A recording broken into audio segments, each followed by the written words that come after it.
Damn.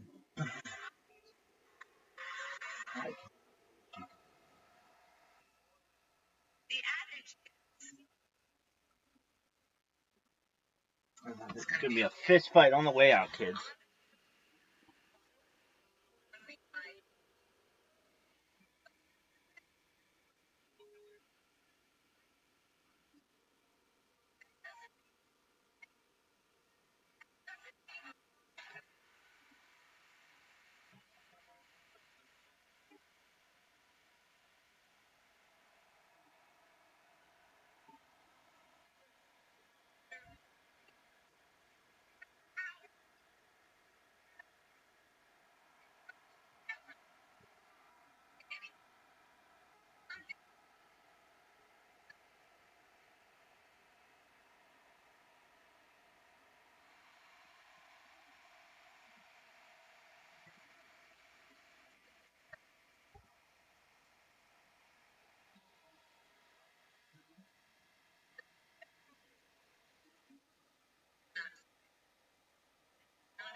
Yo, baby, can you hear me? Yeah, barely. How you living? Oh, wait, that's not your fault though. That's not your fault. That's my fault. How was your day? Oh, not bad, man. See, you're awake now.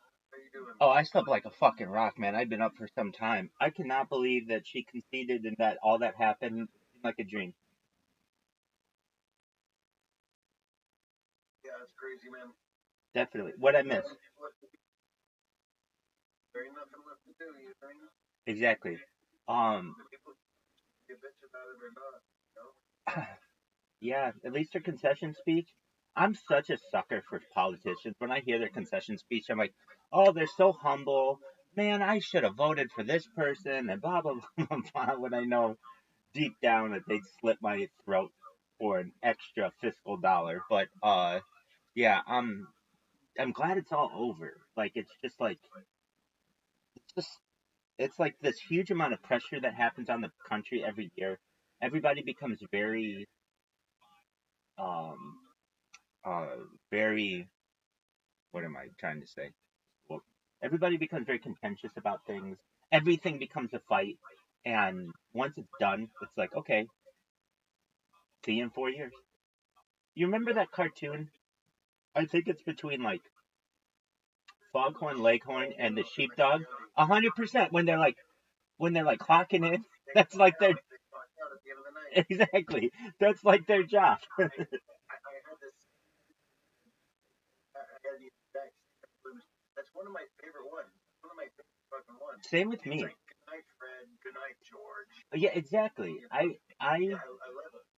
I am the same way because it really teaches you like I mean it's just like a small little lesson that Good sportsmanship and the difference between work and real life. exactly.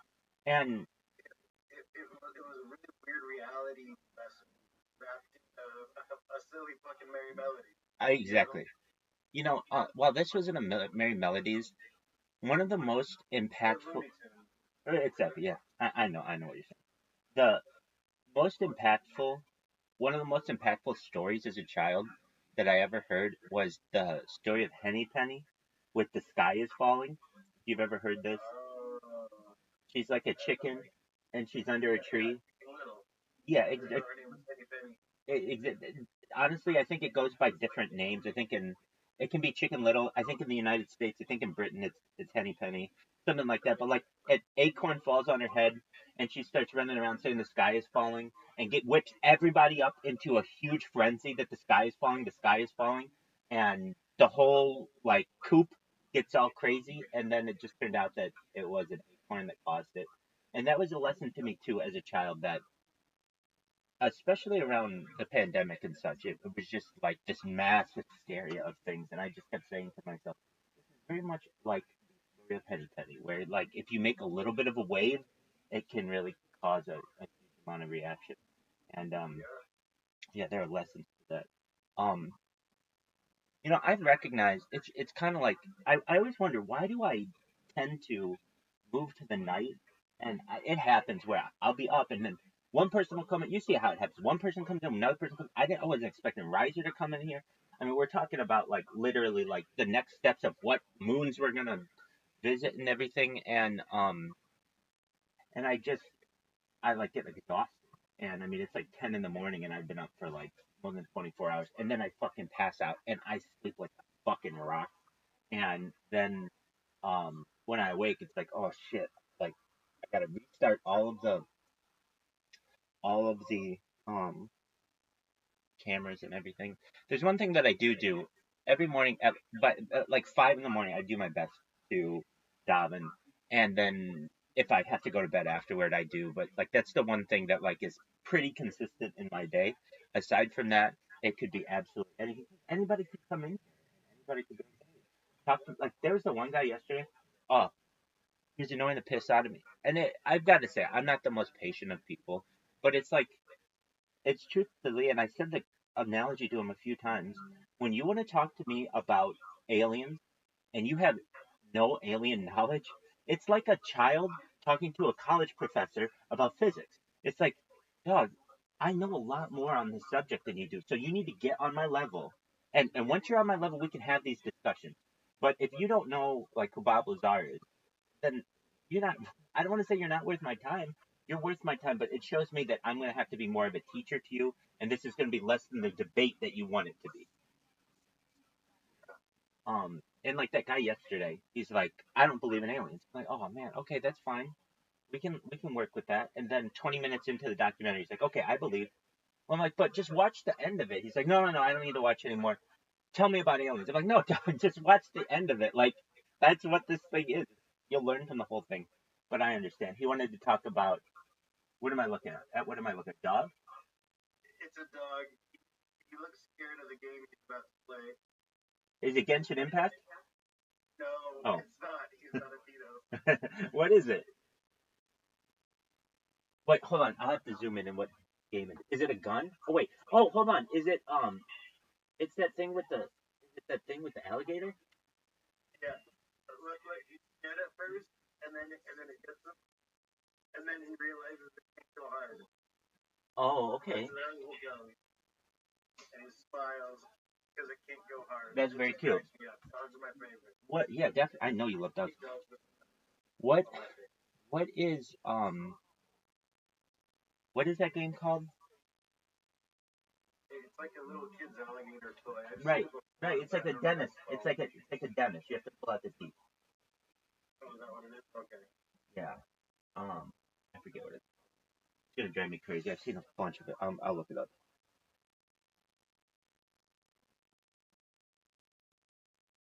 Yo, baby, what is the type of toy that's like an alligator or crocodile with teeth that you have to pull out? It's for children. It's called Crocodile Dentist.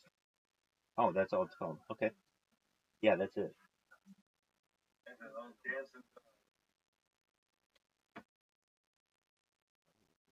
You're all good boy.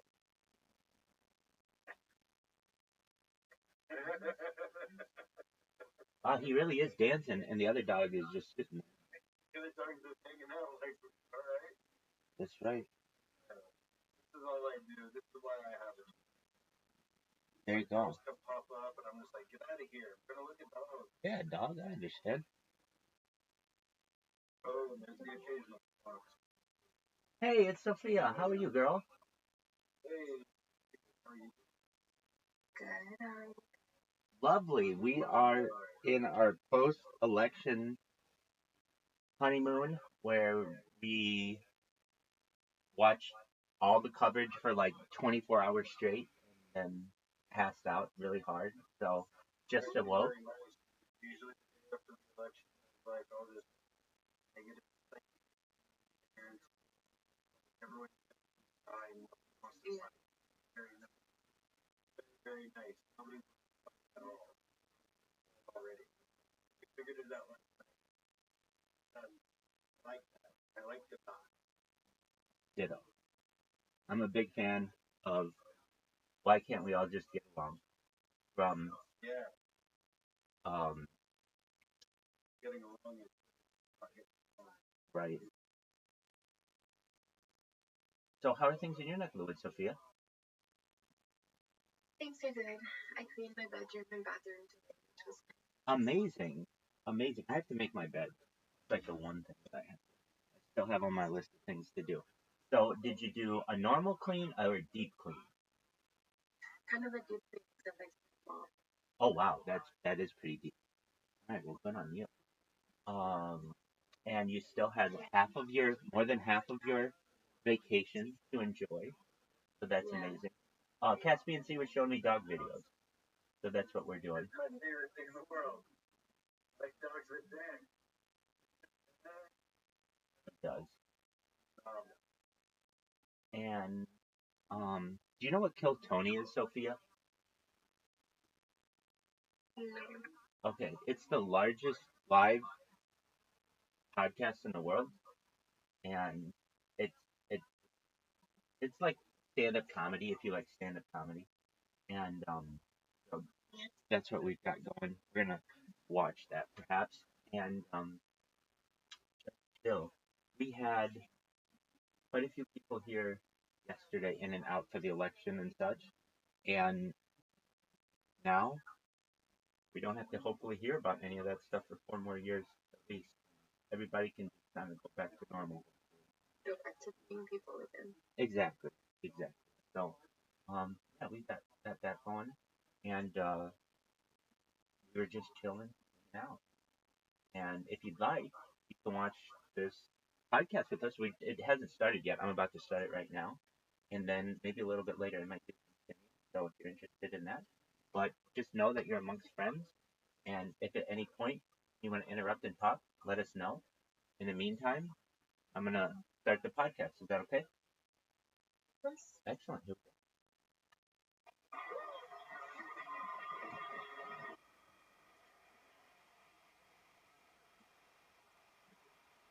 Oh, let me warn you, the language is sometimes pretty adult. Well, it can be. Just, you've been warned. It's not too bad, but we'll see.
Yeah. Hats off to the Casey Balls. Not bad.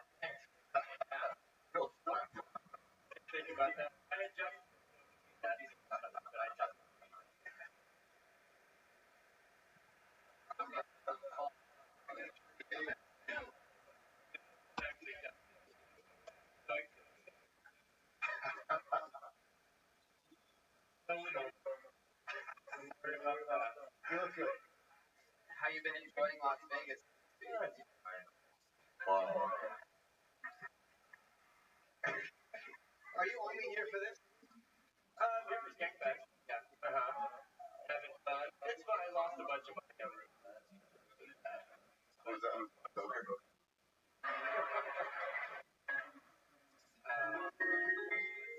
But they gave me something kind of cool. You lose a couple hundred, they give you some kind of cool. So this is from Heroes Casino. It's a picture of the Grinch with the gun. So it's kind of cool.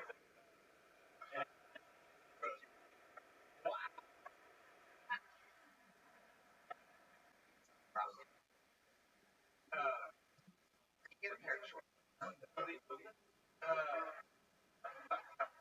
You dress like half the hookers I met in this town.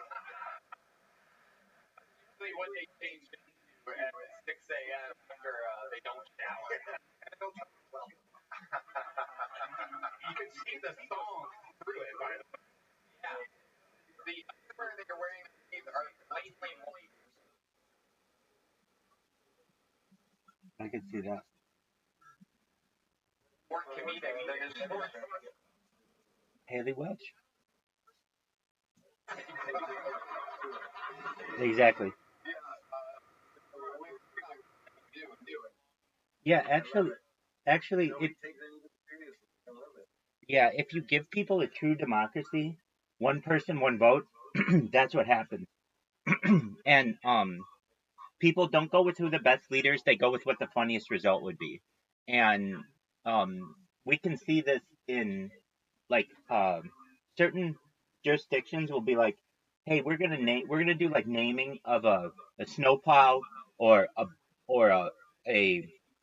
a water vessel, and we want you to choose the name. And people will come up with the funniest name that they can, as opposed to something real like realistic or perhaps professional. And so things like Bodie McBoatface win things. Like, and people think that's so fucking funny. When um in reality, whether it's funny or not, I don't know. But if you're choosing that as the way that you are going to govern yourself, that can be somewhat concerning. Yeah, no, absolutely. Because he was so smart and interesting. I mean, this is what do you guys think?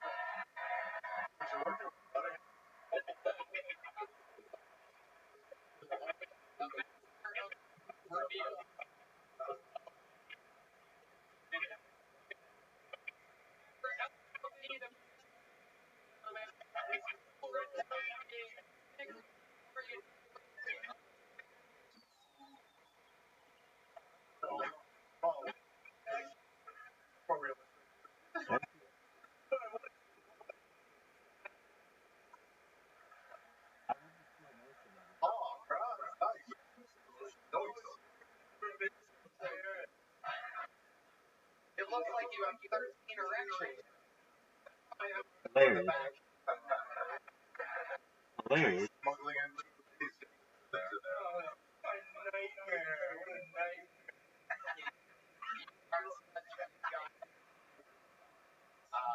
Always the funniest. Hair all the way.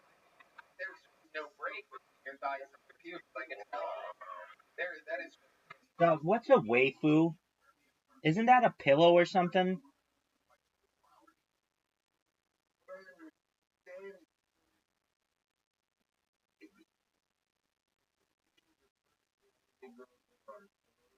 That's right.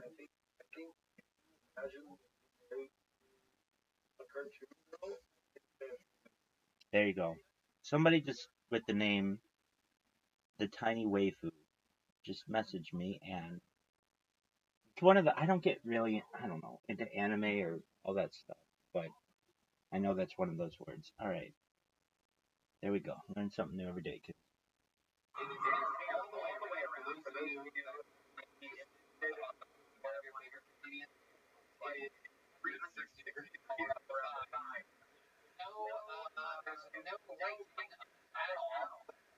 Looks like full grown werewolf.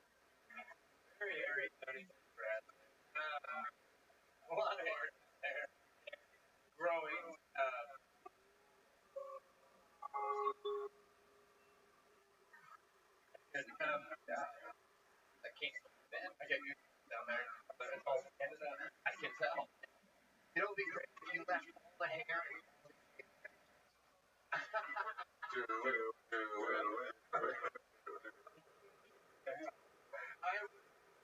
I'd love something.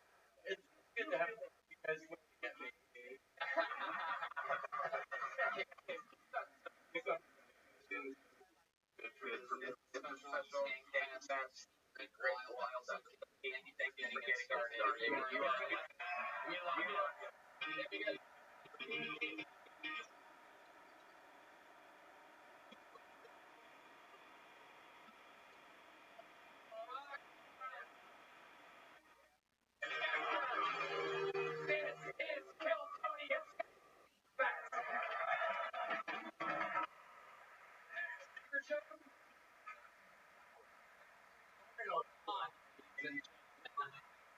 Is climbing Mount Kilimanjaro right now. Better Valerie on full time race cars. Wait, how about one more Valerie? I hate to be the blind. For that. It's better than I ever somewhere. So now it's voting time, everybody. We're gonna need one of these best comedians, maybe someone in the audience, maybe someone that's been hoping to get on the show for years. Anything can happen. We're gonna give 60 seconds to talk to them all together. Make some noise for Hector Garcia, everybody. Here we go.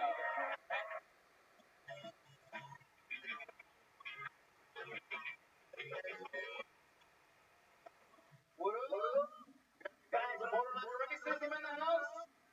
Yeah. I'm Mexican. I'm on the fence about it. You know, I can go either way. I like racism in fun places, like, pool. You guys like pool? It's my favorite racist game in the world, guys. You go up to the pool table, what do you see? Just white showing all green. But the bugs are all locked up, right? You gotta bail them out. What happens if you're caught, you fall off the table? Back to jail you go, wait till you post bond. But when you're white, you slip through the cracks, you come back at the other end. White ball privilege, bro. They put you anywhere on that table you want. Line me up over there. Got a good shot at that red and yellow motherfucker by the rails. Half the balls are white, right? Like some kind of, they want to see us all gold. People chalking up, throwing up white powder like LeBron James. They make the black ball go last, like some kind of final boss you guys battle, like showing up at the end of the movie. But what happens? Make the black ball. Everybody out of the water. What up, Zoot?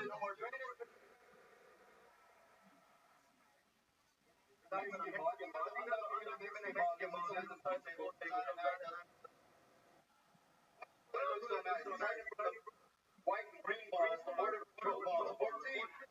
Thank you guys.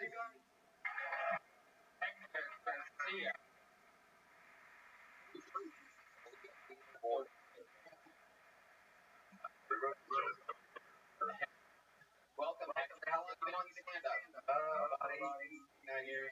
Oh, wow. Mostly in Phoenix, but I'm from Texas. Just moved back. You just moved back to Phoenix? I was living in Phoenix, I just moved back to Texas last month. Okay, what part of West Texas? Way in the oil. El Paso? 3 hours east of there, maybe over there. Pecos, Texas. Yeah. I like stuff with the team. The moment for what's going well, but you kept going with it. But it finally came around. That is something we all do. I've never seen this before on Google. I didn't even know what the fuck it was. I typed in Aiden Ross, Donald Trump, thank you, because I wanted to see if anybody wrote an article about it or anything. Because maybe potentially they may also include the #1 Discord streamer within Aiden Ross's server. To be decided on that. So we'll see if that's too early to call, too close to call this far. But when I type in Aiden Ross, Donald Trump, thank you, it says customize results by applying a goggle. Now, I'm not sure. Actually, I think this is just Brave, and I made a mistake thinking it said Google. But goggles, search without limits. So what is it? You press one button, it says news from the left. You press another button, and it says news from the right. Like, the search engine, I don't know if you can see it, but like, the way it...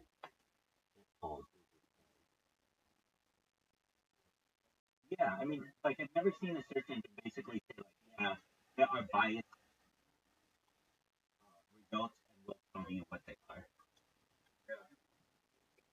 I think that's okay. That's all.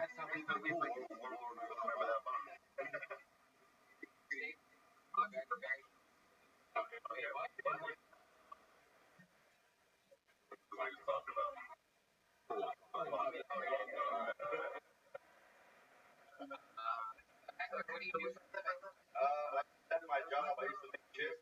What kind of chips? Not those needles. I made microchips. Needles, they put in there. Then they make, you make microchips. Yeah, I used to. Okay, what do you do now? Just free right now, man. I'm working. Left my job like 2 months ago because I ran out of paid time. Wow. Doing stand up. You had it.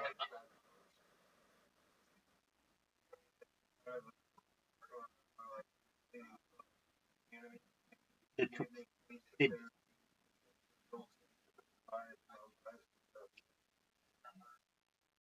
um, you're saying Twitter does that? Oh, I know. Yeah, community notes. It's community notes. You mean the little notes that show up underneath it saying like something, someone didn't say this or whatever, or they said it in 2018, not 2024. Yes.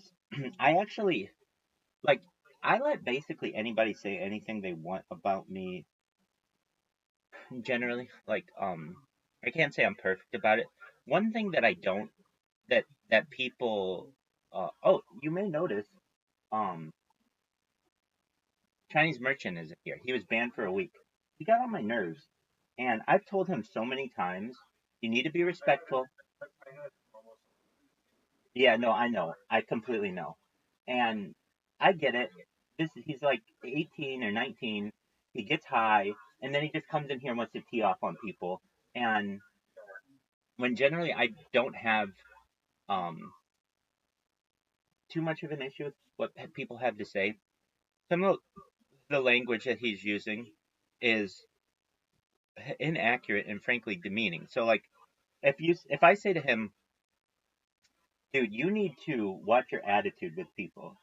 He'll be like, oh, why are you so bipolar? I'm like, hold on a second. That's a psychological diagnosis that you aren't able to give. So you're just basically using ad hominem attacks. And I'm telling you right now, I don't like it and I don't want you to continue to do it. If you want to be my friend, I will let you be my friend, but you have to play by my rules or I'm not going to be your friend. It's as simple as that. That's how life goes.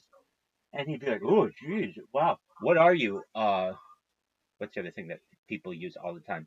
Schizo? That's what they say. And I said, look, you're done. I told you no ad hominem attacks, and now you're done for a week. And I don't like terms like that. Just well, normally I would be like, oh, whatever. But the people, at least in Discords, they don't tolerate that. And when I see they don't tolerate it, there's no reason that I need to. There are three things that people say, or the two big ones that people say to people on the internet nowadays are you're schizo and you're a pedophile. Those are like two things that it's very difficult to prove that you're not. Like it's very difficult to just be like, hey, here's my normal card, and so you can see that like I'm a normal person. So it's very difficult to defend yourself against that. And then those are just the words that get thrown around. So when people start using language that I feel defames people, or perhaps it's just an odd. Honestly, I don't like ad hominem attacks, and I will tell people when I think that they're using an ad hominem attack when they're using a phrase that is has been weaponized to demean someone else. So what would these be? I mean, I've used them like if you say word salad, okay, word salad.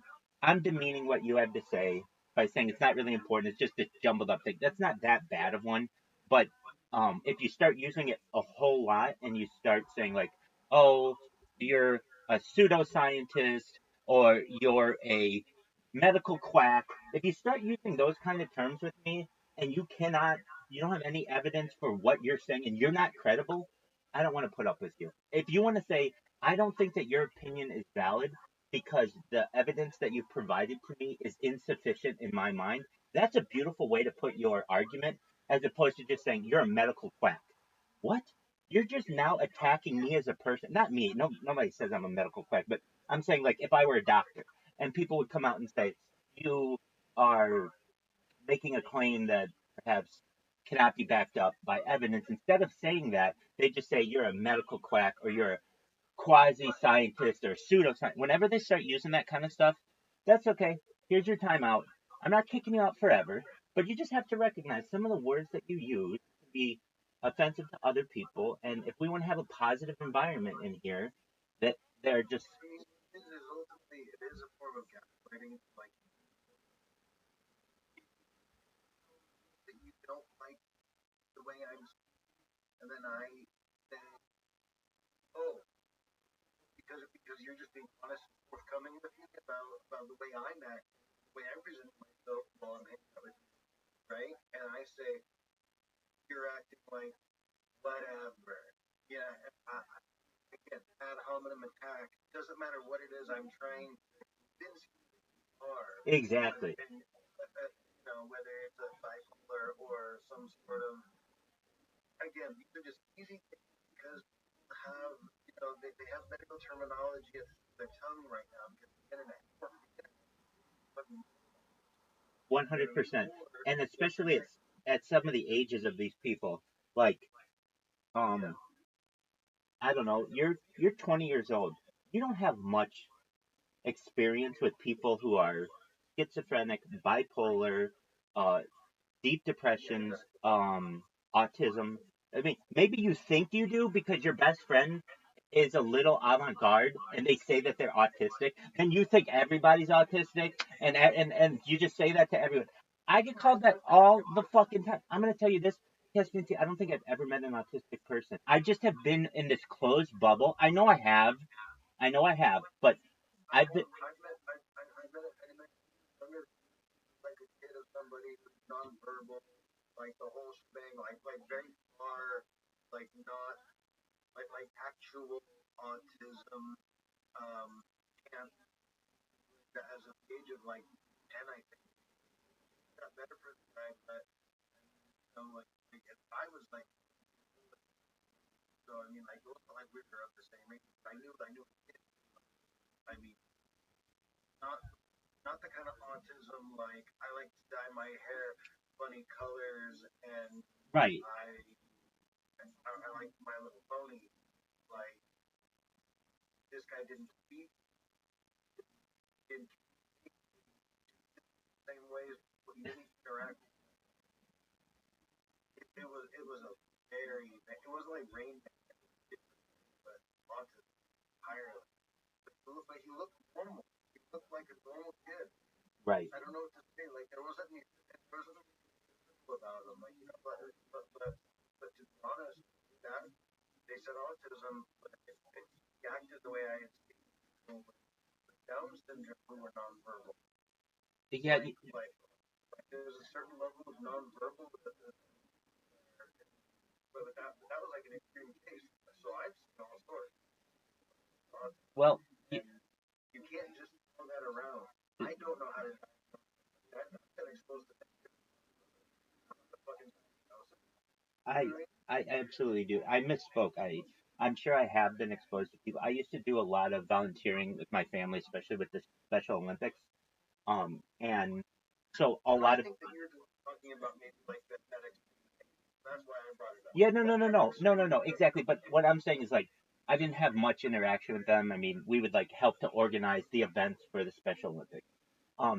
But the um the thing is, in today's day and age, it's just thrown around so much that like it's I don't take it seriously anymore. Everybody comes in here and they'll be like they'll say something offensive or whatever, and I may have to correct them and they'll be oh it's my ADHD. I'm like no it's not. You said a racist comment that is unappreciated. Your ADHD did not cause you to do that. If we were sitting yeah, here and you couldn't stay still, that I could see maybe you could attribute to that. But the fact that you're just speaking without thinking I'll say on the other hand too, somebody comes in here and they start saying, you know, every racial expletive like loud and and they sorry I have Tourette. At some point, you still have the right to say, look, this isn't anything to do, but until you can get your Tourette's check, I can't have someone who has no ability to keep those words from their mouth around. Right. At some point. You know what I mean? I completely do. Against that person personally, if you really do have that issue, I'm so sorry that these words are psychologically ingrained in you. You have to say them every 5 seconds. I'm sorry. Sure. You know what I mean? If Tourette's, and honestly, usually people with Tourette's, they say something silly.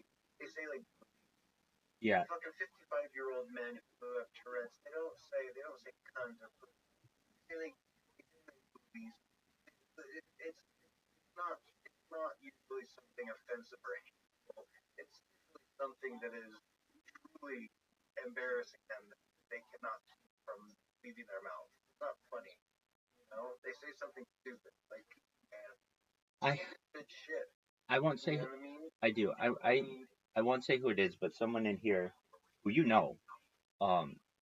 makes sometimes comments like that. And at first, I corrected them when they would just they'd ask me strange questions, and I'm fine. People ask me all kinds of questions. I do my absolute best to answer them.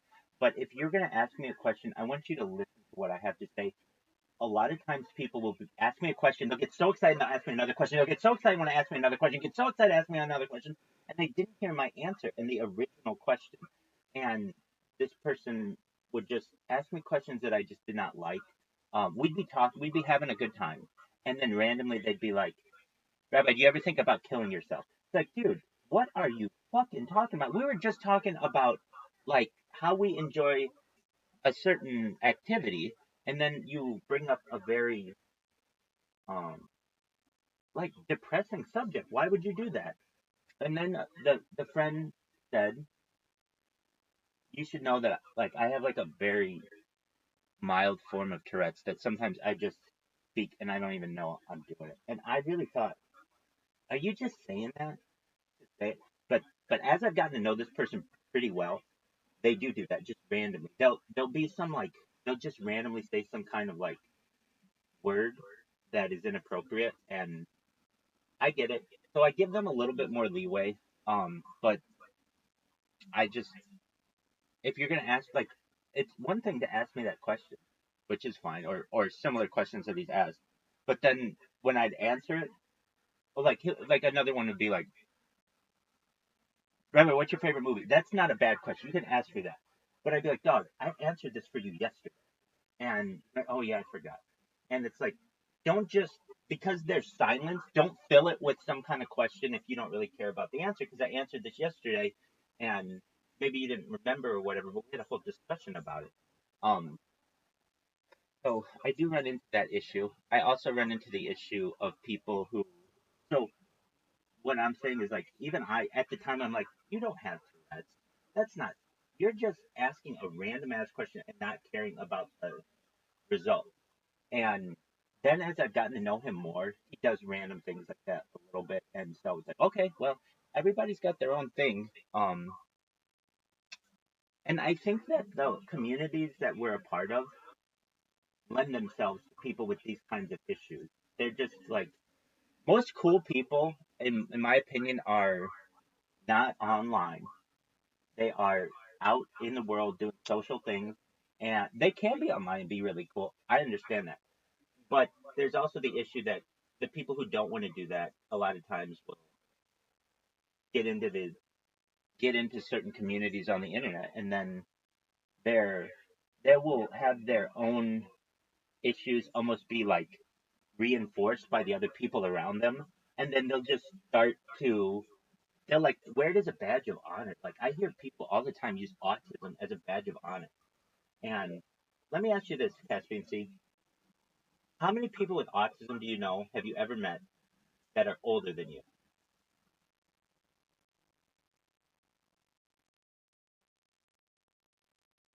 met or know of? Matt, you know this person, they have autism. You've seen their autism, and they're 65 years old. I know of two, but as far as actually have the diagnosis, don't know That's okay. that I can say one.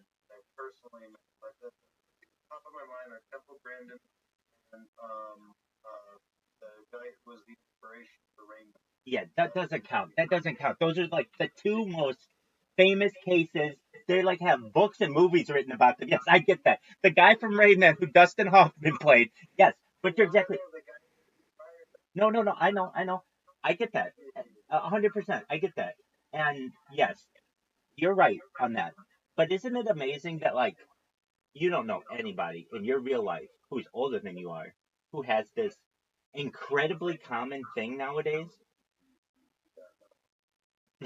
Like I never heard my grandparents or even my parents saying, when I was a kid, this kid had autism. It was like, no, that's just not just wasn't a thing. They now you may have had Down syndrome or something like that, and that was a thing, but the whole autism thing and the increase in autism over the course of the last 30 years, when I was born, it was cases of autism were like 1 in 10,000, and now it's like 1 in 15. Like that's the freaky thing about things. And They um don't have like a word either. Autism spectrum now they're calling what they maybe what autism is a ever expanding term. I think all what it is now. That makes sense. yes, Like, I'm in but the agreement with fact you. that spectrum, I first I was again I heard about man Yeah. who not able to take care of himself. Kid that I knew who a few years younger than me didn't grow up and not take care of him. To the autism. Right. Now it's a spectrum and they autism and they make me wonder if I'm gonna see the wrong thing and the doctor is gonna get fucking slapped with an autistic diagnosis because these people don't look anything for me. Yeah, no, I'm in And then agreement with you. and it's like and they'll say some things like I saw some guy say like oh yeah the way I tell my time has something to do with my autism and I'm just like something like the clock said like 15 till 5 or something. Like it was a quirky clock. As opposed to saying 4:45 or something. As opposed to hands on a clock, I think maybe words that popped up and said like Oh, a okay. quarter I till. got you. Yeah. Maybe it was like words that said a quarter till.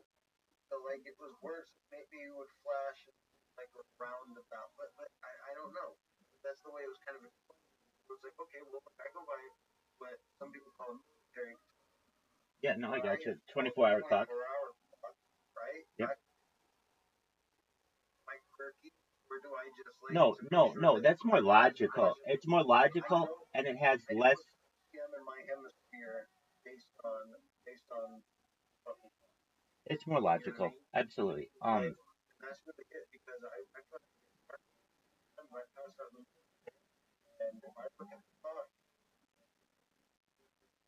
clock and there's a little bit of sun out, I don't think at night. Yeah, no, I get that. 100%. There's nothing worse than a Oh, I know that one, man. I experience that all the time. and I solved that problem fucking years ago by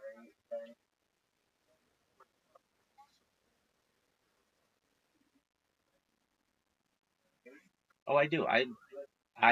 I'm not saying that. I have contemplated. You're good. I've contemplated going to the 24-hour clock. The issue that actually arises with me in it when I launched an app, it we were doing some troubleshooting, and there was an issue that we didn't foresee. We had done our testing on like a lot of different phones, but we hadn't changed the times to military time. It was just something that we were new in the game, and not a lot of people were using military time. And when you would use military time, it would cause an app crash. So we were able to fix it within a week or so. It wasn't actually, I think overnight we fixed it when we were able to solve this issue. But um, you run into issues where people are like, wait, what time is it? Or they don't know, and so you have to convert it to them. But I get it. I like what you're saying, and I'm an advocate of it. I think honestly everybody should go on it. The AM PM is antiquated. I knew a guy with autism, I guess, if you want to consider it. He told me what it was. He had Asperger's syndrome, which truthfully, if I had met this person, I wouldn't think they had that. I don't really know, but he was a roommate of mine. I got to know him really well, and we would go out and things, and he was into IT and stuff, but it's almost, in my opinion, what happens is like a parent is frustrated with their child, and they take them to a psychologist, a child psychologist. The child psychologist literally has to stay in business, so the way that they do it is by diagnosing kids. Like let them figure something out. I mean, Right. Well, diagnosing, putting them on like these strict like mental gaslighting them to certain ways. exactly. And it just like people run around like handing fucking giving a fucking participation trophy or you know what I mean? Like sorry. You know, it's like not that I think people need to shit on, but everyone's like, oh, we're a whole community. Like, I don't know. Like, quit banding together and like trying for every little, you know what I mean? Right. And then they'll compare themselves, and they'll be like, well, there's, like high functioning autism and then nonverbal autism. Like the people with nonverbal autism, that one is so sad. I mean, we have to. I can understand people if I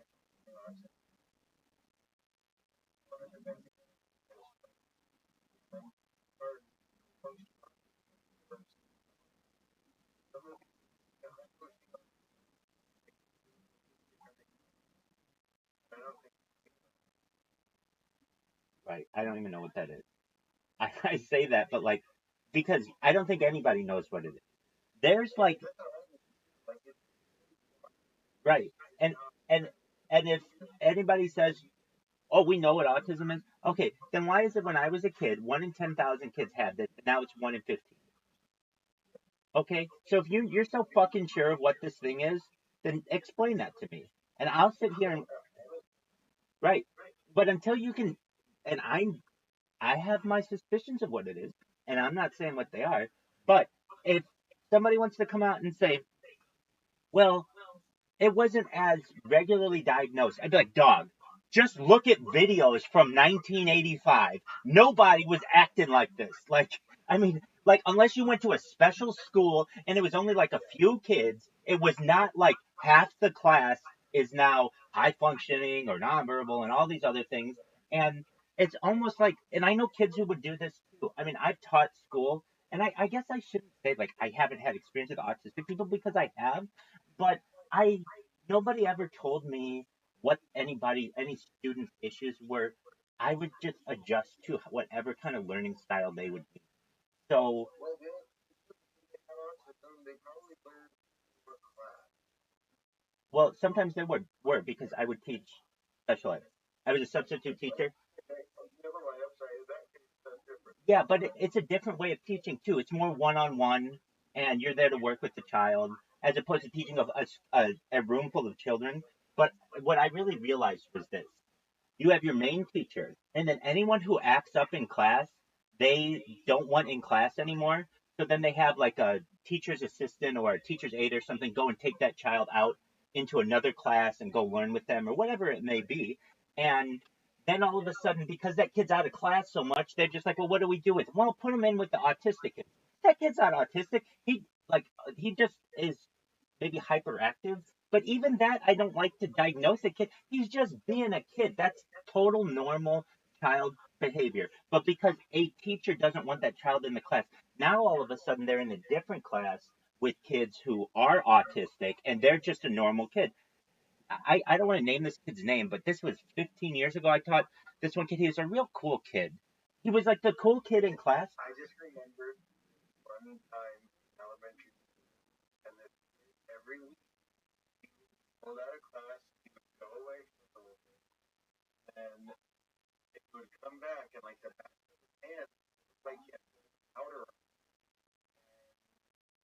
and then he'd be like, golden hand, when he would come back.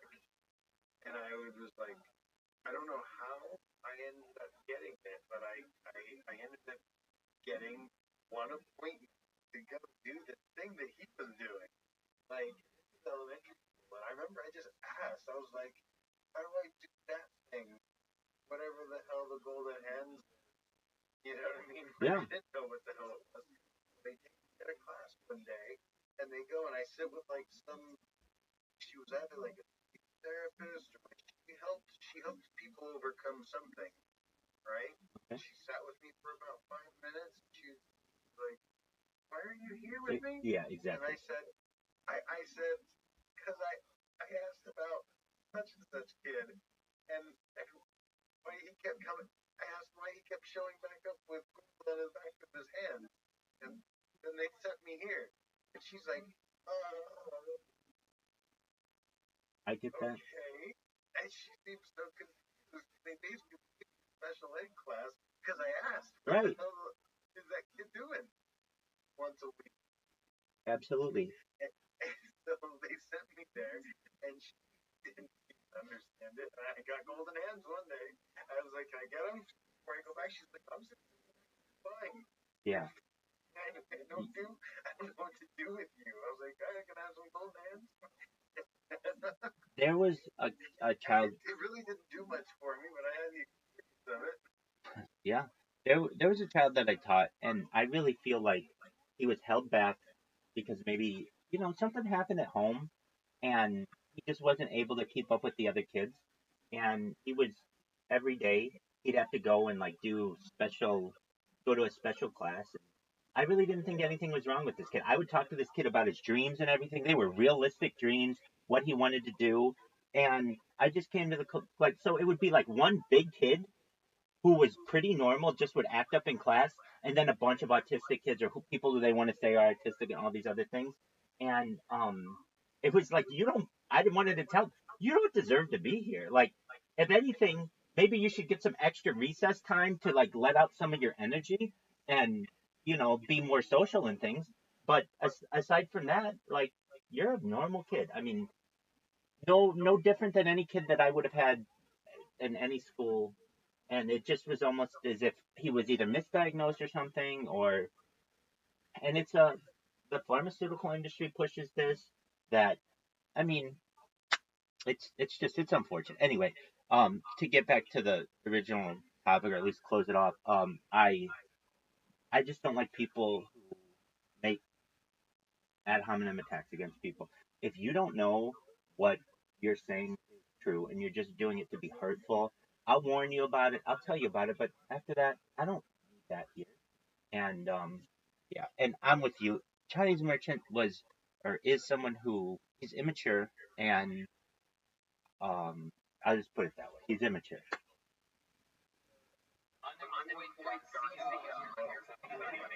Sure, absolutely.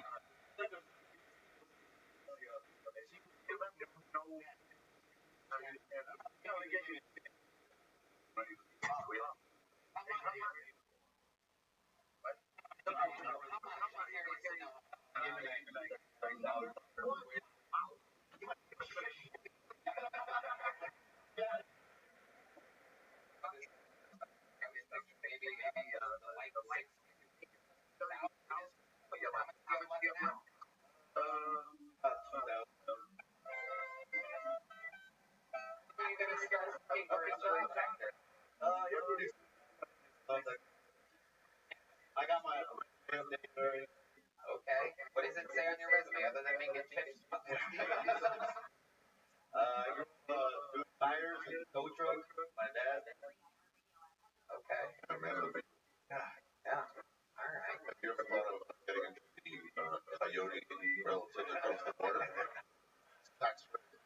be a good way to build things to the show, right? I just what you guys been back on it for a minute. Like a tough place to stand up comedy. Playing with comedy. And I started there. When I first started, there was like one mic. I had to drive an hour to get. Like that's why I went to Phoenix. The mics so better opportunities. Now I've been on my feet. Back in the office, a lot of friends up there that I stay with. Over there, like that. Okay. All right. You quit your job and then just move to a place that has no comedy. Things are looking up. What made you exactly go back there? Family. My family's getting old. My mom's getting old. Dad's getting old. I'm over here chasing comedy. I don't want that fast one. Why? Why? They're not living with those separate. What's your plan? They die and move to a better city? No, get back to make that my home base. Because I live in an RV, so like I'm pretty mobile home. I can live anywhere. Okay. What's your love life like? Single guy, no kids, never married. Wow, no gay. No kids. No kids. 40. You look like Wetback Mountain.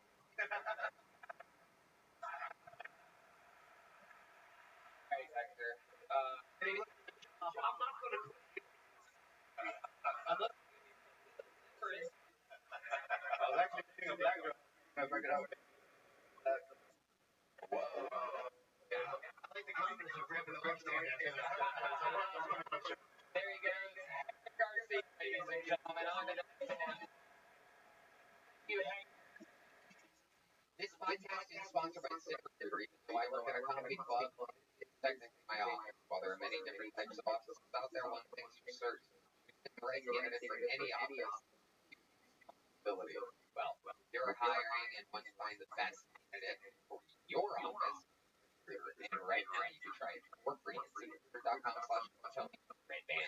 Tony, I love ZipRecruiter. It's the best website out there for hiring. ZipRecruiter is the hiring site employers prefer for most, not all, based on G2. How fast does ZipRecruiter technology start showing your job to qualified candidates? Immediately. ZipRecruiter's powerful matching technology works fast to find top talent so you don't waste time or money.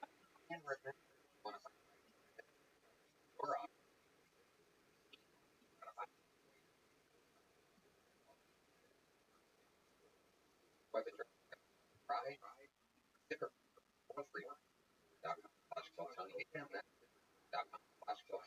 ZipRecruiter.com/Tony.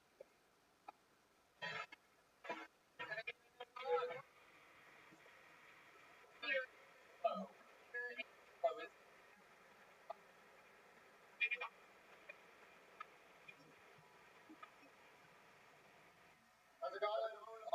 So about me, I'm gay and I look like gay men to beat them up later. Oh, my thing just for a hate crime situation. I don't know what I'm doing because I'm a redneck. I like the redneck shit. I like guns. I'm timers, but I don't really fit in with my redneck friends. I don't match their political ideology. I don't fit in with my gay friends. My gay friends. Because I don't what's with me? Like, I'm pretty sure people will laugh by the gay agenda. Like, for the most part, they're making dudes with host your eye and on a parade float. Best I can do is drive the float. I'd be like, could I wave? Nah, we can't hit the windows.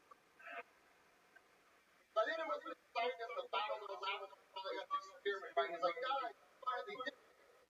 I met a gay who infiltrated me.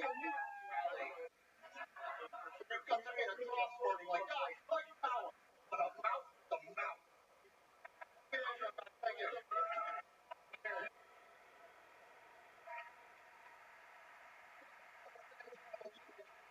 Are you are getting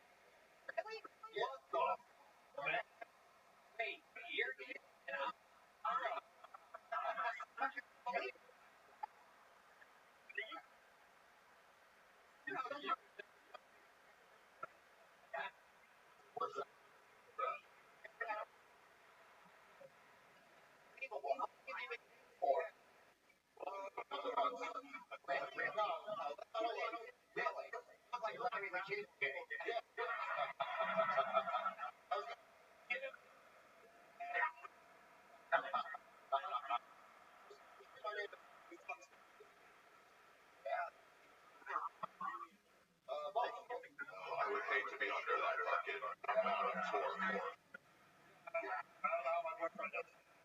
like the fact that I was like, I've been trying to fuck you. You want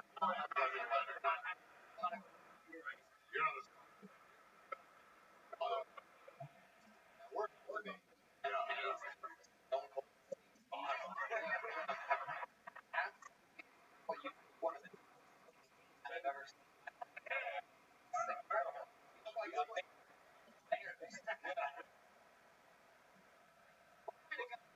like a crack. I got hugs. I tried a lot of things. I like this one. It's like we have a new ticket winner, ladies. Yeah.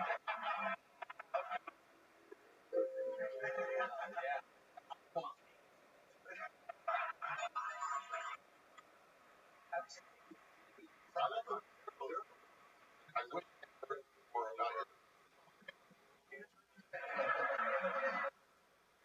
Turns out you're loves putting balls in holes.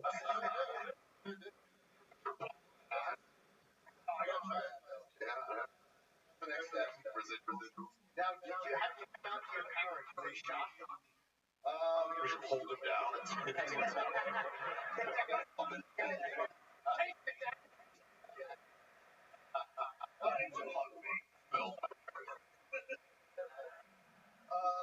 They were fine with it, but I didn't so it worked out. Oh, that's right. You were going to publish right.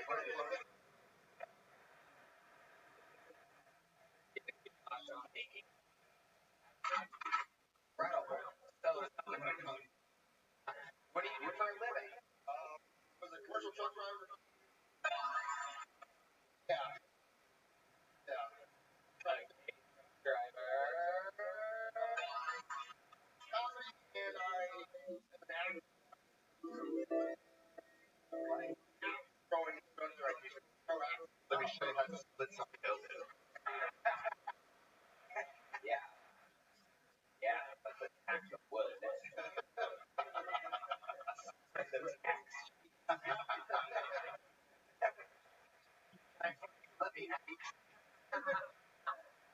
They're holding eyes to a guy behind. Oh, they love that. Yeah.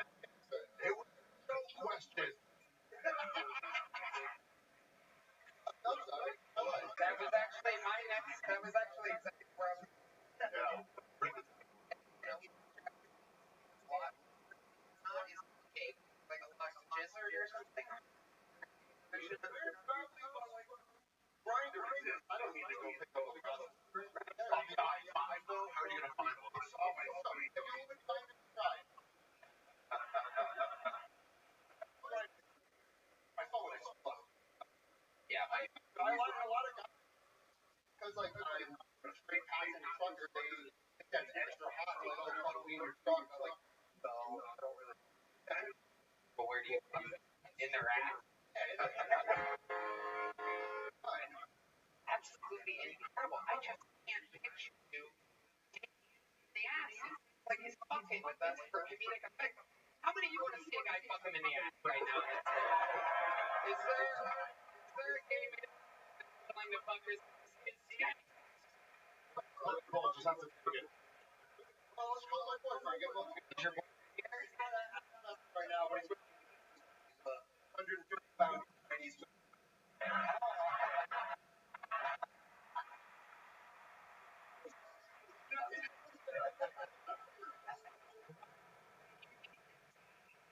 Grinder. Well, I guess Grinder is the Does he run you wrong time? Every day. Wow. So you stopped driving a truck. Yeah. Why did you want to fuck in the truck? That seems kind of fun. Yeah, it's just well, clean it. You got to smell it. That's what an asshole feels like. Great.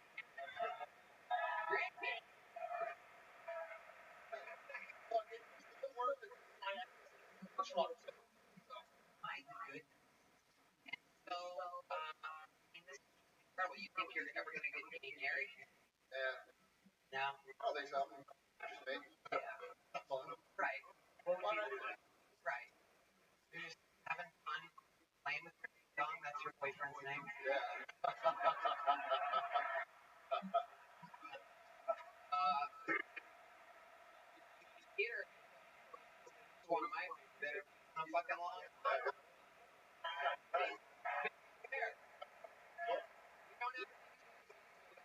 Tell you what, here's what I will do.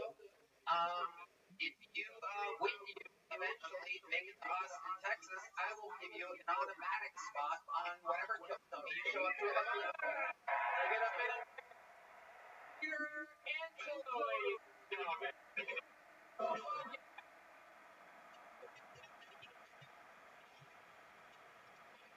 We're gonna do something right. Right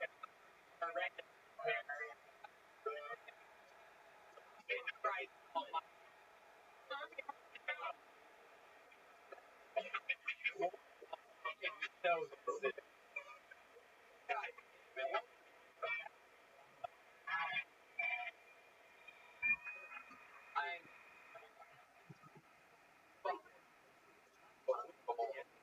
What a great night.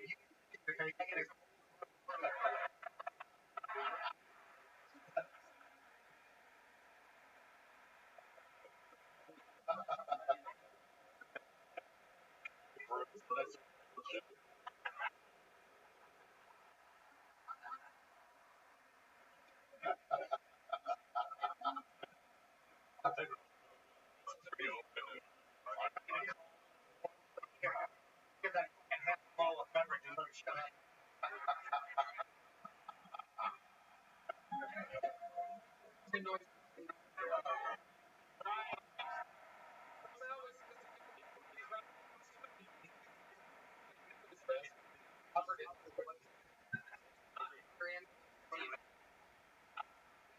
Another screen. This is amazing pop-up show. It's amazing to me how many of our amazing built-in star comedians that were able to join us tonight. Next man is one of the fastest rising stars in all of comedy. His only mission left in life is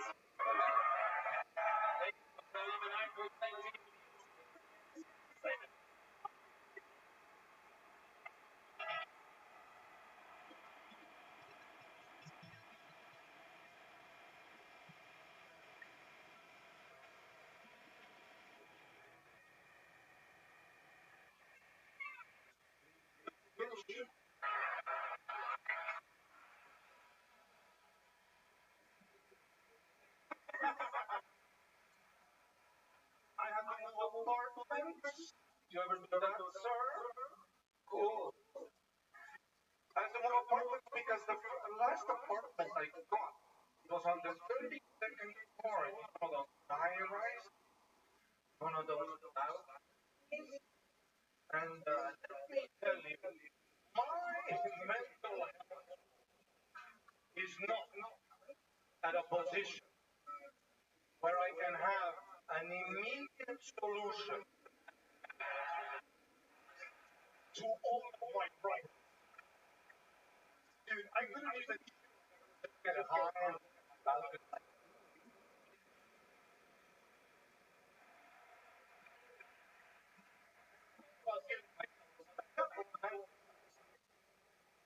I would love to kill myself over something minute. Like my girl gets back, she's like, you dumped the wrong coffee beans again. And I'm like,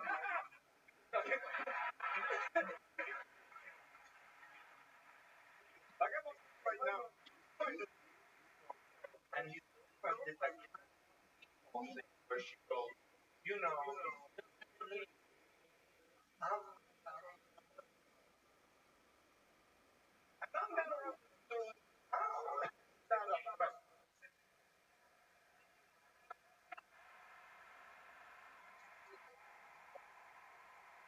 Don't thank you.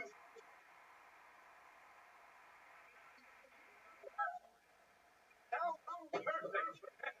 Thank you very much.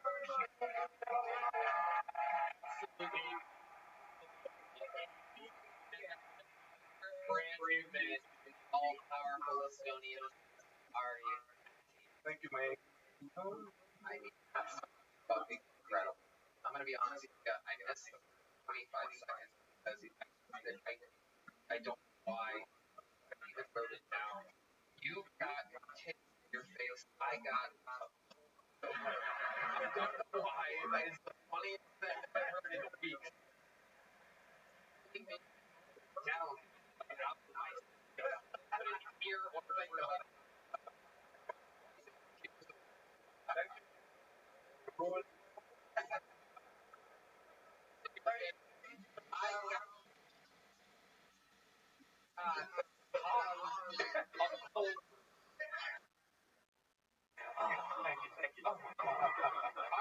Brand new Vegas shirt, clearly fresh out of the box. Famous for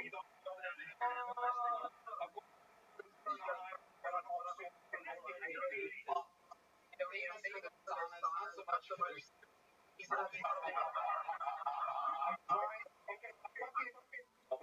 I tried to hire a nurse, but he's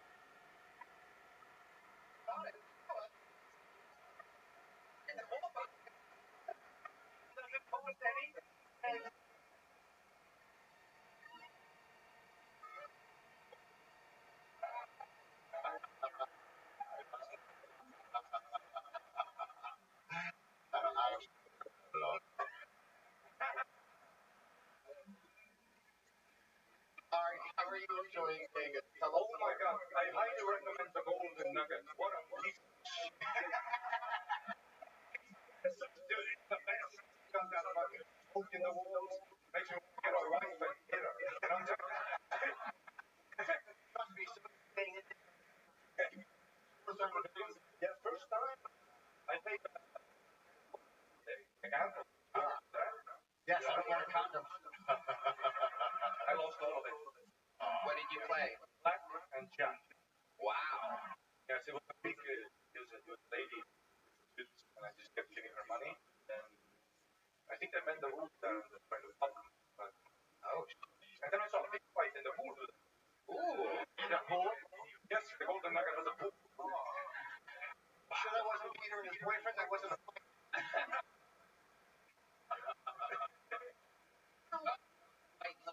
Yeah. Security. But it is funny when you guys are you know they have like holy shit, so we got it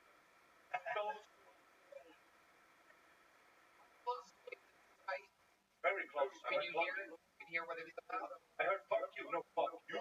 Well, written by the people. And it's funny when that sort of stuff starts happening, how the men, clear the way.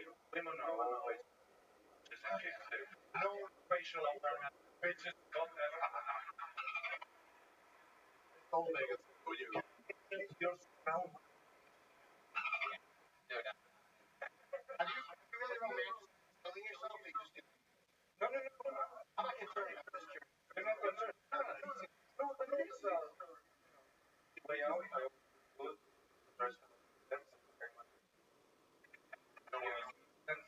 Tony Hall of Fame, or That fucking video. if I jump off something, come back, run. Yeah. Wait, It would be wild to make there this post. Boredom. Coastline. How you like in America? What's going on with the green card? Fucking annoying. no, I have a temporary work. There was a woman that proposed to the audience. I don't think there's might.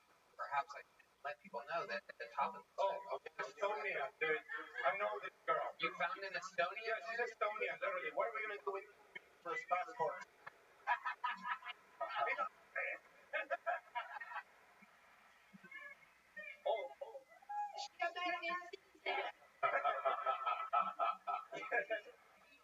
Hey, what? What would you do to Ari Matty if he said yes? Would you really marry him? Just suck his dick until it comes in your mouth.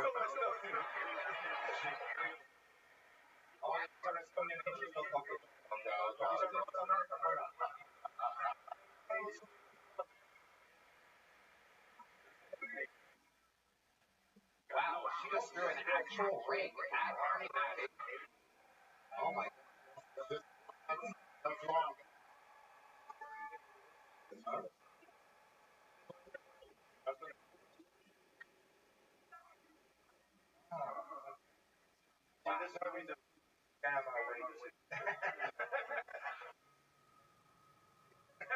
You pretty attractive. Sorry, what? Yeah, they're all back there. You like Tony? I love them. So what's stopping you from ringing? What? There you go, ladies and gentlemen.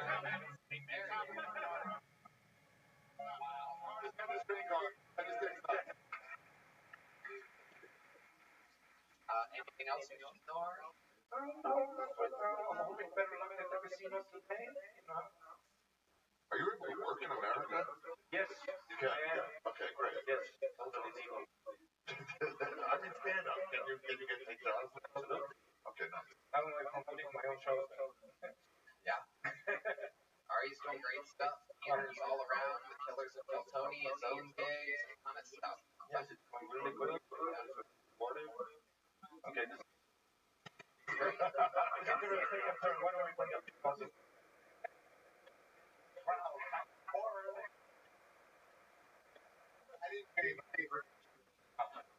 Killing it, Ari. Great.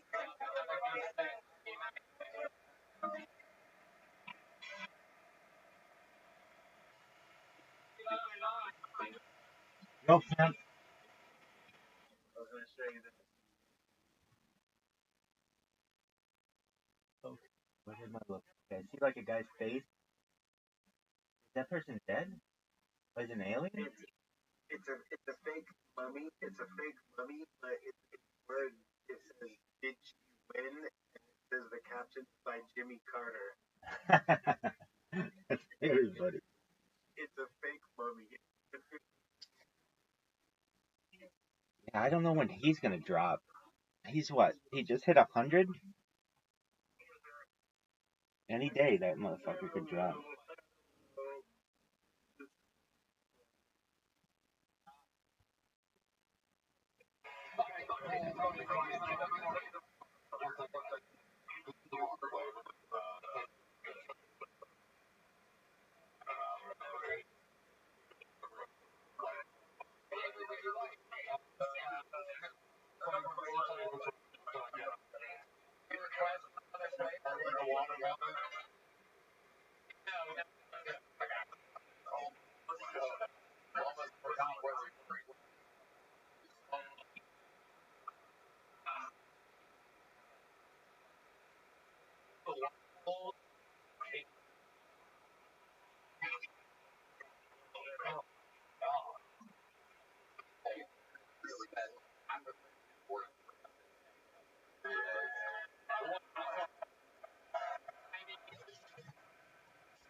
Gentlemen, your next 60 seconds uninterrupted could be the next star, could be the worst of the night, and could have a big noise from Connor.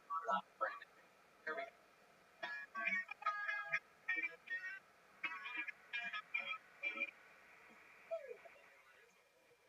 Ladies tell me that we're going to be good backstage. That's not fair. We'll try this. I recently was able to learn my phone form.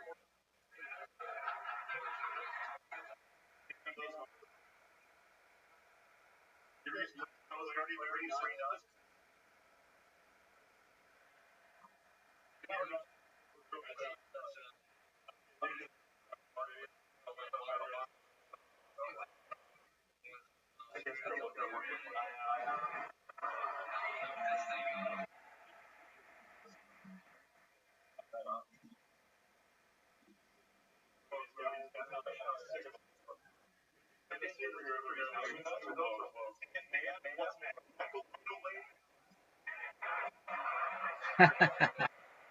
That's a funny joke.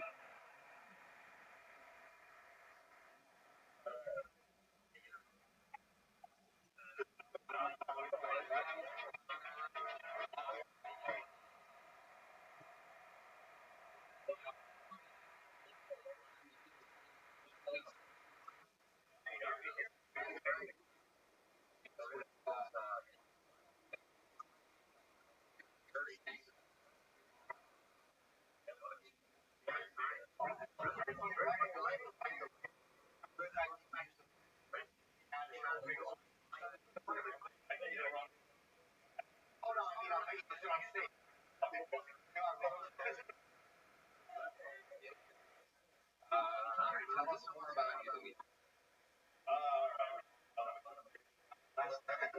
What'd you do? How much?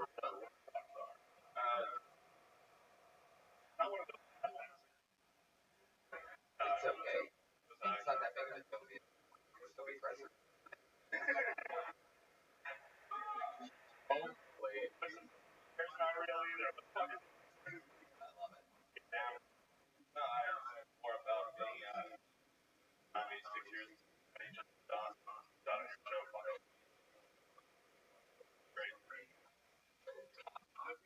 Yeah. How's Vegas? What are you doing on here?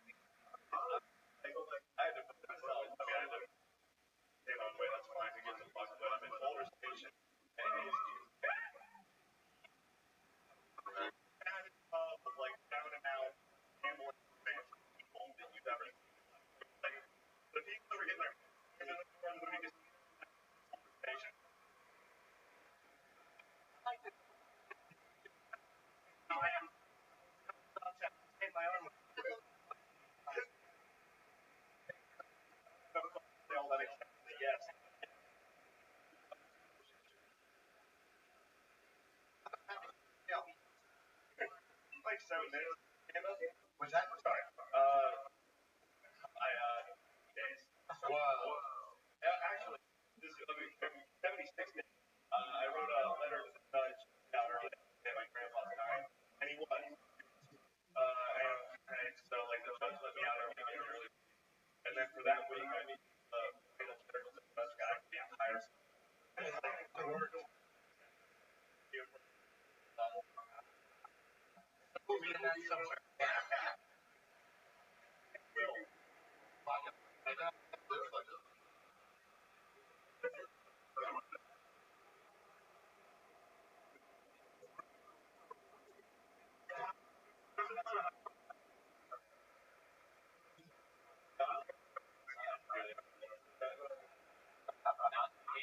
You were from it.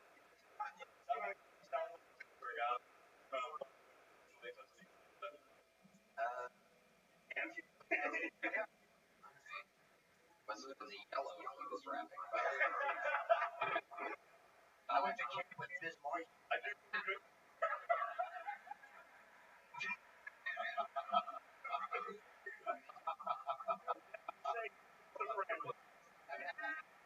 Oh, shit. All right. Well, what else is going on? Anything else we should know about? What was some first stuff that happened? Prison. What did he know?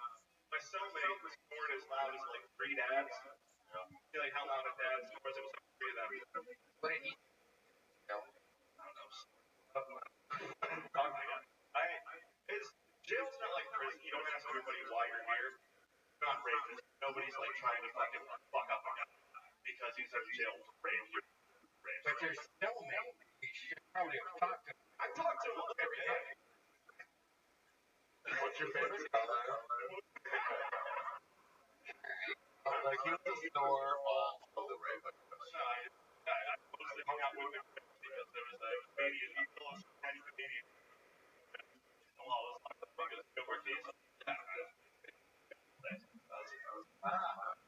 Worked out.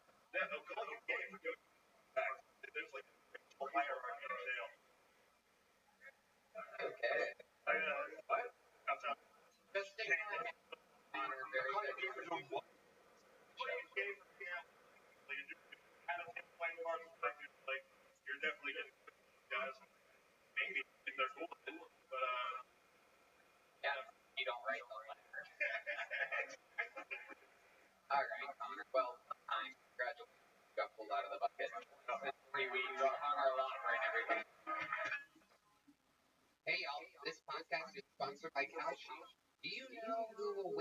presidential election? I know, I certainly have no idea. Or how many seats Democrats or Republicans will win in the House or Senate. Well, there's finally a legal way to bet on the outcome of these elections via a platform called Kalshi.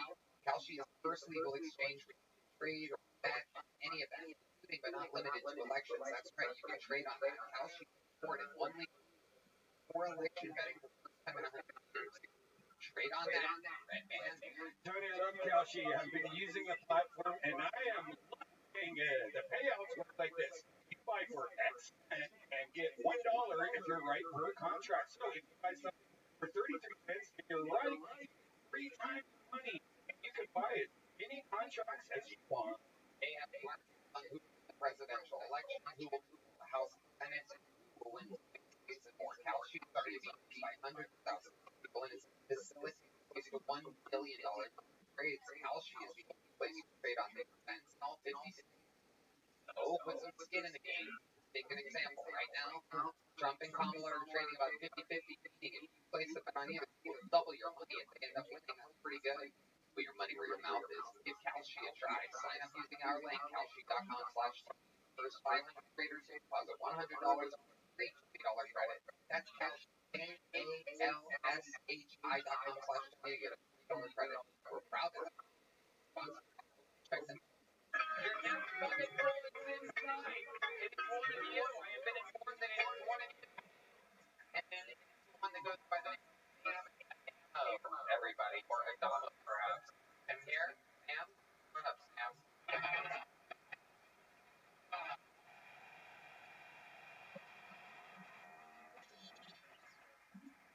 I drive a fucking piece of shit. It sucks. I drive a Honda Civic with 200,000 miles. My favorite thing. The best. I have to sit in that car I call Civic Superpower. I don't give a fuck what happens to that car. I was driving down the street the other day. The guy next to me, the Maybach, the fucking $200,000 car. He's fucking weaving away potholes. He's scared. He's a fucking prisoner, hungry like a bird. Fucking cut people off. I'm not even checking my blind spot. I'm like, you want to do this? Fucking you want to touch me? Call him. You know? Why is it legal? The fucking 16-year-old needs what he said. He's a retro rapper.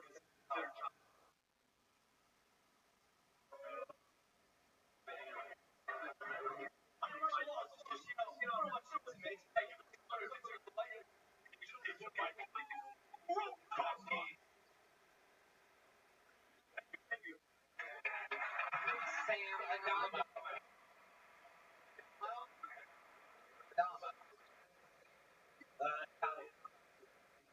An Italian? Just gay is all lovely. But it's not gay. I'm curious. Eyebrows are Iranian. Yes. We got take good care of them. Not a suffer. Color those in. Are you dark enough? That's a trend right now. No, I get a very aggressive black. It comes off its own thing. It's the price you pay. Your accent says Pisa San Gennaro, but your eyebrows say so.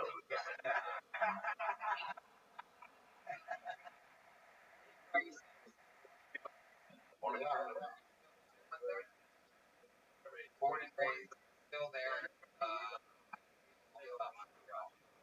It's kind of weird. We got French, so it's a weird city. Like,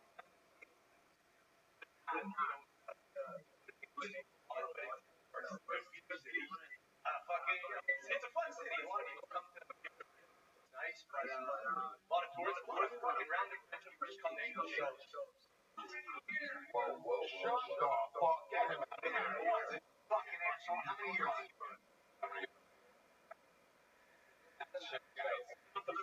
You can go one of the podcasts format. Every other podcast. Anyway, I like you see you guys a little bit of favorite. We got defeated. That's a really question. Right. Yeah. That's the hardest question. And I felt like I would really answer it. Yeah, but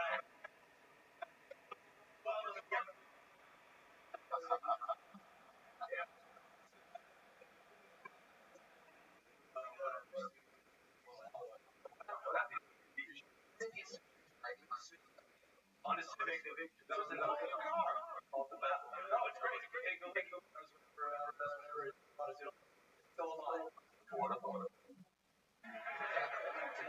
Jewish cat.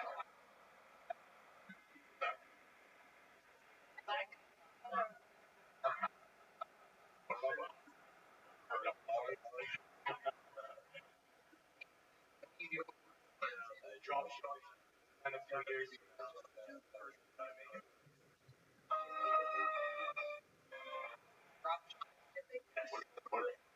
The e-commerce, I sell shit online. Buys a bunch of cheap shit, sells it on Amazon for 5 times. Yeah, we think that. Mostly sex toys. Oh, really? Is that you trying to be funny? No, it's fucking called. Explain to us model on dildos. Yes, a friend of mine would like to know how to get shit off one. Spoiler alert, I'm the friend.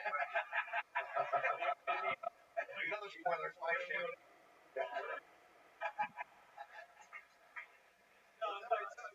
It's not that elaborate. When you start, there's a real temptation to look up the names of people buy them. Just don't do that. Just don't look up what people buy until it's very demoralizing. Like what would be? A lot of gay men. No, that's not what you'd expect. A lot of gay men do Bible. A lot of gay men like in the South. I sold like 0 years. It's all people like Alabama, Mississippi.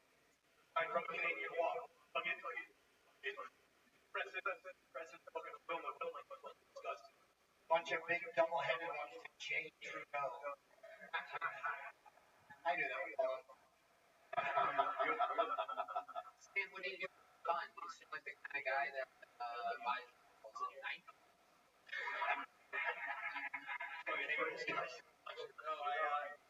I don't drink much. I play soccer kind of most of my house in the season.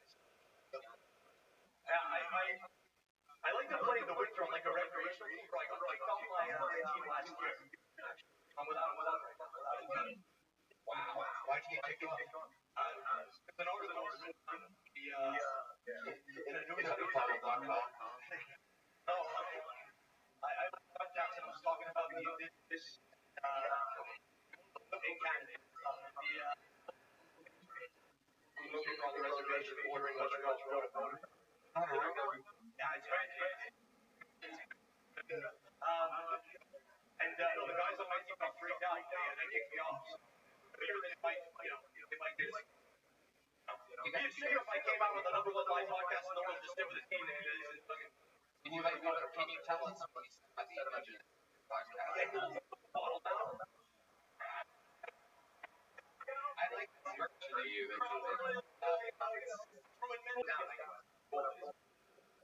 It's warm now is what you're saying. My dick is growing right now. My little lemon underwear. So where your eyebrow? Yeah, the eyebrow. Are you one of those are. I swear to God, if you want to rub your fucking face on, we gotta do it. Here we go. Yeah, but it's big. That's right. It's top of a hole. But you look like for a dildo seller. I'm a girl. He's very proud of me. Dated my girlfriend for 6.5 years. We met in school. I'm with the same girl for 6.5 years. Okay. Did you ever get high on your supply of dildo? She got one.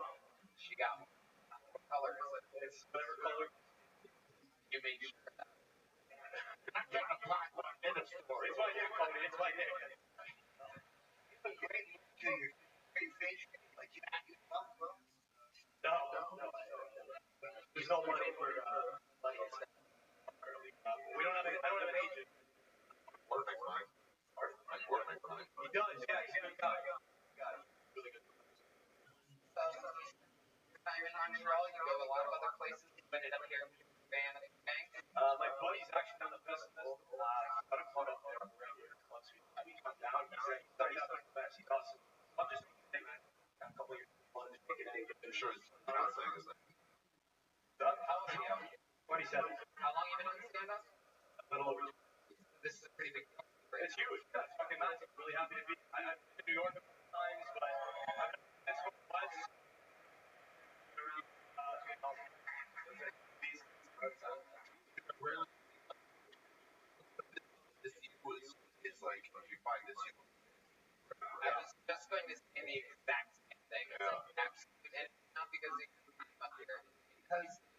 the passion and the way that was warmed up is because you felt like it was wrong what you were saying, but you wanted to say it was wrong when you said it, but it's not really wrong because you're in free speech. Imagine why you'd be a little bit more scared in Canada, where you've gotten in trouble for jokes, you can't get in trouble, and your prime minister's a giant fucking retard.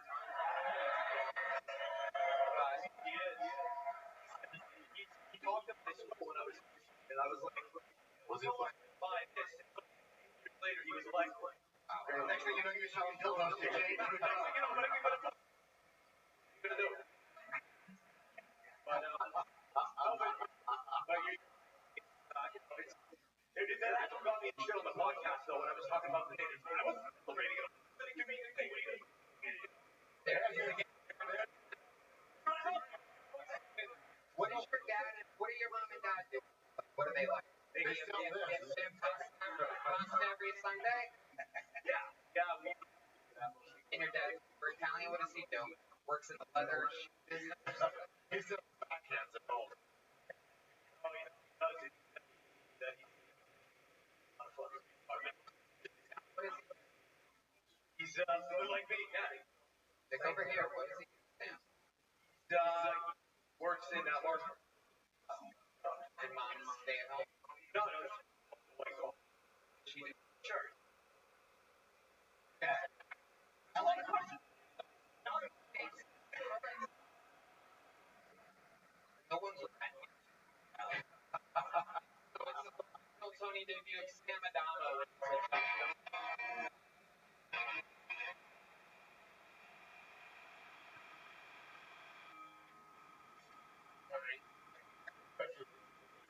Right now. What? This guy presses rails.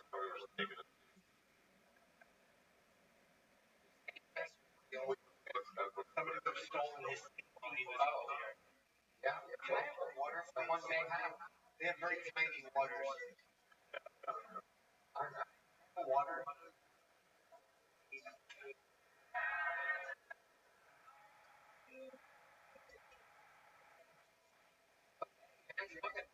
The gentleman goes by the name of Truly Joy.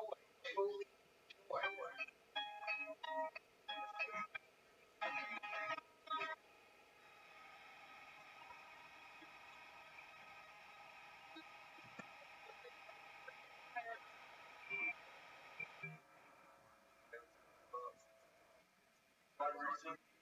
when you're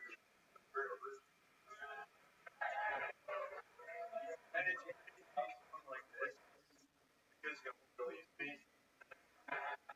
The other day, this guy came up to me and he told me that I reminded him of a turtle.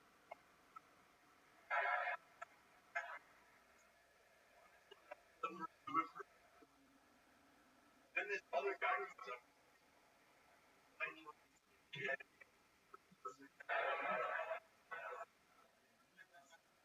I thought that was pretty accurate. I look dry. I look like a cheap fuck John and had a baby. Got time for more? Alright, guys. What do you call a gay that doesn't a cool ass dude? What do you call a lesbian that doesn't get sensitive? A cool ass chick. What do you call a non-binary person that doesn't get sensitive?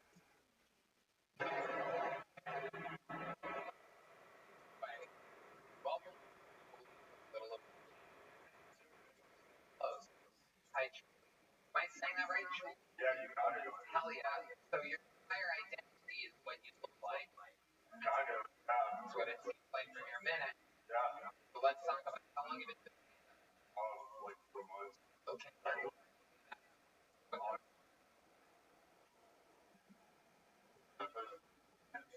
You do? No. I like. You don't know that. I do know that.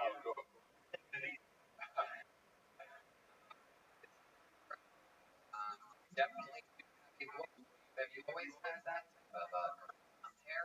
Everything? Yeah. Yeah. Sure. I don't. I like riding on. Okay. Did you ever do shot? I made a joke about this last night on the bike. I've been hearing all day, every day, and I haven't heard it like at all.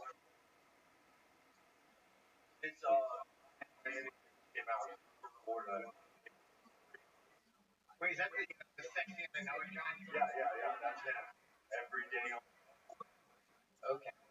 I like the stuff you said about yourself. The t-shirt songs are first good. Like you do that like first part, just concentrate more on your own stuff. I got a question. What do you call a non-sensitive non-binary? They cool. Oh, good. The bear. Exactly. You do. So I have a house that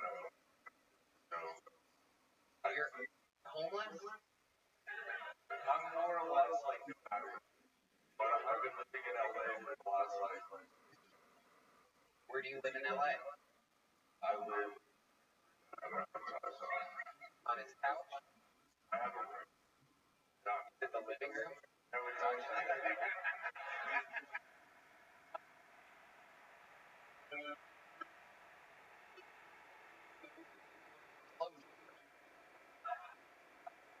Of all like look like his own bedroom. Well, this belongs in Richmond. I do not believe that. You have a room that has a door. No way.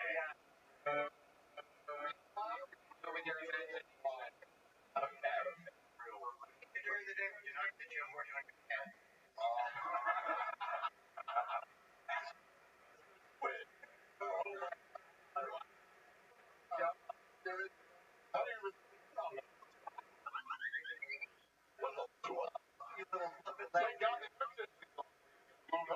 Those are the most realistic looking prosthetic legs I've ever seen. You got the hair and everything. They put hair on it now.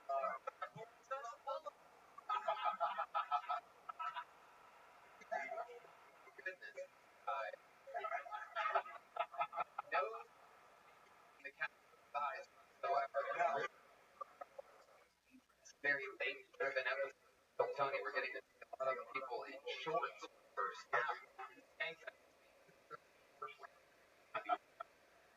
You come to us often?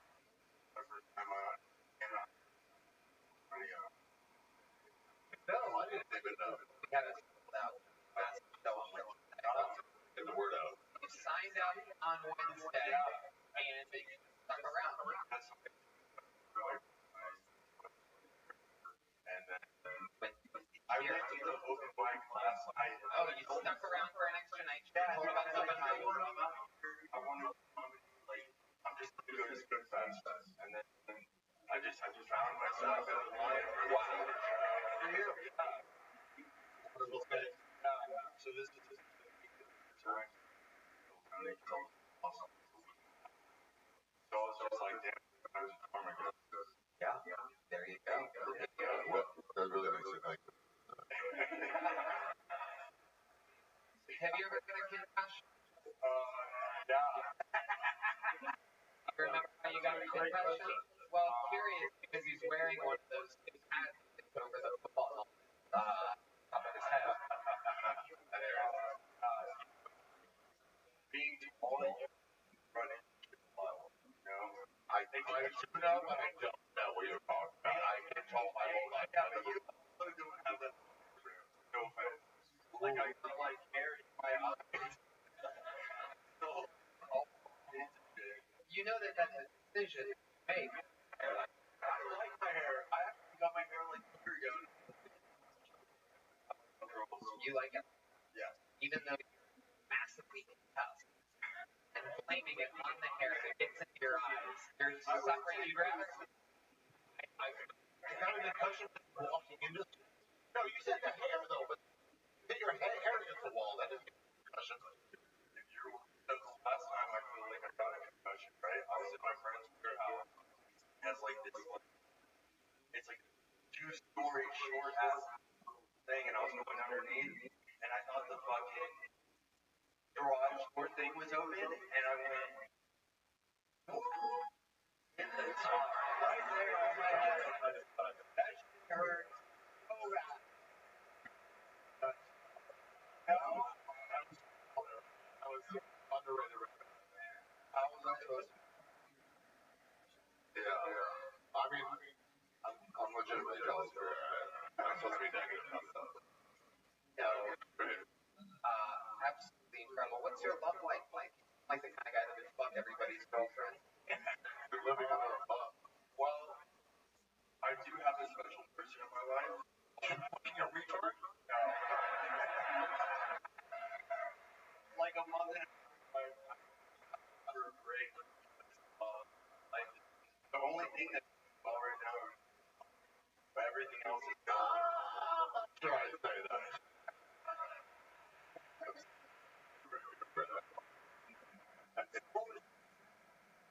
Honestly, like base, you know what I mean? And I was just like, my life was just, I was just like going crazy. To be honest, like I was like having mental breakdowns. My living situation sucked. Like, I thought people were my friends, and they were kind of like taking me over, and I was like, oh my god, and I was just like, Were you on drugs? no, I've been sober for over a year. But what were you on before the soberness? Weed and cocaine, mostly. Yeah. Why'd you get sober? What made you decide to like? I'm glad you asked. Thank you. Thank you. I got sober. Thank you. Jews are very funny. Doing shitty drugs with shitty people and having shitty experiences. How do you think they felt? You were there, Bob. They're like, dude, I did can at 8 a.m. with a big will up last night. I got cheered. When you hit your head, I was last time, that time. The house in Florida that you rent for your entire living, did you inherit that grandparent?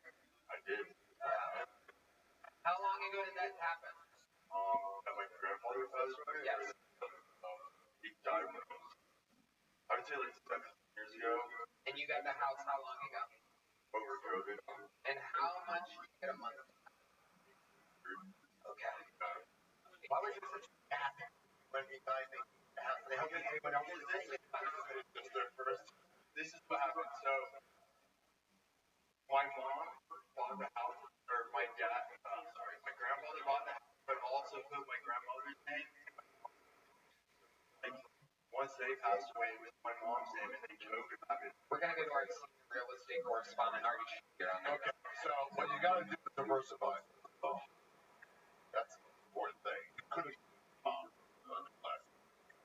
Yeah, I got that house earlier. You got it. That's the important thing. Those are the houses. Instead, all you got from your mother, her heritage. All right, ladies and gentlemen, that's enough of that. Please join, ladies and gentlemen, there you go. Way too long of an interview. But, wait a second. Here.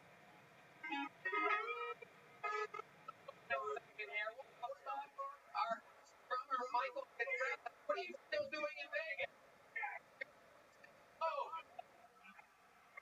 Ladies and gentlemen, make some noise for the full-time Kill Tony drummer, Michael Gonzalez.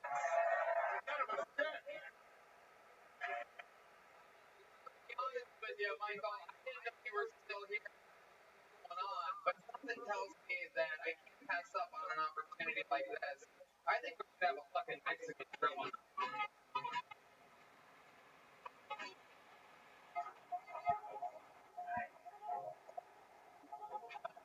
PC, the great Lee, right? Nick Liberatory. We're gonna do a drum session. Right back to the history of comedy. Honestly, the drummer of the goddamn comedy where we all performed and had it. And it's a fucking freak nature. Gonzalez, and every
another fucking star.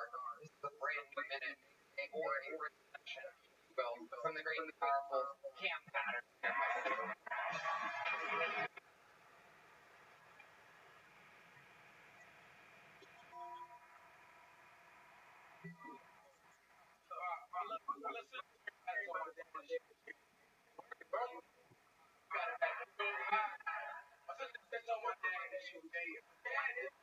My dad is so he got a that's big game. I was 57. My dad is just that's what he was saying the whole time. And my sister came out and told me that one take it out like and my dad went I said, my daughter, I love it. I love it. And I'm telling you, I feel like and my dad was saying, go ahead.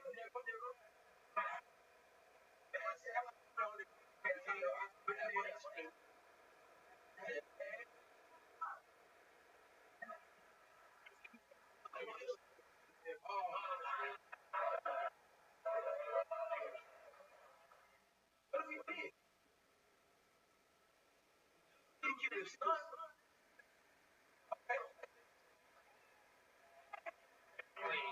One minute. Your family. I told Cam that we're doing a kill. Literally about I'm mad as fuck. Who are these niggas? I'm mad as fuck right now. I have got a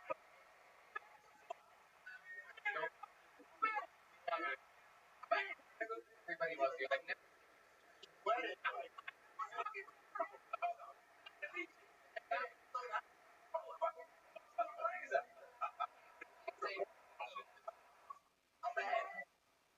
I've never, you are soaking wet right now. I've never seen you swim before, but I'd imagine that's how wet you'd be. Wet you'd be. Me when he was 5 years old. That was somebody's good luck, but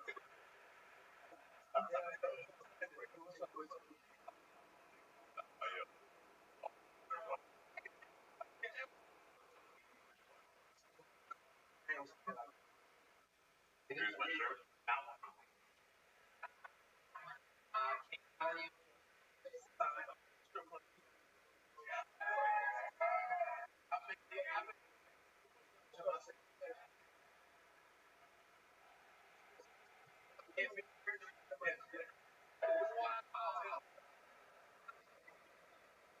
How many kids?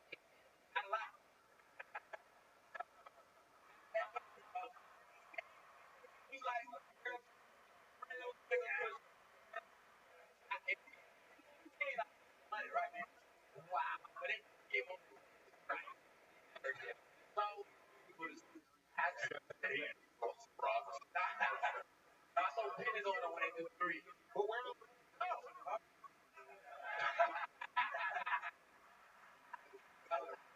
Wow.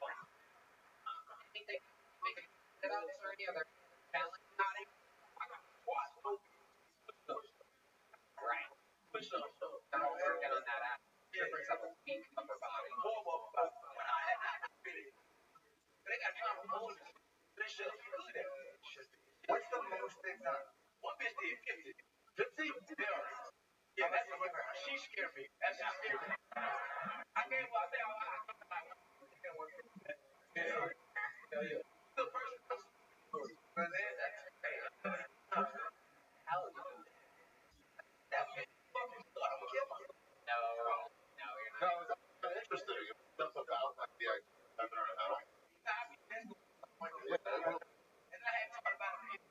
I'm mad. I love that, man. I absolutely love it. You're a gangster. They're not used to seeing. These people are used to or trying to black people talking. But you think they have been a failure? It really wasn't. You had to wait. Black people black. All four.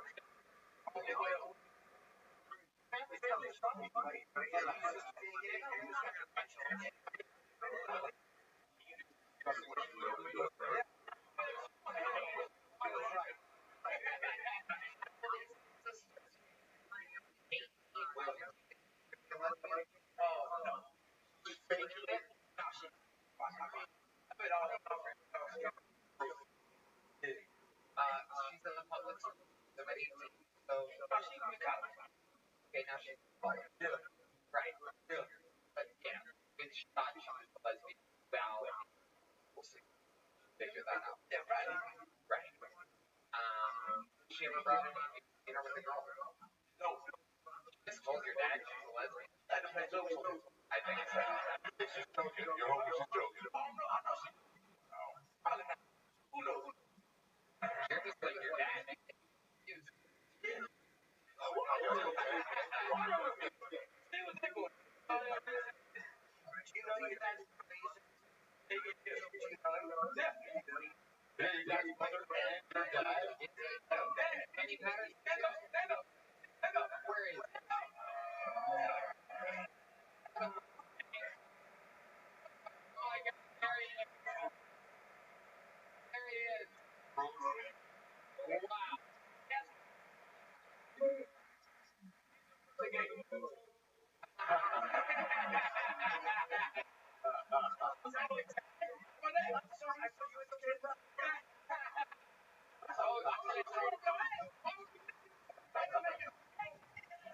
Going along with it. Going along with doing the right thing.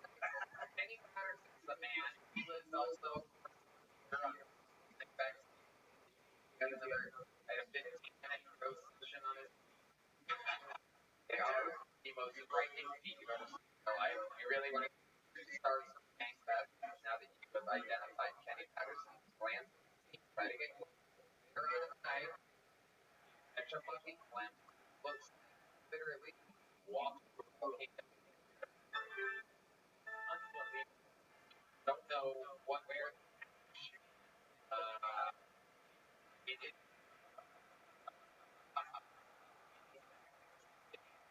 But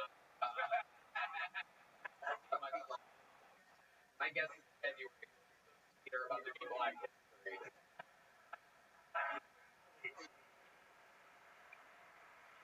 We're all all these sets that is just absolutely remind you guys that Cam than any other regular ever in the show's history. You're using one of the newest ones, Ari Mack. Cam has been doing it much, much less and less time by a half a decade. And also, Cam was real comedies that he fucking a year or two ago. Like, I mean, we were stuck out before they opened. Where David Dolly was Dave Chappelle. You know, just praised our race. So it's really good to watch you perform at an extreme high rate. The fact that you have fucking that's you 95% of the time is an unbelievable batting average. Now, you're a fucking legend. Everyone else is a bit better. There you go, the pattern, ladies.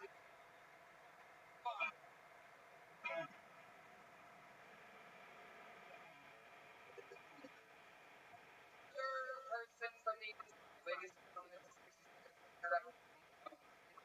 now fucking Armando Hernandez.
real. You just performed it here.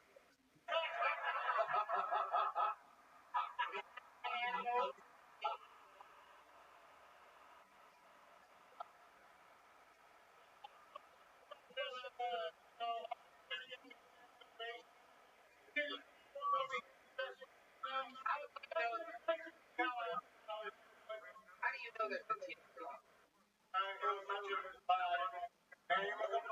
Also, if you're acting like when you do little silly things and how you do to one another, that could be a range of If you're blind, do you feel more than people? What can you eat?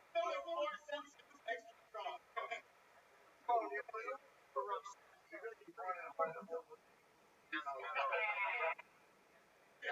Yeah, it was a rough set, but enough about your eyes. So, Armando, what's up? Were you born? No, two head trauma accidents throughout my childhood, resulting in past stress. I'm just lucky, I guess. God decided to hit me with a pretty toy. Okay, let's go back to the beheading. What exactly happened? An accident? Will you just rock it really? Oh, yeah. You ever really afford?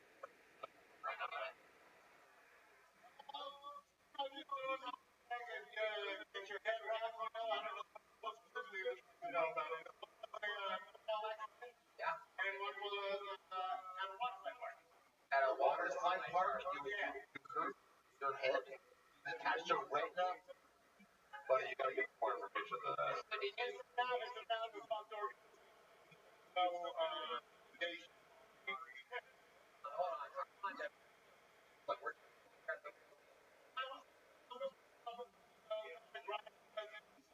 Bay Area, security, housing, from the water park, and now it like my head, I feel running, yeah, I mean, my teenager cousins of mine. So let me ask you this: the football accident first, right? And did one retina detach then? Yes, and that took about a year to, and then, half the same shit happened, again, when I was walking. Did you find out or something that you have like a retina problem, or is Cancer, doctor wanted to make me a exam,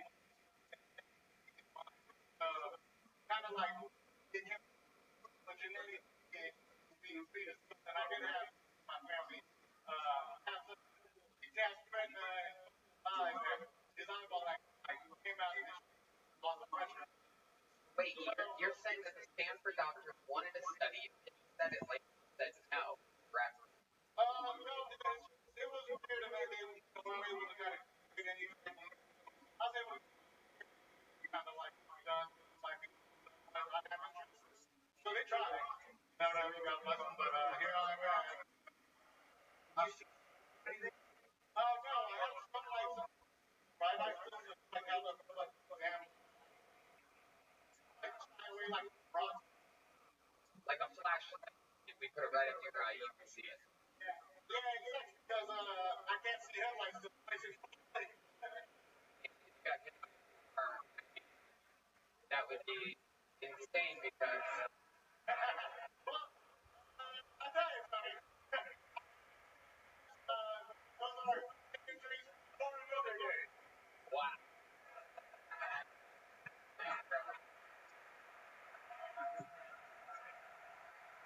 So pulled out of the bus. Your way is to your right. The head run off.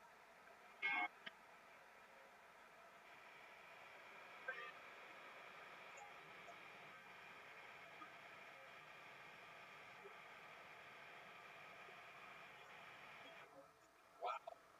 Welcome to Tank, ladies and gentlemen. Right. For real. We have a special treat for you right now before we get back to the bucket. Coming hot off of a set for guard noise for a few minutes or so from the great dark night of late night comedy. Anything can happen. Making his return. This is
You know how you get your luggage back in a plane crash you survive?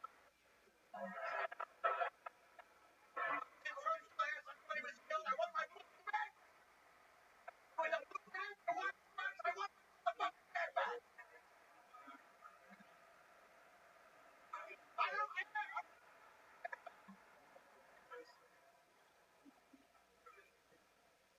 Why do women work out for candy?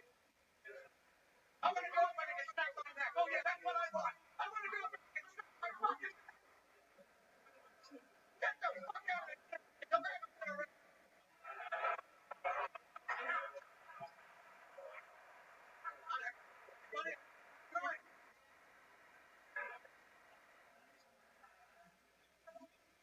I noticed I have to make sure I don't repeat myself or never see it fucking again. Raise your hand. Handicap. You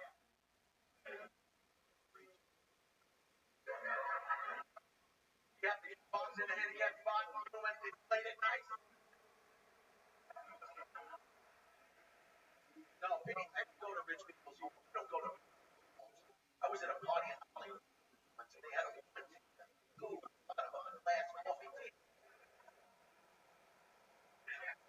I wanted to like I found it there. I found it quite rewarding. It was a fact. I didn't get another time to bring back that fortune. But he lined up.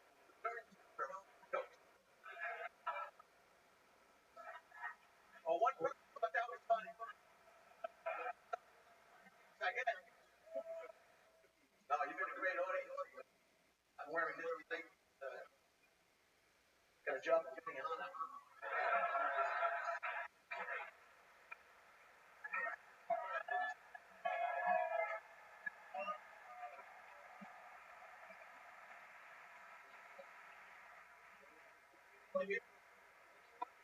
Anything.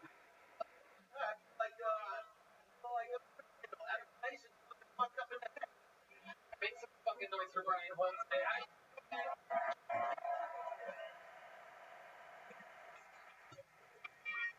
All right. One more time for Brian Holtzman, everybody. The great Valerie Vaughn tonight. Absolutely. Let's get one more treat. Come up and say hello real quick. I know that I just arrived just to Las Vegas, Nevada, and just so happens to be not only one of my favorite comedians of all time, not only one of my mentors, not only one of my true best friends, but also the creator and one of the obvious stars of the roast of Tom Brady. Ladies and gentlemen, pop in to say hello real quick. The Roastmaster General, Jeffrey Ross.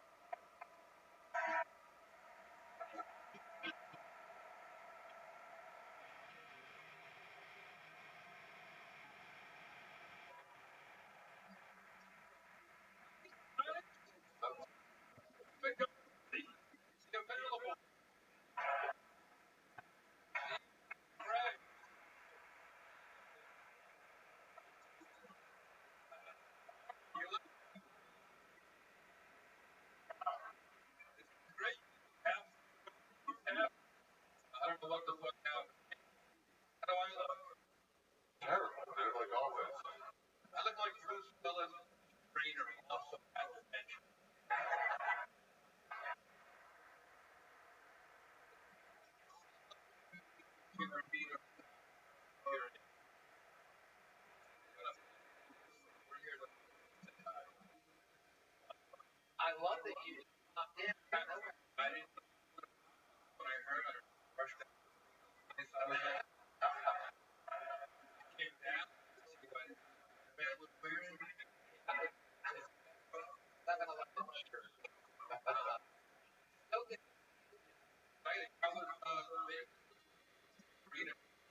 Yeah,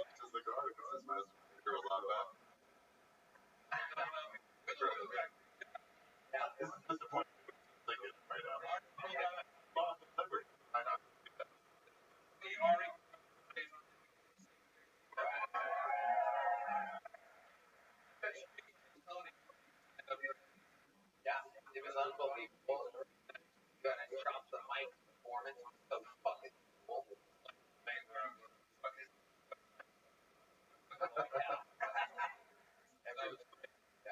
Just saying hi. There is a crowd. Your left wall's hanging out.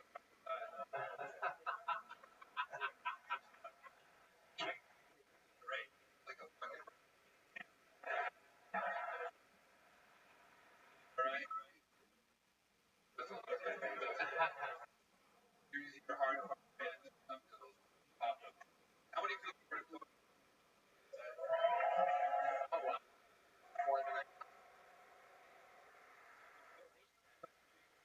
buy? yeah.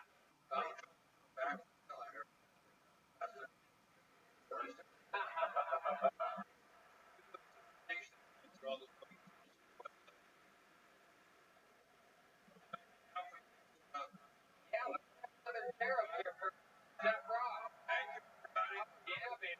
I love this so much. Love it. Tony. So, a lot of Brody Stevens fans.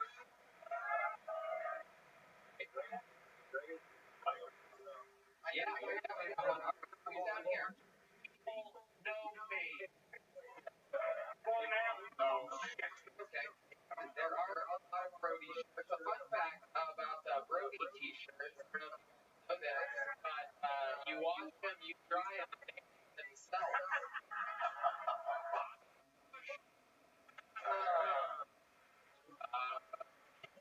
So I know Brody's I know that here's Brody's best joke. You know, he would talk about going to the Rock and Roll Hall of Fame, you know this one. And he said, Nickelback and tour jacket, rock and roll. Did you know that? It's in a lot of enjoy it. Shout out to Stairway to Heaven. how dare you? Brody, all of one of our favorite festivals. Yeah, comedy's wild, man. I like it. Great to be here in the Hurricane Katrina. Shelter. It's a vibe. You guys still having fun? We hanging out? It's been a long while. And we have one more special treat for you. More regular was to make here. Ladies and gentlemen, when you first saw this young man living in a van, addicted to open mics, here, brand new minute singing, you know the this is Hans.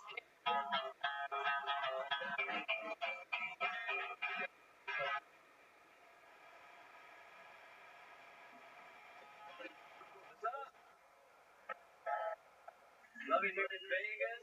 I don't know if you guys have against Oakland, but I feel bad. You guys took the Raiders, you guys took the A's, you guys even took the crime and homeless. Nothing for black people to do in Oakland anymore.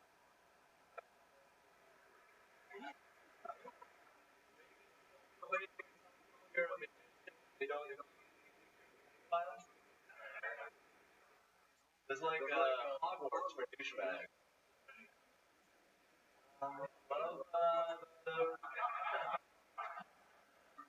Love the Jews were blowing up those tasers, tasers.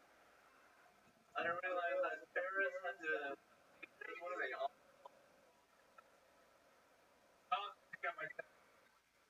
Yes, I did. Thank you.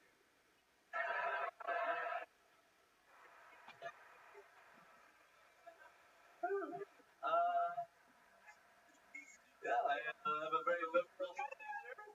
She's so liberal, she adopts and tells the kids that they should support it. Thank you. McKinley. That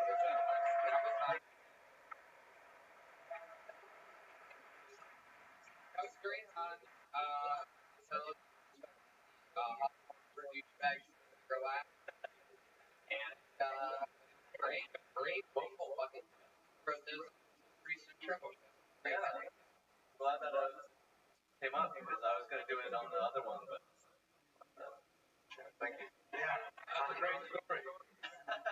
You were gonna do it on Wednesday? Yeah. But much. I love fucking memes.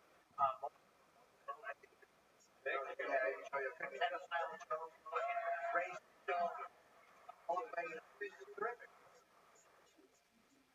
I'm trying to round it. Alright, like you have a little Fucking bad joke. really? Oh, Get the tea? I do. Hold on. Really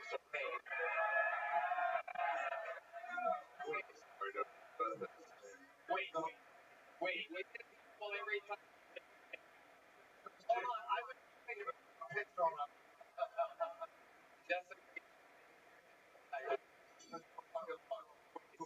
what do they have? Listen, I guess, sorry. Mitchell lines that were, and kept Tony regular.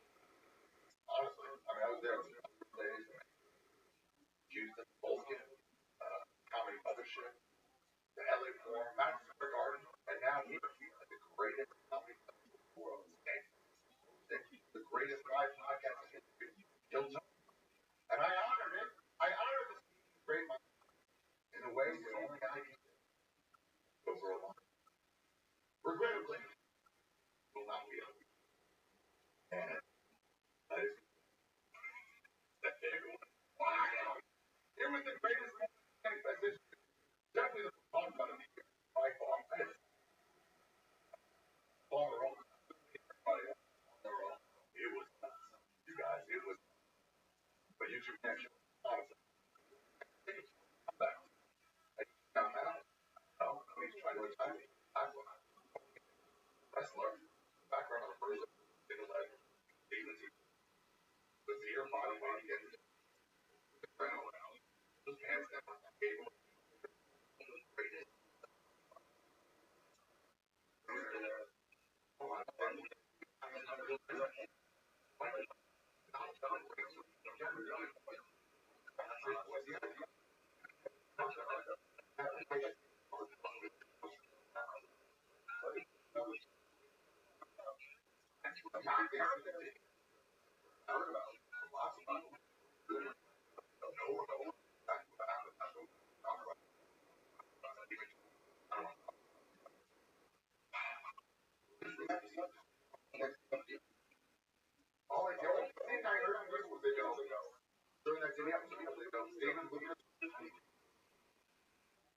what is that?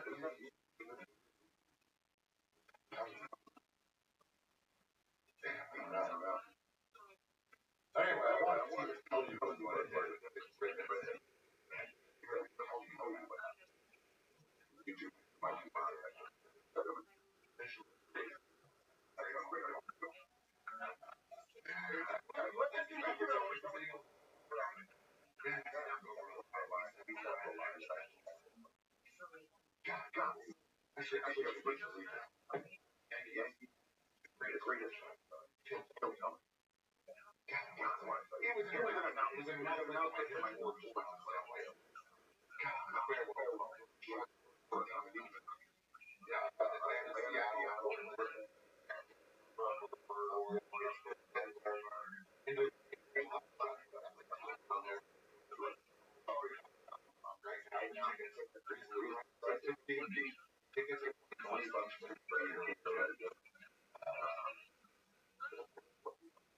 So while I was watching,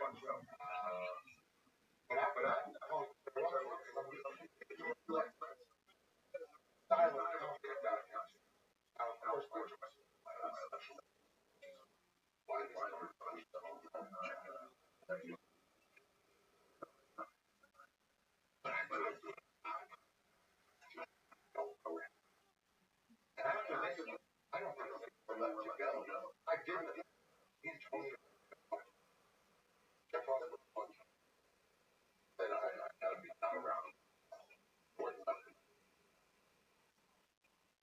So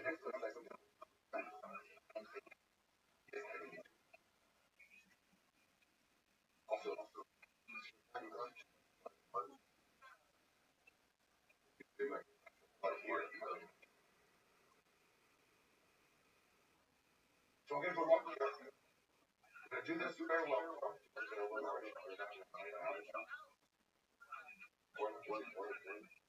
And then I'm gonna go with last time. Well, I'm just going back to it. Next time you see that stuff anyway, we don't act hard. Not to be honest. I want to go. It's not like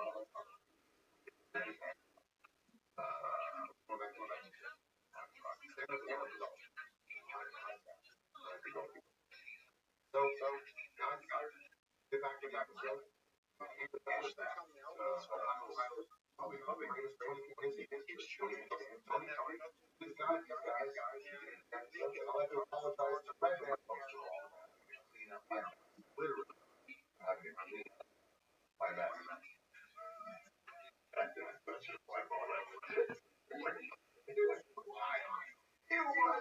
Why? Don't even take it.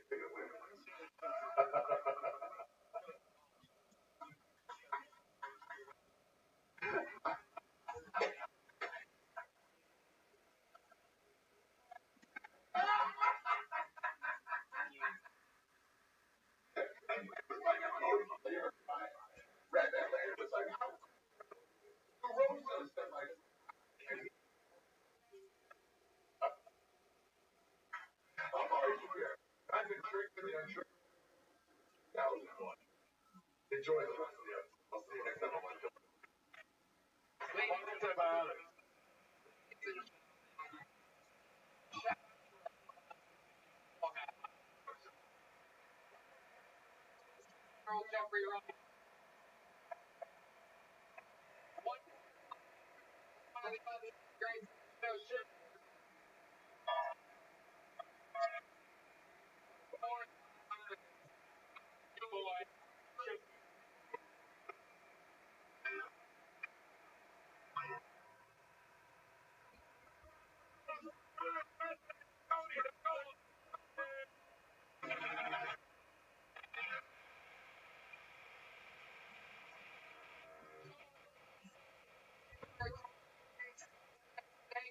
Congratulations on being here. Oh, God. This is chaos right now. Shit, yes. Thank you. Love you. Good night, everybody. Thank you so much.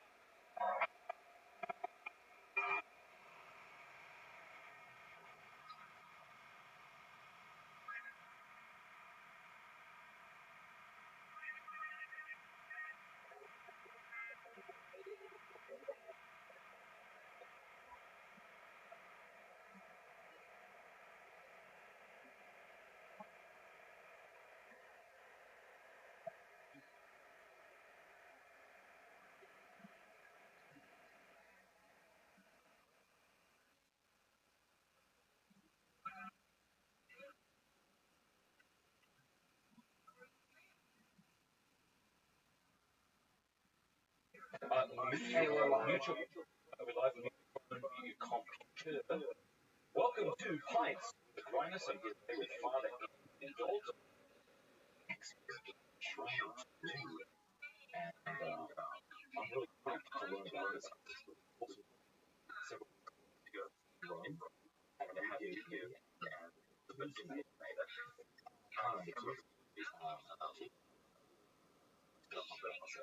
Yeah, everything like that. I think I wish my was pre-recorded there, and I was like, chat it out, conversation. It's thoughtful stuff on neutrality already online, so I think the conversation allows to tease out some things that maybe watching the podcast that works out.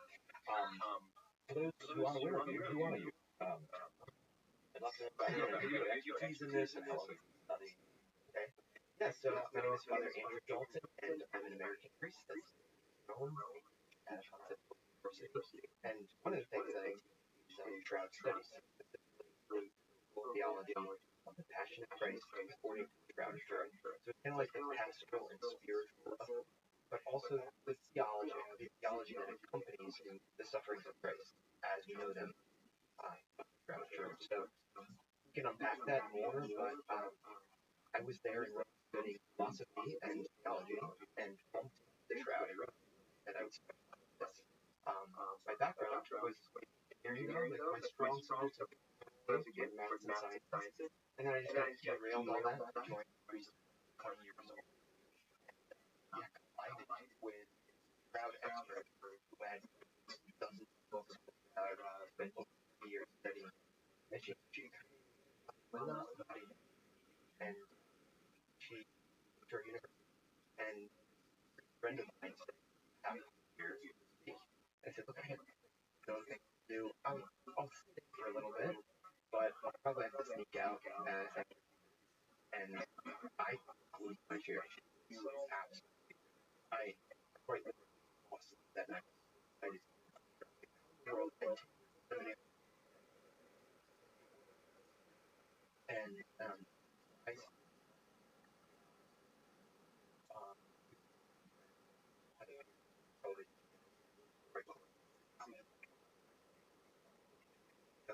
that was did you guys spend in Shroud for a year? People don't know how much there's out there. Most of the archaeology, the history world, most of the archaeological world, and so when it comes to historical, what you're looking for is that you have a monument and a document. So, of course, we're all familiar with the document telling about Jesus' passion, but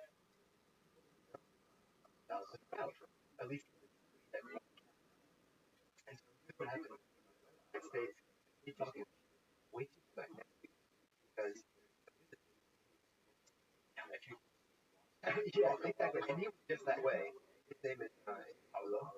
Probably spent 5 years trying to by ultraviolet light on just the very light domain.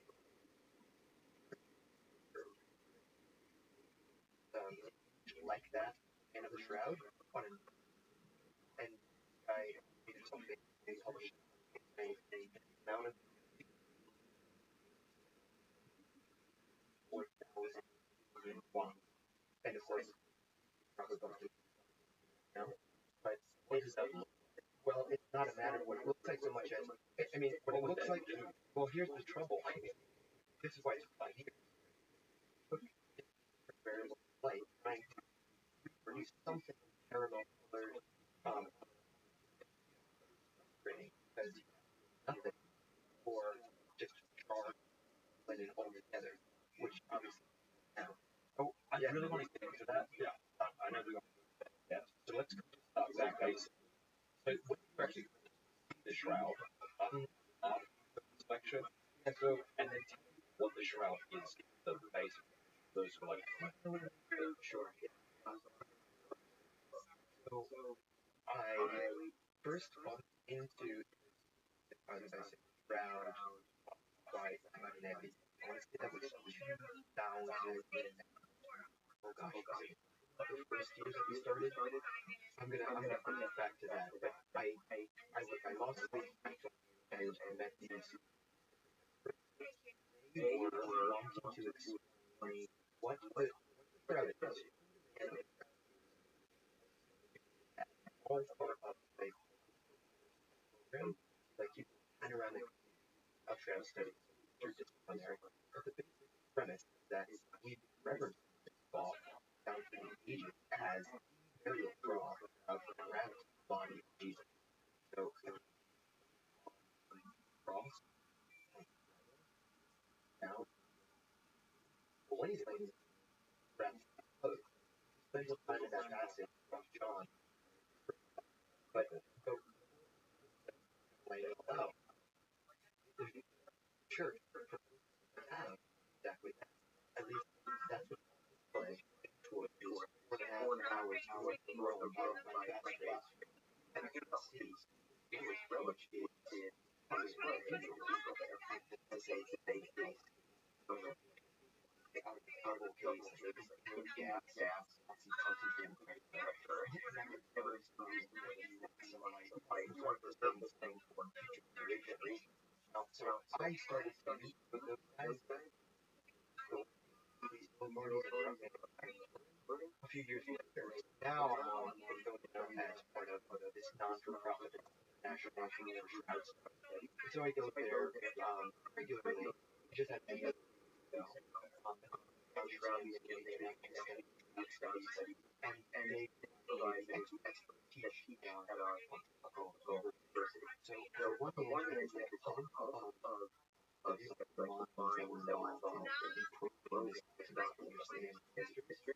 The other side of this is kind of showcase for a great experience.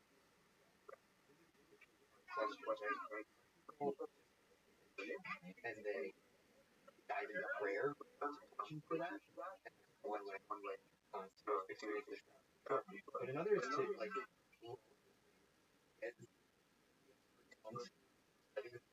chemistry, biology, forensic medicine, the history,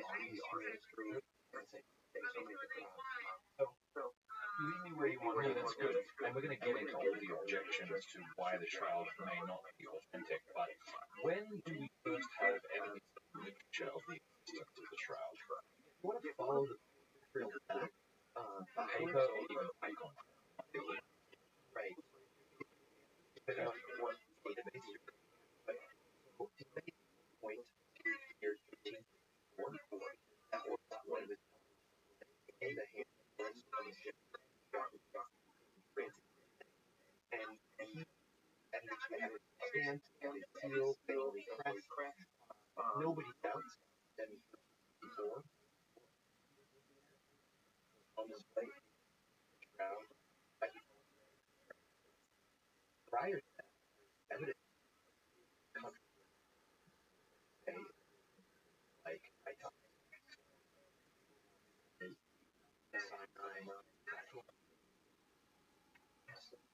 Can we throw up an image of the shroud?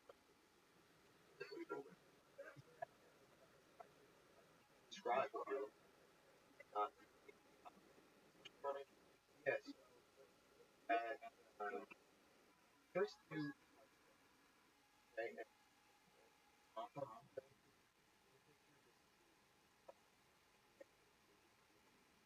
oh yeah,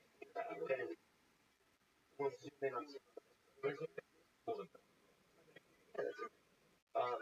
so at the top you see a really long clock. So 13.7 to be exact, and 7 height. That's like 0.4 by 1. And what you see on the left side of the linen is the frontal image of the body. Right. And then on the right side is the dorsal image of the body. So it actually wraps all the way around the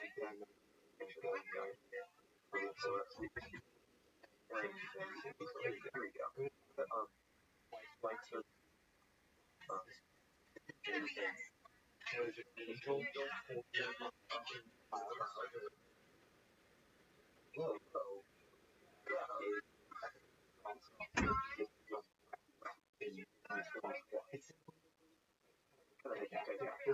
understand how lines are on the top of the body, and then it's so long that it wraps around the back of the head, over space, and over the stomach. So as you unfold, you get what the individual.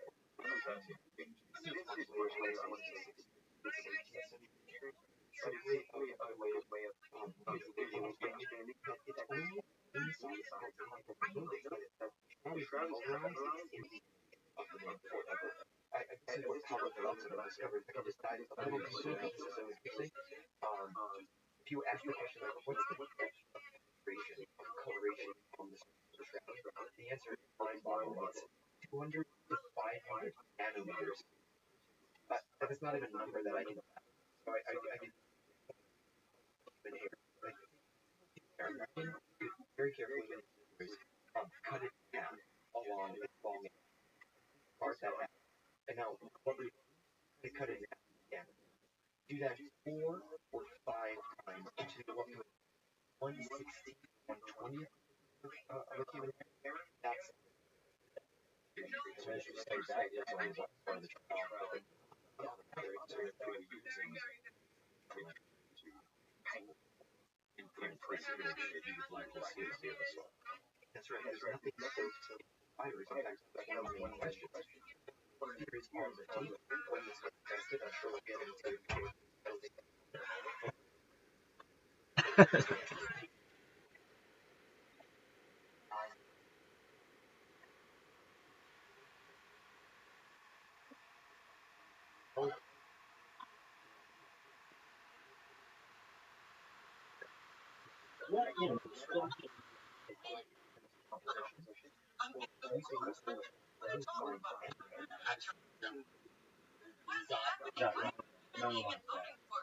Yeah, I don't get you late. I mean, 15 women.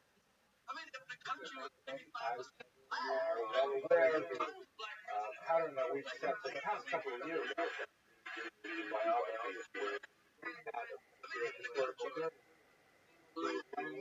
One specific perspective. How that kind of information from the society.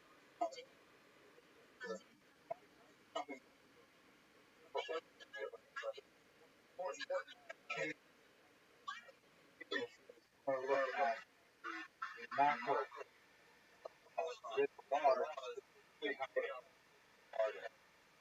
have to do by wrapping on that, but now water primarily because much of the large by the story. Let's put it very quickly. Tonight's lecture is by Richard. If you are interested in sponsoring lecture for the season, next week is Emma Lazarus. After we have crypto Jews, also the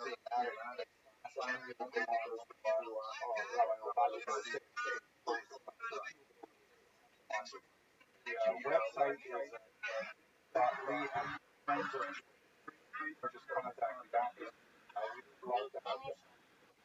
Let's go to subject at hand.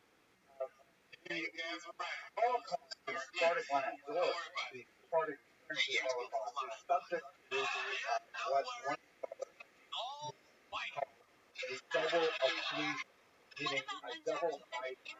There's two elements to this. The first is that the Holocaust overwhelmingly understood as nationality. When you look at the culture, the Nazi genocide inevitably have their language inflected or Polish, perhaps French, German, Dutch, but you really see your Arabic is spoken in Britain. This is a great distortion of the historical record. Sure, the vast majority of the victims of Hitler's tyranny overtook but significant numbers, tens of thousands, hundreds of thousands, that hail from Greece in particular, Turkey, North Africa, and their experience has largely gone unstudied. Even Greek Jews, who are perhaps the most European, and their experience is most closely related to their English brethren to the north. And this is a highly unfortunate situation. There are only a handful of scholars who are doing any significant work on the Holocaust in Sephardic lands for a variety of reasons, but it has meant that the story of these tens of thousands of victims has gone untold. I'd like to rectify that very briefly tonight in a tiny way so that, especially after Yom HaShoah that was commemorated a few days ago, we can understand a little bit more of the scope of the devastation of the Third Reich. That's the first occlusion is within popular culture. The Holocaust affecting Sephardic lands is not well known. The second occlusion is that within the academic world, I speak for myself as someone who, associates with other academics and historians. There's just not much talk about the Holocaust and how it affected Sephardim. And if it's not being generated in the academic world, where we are capable of studying arcane and sometimes ridiculous things, then how are we going to push this out to the populace?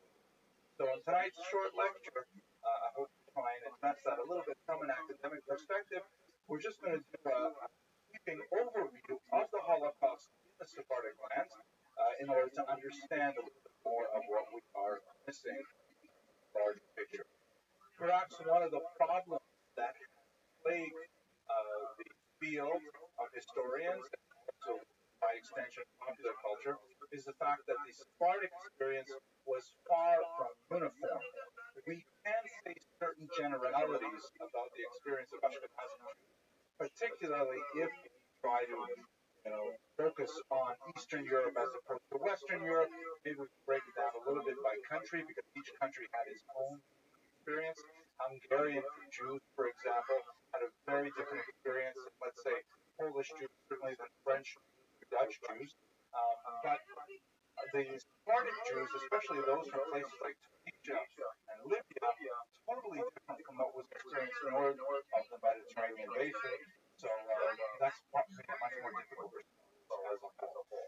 This is a fascinating photograph showing some Greek Jews in a displaced persons camp holding a mass wedding, a celebration of life with guard in 1946 occasion. That gives a sense of the life that reverberated from the ashes of the Holocaust. That's a mixed metaphor, but okay. So let us just quickly, in the context of Yom HaShoah, lead up to understand the distinction Sephardic experience, let me very briefly catalog what we know about the Ashkenazi experience. I know that many of you are deeply familiar, perhaps personally familiar with these things, your own experiences, perhaps, certainly through parents and extended relatives, but I'd like to give you a little bit more of an academic perspective. And in so doing, I would like to introduce you to one of the most significant debates that historians have had since the 1950s over the interpretation of the Holocaust. Basically, there are two main scholarly groups in approaching the big questions about the Holocaust. And when I say big questions, I mean things like, how could it possibly happen? How is it that an entire continent could participate in the murder of millions of its citizens?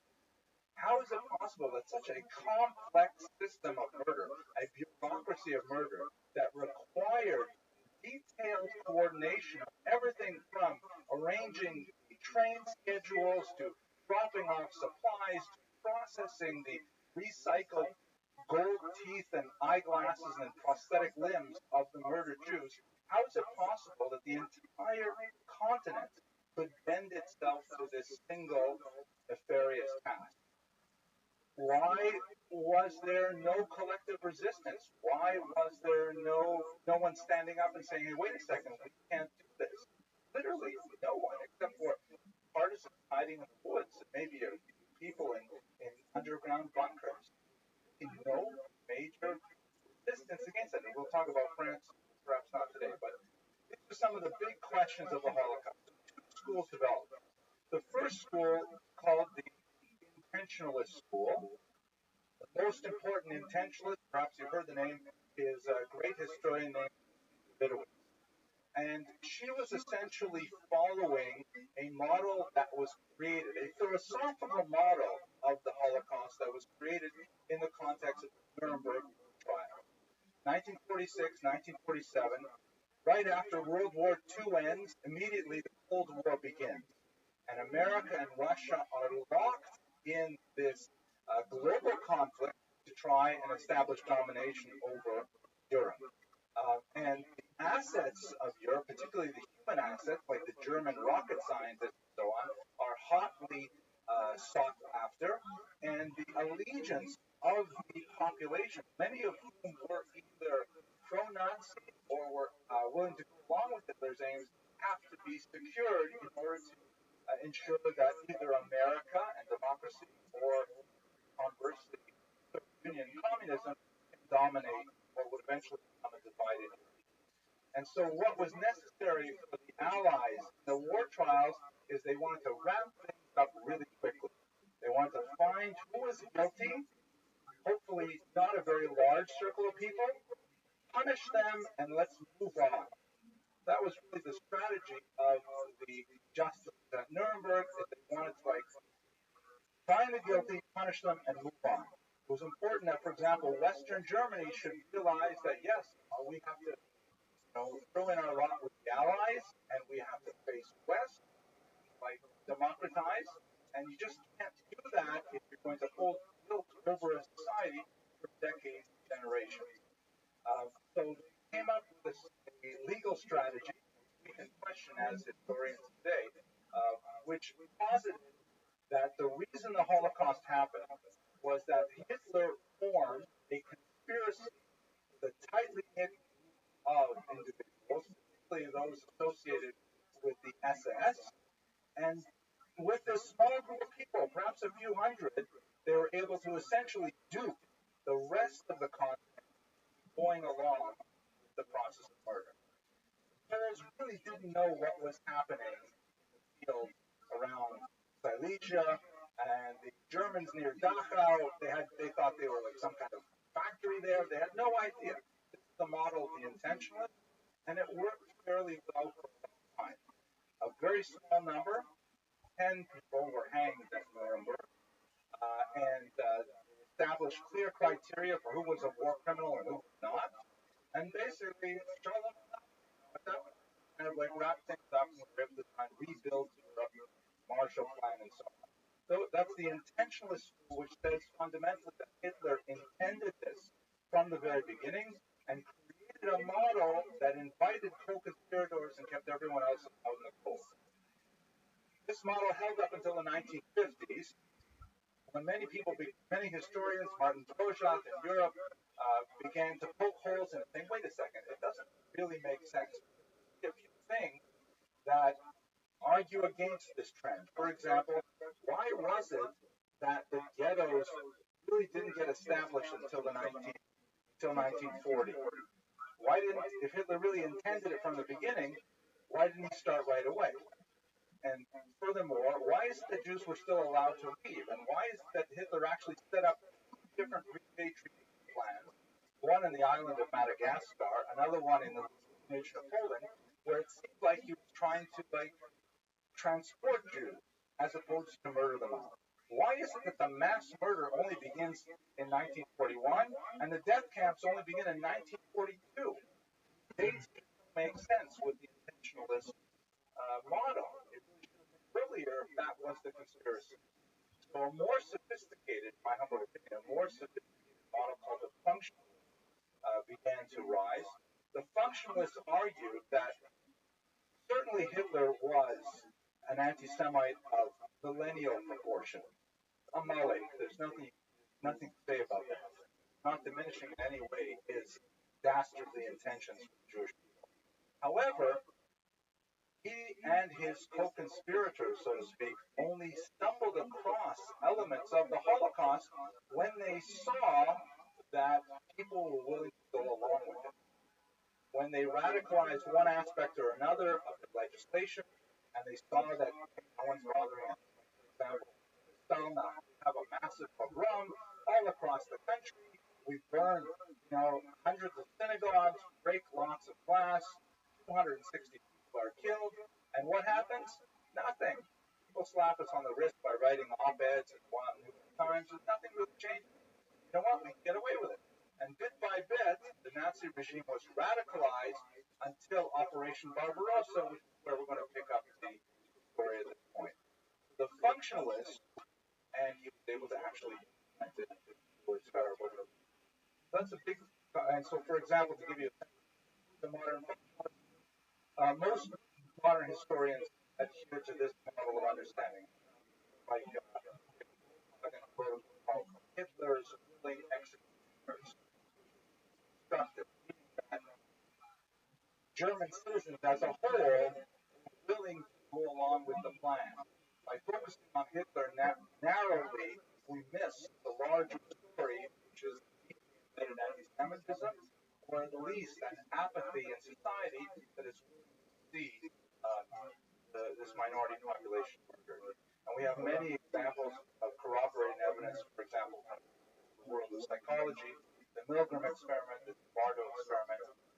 Perhaps when we have more leisure, let's look at the essential timeline of how the Holocaust played out within the context of the intentionalist versus functionalist debate.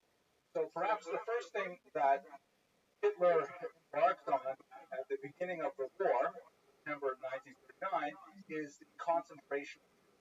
And this happened in a haphazard manner throughout all of the occupied territories.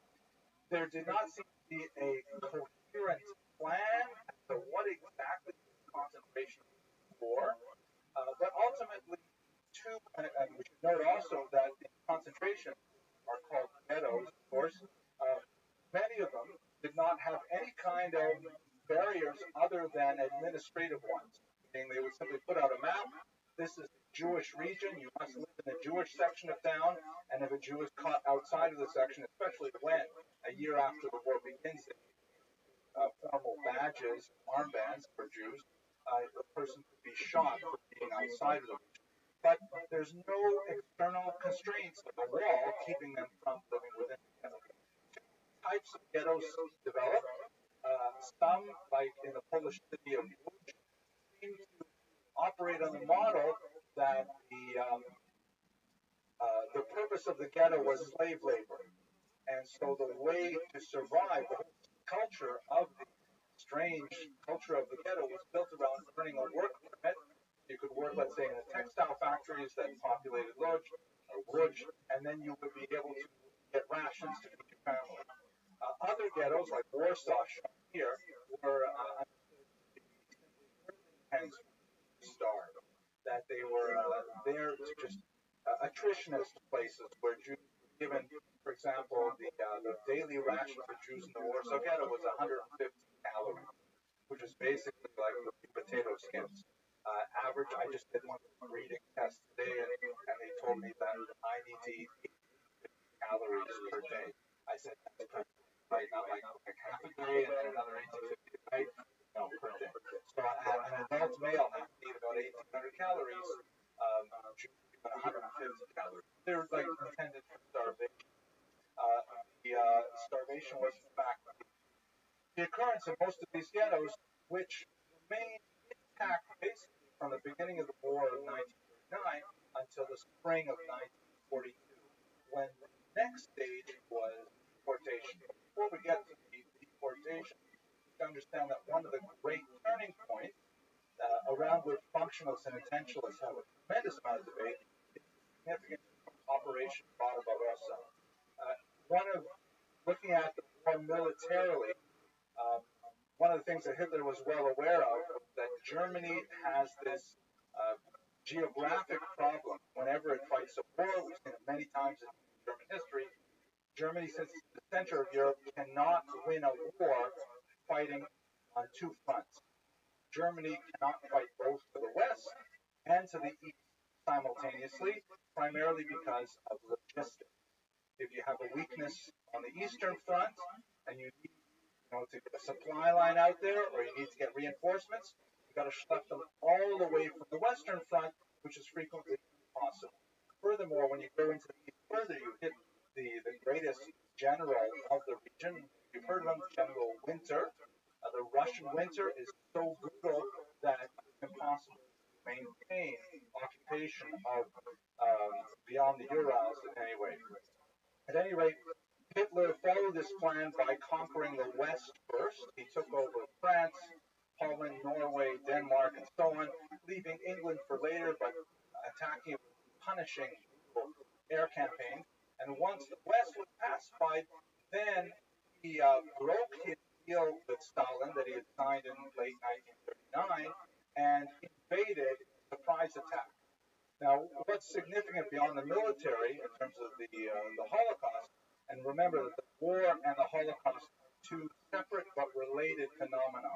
The Wehrmacht was trying to advance the war effort, and at the same time, Hitler was trying to advance a second war effort, that against the Jews. So he sent out four groups of what were called Einsatzgruppen, or special commandos. And these special commandos, A, B, C, and D, followed the Wehrmacht into Poland and the former Soviet Union, and essentially followed the troops in and went to the tiny Städtlach where Jews lived. They would round them up in these tiny little Städtlach, these roving commandos. They would drive them out to ravines. Sometimes they would have them dig their own graves, strip them naked, and they would shoot them en masse. They did this for about a year, and they killed somewhere between 1.5 and 2.5 million Jews in this manner, including of my own family that remained behind in Europe. This is, however, a far cry from the death camps that will be created later. And historians wonder, did Hitler switch to the death camps because he saw that he was going to lose the war, because the winter was going to impinge on his troops' movement, or did he move to the death camps because he saw he was able to shoot so many Jews in a fairly inefficient manner with guns? Perhaps he should get away with something more radical. So the war at this point, this is when you have the first actual instance of organized mass murder. Significant to recall the date. June 22nd, 1941. The war has been going on for almost 2 years at this point, and you have not had any organized mass murder. Kristallnacht is a massive upheaval and pogrom, really of a 19th century variety, and there's lots of incredibly awful, brutal attacks on Jews, but they are called Einzelaktionen, single action events. You don't have a clear mandated military plan, a technological bureaucratic plan until 1941, which lends more strength as well to the functionist argument. So after the Einsatzgruppen have had significant success for about half a year, then move on to the next stage, development of death camps. We should recall that Hitler actually had thousands of concentration camps that were operating already from the 1930s, and he put into concentration camps basically anyone he liked. Political prisoners, communists, Jehovah's Witnesses, homosexuals, gypsies, anyone he didn't like. Jews were only a tiny minority of the camp population before 1942. And you can see here these black dots are many of these camps. One of my own teachers was here in Sachsenhausen. Then in 1941, largely, by the way, as a result of the experience they had testing new methods on Sephardic Jews. Sephardic Jews were the first Jews to be gassed in the war. They were the Jews of Slovakia who were experimented on as a kind of more efficient killing method. Hitler set up 6 of these camps here, which were known by the German term Vernichtungslager. Vernichtung literally to make to nothing, right? Vernichtungslager as opposed to Konzentrationslager. They're there in order to make people nothing. The notorious of them, of course, was Auschwitz, but the other 5 names are etched in the memory of Jews. Horrific sights of mass murder. And of course, we know the story of what happened in the death camps. The Jews who had been languishing in the ghettos were rounded up, like this photograph again from Warsaw, Stadtplatz, separated male and female, and then put into cattle cars where they were trucked across the landscape, and they would be out at one of the many concentration camps of Auschwitz shown here. There would be a selection process where the vast majority of them would be sent immediately to be killed. But those who either showed promise as slave laborers would be dedicated to one of the many satellite work enterprises that surrounded them. For example, had outside of plants for making acetone, chemical used in the war effort. And so a small number of physically healthy Jews were separated off to worked to death as slaves, those were ultimately a very tiny minority of Jews who survived admission to these camps were typically among the ones who were associated with slavery. Also taken away at this point were Jews who were useful for medical experimentation by pseudo doctors such as Joseph Mengele, Vaso Engel the White, Vice of Engel the White Angel, they called him. They liked taking children who were twins because he could experiment on one and use the other one as a control to see what the experiment resulted. The Nazis also used for a whole series of war-related experimentations, such as, for example, field amputations. If a person stepped on a landmine and lost a leg, would it be possible to sew on another leg? So they would frequently simply limbs, sometimes reattach them, sometimes ship them off to the front. And in a typical Prussian way, they kept records of which continue to pose a ethical dilemma for scholars who perhaps use that medical research today despite its various origins. The vast majority of Jews, of course, were taken to a gas chamber like this one at Majdanek, exposed to a rat poison called Silicon Bay that would air would use within 20 minutes, and other Jews would be brought in to remove the bodies and take very quickly for burning. I'm sure everyone in this room is broadly familiar with this history. It pains me, though, that the next, my students, my undergraduate students, they're what they call the 3G, the third generation after, they may have grandparents who experienced this. They may know grandparents who experienced it firsthand, but they're the last generation. It's hard to imagine there will be 4G that has any contact with survivors. So it bears repeating, primarily for the internet audience, because the vast majority of young people today don't have a sophisticated idea, even a 50-minute presentation. The survivors, as I mentioned, were typically those who were selected for slave labor and who happened to be fortunate enough to be alive at the time of liberation in 1945, by the Russian army. Many of the slaves had actually tipped over the point of what we would call conscious sentient life and become what the camp slang called Musulmana, or Muslim, the slang for people who simply gave up on living and they felt nothing. They literally felt no pain. They had no more effort to even eat, and they would typically die within a few days. They were exposed to horrific conditions. Latrines, for example, fed in a rule that encouraged diarrhea and forced very brief periods of time to use the latrine. One of the most fascinating accounts and studies of the camp system, very in-depth study by a man named Terence Press, who wrote a brilliant, one of the first early studies of how the camps actually worked. He wrote a study called The Survivor, and after finishing the book, like many great stories of the Holocaust, he was prompted guilty. And he wrote about the latrine, both the argument that the Nazis actually consciously used what he called an excremental assault, meaning that he wanted the Jews to actually go back and lose all of their humanity, lose all distinguishing features such as their distinct clothing, their hair. It was forbidden to refer to another Jew by their name. You had to refer to them by their serial number, and ultimately even to basic civilizing elements of our lives to lose their ability to toilet drink. But that's again for another time. Now, we have to bring it back to Sfarad. So the scope of the genocide, this is a map that shows the deportation range, which essentially extends from France. France was one of the major transit camps, all to the 6 death camps in southeastern Poland in particular.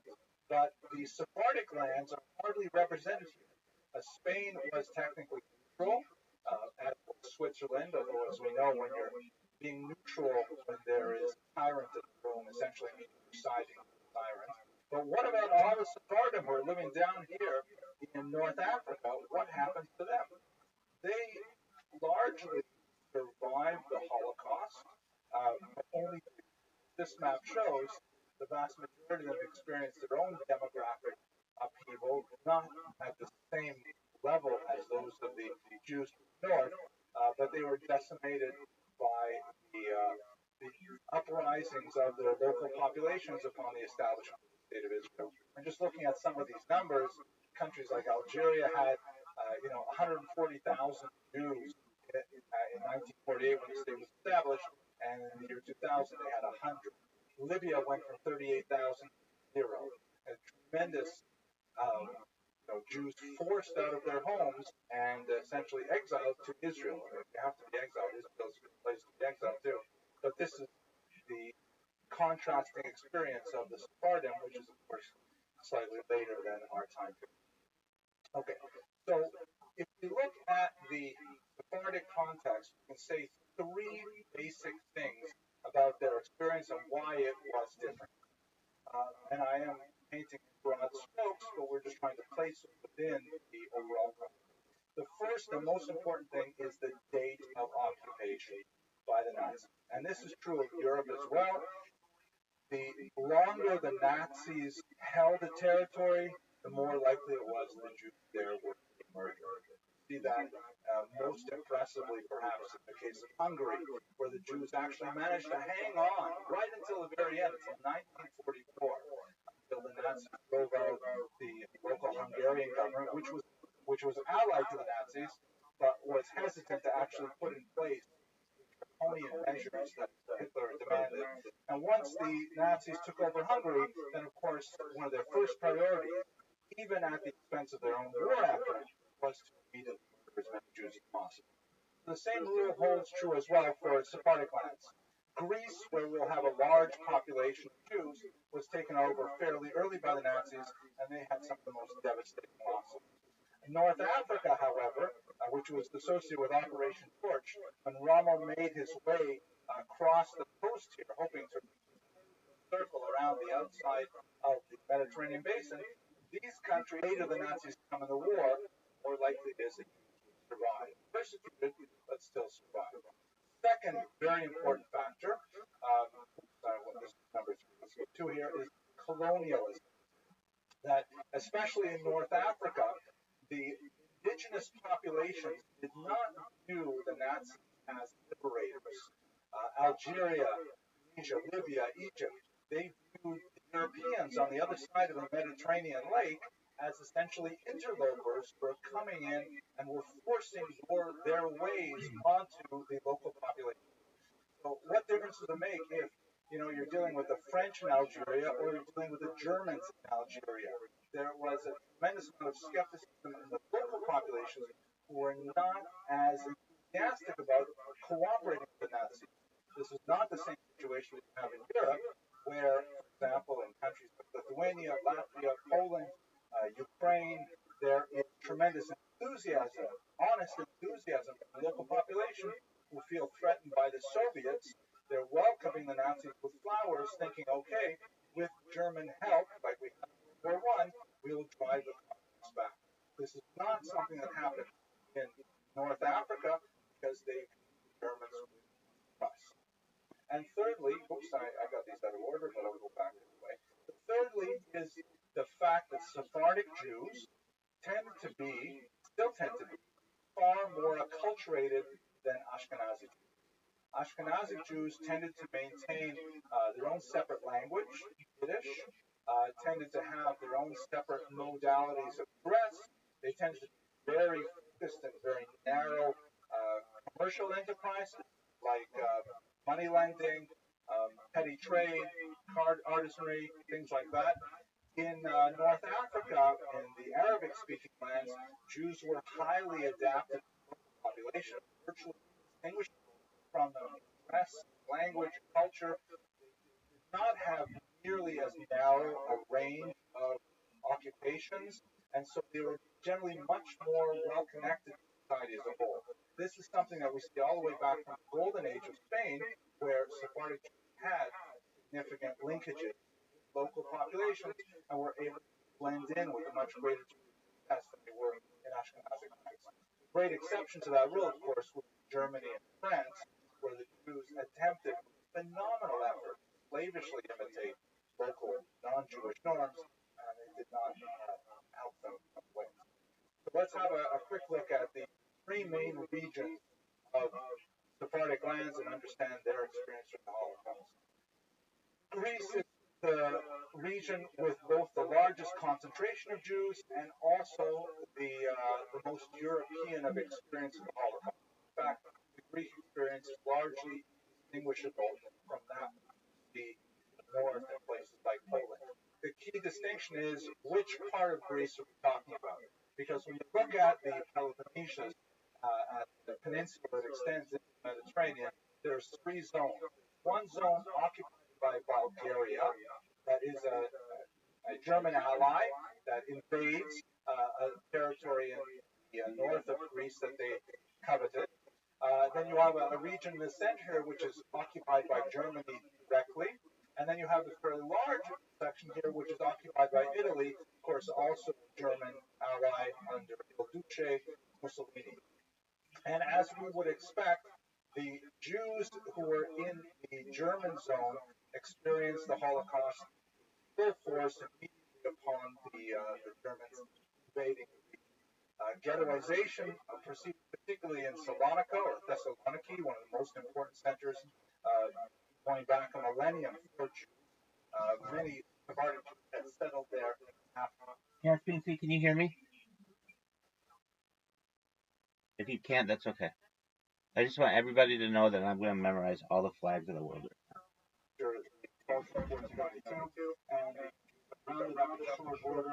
Thankfully, one of the leaders of the Jewish community there understood what was happening and took all of the local records and burned them. The Nazis did have some difficulty actually rounding up the Jews.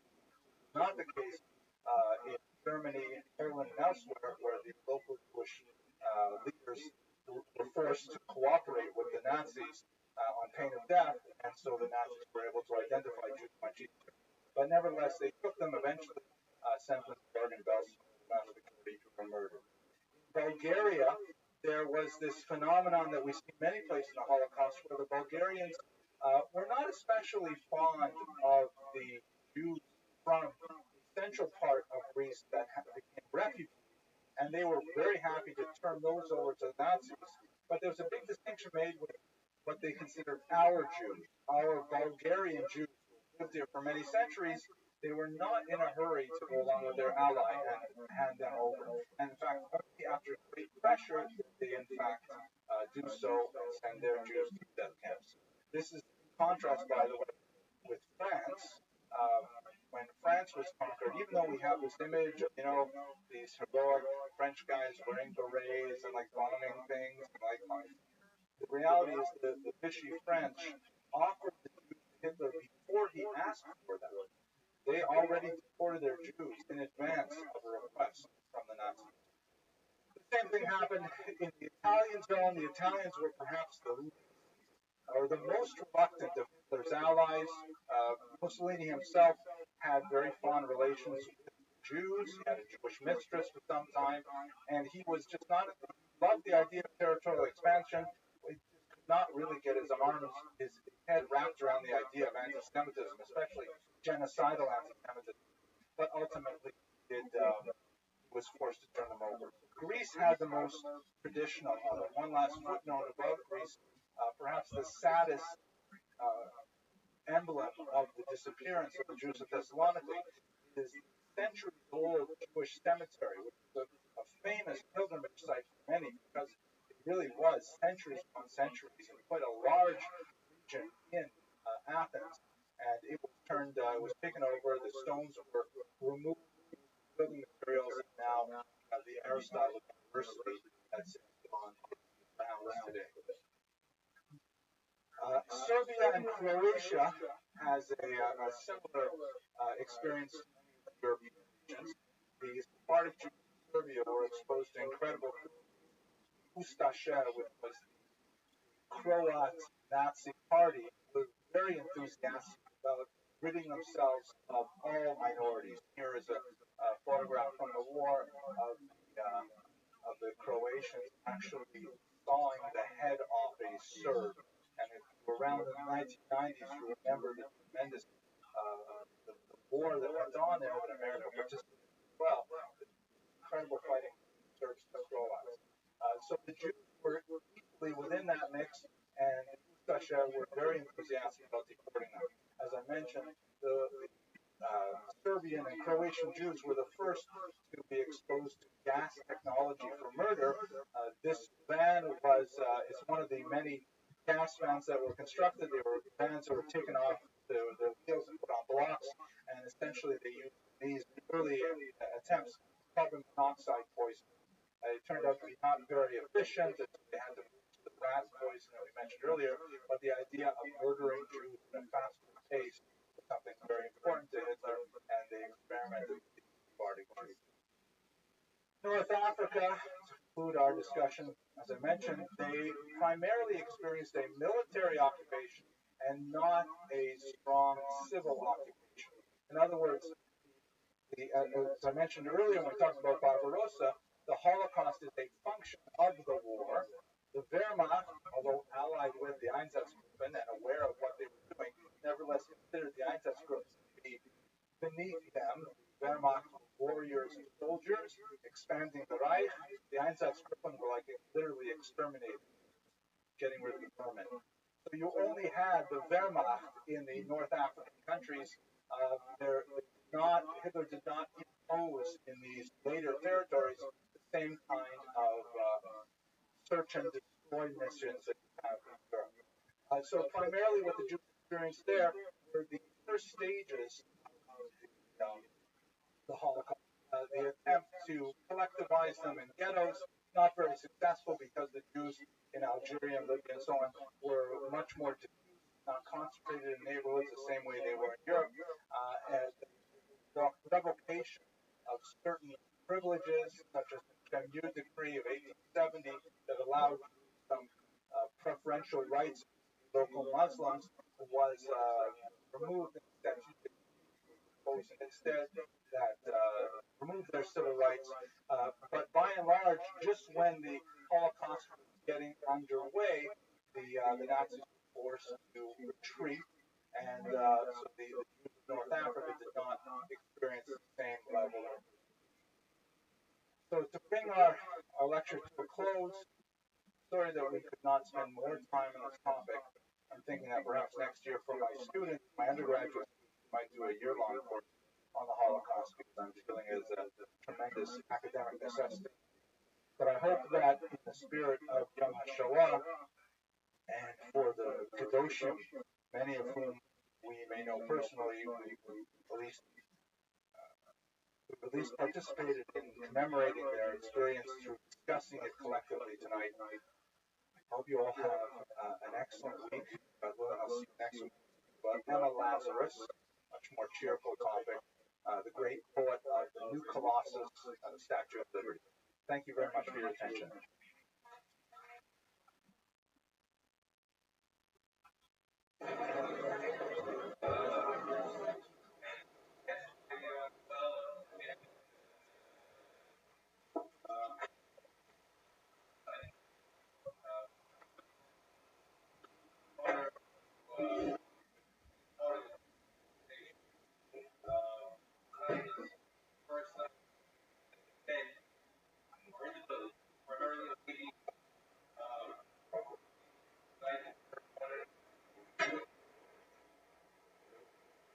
Honored and happy to have such a great turnout.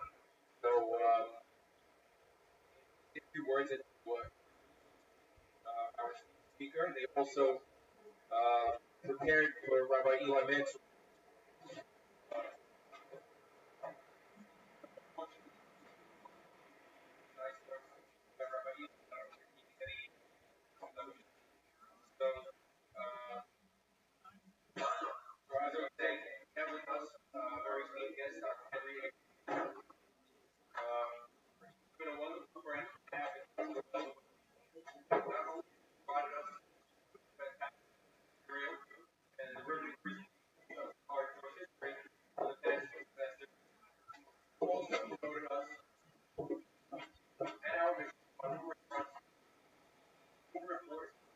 over which we have a gratitude and appreciation all and special guide.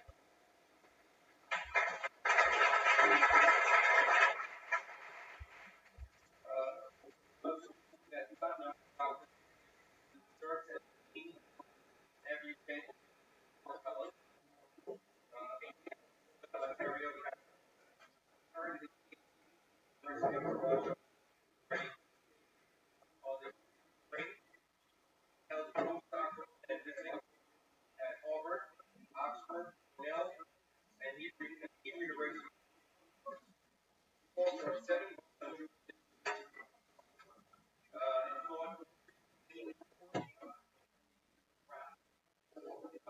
historical context of the issue for this.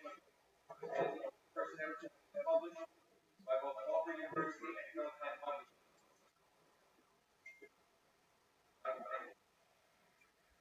Research has been recognized with research grants from the National Endowment of Humanity, United States Holocaust and War Museum, a recipient of Excellence Academy Award from the National Personal website has global followers, online not to mention ever popular lecture college without further ado,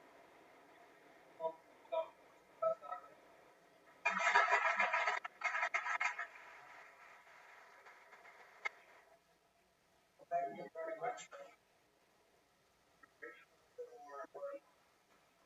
I'm very, very grateful for those warm words of welcome. I'm so honored to be here tonight, and I'm really disappointed that Rabbi Rothschild is not here because that's one of the main reasons I came. I wanted to get her talk. But I'm also deeply grateful for you here. If you don't mind, it'll take a second. Okay, everybody, because it's such a big crowd. Okay. There we go. Okay, everybody. Wow, I'm going to send that to my wife. Notice I actually was here. Okay. So, tonight's lecture is on an absolutely fascinating topic. I'm really grateful for the opportunity to be able to speak to you about it. I hope all of you at the back can hear me all right. Okay, great. So I'm going to speak for about 60 minutes or so. I'll pause at a few moments for questions. Please don't ask any hard questions because it's not really my area of expertise, but I am I really enjoy studying this material. Lecture. Right. Okay, so first of all, great thanks to the Well. I'm a big fan of this institution. Ms. Weinberg came to my office a while ago. She's herself a distinguished historian, and she talked to me about this project. I fell in love with it. I think it was absolutely fantastic. I have to say, as a relative newcomer to New York, I think this is one great Sephardic research and study. Has such a phenomenal vibe. I just feel happy walking into this building, and I'm so grateful to be a small part of it. This is one of those things about New York that I really, really like. I come from Surfside, Florida, so it takes a lot of me to really, really like something, but the Well is one of those places.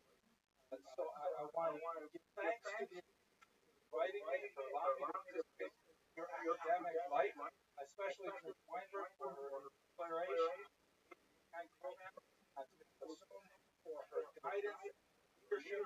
Really, there's so many names I should thank, but I just want to say I'm really grateful. And I wish her a service for us past that.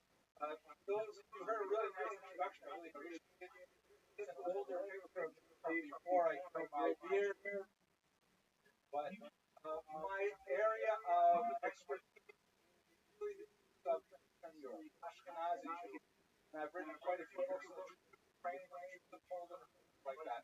But I have so many Sephardi students who have been asking for years to spend more time looking at Sephardic culture, and so this particular year I decided to invest. I've been giving a year-long series of lectures of Spain, from ancient times, Visigoth era, right, Beirut, and up into the diaspora. It's an absolutely fantastic, amazing adventure of a history, and it's so inspirational that it's still alive and thriving here in Southern Florida. And I'm hoping that this inspiration perhaps inspire other people to go on a little further and exploration of the Sephardic heritage, which is something that is not only shared by the narrow ethnic itself, but by all Jews and by world civilization as a culture that is worthy of emulation. Here's my home campus. By Monday nights at 7, that's when I give my live lecture, and also available online. I have a YouTube channel, things like that. I want to give a shout out to Mr. Boss, from all the way from Connecticut for coming. That's a big deal. Thank you. You got everything. Well, okay, shout out. All right, let's go straight to the video. First of all, thank you. My main source for tonight. I'm not going to say too much that especially original, as I mentioned, it's not really my area of expertise. Original research. If you read this book already, you can leave the room and basically do a 1-hour book review of the text. But this, put it up closer, how's that? So this is the, I think everyone see the images all right? Okay. At this time of night, if you turn the lights off, I will lose half the audience. So, this is a great, very popular and very beautiful book, Sacred Trash. That's most of the things we're going to talk about here. It's authored by Tina Hoffman and Peter Cole. They're both scholars of Sephardic poetry. Cole has also has a real difficulty finding a great place to get a haircut, but he has nevertheless made some amazing translations of Sephardic poetry. I highly recommend his work. So, what exactly is the Geniza? Has anybody here, don't be ashamed, not heard of the Cairo Geniza before this event? Okay, great. So I'm speaking to you and all the other people here who are embarrassed to raise their hands. And those who have heard of Cairo, maybe heard of a Geniza, but not necessarily the them. So let's understand what exactly is the Geniza. The word Geniza comes from a Persian root, which means store away, to treasure, to hide, or to simply dump somewhere. Those means to hide away in modern Hebrew, and it can be a place where you put away things that you will probably never use again.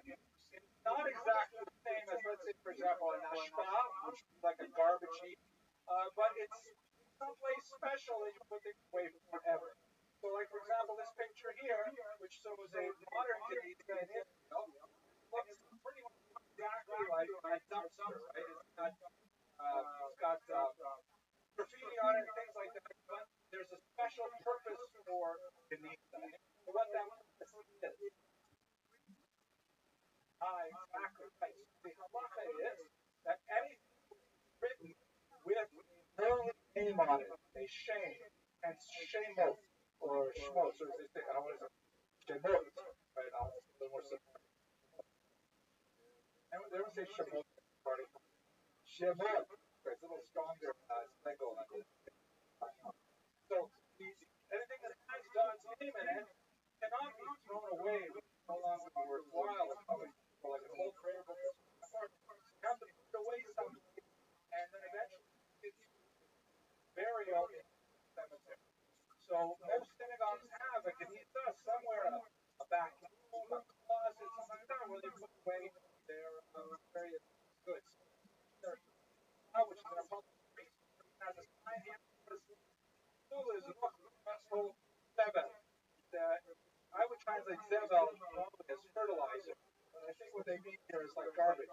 You can't throw garbage in here. This is not for garbage. It is for holy things, prayer, books, and so on. Now, the Jews of Cairo, old Cairo, had an unusual habit, which turned out to be an amazing thing for us. Hundreds of years ago, they had a Geniza. This is nothing very special, but they developed an unusual custom that not only would that they preserved holy books, worn out holy books, as we would in a contemporary synagogue. They would also preserve anything written, even partially, with Hebrew characters. Lashon HaKodesh, Lashon HaKodesh, anything written in the holy tongue, even partially, even if it was translated from Arabic, they saved it and they're going to keep up, and so it remained for 1,000 discovered. What was discovered there was absolutely mind-blowing. So, just some of the geography we're talking about where Jews had lived literally for millennia.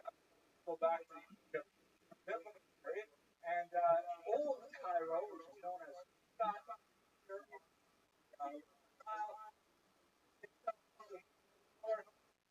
synagogue itself was built in 1012. It was actually raised and then reconstructed. So we know that this particular structure is approximately 1,000 years old.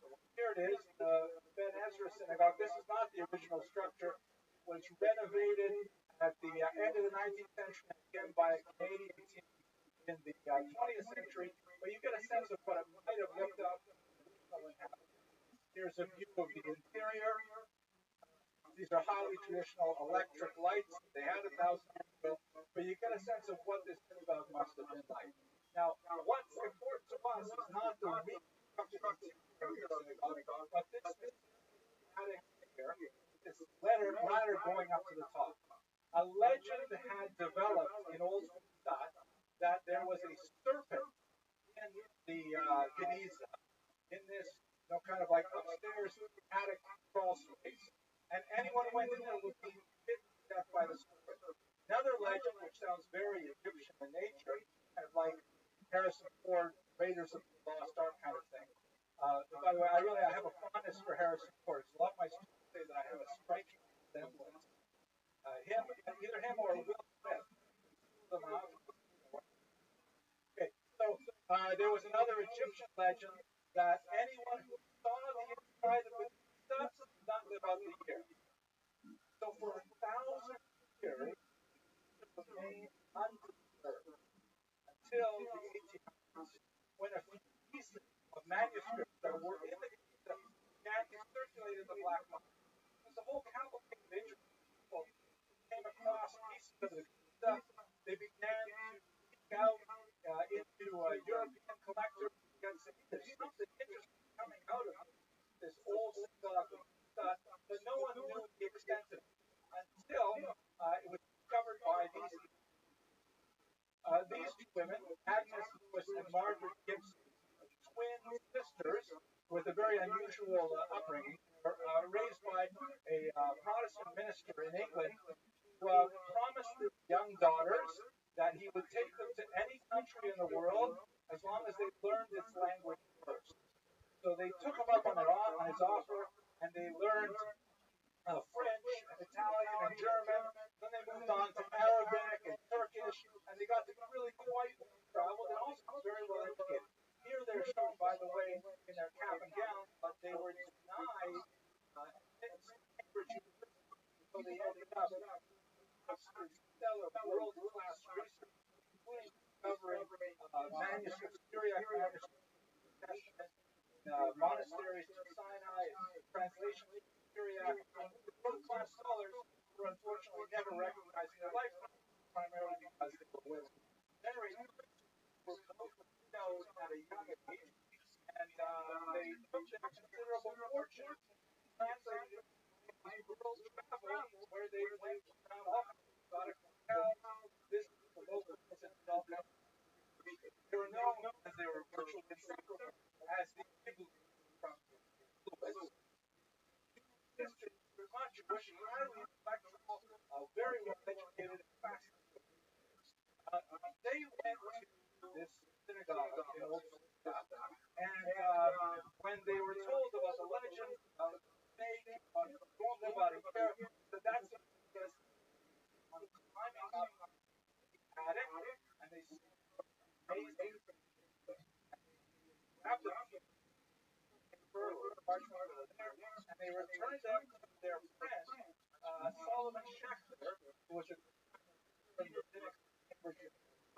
an Eastern European rabbi with a strong intellectual bent. They saw him in the street and said, "Oh, you won't believe we just got back from Cairo, and we brought this document for you." He gave him this old departure, looked at it, and he was momentarily stunned, shook his head.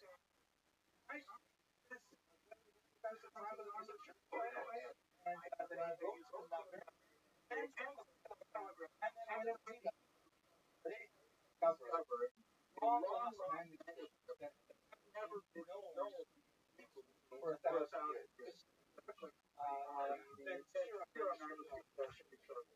ultimately, after several decades of effort, they brought hundreds of thousands of fragments of documents out of Tunisia and spread them out. They ended up in many universities around the world, here in America. Princeton has a collection, but the collection is by far the most impressive. Here is a photograph of Solomon Schechter working with many of the documents.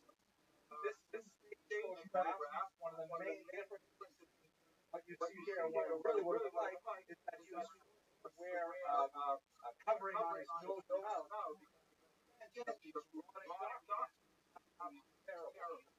Anyone who works with it, suffering from all kinds of respiratory illnesses, must be cautious.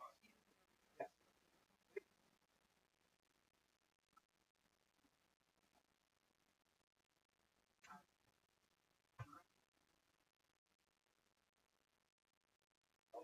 Okay. I can't believe I actually have it. Over there? Okay. Hang on a second. Guys, right back. Where's the board? Down over here. 5. This is 5 over there. Let's go down one else.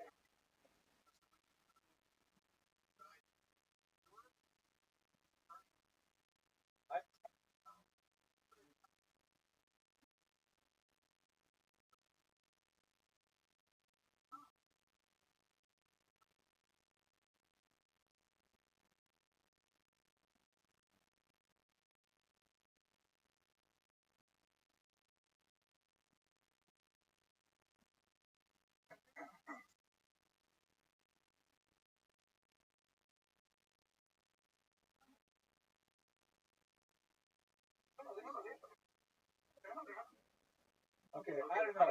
They're actually having a lot more fun over there. They have alcohol. They have, Okay. Anyways, let's turn this light off because they can't see the. How's that? Okay. All right, room 4. We got the. Now. So this is what the Geniza essentially looked like for about 50 years. But one of the things that I have not given away yet is the fact that the amazing thing about Geniza is the entire cross-section of light. Not just love, find its publication, but everything. Bills of sale, marriage contracts, business contracts, love letters, documents the world's oldest scraps of every information. One of my favorites is a charity collector's all the of everything that was happening in the entire Mediterranean basin for about 500 years. Absolutely incredible discovery, and I hope to share with you the time found there. Okay. So, what is in the treasure? Right here, section of the back.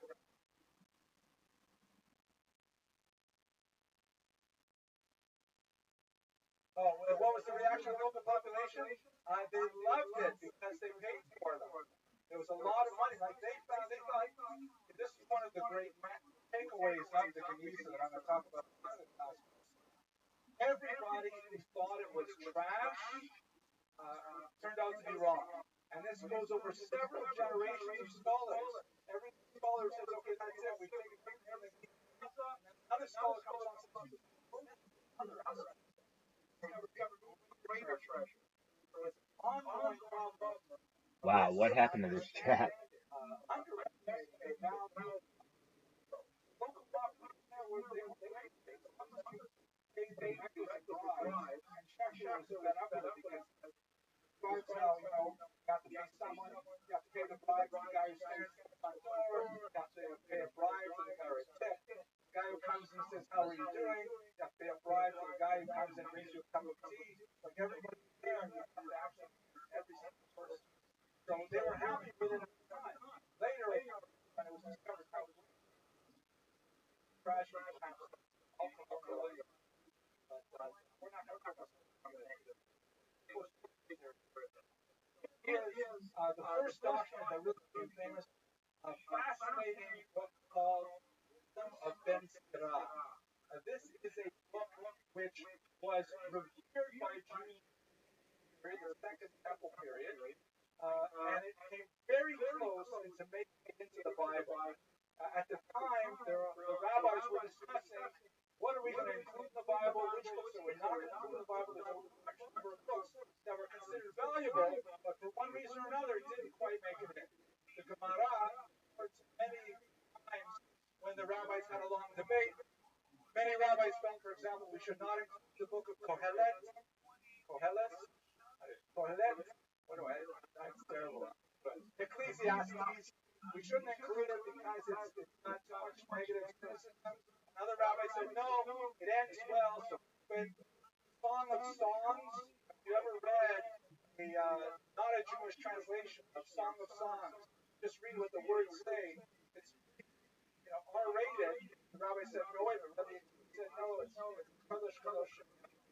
So a lot of the books didn't make it. Among the books that didn't make it, so-called Kohen Chitzoni, the outside books, was the Wisdom of Ben Sirah. It's a lot like Mishlei, a lot like Kohelet in many ways, but it was lost because it was one of the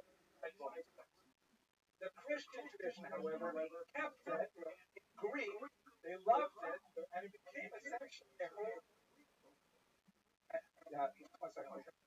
It became a holy Greek book, and the Christians thought it was fantastic, and its Jewish origins were lost. But many scholars felt this is actually a book. By finding the original, all of a sudden they reclaimed this very important document. Yes,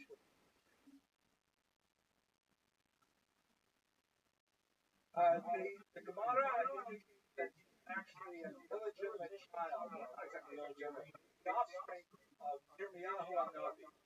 So now it's a bizarre story, exactly how it was. I'm not going to go through it now. When I'm off the microphone, I will. It's a bizarre story about Ben Sirah, but it is a fascinating book. Anyway, this is only the tip of the iceberg, however. The kind of things they found in that were mind-blowing. The first generation of scholars, Solomon Schechter, they found, for example, autographed copies of Maimonides' work. They're paid from the Torah written by the Rambam, Nesher HaGadol, the Great Eagle, and for those of you who have studied the Rambam in depth, you'll know that his word choice absolutely specific, and the more you study his remarkably deceptive style, he's so careful about the choice of words. Finally, we're able to see this example here, what he decided not to include, what he decided to change, the Rambam's own autographed copy of his first version of the Torah. Mind-blowing, tremendous scholarly value. And we have, of course, a signature here, Moshe ben Maimon, to have the actual signature of the Rambam, such a glorious thing. These are the kinds of things that were found in the Bible. Also found there were documents, personal letters about Yehuda Halevi, the great poet, philosopher, who spent his last days traveling to Israel. And for many, many generations, there was a legend that what had happened was after a long and difficult travel, he finally made it to Israel. He bent down, and then trampled to death by either a crusader or a Muslim horseman and killed to death. And then in the late 19th century, people said, scholars said, wait a second, we don't have any. It's a legend, it's a story. He just disappeared. That's all. But we found that they could eat stuff. When he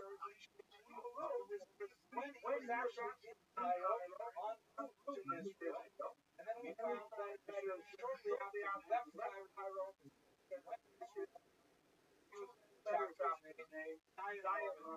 named shortly after he arrived in Israel.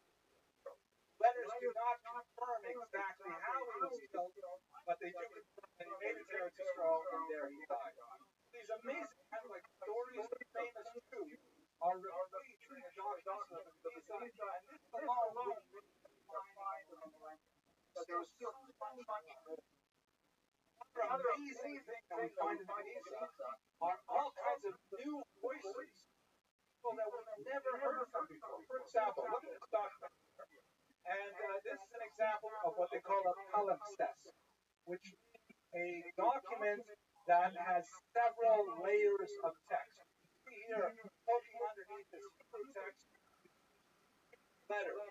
The reason for this, if you're familiar with the Mishnah in the Pirkei Avot, very beautiful Mishnah that says that Al-Nomed Yeled Lama Hu Domeh, like a person who learns as a child. What is it compared to? You remember the rest of the Mishnah? Like it's ink on new parchment.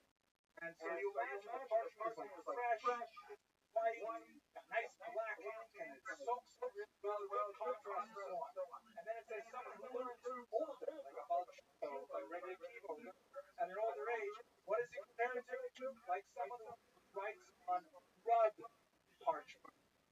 What does rubbed parchment? What they used to do back in those days would be the printing technology.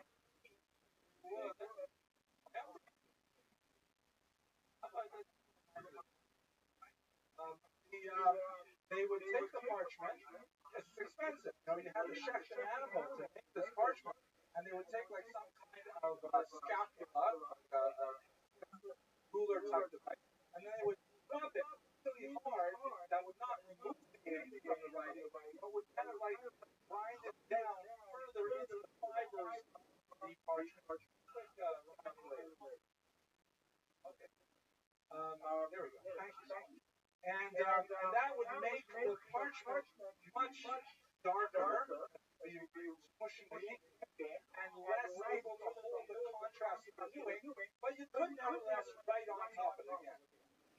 We stopped by sort of erasing words underneath, but not truly erasing, because the various chemicals within the ink would eventually cause them, ghost-like, to rise up and be seen again after 100 or so years of resting. So when they discovered this document, they looked at the Greek and they said, oh my gosh, the classic Greek language literal translation of the Bible by none other than the famous Aquila, was a very important source among other Onkelos, who translated the Bible into Aramaic. And we knew that there was such a person, Aquila, in the translation. It never seen us before. It's, by the way, an absolutely unreadable translation, because he translates it in exactly the same order and syntax as the Hebrew, trying to in such a way that they could go back and learn the Hebrew from it. People were like so excited. Wow, look at this. Found this amazing document. Guess what someone did? They decided to look at the top level, the Hebrew, which was staring us in the face the whole time. Turns out that the top level are the long-lost poems of the great Yanai, one of the greatest poets who ever lived in history, of whom we only have 3 or 4 poems. And all of a sudden we had 400 poems by Yanai that were on top. We're looking at the Greek the whole time, not realizing what this is. Yanai is such a great poet that his master, after the ancient 4th century, and that his master, after having taught him, seeing how beautiful the poem was, tried to assassinate by putting a scorpion in it. Now, it's a legend, it's probably not true, but never the fact that tell the story about Yanai gives you. So these are some of the amazing things they're finding underneath by looking at the documents. Oh yes, there's the outline. Now here's another one of my favorites. Ms. Weinberg, of course, brilliant scholar. You recognize this. What is this, Weinberg? Oh yes, this is a poem by the famous Jonash ibn Labrat, an amazing individual who came from Babylon to Farad in the 10th century. He was a protege of Chastai ibn Baruch, and he started essentially a revolution in poetry because he said, Hebrew poetry, the way we have it right now, is really very nice, but the reality is, it's not going to be Arabs are much more beautiful. They're making such beautiful poetry in Arabic, there's no comparison. What's the big difference? Either. Hebrew poems, and you can see go to an Ashkenazi shul, they do all the time. The poems all have a very standard, simple meter that repeats itself repetitively, and it's actually kind of boring. But in Arabic poetry, you have short and long stops in the meter, which renders it much more effect. And Nash says, we can adapt this Arabic style by simply differentiating between the schwa, nas, and the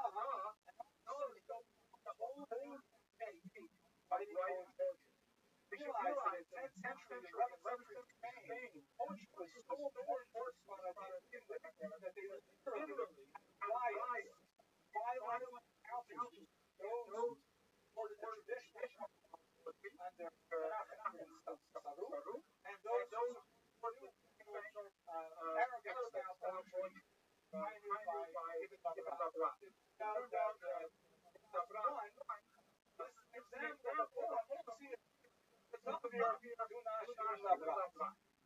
However, as brilliant as she is, actually, later, another scholar found their draft of a poem. There it is, and it says at the top here, that Eshet Dunash ibn Labrat, from the wife, from the wife of Dunash ibn Labrat, was a love poem written in Babylon to her husband living in Spain, giving him a hard time for leaving her, and all of a sudden we have here the very first poem written by a woman preserved in the entire Hebrew canon. It's an amazing find. All of a sudden you have this evidence of women as literate individuals expressing themselves in the art form of the day. It's absolutely astounding. And these are all the kind of things that come from scraps of paper that preserve themselves. Yes, question.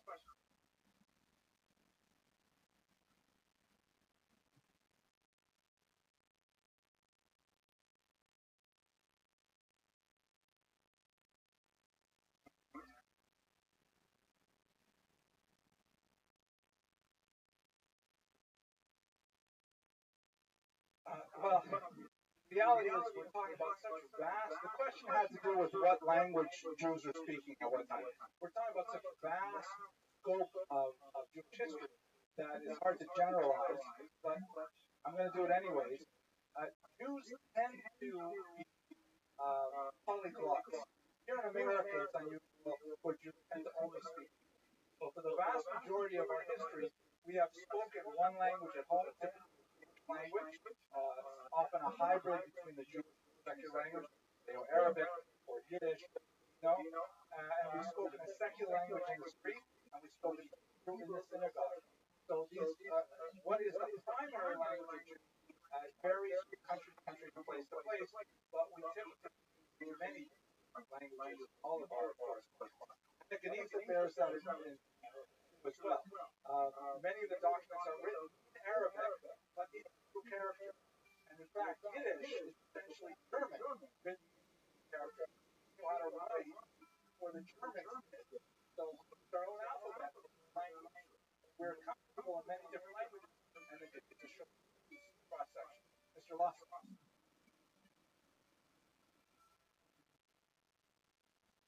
Yes. Right. You're starting to ask a hard question here. I'm a little nervous.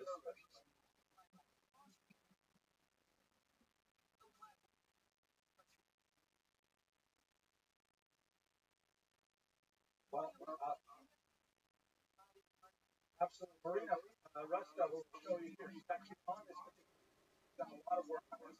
I'll give it away though because we know about the Cairo community that there was a significant number of Karaites living there as well. Karaites, of course, from a 9th century movement that denied the validity of the oral Torah and wanted to back the Torah text itself and accepted the Bible.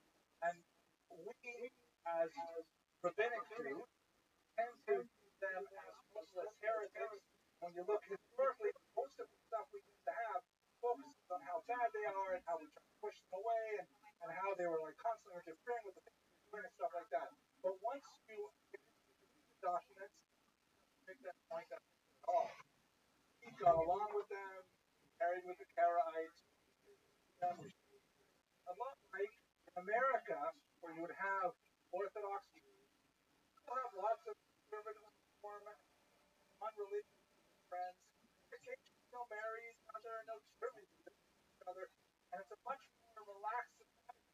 In other words, the version of history that we tend to absorb comes from one narrow place, rabbinic elite, who really don't like the Karaites. But most Jews are like, okay, so we're stuck in a Karaite, but we still move on. Let me move on a little bit further because I'm very moving. Yes. Okay, all right. Before, not in front of the projector, but go. Here, I'll get to your question in a second. So now the next generation, the first generation of scholars really focused on the rabbinic text. Let's look for the Rambam. Let's look for Yehuda Ibn Tibon or whatever we can find like that. And under the work of S.D. Goitein, began to say, wait a second. What about all that other stuff that isn't about famous people? Because the Geniza is filled with scraps of paper that are not written by important people. In fact, probably about 80% of it. And it's just regular detritus of everyday life. Very difficult to read. It's all packed together, fragments, and so on. So what Goitein did was he said, I'm going to devote my life.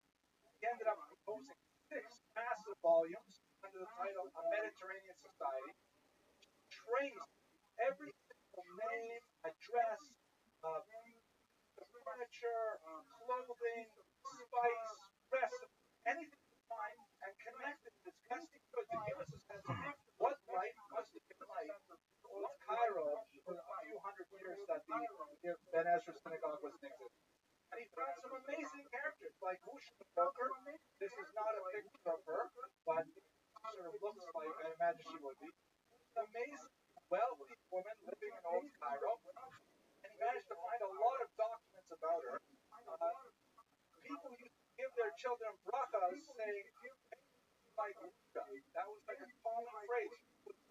Like we say, like, Menachem and Ephraim, but they used to say, make it like Usha. W-S-H-A. And he wrote quite a bit about it. And she had a rather amazing life. She was a phenomenal businesswoman. But she also got into a little bit of trouble where she actually had a child out of wedlock. And as she was getting older, she was worried, that maybe he would not be able to get married. Her child, because he didn't have a father. It turned out, it's supposedly how that happened. It's a little bit R-rated, but so she wanted to make sure that no one would consider her son, no one would consider her, being unmarriageable. So she actually arranged for a where the rabbis would come by as a certain person professed to be his father. That way the rabbis would be able to actually confirm, yes, we know that so-and-so is his father, although she wasn't married to him. Nevertheless, amazing bizarre story. But the fantastic part of it, remember, she gave a tremendous amount of went to one particular synagogue on Yom Kippur. The rabbi of the shul stood up and said, a woman like this, we don't want you here. And she was kicked out of the shul on Yom Kippur. And imagine going to shul from the whole community The rabbi gets up and says, "You are not welcome."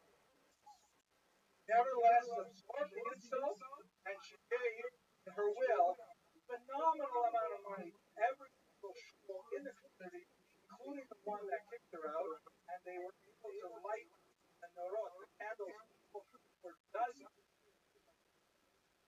So even though she had kind of a checkered past, nevertheless, Kenisa tells her whole arc of her life story. Fascinating. Also interesting. Anyone recognize what this would be? Yeah, this is a children's scrap school book where the child is learning how to write the letters and the vowels. Probably at the end. There's a zak right at the end of the text. And here's the bracha for the Torah and so on. But they learn how to write it. And here, just like our kids today, when the teacher was a little boring, then they would doodle. And so we have this guy looks sort of like a super soldier here. The Star of David and things like that. Amazing, really human documents that give us a sense of real living people. And this is finally the work of Rabbi Rothschild, who's a recipient of a MacArthur. She's working in Princeton University because she said, you know what? People have already looked at all of the famous people, have looked at all the texts. I'm going to look at all of the Arabic texts. And instead of learning things, she looked at the things that were written in Arabic, like on the back of her documents, also being able to look at a very complex picture of what society was like. And it was amazing. A lot more tolerant than we would think. Jews got along with neighbors, got along with amazing. The Jews got along with each other, which is a phenomenal thing. Hard to believe. So let me take your questions.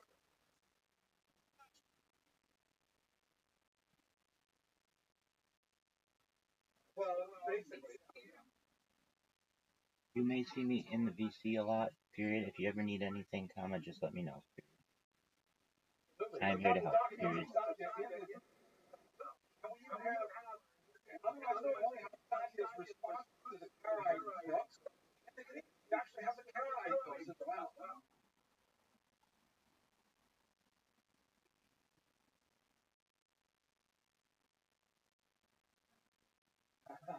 Kenisa tells a different story, though. I know, it's amazing. If you look at the Kenisa documents, you have all it's written for explicitly the Karaites and Rabbinites.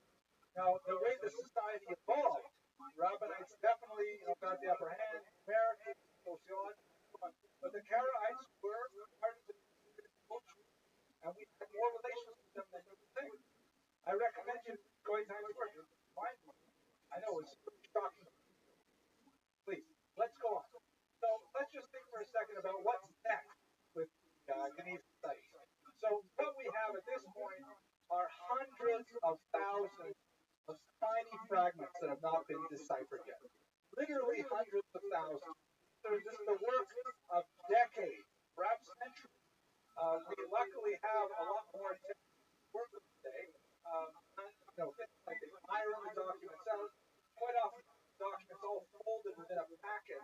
They have to re-humidify them to add moisture and air to slowly be able to get their grip on the documents themselves.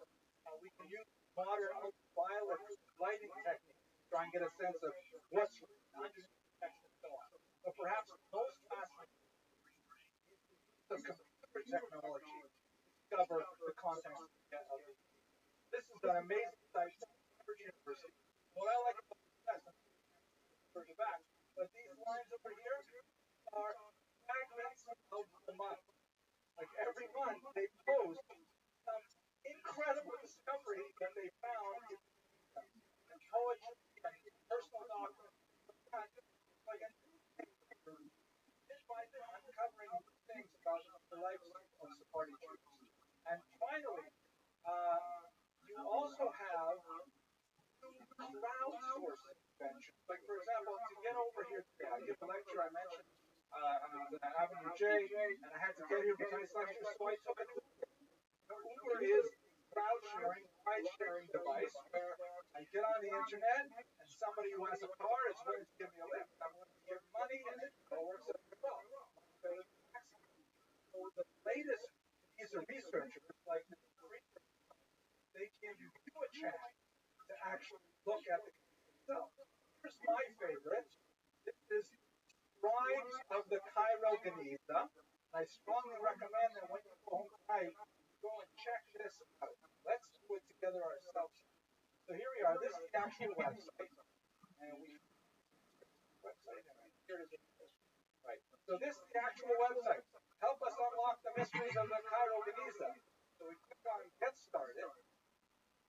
And what they will do is they will give, they give you information here. They will give you, here's a piece of the Cairo Geniza that nobody has translated. Been, photographed, and they want to ask you some questions. So they ask you over here, what language is this in? And it looks to me, I would say it looks like Hebrew, right? So I'll say Hebrew, right? And then I go down a little bit, and I say next. And then it's going to say, is this written in formal or informal? Like a personal letter, or does it look like some kind of official document? My guess is formal. What do you think? Formal, I think so. Yeah, let's go with formal. And then they're going to ask me, are there any perpendicular text or diagonal text? Does it look for palimpsest? I would say no, it doesn't look good. Is anything like that in this document? So I go like this. I say none of these here, and then I click on done. And then they file it away, and here's your next fragment. And you do this yourself. And they're hoping that thousands of people worldwide will chip in and help do that first level of sorting. So all the documents are in one place. All of the Arabic in another place. All the multiple languages in a third place. And the next level will obviously have someone who's a little bit more adept at language, being able to say, is this written in 9th century style or is this written in 8th century style? And they will slowly, through crowdsourcing, be able to bring these things together. This is absolutely amazing, the modern technology, making these available for all. Let's bring this close and my conclusion marks here, what this means for all of us. So, and when I say all of us here, I mean like all Jews. So here's some takeaway messages. First one is, trash is not trash. Like the things that we tend to consider insignificant may have phenomenal importance. I mean, I know for my own family, my aunt and all these candlesticks went missing. Packed them in a box, so they never these feel terrible. But that's just one set of candlesticks from only about 70 years ago. Imagine what you have in your homes right now that may be valuable to great-grandchildren. Secondly, as we discussed a few times now, Rothschild's argument was that the Egyptian society was essentially religious democracy. That's his term. And what he means by it is that basically it was a pretty liberal place where they got along. Got along with non-Jewish neighbors, got along with terrorized neighbors. Bunch of says amazing.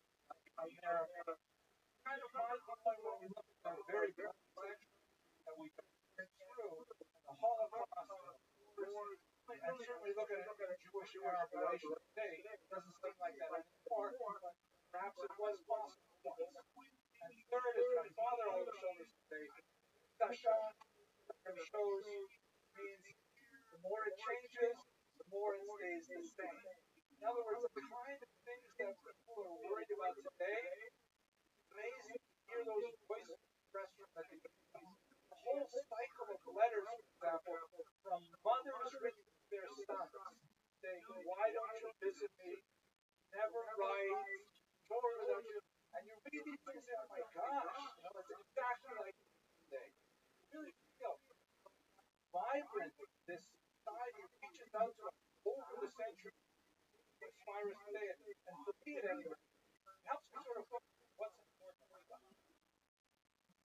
Let's go to what this means for Sparta. And speaking as a non-Sparadi, I hope I'm not being presumptuous by suggesting how Spartans should take special ownership of the Geniza as their cultural heritage and how it should advance as a core project of Spartan. First of all, I think you can, from the Geniza, it's really worth meditating on the Sephardic genius. What do I mean by the genius? One of the things that stands out about the society of Jews in the Iberian Peninsula was their uncanny ability, was unparalleled, perhaps in no other period of Jewish history, to find what is best in secular society without compromising what is ultimately valuable. But I think we're able to identify those elements which were crucial to their survival as a people, and yet could borrow from Arabic poetry, Arabic music, Visigothic form, all completely they were able to find to negotiate that very difficult space. In Ashkenazic lands, Jews tend to either veer off into open assimilation, or they tend to become extremely insular and frightened of the outside world, regarding it as highly toxic and poisonous. So I think in the Geniza, we really get a picture of a modus vivendi, a Weltanschauung that the Spartan exemplified for hundreds of years. Secondly, who owns studies? Who really patronizes? I think that this is the place to inspire young Spartan scholars. The Ashkenazim, we can find a few documents scattered throughout the stuff. There's scraps, a few letters from travelers, but this is fundamentally the life of a Spartan, and it's interconnected throughout the Mediterranean basin. I believe that young Spartan is as a source of tremendous wisdom from the ages, from their books. They don't know how to say that in Spanish or there you go, like that. Okay. And this is an amazing Spartan heritage that, why are all the great scholars, I know Rothschild was Sephardic, wait, not, all these Ashkenazis, why don't we have Sephardic in our study? And finally, I think the merged voices that come from, particularly those of women, like the voice of the wife of Nashi and Labrat, the story of Musha the broker, really hear women's voices in a very unique way. They have been submerged for so many centuries, and that's why I think the well is such an amazing place to study and work and learn, because here's a place where women can celebrate shared experience of the world, and they can voice in how they have shared the millennial history of Sparta. So, well, wait a second, this might be finished here. I'll come back to you in a second. Spartan are so rowdy, Ashkenazim are much. Okay. Okay, let me wrap it up. You've been an extremely gracious and patient audience, especially over there in room 4. Thank you very much for watching. I'm going to hang around and I'll take some questions. Thank you very much for listening to me.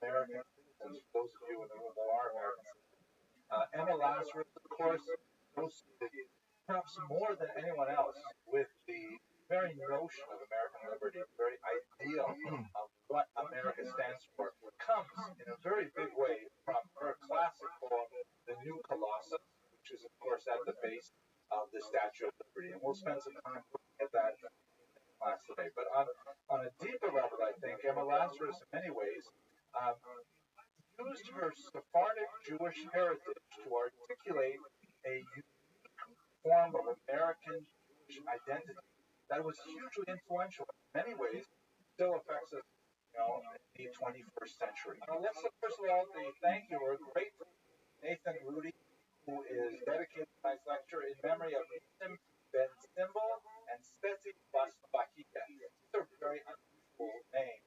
Stetsy, Bakia, and Simbel. So I am fascinated to perhaps Mr. Rudy, if you're watching, I mean, explain to me where those names come from. They're not common names.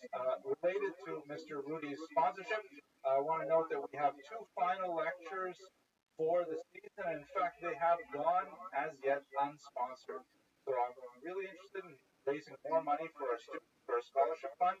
You can visit my main website where I have links to the page where you can donate online, or get straight to my assistant upstairs or whatever you like.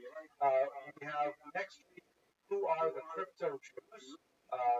These are Jews who submerged their Jewish identity when they were living in hiding for posing as Christians, and fascinating in North America as well. And also look at the great sage Rabbi Ovadia Yosef, one of the most creative Jewish halachas of the 20th century. He passed away just recently, and we'll have an introduction to his thought and his impact on the intellectual and political landscape of modern Israel in particular. Tonight's lecture is going to rely very heavily, in fact, it's going to be quite derivative of the work of Esther Shore, who wrote a masterful biography. Here it is. We'll actually quote a couple of passages from it that of Emma Lazarus, and I think it is definitely the most important biography that has appeared to date, and I strongly recommend it for those of you who want a deeper dive into Emma Lazarus' work. Okay, fine. With that, let's go straight to the material itself. So we're all familiar, of course, if you know anything about Emma Lazarus. In fact, if you know anything about America, chances are you know about the loss. Probably not under that name, but it is, of course, the famous poem that Emma Lazarus proposed as a fundraiser for the Statue of Liberty. The statue itself, it took quite a while to bring it to the shores. It is, of course, a gift from France as a symbol of American liberty. That was, in fact, the title, the name of the Statue of Liberty enlightens the world. But it was Emma Lazarus who found the voice of what that statue really stood for, and in fact, actually defined what liberty means for Americans in such a way, such a resonant manner, that it has really colored our sense of who we are as a nation for the following 150 odd years. We're going to look at the poem in greater detail, but just do a little bit about the statue. Of course, it was constructed in France, and for lack of funds, it took a long time to bring it over to these shores. They had to have several fundraising sallies to bring it. Emma Lazarus herself never actually saw the statue erected in just south of Manhattan. Here's a picture of the famous face of Liberty herself. Here is Paris, the hand with the holding the torch on display, and here's the head on display at a World's Fair. And this is, of course, an iconic image that perhaps all of you remember from another context, the great moment in Planet of the Apes, where Charlton Heston, shown here, on his knees. Remember, why this is such an iconic image is because for those of you, if there is possibly anyone who has not seen the 1960 Planet of the Apes, when it's Charlton Heston plays an astronaut who is lost in space and crash lands on a planet. The planet is bizarre because the apes speak, the humans are mute.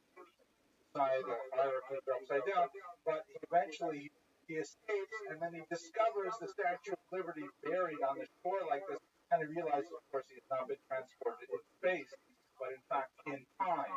And the symbolism of the Statue of Liberty is so important here because it represents all that is so good about this world, and the fact that it remains standing, albeit in a degraded state, really sharpens Charlton Heston's loss, and he kind of, in my humble opinion, sort of overplays it, saying, damn you, and then banging on his hand, but nevertheless, it's quite dramatic and worth watching.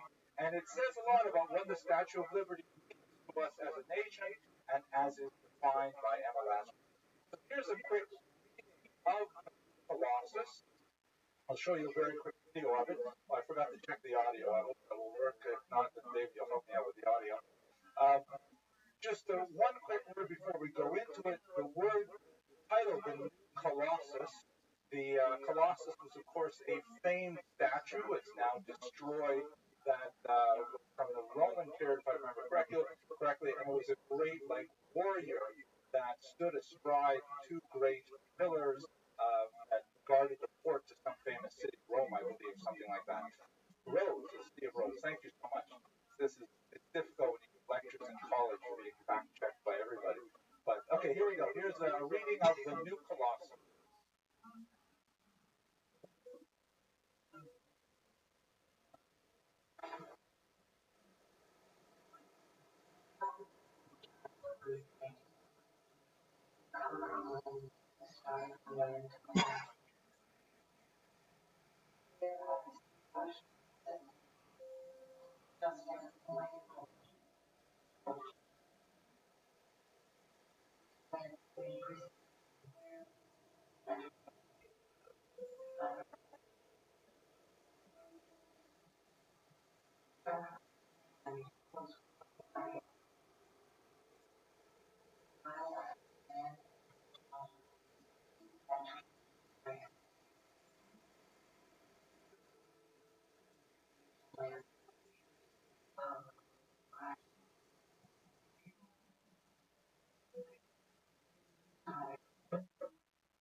Critics of the time, some of them actually said they liked the poem better than the statue. But what is especially significant for us is that her definition of American liberty had nothing to do with, for example, the Second Amendment. It had nothing to do with, the Wild West, freedoms, all about sheltering refugees, which of course had a very deep resonant meaning for her as a Jew of the 80s, shortly, but also as a Sephardi, as a woman of Sephardic extraction. Let me read to you a poem that she wrote not too long after the new Colossus. It's titled simply 1492.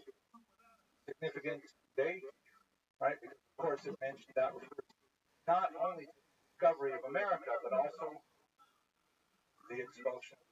Spell out exactly. What she writes here: "Thou two-faced year, mother of change and fate, didst weep when Spain cast forth with flaming sword the children of the prophets of the Lord, prince, priest, and people spurned by zealot hate, hounded from sea to sea, from state to state.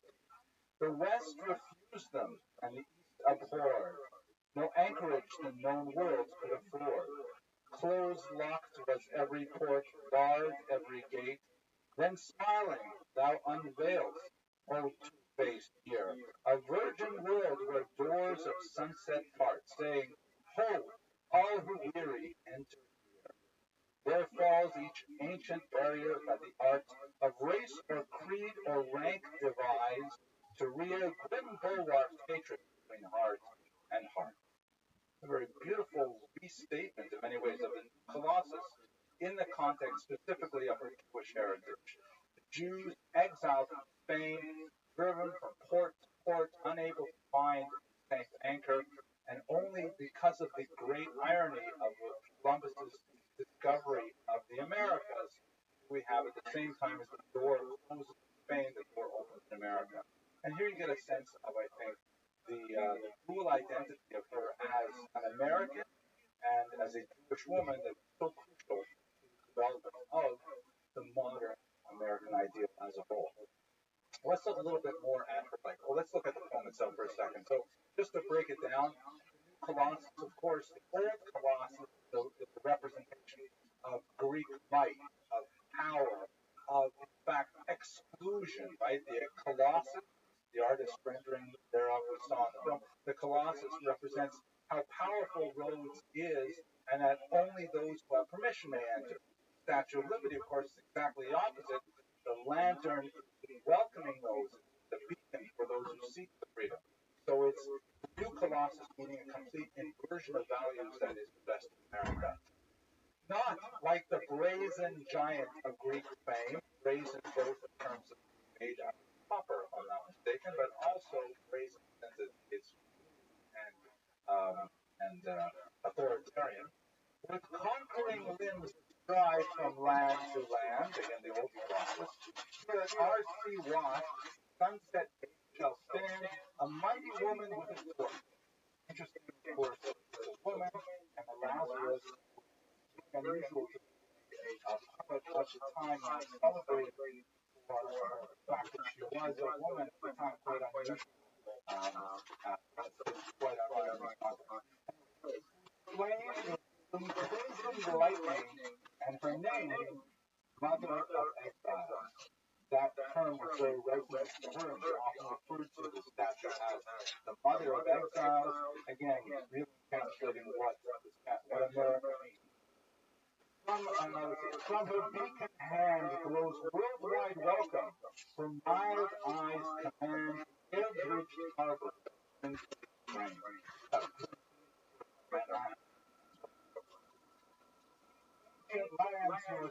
your top Christ.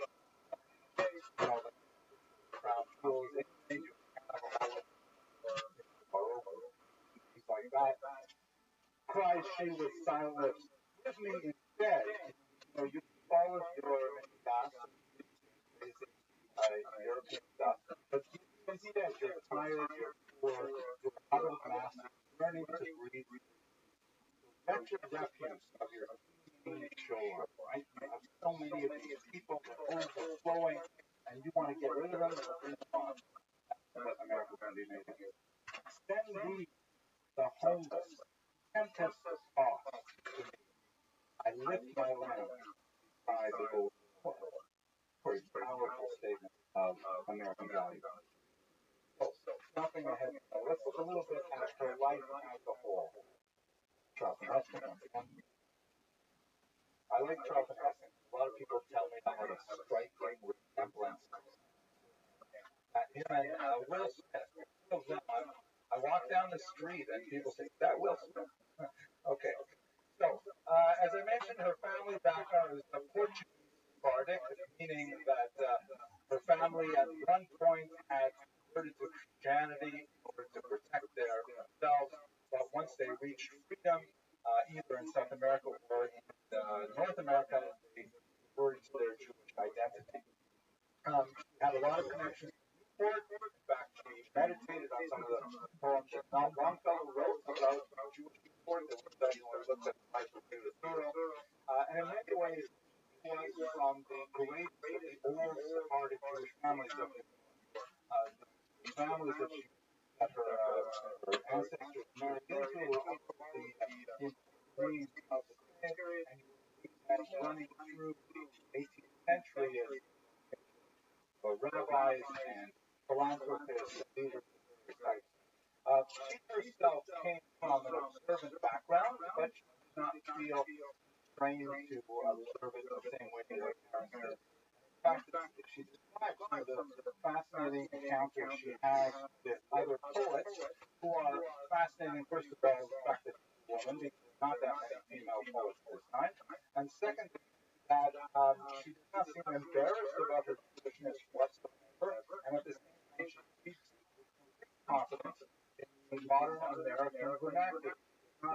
She has that kind of exotic nature to her because she comes from such foreign, non-Christian origin, but at the same time, she's perfectly happy and home American ideal. This is a dual identity that relished, and she compared in many ways to the negative experience that Heine had. She translated Heine as we will see short. So she viewed her kind of pride in her Jewish origins and her quote-unquote modern observance as really a badge of honor in ways. And I would also not hesitate to say that this encapsulates much of modern American identity as well. Pride in heritage, ethnicity, but at the same time, not necessarily such a enthusiasm. Her grandmother was actually a poet herself, raised 10 districts at Nashon. These surnames are all extremely important. And she bequeathed her granddaughter, a love of poetry. First publisher, publishing her poems and specifically putting the subtitle that his daughter was only years old when they were. They did create quite a literary that she was quite precocious.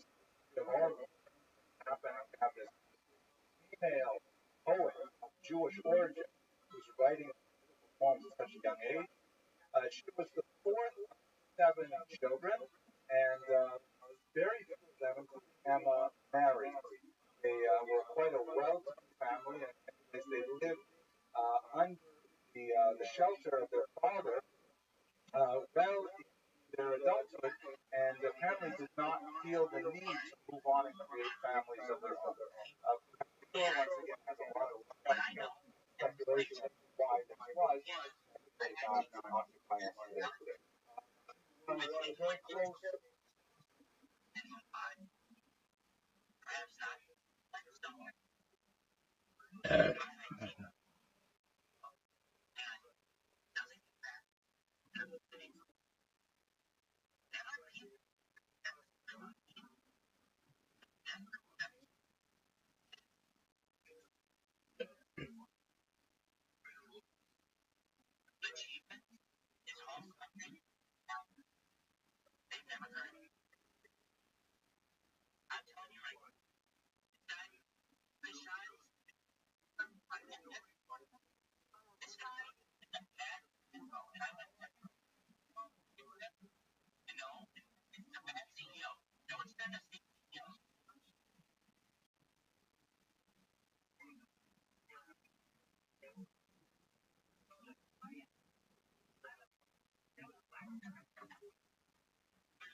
This Ralph Waldo Emerson, who was quite a bit senior, and he was, of course, the poet of the age, the American poet of the age, and they engaged in quite a vigorous correspondence.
What up, pimp? Yo, Rabbi. What up, Rayhan? Rayhan, did you watch the rest of that documentary? Oh, congratulations. How did it go?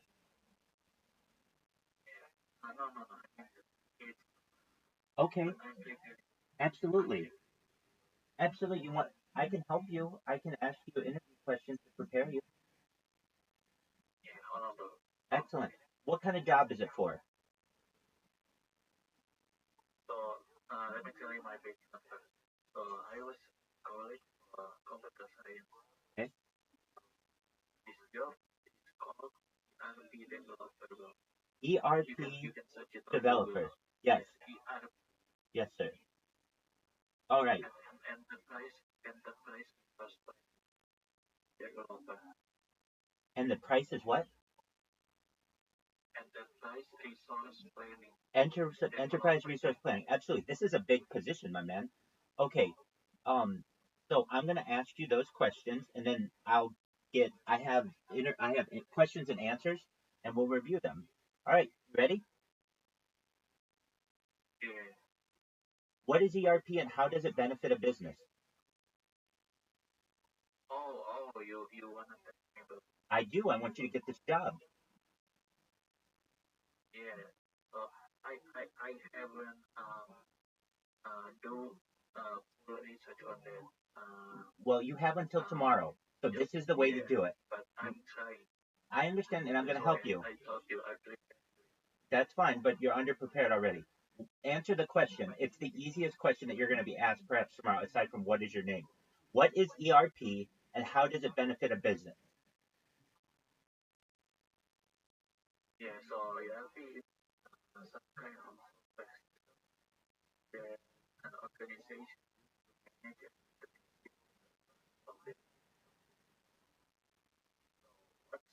the benefit of the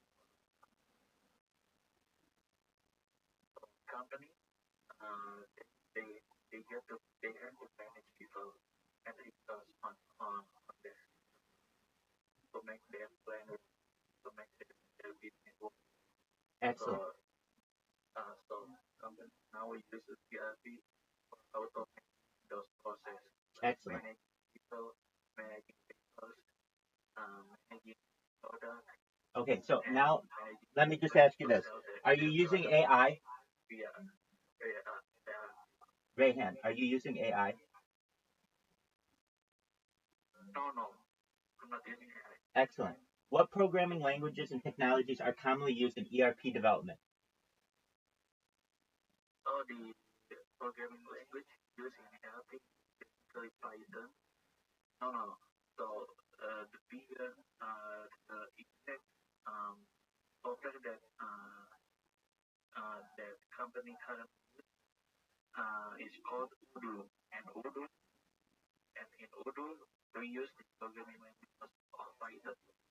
Excellent. What else is used? Other than that, we need to have a knowledge and some knowledge in web programming such as JavaScript, HTML, and CSS. Excellent. Okay. Excellent. What I do. That's good. ERP systems are developed using various programming languages and technologies depending on the platform. Commonly used languages include ABAP, Advanced Business Application Programming for SAP ERP systems, Java for web-based and cross-platform ERP systems like Oracle ERP, C#/.NET for ERP solutions developed on Microsoft Dynamics, Python and Ruby for open source ERP solutions like Odoo, like we were saying, SQL for database management and reporting, JavaScript, React, Angular for front-end development in modern ERP systems. Familiarity with these technologies and frameworks is crucial for ERP developers. Excellent. Next question. What is the difference between a cloud-based ERP and on-premise ERP? So, from the research No, you don't want to say that. You don't want to say that. You want to make it like you've been there for a long, long time, not from the research that I did. That makes you sound like you're new. Yeah, you mean I need to convince the people, right? You absolutely do. You want them to make it seem like you invented ERP. And when you came in with your initial response when I asked what is ERP, you nailed your answer. So that's really good. You don't want to though then be like, okay, well, from the research that I did for this position, this is what I think it is. No, you want to be like, in my experience in the role, cloud-based ERP is this, and on-premise ERP is this. Okay, Yeah, so what is cloud-based ERP? let me explain. Cloud-based ERP expansion of the on-premise ERP. Cloud-based, as we know, we store our data in cloud, and the benefit of cloud ERP is we can like access these ERP programs, our data from anywhere around the world, as long as we get internet.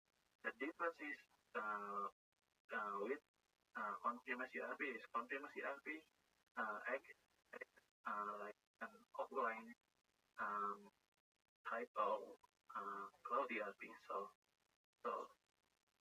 cloud-based ERP is like the more advanced type of on-premise ERP. That's what I took on the difference between those two. Okay. Cloud-based ERP software is hosted on the vendor's services and accessed via the internet. It reduces infrastructure and maintenance costs, offers scalability, and can be accessed remotely. On-premise ERP, the software is installed on the company's own servers and requires internal IT management. It offers more control, but often involves higher upfront costs and infrastructure and okay? Yeah. Excellent. Next question. What are some common challenges when wait. So on-premise ERP is offline ERP, right? I wouldn't call it offline because it's still connected to the internet. It's the fact that it is at the vendor's location and they have an IT team that manages it on site. This is usually more expensive for infrastructure and maintenance as opposed to cloud-based ERP where you can run it remotely. And it's also much more scalable. With cloud-based ERP, you are able to essentially create more servers with a few clicks of a button. With on-premise ERP, it's going to involve you buying a server and bringing it in, and that can be more costly. But the advantage of in on-premise ERP versus cloud-based ERP, usually on-premise ERP is more secure.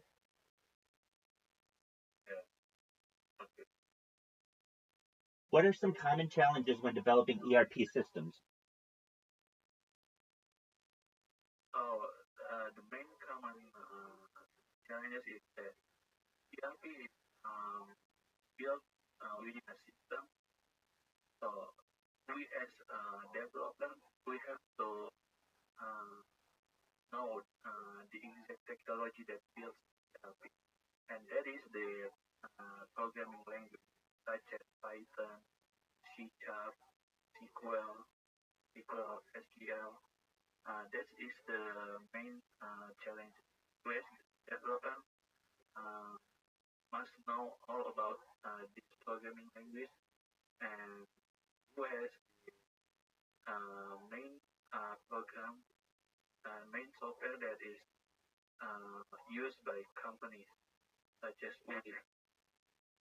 I Okay. think that is the main challenge for us developers. Okay, so here are some others. Customization and scalability. Developing an ERP system that can be customized to meet unique businesses' requirements while still being scalable can be complex. Data integration.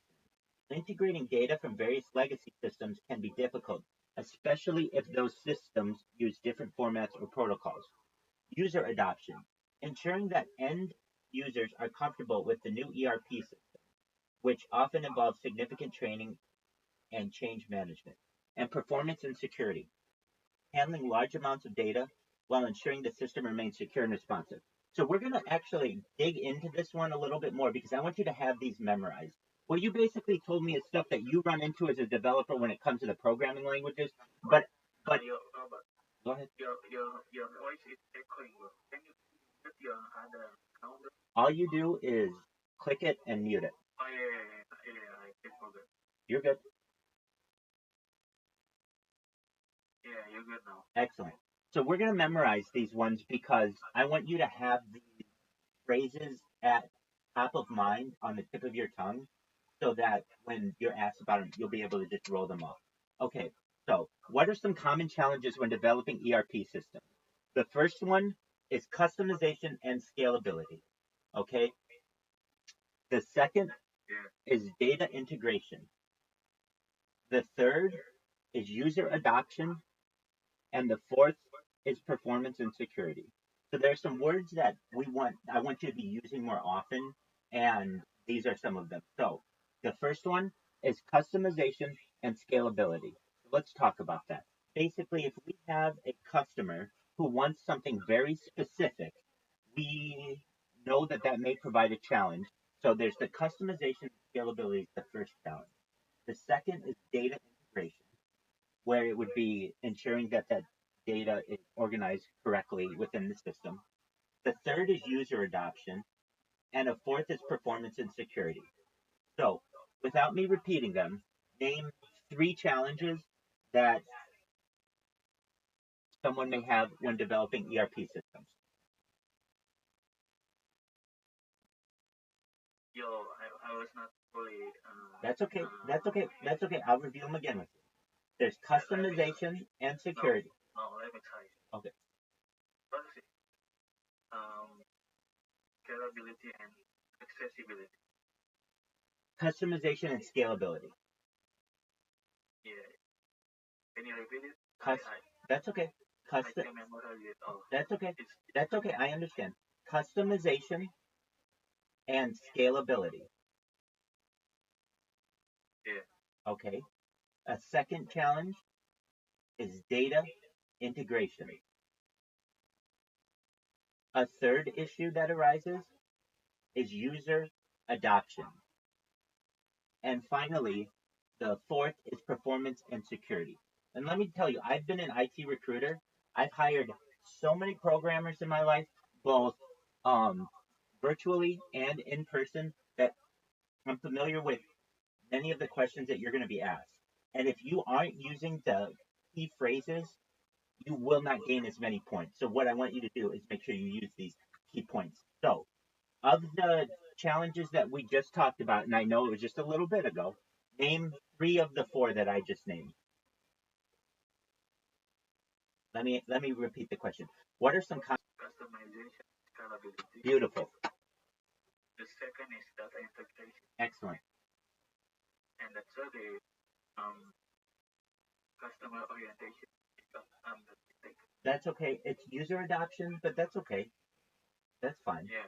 So, so what I would do if I were you before this interview, because your skills are there, okay, but sometimes, and let me just tell you this, you're doing an amazing job because from what I know, let me ask, is English your first language? No. So I'm Indonesian. You're Indonesian. So Beautiful. Bahasa Beautiful. is my first language. Exactly. English is my second. So you are thinking all of these things and then translating them, which just is an incredible gift. You're very, very intelligent. Very, very intelligent. And I know, even as a native English speaker, Thank you, bro. absolutely, you're going to do so well. I know as a native English speaker how difficult some of these words are for me. So for you, you have to remember them in your native language and then remember the English phrases for them, and it's really difficult. So what we'll do before your interview is what we're going to do is basically print off a glossary for you. We'll make a glossary for you. So you'll just have the word and the definition. And when you're being interviewed, if you need to look down and see the phrase user adoption or performance and security, you're going to have all this list of English words that the recruiter's going to hear. Is your interview in English? I don't know yet, but I want you to search this company like from this company Michael. You got it? ASA Michael. It is a Singaporean based company, and they sell ERP programs to other companies. Excellent. That's why they are an IT based. Excellent. They are based in Singapore. And the first word is Hais.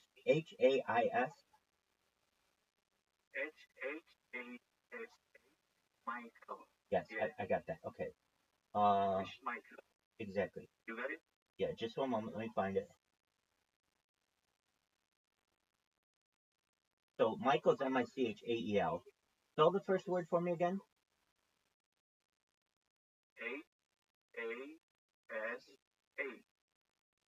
A-A-S-A. Hasa. Okay. Michael, not Michael though. Michael. M-I-C-R-O. Oh, Micro. Micro. Oh, H. Oh, Yeah. okay. Hold on. I don't think. Well, we'll find out how it's spelled. How it's said. Okay. H micro. Oh, I got it now. Okay, this is a big company. Um. Yo, Robert, do you read DM? Because I want to send you the invitation from the HR, from the interviewer. Do you want to see it? No, not right now. No? Okay. Not right now. I do. I just want to review this very quickly. And I don't want you to send it to any of these accounts. I want you to send it to another one. So just one moment and I'll take a look at it. Okay. So we need to know how to say the name of this business. And the way that you're saying it, one moment. Pardon me. I don't think you're saying it correctly. I think it's hash micro. But we want to make sure that we have this correctly. So we're going to hear someone from their company say the name. Yeah, I know how it is. It is my ex, so like, H Michael.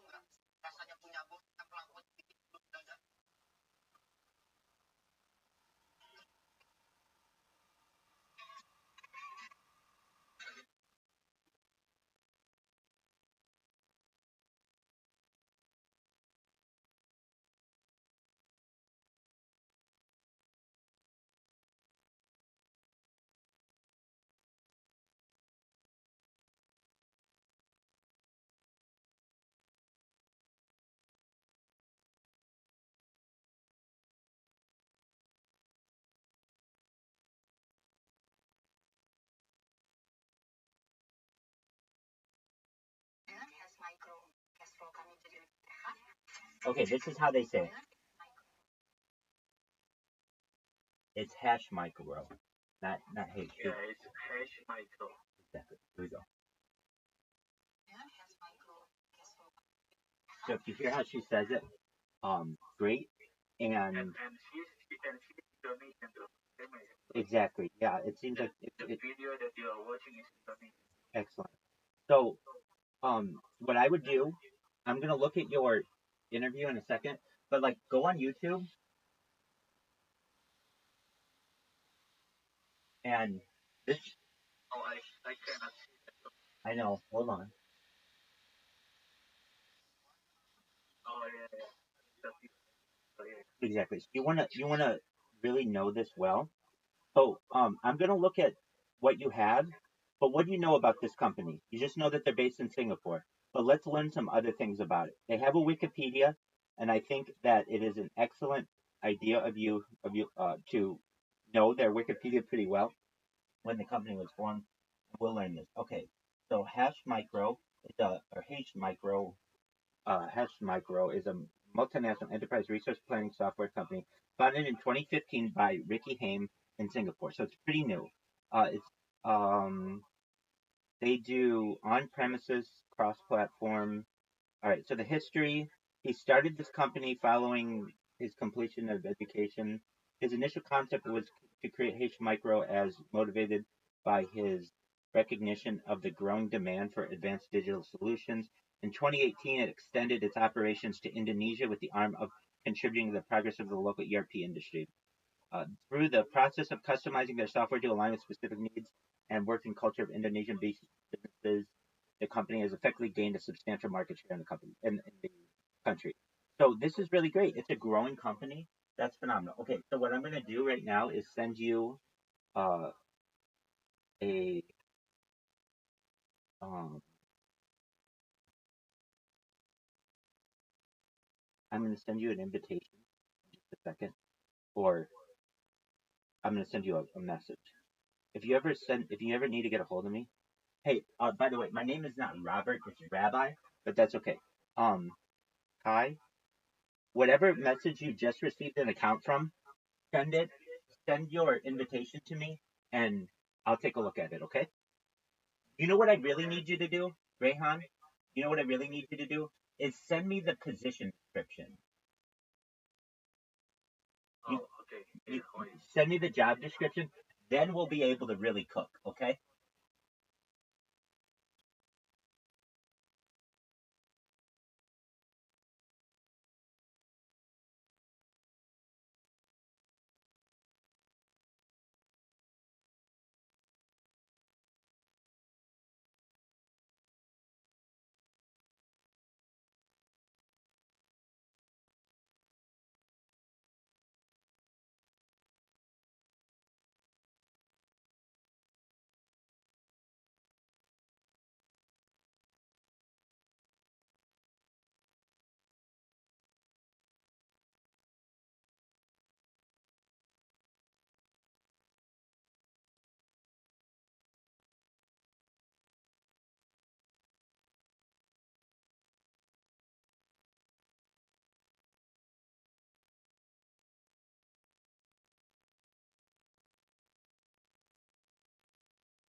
Whereby I send you Excellent. the link of the job application.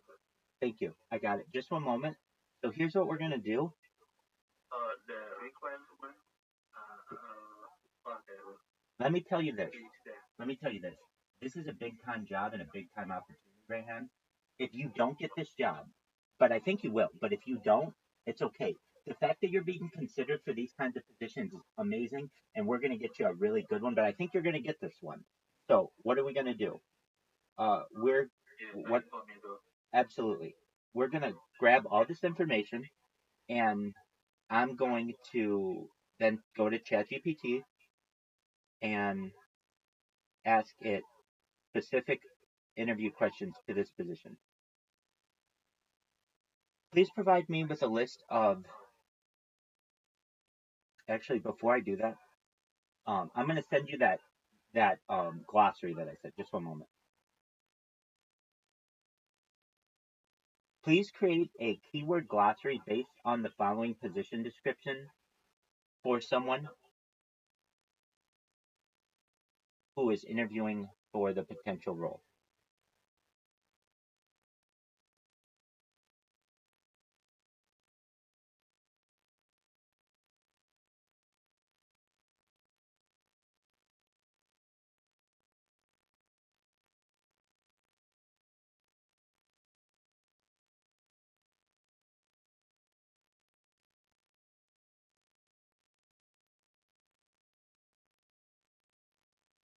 Okay, so what I'm going to do, just one more,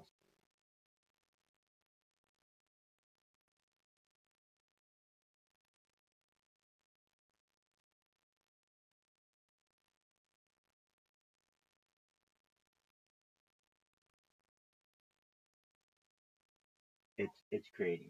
Just give it a second and it's gone. Please give me a list of 100 key phrases that would be important to know for this role when interviewing. It just has to be simple. Put the phrase and then a definition. Phrase and a definition. Phrase and a definition. Yeah.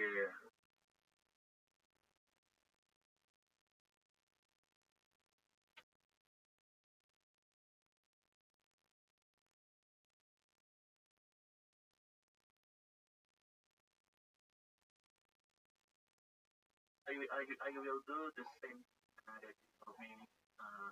As you giving some interview question about this role. Good. I'm gonna share my screen, okay? Okay. So you can see it.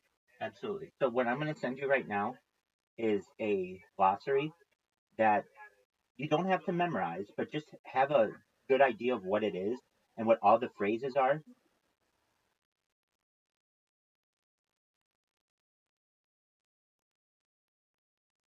Just one moment, and I'll pull that up.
Welcome, welcome. We're glad that you're here.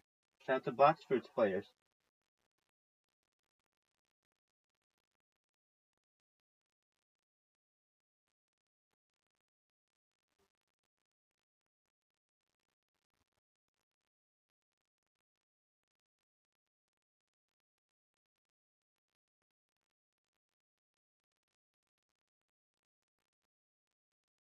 Oh yeah, yes. You're sending me a hand up key face for the. Exactly. Now, I know you know what some of this stuff is, but when you're being interviewed, it's good to have reviewed these items just so that they're they're familiar to you, so that if you're asked about anything, you know what they mean, but also you're able to use the language back. The key part of any interview is to be able to show the interviewer that you are comfortable using the language, the technical language specifically that they need. So, um, what you can what you can do is get a pretty good idea of some of these key phrases. So instead of you saying something like, um, the way that the way that a company operates, that's okay. But if you say business logic, bingo, that's the phrase they want to hear. Yeah. So I just sent you a list of 100 of them, which is great.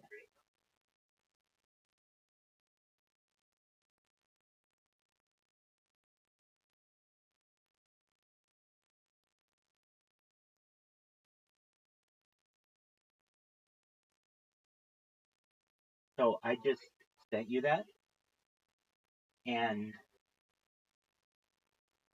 you should know that those the list of items that I sent you are good things to memorize. Okay, they're good things to have down.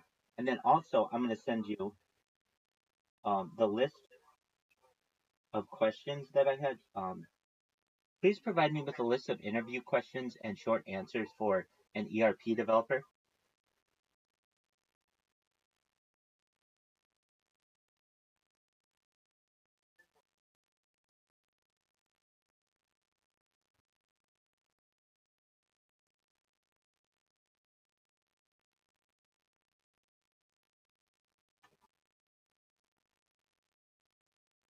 Okay, I'm looking at your screen.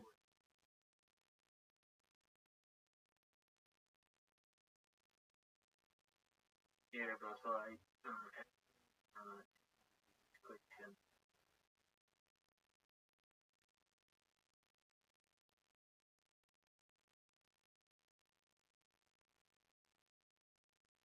Is get off of Discord and just memorize these. Then come back to Discord and I'll quiz you on them. Okay. Okay?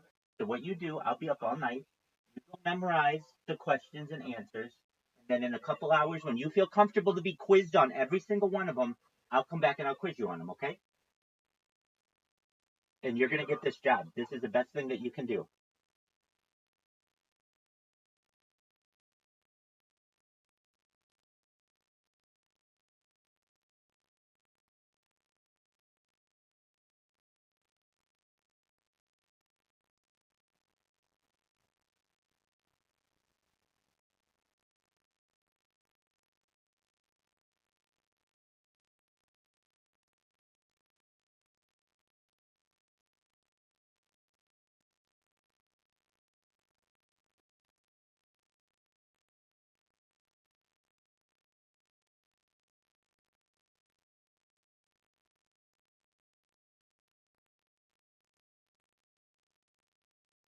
Yo, Rabbi, when did you get these 20 questions from?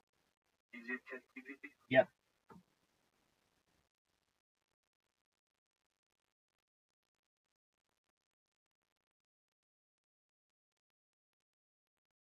Yo, Rabbi. Yes. When did you get 20 questions? ChatGPT. Is it ChatGPT? Yes. Oh, okay.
So Rabbi, I will memorize all these questions and I'm gonna practice it.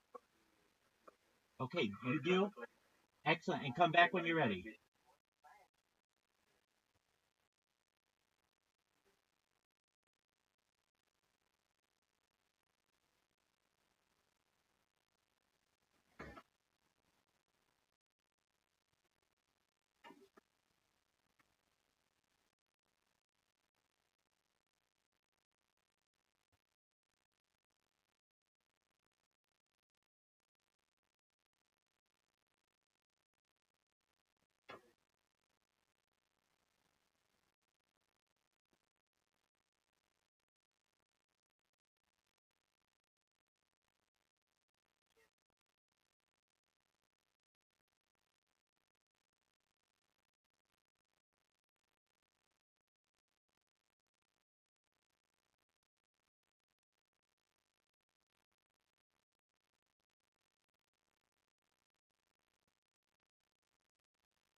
Living the dream, baby.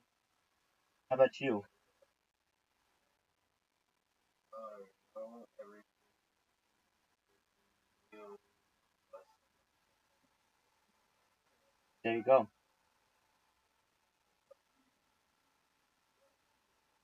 Word, dog. Just listening to Coast to Coast. Well, yeah, and that's the bumper music.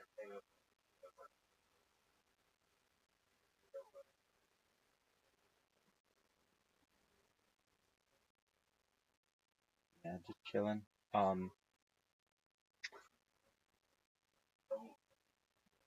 George, no. Nap does this. Nap does. Nap does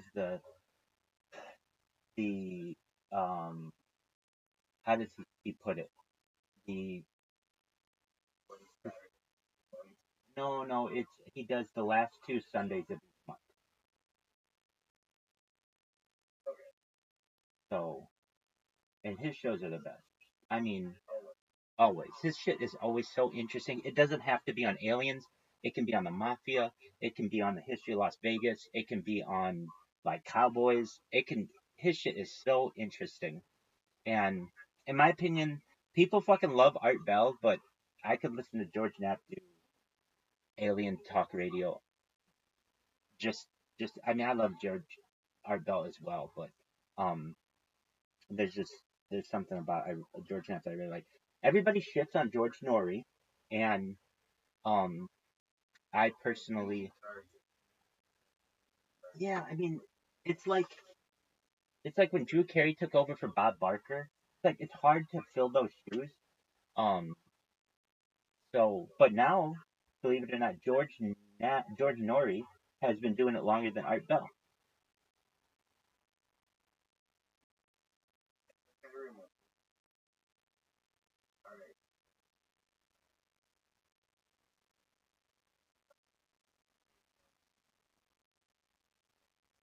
Craig Kilborn.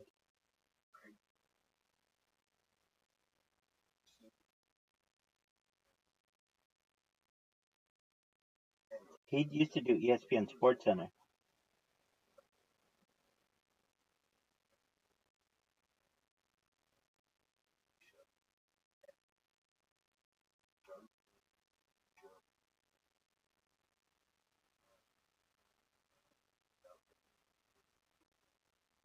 Oh, hilarious!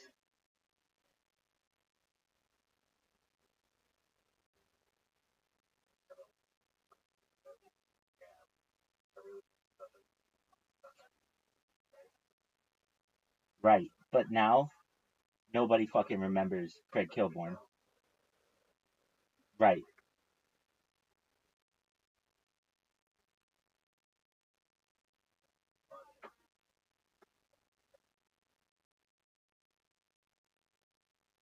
right,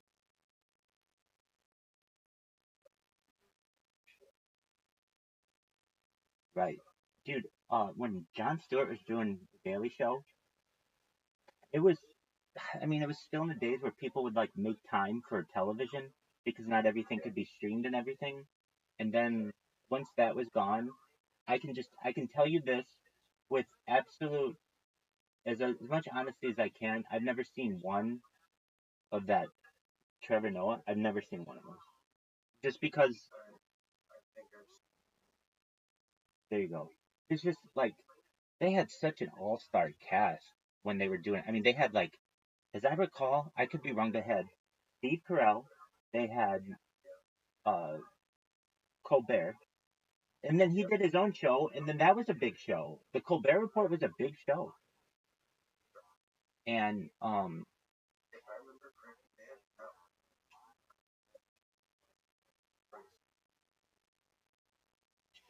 isn't he the guy who does like that movie Am I Racist and stuff? Oh, okay. Wait, Matt Walsh is that political commentator. So who are you saying? one of these races.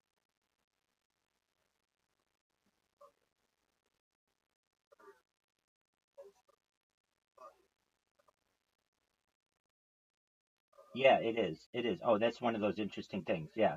Oh, very cool. Yeah, yeah, yeah. Good job. Good memory, man. Um, yeah, definitely.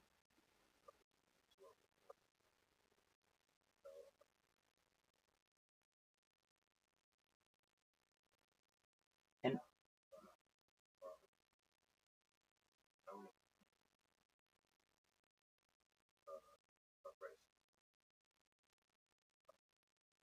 right, exactly. Um, they also had Samantha Bee, if you know who that is. She had her own show that was called like,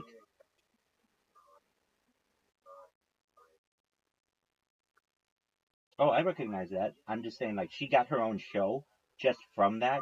Like, okay, so Craig Kilburn, the original host of The Daily Show, he did it 2 years.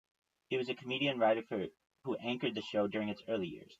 I wonder if he did something else or they got rid. I don't know. Jon Stewart,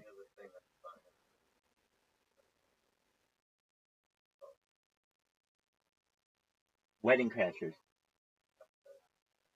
Wedding Crashers,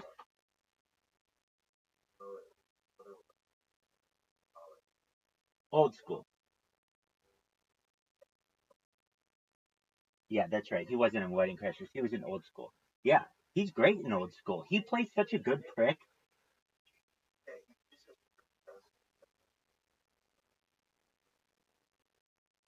Word. So Jon Stewart did it for like 16 years, and then does it now, which I don't understand. He was just gonna do like Mondays in during for the campaign, but now is he like the full thing? I don't know. A comedian writer Stewart took over the host in 1999, been and became synonymous with the show. He returned as host in 2024 after a nearly 8-year hiatus.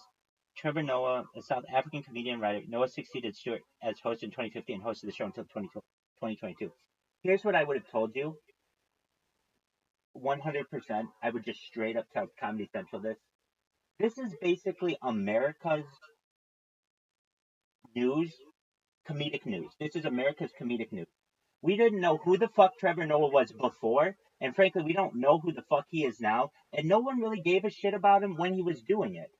In my opinion, that is an like you need an American for that role. If you don't, you're not going to connect with the news as much. Like if I'm watching someone, I mean, I hate to say it, but it was a big reason why people didn't like Peter Jennings. He was for ABC World News. He was Canadian, and it's like, well, I don't want a Canadian telling me what happened in America. Now I understand that's the world news. Okay, fine, but there's something to that. Like we connect with people who have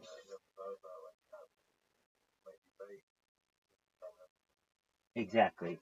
And while people enjoy that accent, and that's great, there are issues with choosing that kind of a person for that role. Number one, he's not like he wasn't a household name. When they chose him, we were supposed to be like, oh, we know who this is, and no one knew who it was.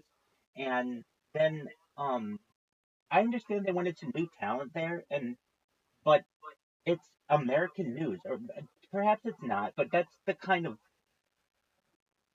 way that they give it.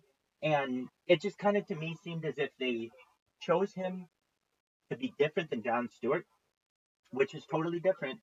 But guess what? The people who liked your fucking program liked Jon Stewart. If you didn't have to, you could have picked a lot of different people. You could have picked, I mean, like, I'll just name like 5 people who would have worked better than Trevor Noah. Um, I guess these would be actors. I'm not going to name comedians but because I don't really know the timelines. But like Luke Wilson, Owen Wilson, just like the people you named from like, or like um that group of like the frat pack that they talked about. Like if you could have gotten any one of those guys, or you could have gotten any stand-up comedian who people I get it wasn't so much he's like people just didn't know him, and it's not that he had to be American.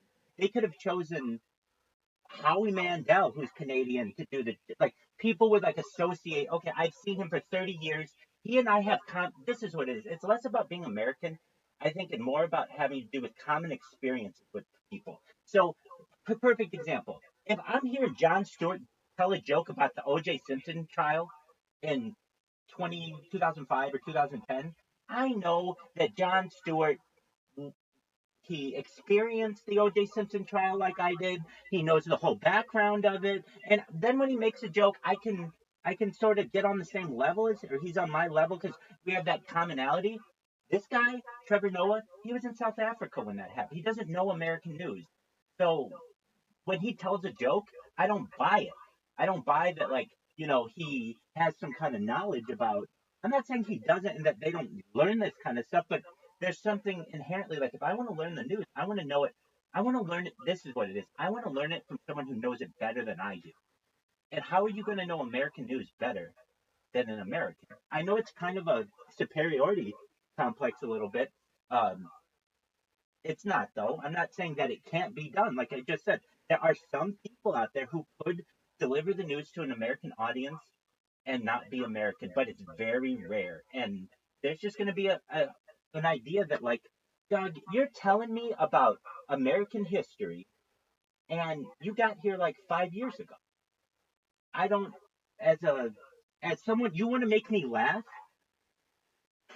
have me associated with this person as much as possible, and also let me know, like, I have gone through different periods of um history with him. I just feel like this guy was just so new. You know what I really kind of felt too was there was when you're telling me a joke, I have to believe that you number one think it's funny, and number two that you are truthful when you say what the joke was. And I don't know, whenever I heard Trevor Noah jokes, like, I know they were written by his writers and such, but like a lot of times I just didn't feel like he had all that much experience. Like, in my opinion, that role, The Daily Show, should have gone to like Colbert. Okay, Colbert didn't get it. Then Steve Carell. Okay, well, he was doing The Office and he's too big for that. Okay, then give it to someone else. And maybe, I don't know, was Trevor Noah an anchor for the show? I don't even know. I kind of just thought they brought him in, but They probably should have promoted already on the show. Honestly. yeah, so that you can bring in that audience and still have it. Let me see if it's true. Was Trevor Noah ever a exactly? Was he ever a correspondent on the Daily Show? I'm asking ChatGPT.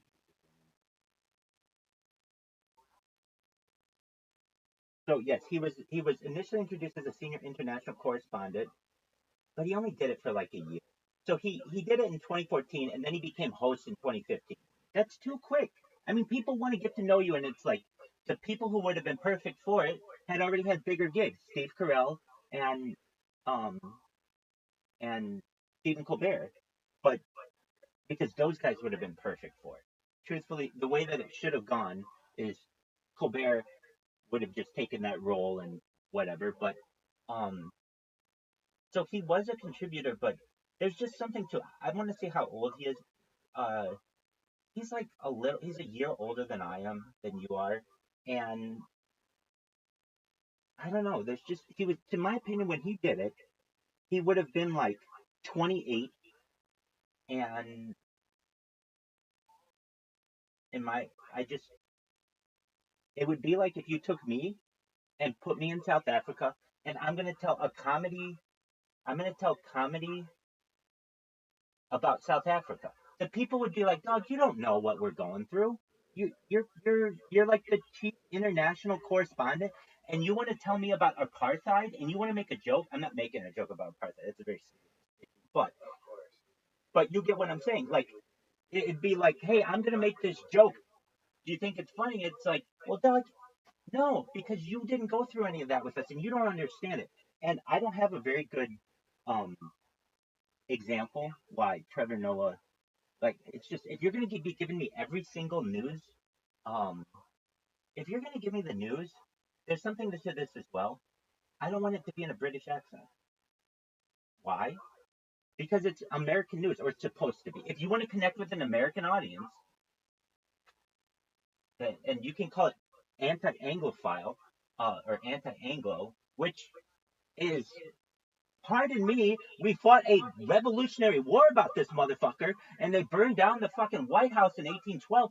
So sorry for me for being so pissed off about the situation, but if you want to be, it's common sense.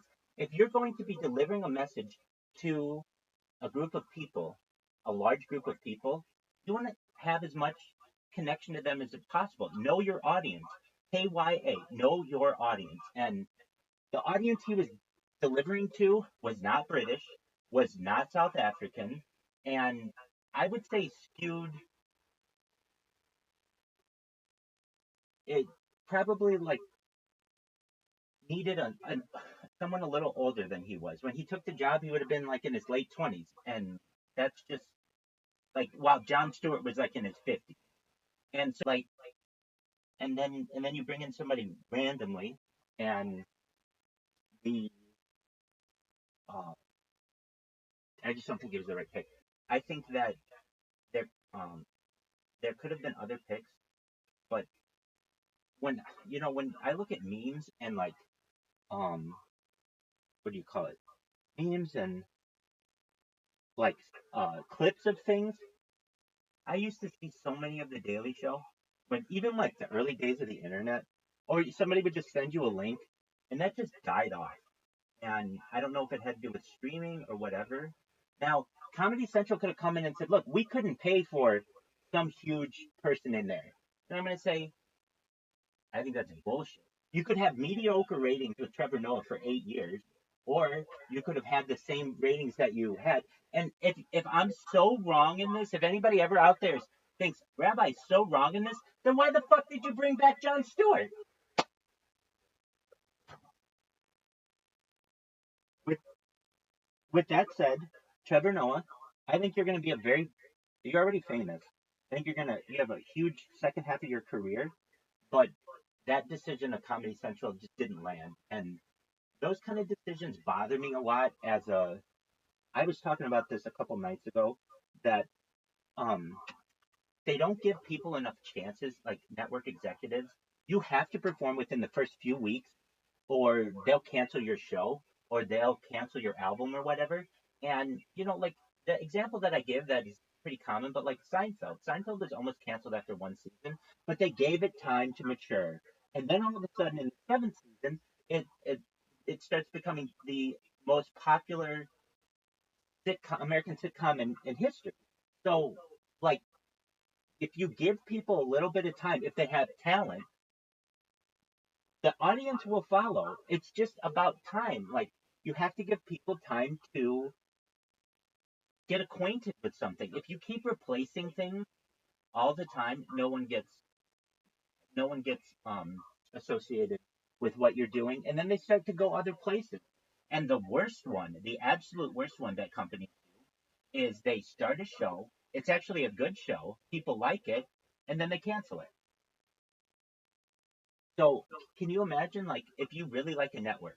Let's say you really like, I don't know, NBC, and hey, NBC's got this great show coming out this fall, great, and you get two or three, maybe you get like a season into it, you like it, and then they cancel it after one season. Well, what the fuck? I'm gonna go to another network that doesn't have such a quick trigger on their programming. And these companies nowadays have such like huge libraries, and they also have the ability, like, I don't understand why this isn't a thing, why you don't have a show on Peacock, and if it's good, you put it on NBC. Like, why isn't it like the why isn't it like the double A ranks in baseball move the triple A, and then when you're good, you get prime time. That way, all of your prime time programming will be fucking fire, because everybody will have liked it on your streaming services.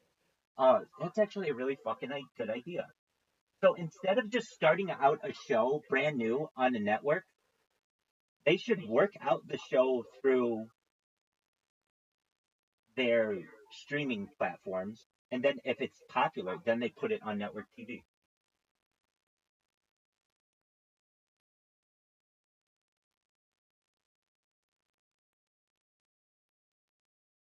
That way, network TV would just be good show after good show after good show. Yeah,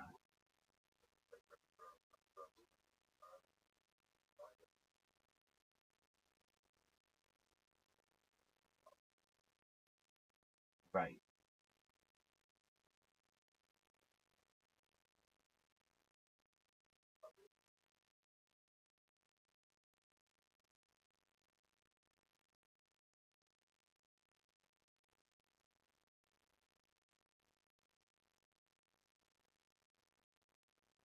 I do.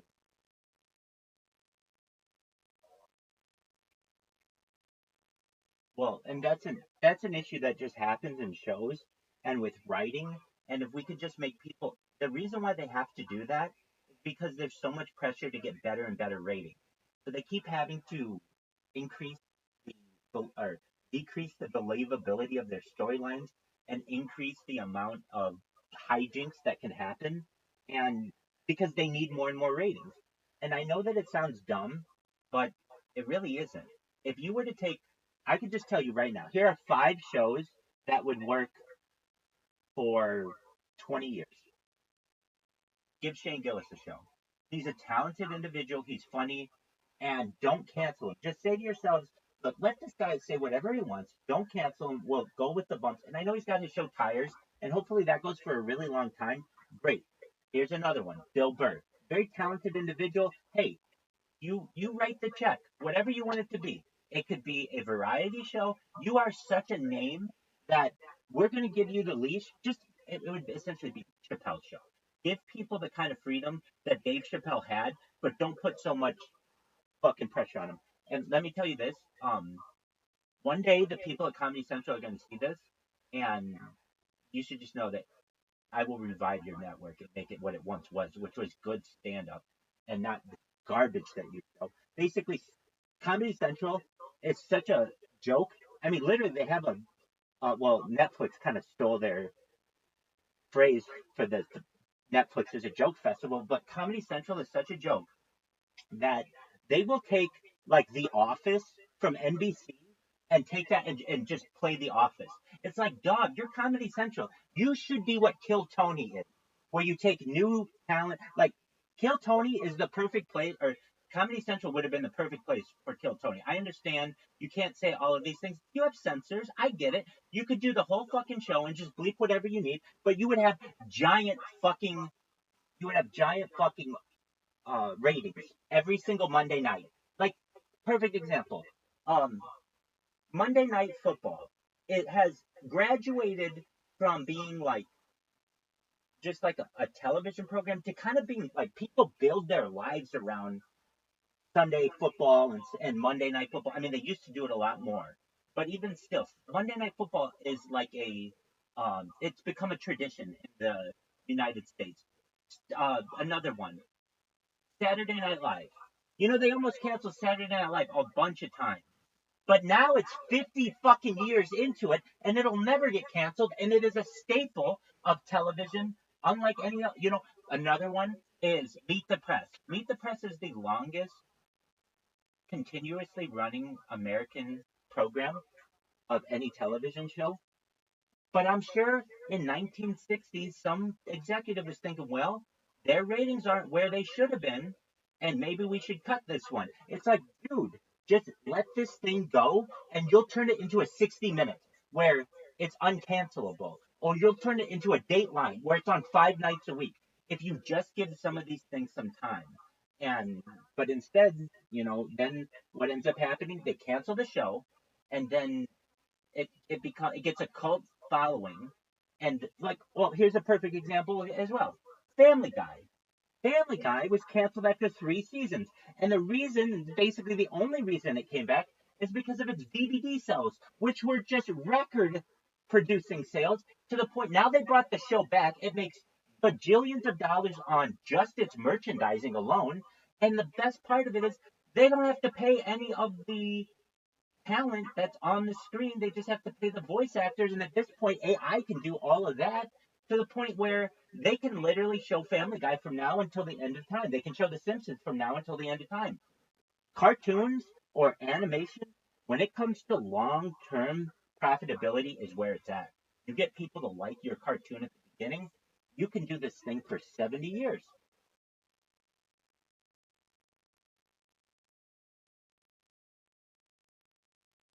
All right, with that's enough of my rant on Trevor Noah and how television needs to improve.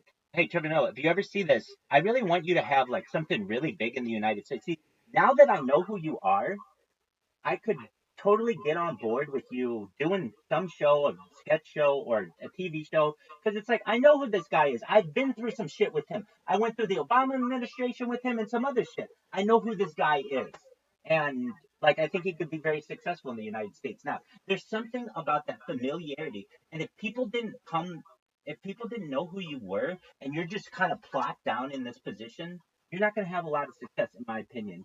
But if we know who you are, we've become familiar with you, we'll love your South African accent. We'll love your charisma. We'll love your style. But just give us some time to know you. And also, I want to know that you can handle failure. I want to know that you can handle success. I want to know that kind of stuff. And if they just bring you in and say, well, you're the next Jon Stewart, that's a lot of pressure. I don't know if anybody could have. I don't know if anybody could have. I'll say to Trevor Noah, if you ever see this, you had a tough position, and very few people could have um, filled Jon Stewart's shoes. In fact, it's seemingly nobody could because he had to come back and fill his own shoes. All right, I'll be right back.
Italians for quite some time.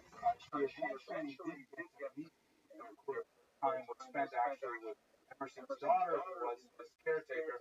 She had a conflicted relationship in many ways with him because, on the one hand, he treated her like a protege and celebrated her work and wrote phenomenal praise letters to her. But then, at certain junctures in his own literary work, he did not give her the kind of attention that she craved. For example, he crafted what was considered a very important classic in the history of American poetry, Parnassus, which was not related to Parnassa, totally different word. Parnassus, which is a collection, in many ways, is considered the great first anthology of American poetry. And recall that at this point, poetry is an entirely European phenomenon. The idea that America, which is just emerging out of, its pioneer days in many ways, could produce poetry of this nature. It was a Oh, I love this one. This is one of my favorites.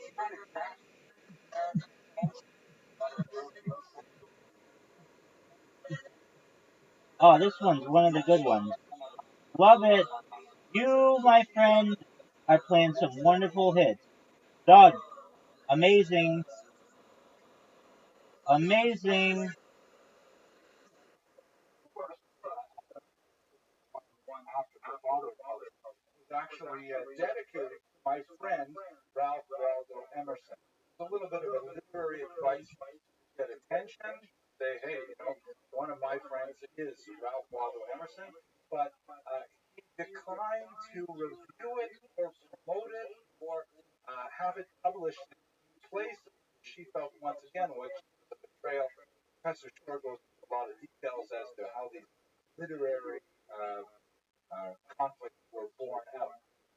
More interesting, I think, from an insight in her personality was another work she wrote called Elite, which was originally called, subtitled, A Romance of Goethe's Life, when it was eventually published in 1874, and at this point, she's in her very early 20s, it was translated to an episode of Goethe's life.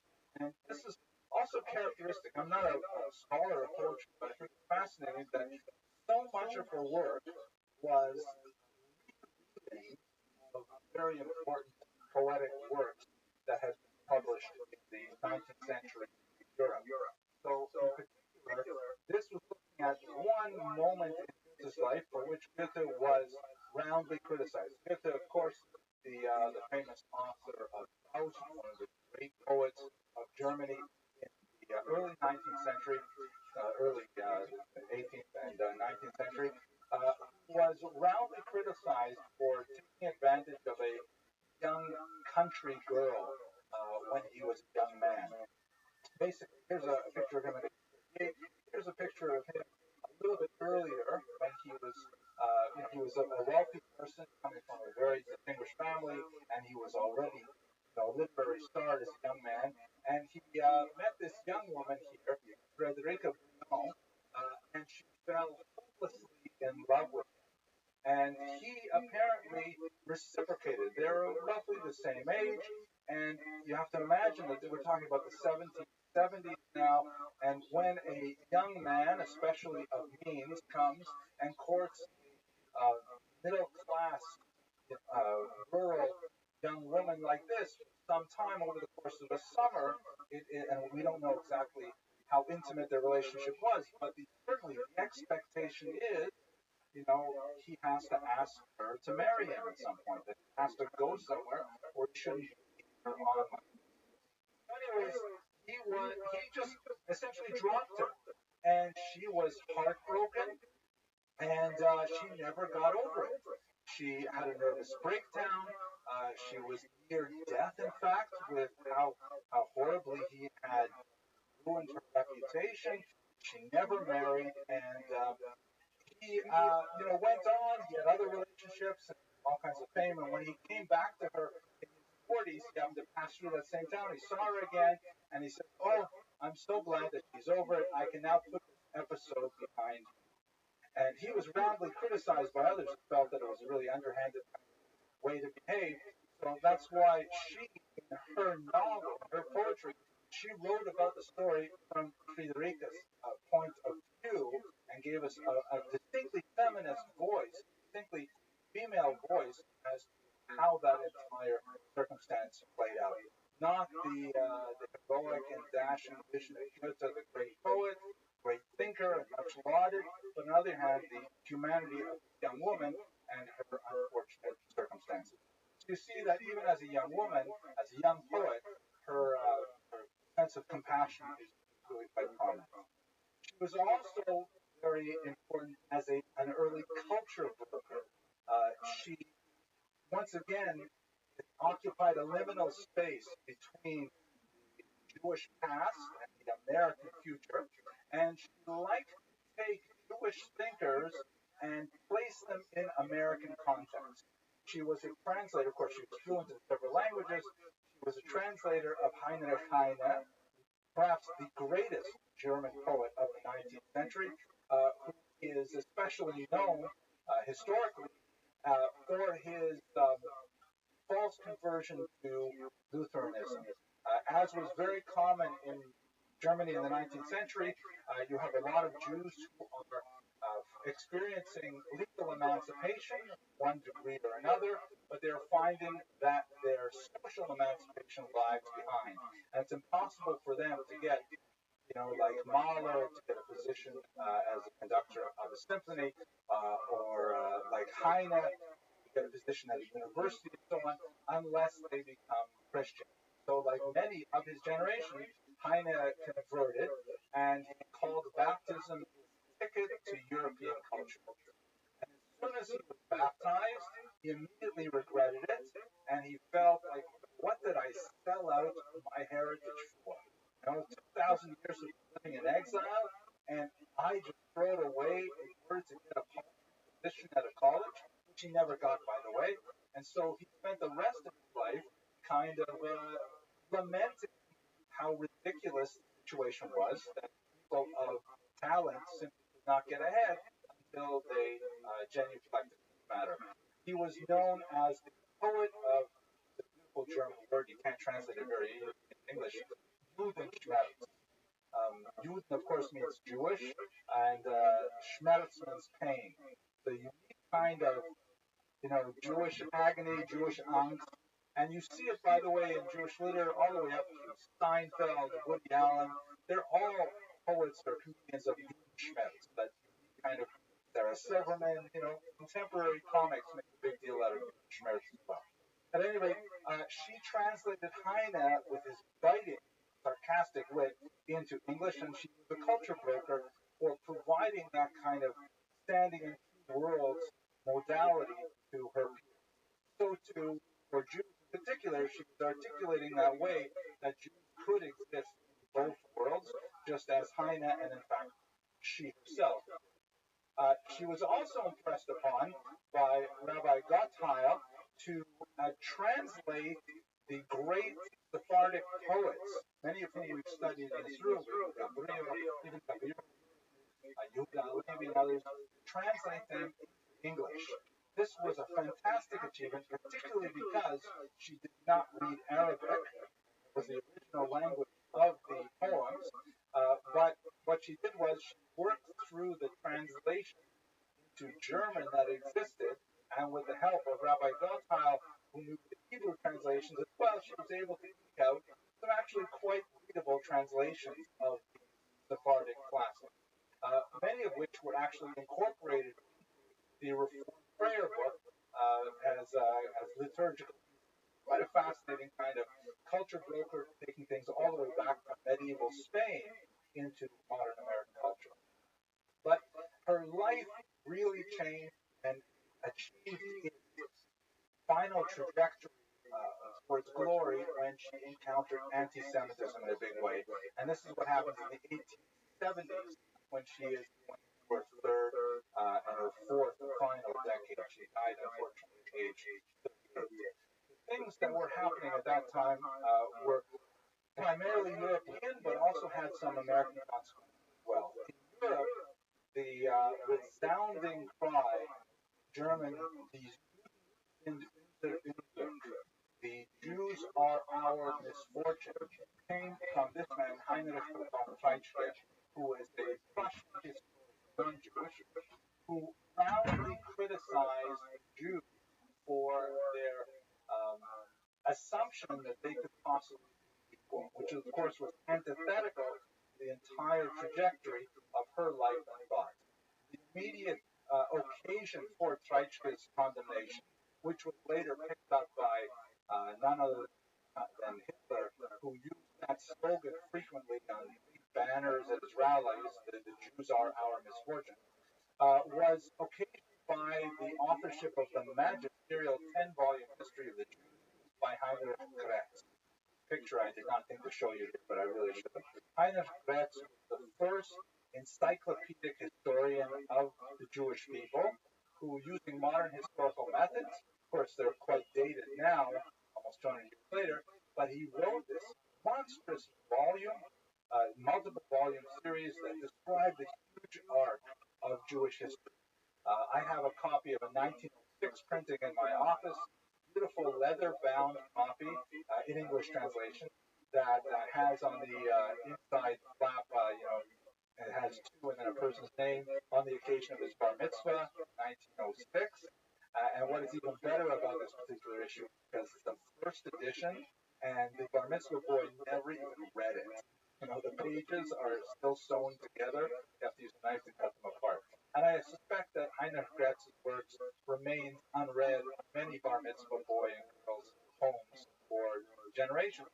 But for those who had the temerity to read it, it was a life-altering experience, because Gretz articulated what would later be called the lachrymose perspective on Jewish history, in which the Jews are understood as these lachrymose being full of tears, right? Tearful.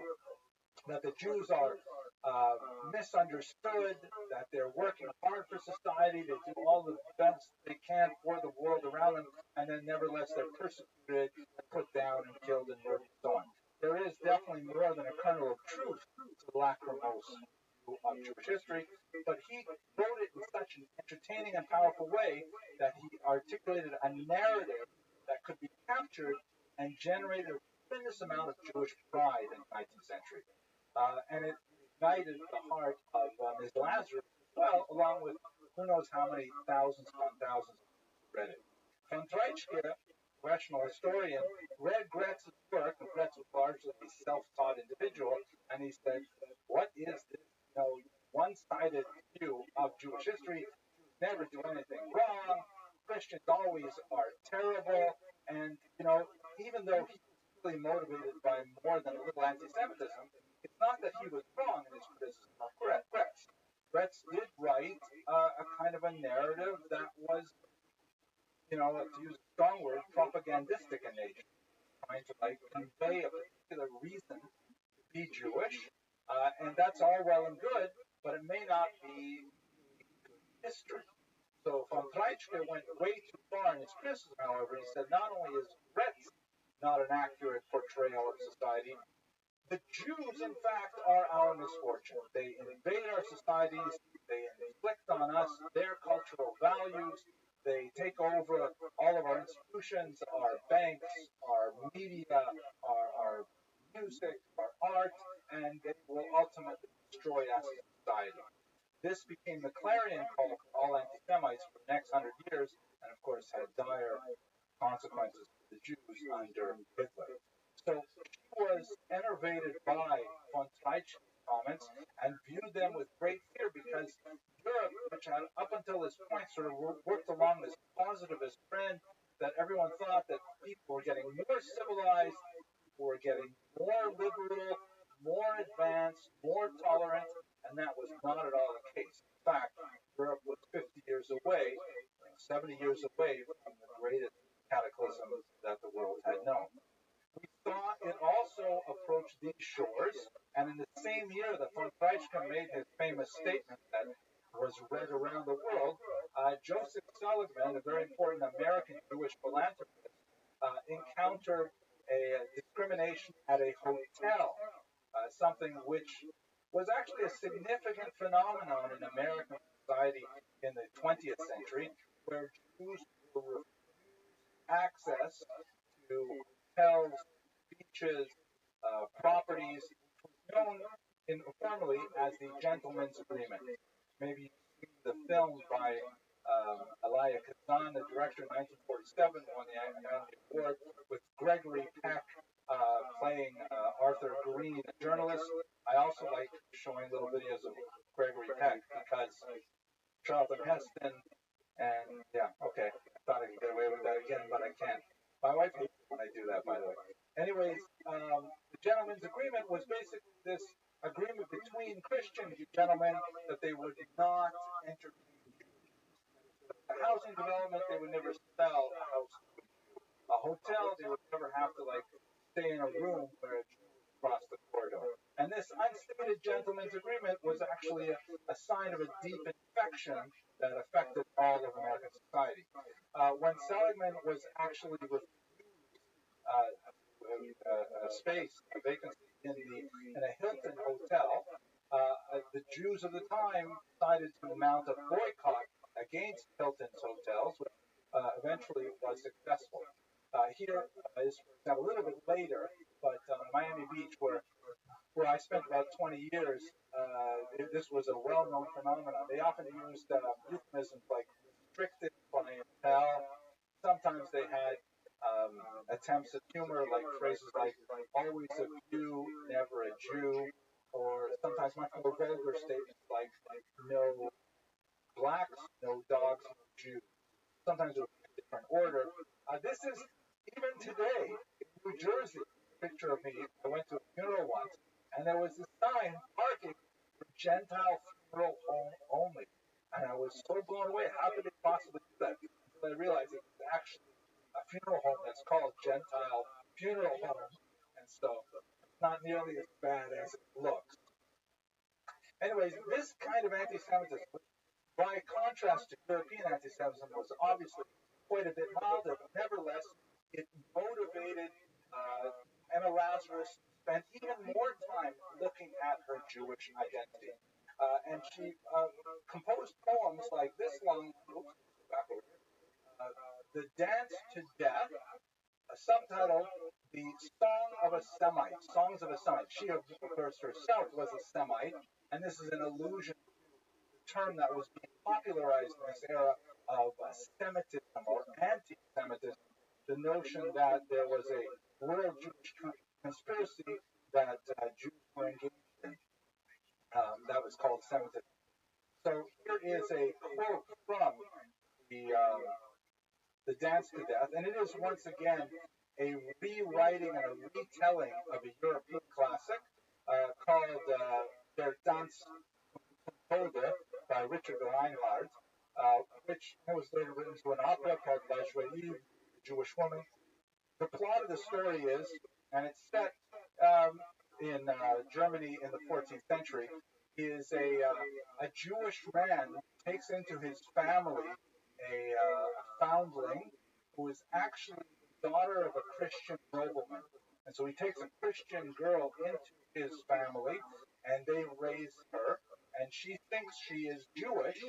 Later, her father is quite instrumental in mounting these anti-Semitic persecutions of Jews, including burning at the stake, and the young girl, who is ironically the daughter of the very anti-Semite who is mounting these attacks on the Jewish community, is burned to death. In the original version, her identity as a Jewess is not revealed. And that kind of, the tragic quality of the story alive with this ambiguity that the father doesn't know that he's actually burning his own daughter, God forbid. But in Lazarus' version, she is told, and she's given a choice. Do you want to abandon the religion in which you have been raised and seek safety as a Christian, or would you rather go to death with the rest of us? And the young girl says, this is Emma Lazarus, never. If I be offspring to that kite, I hereby deny my race, forsake my father. So does thy dream fall true. Let him save thee, whose hand has guided mine, whose lips have blessed, bread has nourished me. Thy God is mine, thy people are my people. Right? The allusion, of course, there to the book of Ruth, right? Coming up, we're going to be reading it in a couple of weeks. The allusion there that she becomes, as it were, a convert in truth, knowing her true origins and nevertheless accepting Judaism.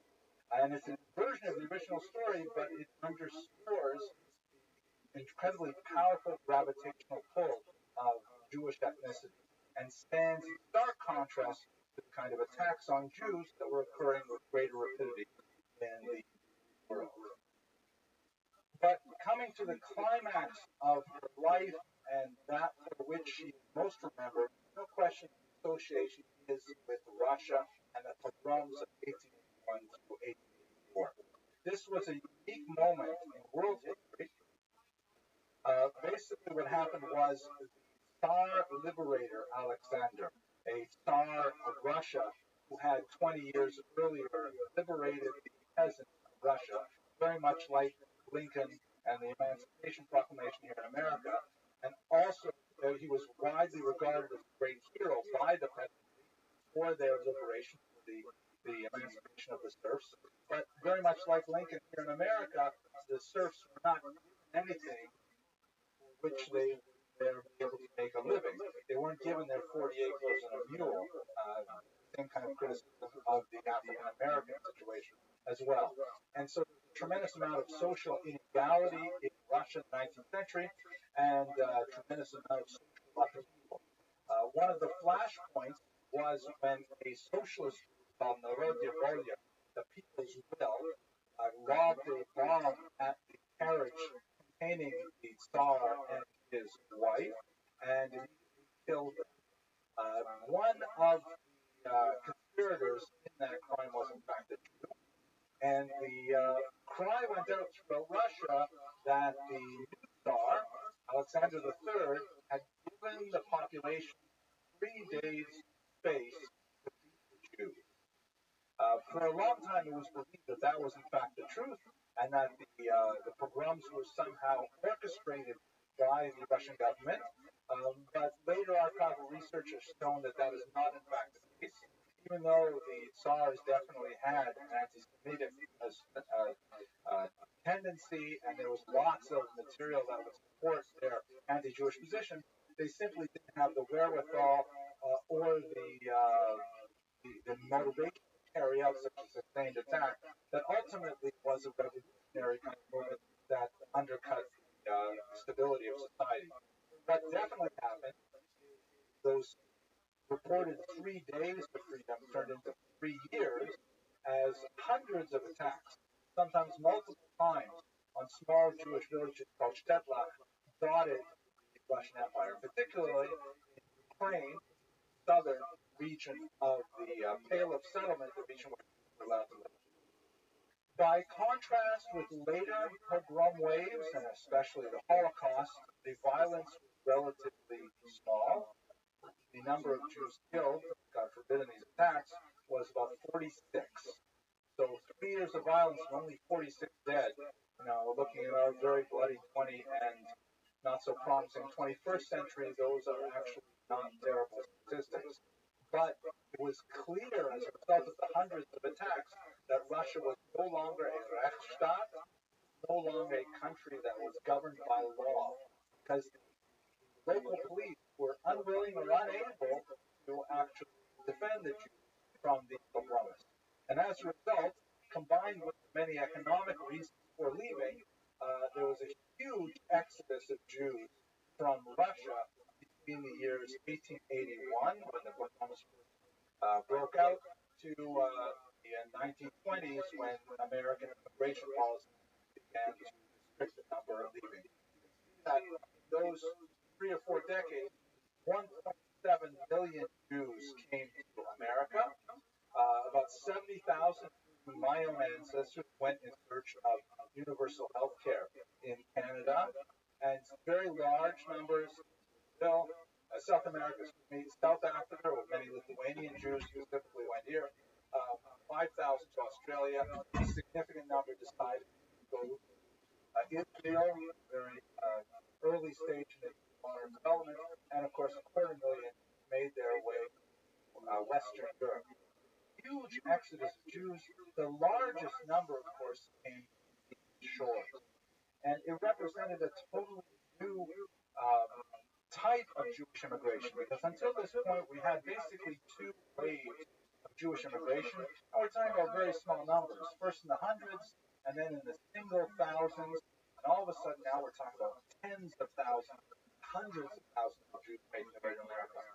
The very first immigration to America were Sephardic Jews coming from Recife. We spoke about that a few weeks ago, from the Inquisition in South America, and New York and Newport.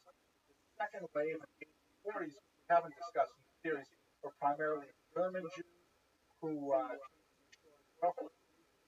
for example, rather restrictive policies that did not allow Jewish men to marry unless they held a significant amount of property, and so you have a significant migration to German Jews in the 40s, and then in the 1880s, this massive wave of Russian Jews, and they were regarded as close to the Eastern Jews, far more backward, far less literate. Literacy was far from universal, more like 60%, which was incredibly high when you compare it to peasantry and even the nobility, nevertheless still 60% literacy. Overwhelmingly Yiddish speaking, not speaking any other European language, and desperately poor.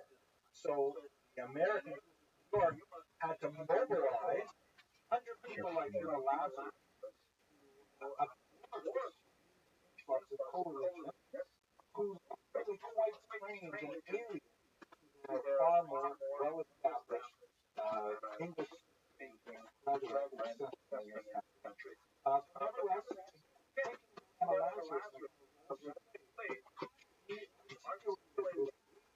what America is all about, specifically of these refugees. This is a postcard that from 1909 encapsulates the sort of Western European Jewish attitude towards absorbing the religion. Here's, of course, herself, and the Yiddish on her crown or hat says the word America, and the American eagle floats above her in ascent. And here is a poor Russian Jewish family arriving on the boat, but the key opens the lock and the gate opens. The Hebrew phrase underneath it is very beautiful from the book of Psalms. Open for me the gates of justice, right? Not the gates of compassion, but the gates of justice. Open the gates and the just people will enter. Righteousness shall enter. Beautiful kind of statement that encapsulates Lazarus' vision. Here's one more that I also like. This one is also a Rosh Hashanah card. I have a new card, and this one has even more Russian imagery. Once again, on one side of the ocean, as it were, you have the impoverished, exhausted Russian Jewish refugees carrying their lungs. Here, the much wealthier, Europeanized, modern dressing, short-coated. Here he's wearing a kaftan, short jacket, bright colors, open arms. What a powerful metaphor of acceptance. They're welcoming over the Russian eagle, the bow to the American eagle, and once again, a biblical quotation here, and under the shadow of the wings will be sheltered. And of course, there is an illusion of God, but the idea is that America will shelter this people. It is in this environment that the fundraising campaign for philosophy is underway. The approach Emma Lazarus composed a poem that could be used in the fundraising effort. Of course, she was the one who was able to bring that together in a pithy poem that could take together all of these ideas just in a way that would affect a century. So when we come to the conclusion of her life, she did not live much longer past that crowning moment in her literary. She went on a trip to Europe. She had already been feeling quite badly. In fact, it gives you kind of a strange sense of what society was like in the 1880s. she actually had to publish a little notice in the society pages that she was not feeling well and she would not be entertaining visitors. Get like the New York Times, you open up and say, oh, look at that, unfortunately, Emma Lazarus is not feeling well and I can't drop by. Very unusual kind of thing, the literary world, the way people communicated. But anyway, she complained of a whole series of ailments, including, strangely, face aches, like headaches, face aches. We don't know exactly what it was that brought her down. I've read that it may have been Hodgkin's lymphoma, form of cancer, that unfortunately struck her at a young age. For a couple of years, her health waxed and waned. She ultimately went on a European trip to recover. They had to take a circuitous route. Cholera was affecting certain parts of Europe at that time, and unfortunately, she succumbed to her illness while abroad and was brought back for a massive and funeral here on these shores. But when we think about her legacy, we really reflect on a few salient points. First of all, as I've tried to say several times, she is the poetess of America. Her vision of what liberty means to America has informed the century, has informed the entire country, and in fact informed the entire globe. When foreigners think of America, they think of the Statue of Liberty, and why do they think of the Statue of Liberty? Because of the words that are enshrined on its base, its pedestal, by Emma Lazarus. But otherwise, just think for a second, if you separated the Statue of Liberty from the poetic meaning, what is it? Just a woman holding up a torch. What does that torch mean? Why is she a woman? Why does she have that expression on it? Nothing really makes sense, kind of an interesting statue, but it's only Emma Lazarus' voice of Lady Liberty itself. Secondly, as a Jew, she really was able to define a type of posture towards her Americanness and her Jewishness, which is a tense posture. It's not the same kind of posture that we may choose for ourselves or for our children, but she essentially identified pride in her Jewish heritage, a chutzpahdik, a kind of a brazen attitude towards anti-Semites, a non-tolerance of anti-Semitism. At the same time, not necessarily buying into traditional Jewish observance. She felt that these things could be easily separated, and in fact, I would hazard that the vast majority of American Jews since her time have also found that kind of place to stake out their Jewish identity. Finally, she of course has an important legacy as a poet of America as a whole. The fact of her Sephardi background is intrinsic to the message that she articulated for America as a whole. And with that, I'd like to conclude this very brief presentation of some of the key elements of her life and work. And I want to thank you very much for your attention and your endurance. Next, we'll return with a very fascinating story of the crypto Jews. What happened to those Jews who chose to hide their Jewish identity under a Christian mask, which they did with great success for several centuries. And as we shall see, the strange way in which they look upon their Jewish heritage is something of great fascination. Thank you very much for your attention.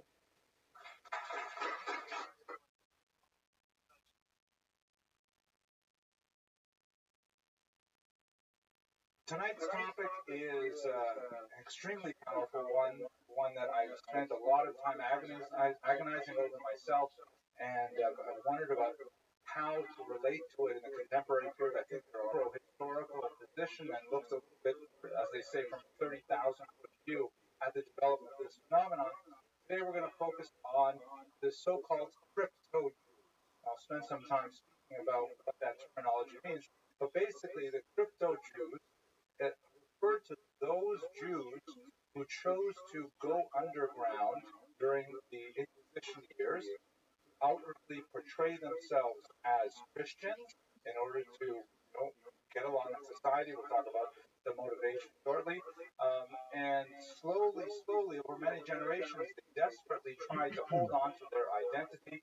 but it slipped through their fingers, and today we have possibly an incredibly large number of these descendants of Jews, many of whom fit the strictest definition of who is Jew by the most extreme Orthodox rabbi, and nevertheless are completely unaware of their Jewish identity.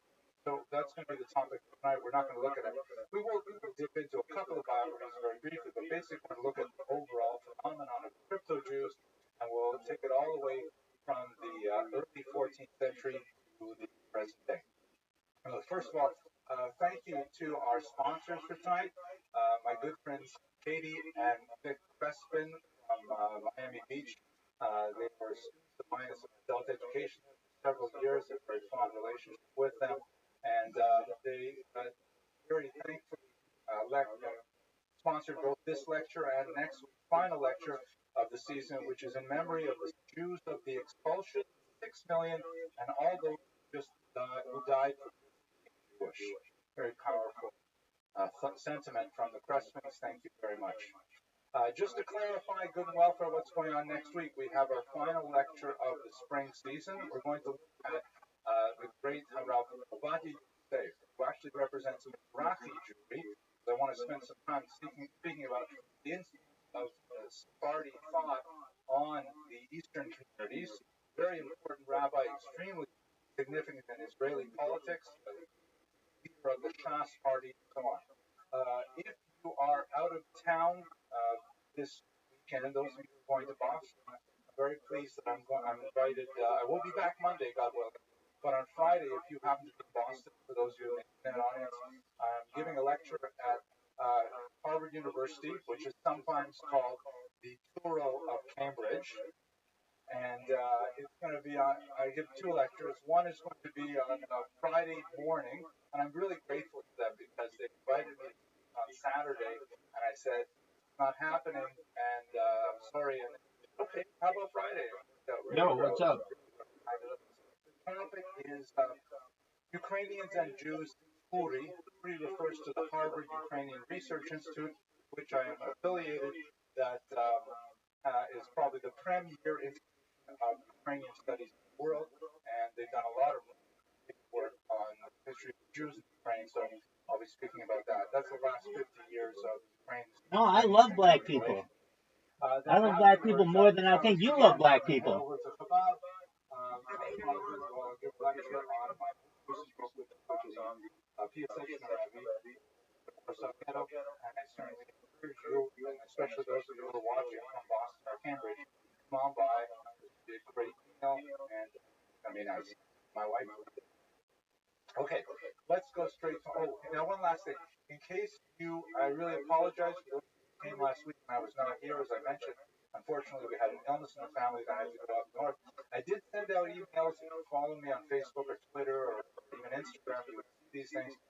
But if you want to get emails, what you do is go to my website, which is Henry Abramson, or JewishHistoryLectures.com, and then down here in the corner is this little button that says follow, and it gives the option to enter your email address, and you'll get updates on the classes, also the links, videos, if you want to share them, things like that. Please do sign up. It's a way that I can communicate with you over the summer as well, so you can prepare for the fall season. Topic is still TBA. Okay. So let us go to the material itself now. Let's see if it's good enough. The source for today, the primary source I'm really going to rely on heavily is this amazing book by David Gitlitz, who is an administrator like me and still has kinds of amazing scholarship. So impressed with this book. He and his wife, Sean, have focused on all kinds of aspects of the social history of Spanish Jewry, and particularly the conversos that we'll be speaking about. And this work, Secrecy and Deceit, the Religion of the Crypto Jew, is really an amazing scholarship. I have to say, I got a tremendous amount of information from it, written with great sensitivity to the internal realities of the conversos, and I highly recommend it to anyone who wants to study this topic further. I'm going to put it my way purely derivative in this class. It'll be an extended book review, but really it's a great source and I highly recommend it. Let's get into the definitions first of all. What are we talking? This is, of course, one of the famous pieces of art relating to the converse or the crypto Jew, one of the Velasquez, and it shows a Jew wearing the San Benito with the dunce cap. This is, of course, a ritual humiliation that people accused of Judaizing would be forced to wear this, and they would have to face public opprobrium. That was part of their penance. Sometimes they had to wear it for a month or a year, sometimes for their entire lives.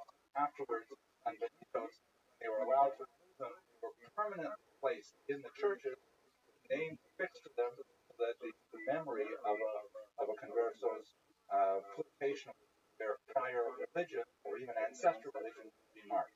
All right, let's get our terminology right. So I've been using the term crypto, which seems to be kind of the scientific norm. Crypt in the sense of being hidden, being underground. Right? They're actually Jewish. They think of themselves as Jews, but they are underground Jews, and they are externally presenting themselves as Christians. This is a term that does not carry a lot of moral opprobrium with it. It's the kind of term that is neutral and so on. Another term would be conversos, which means converts, and this refers to the fact that the crypto Jews were themselves Jews who had converted to Christianity, willingly or otherwise, or were the children of such people. One of the rather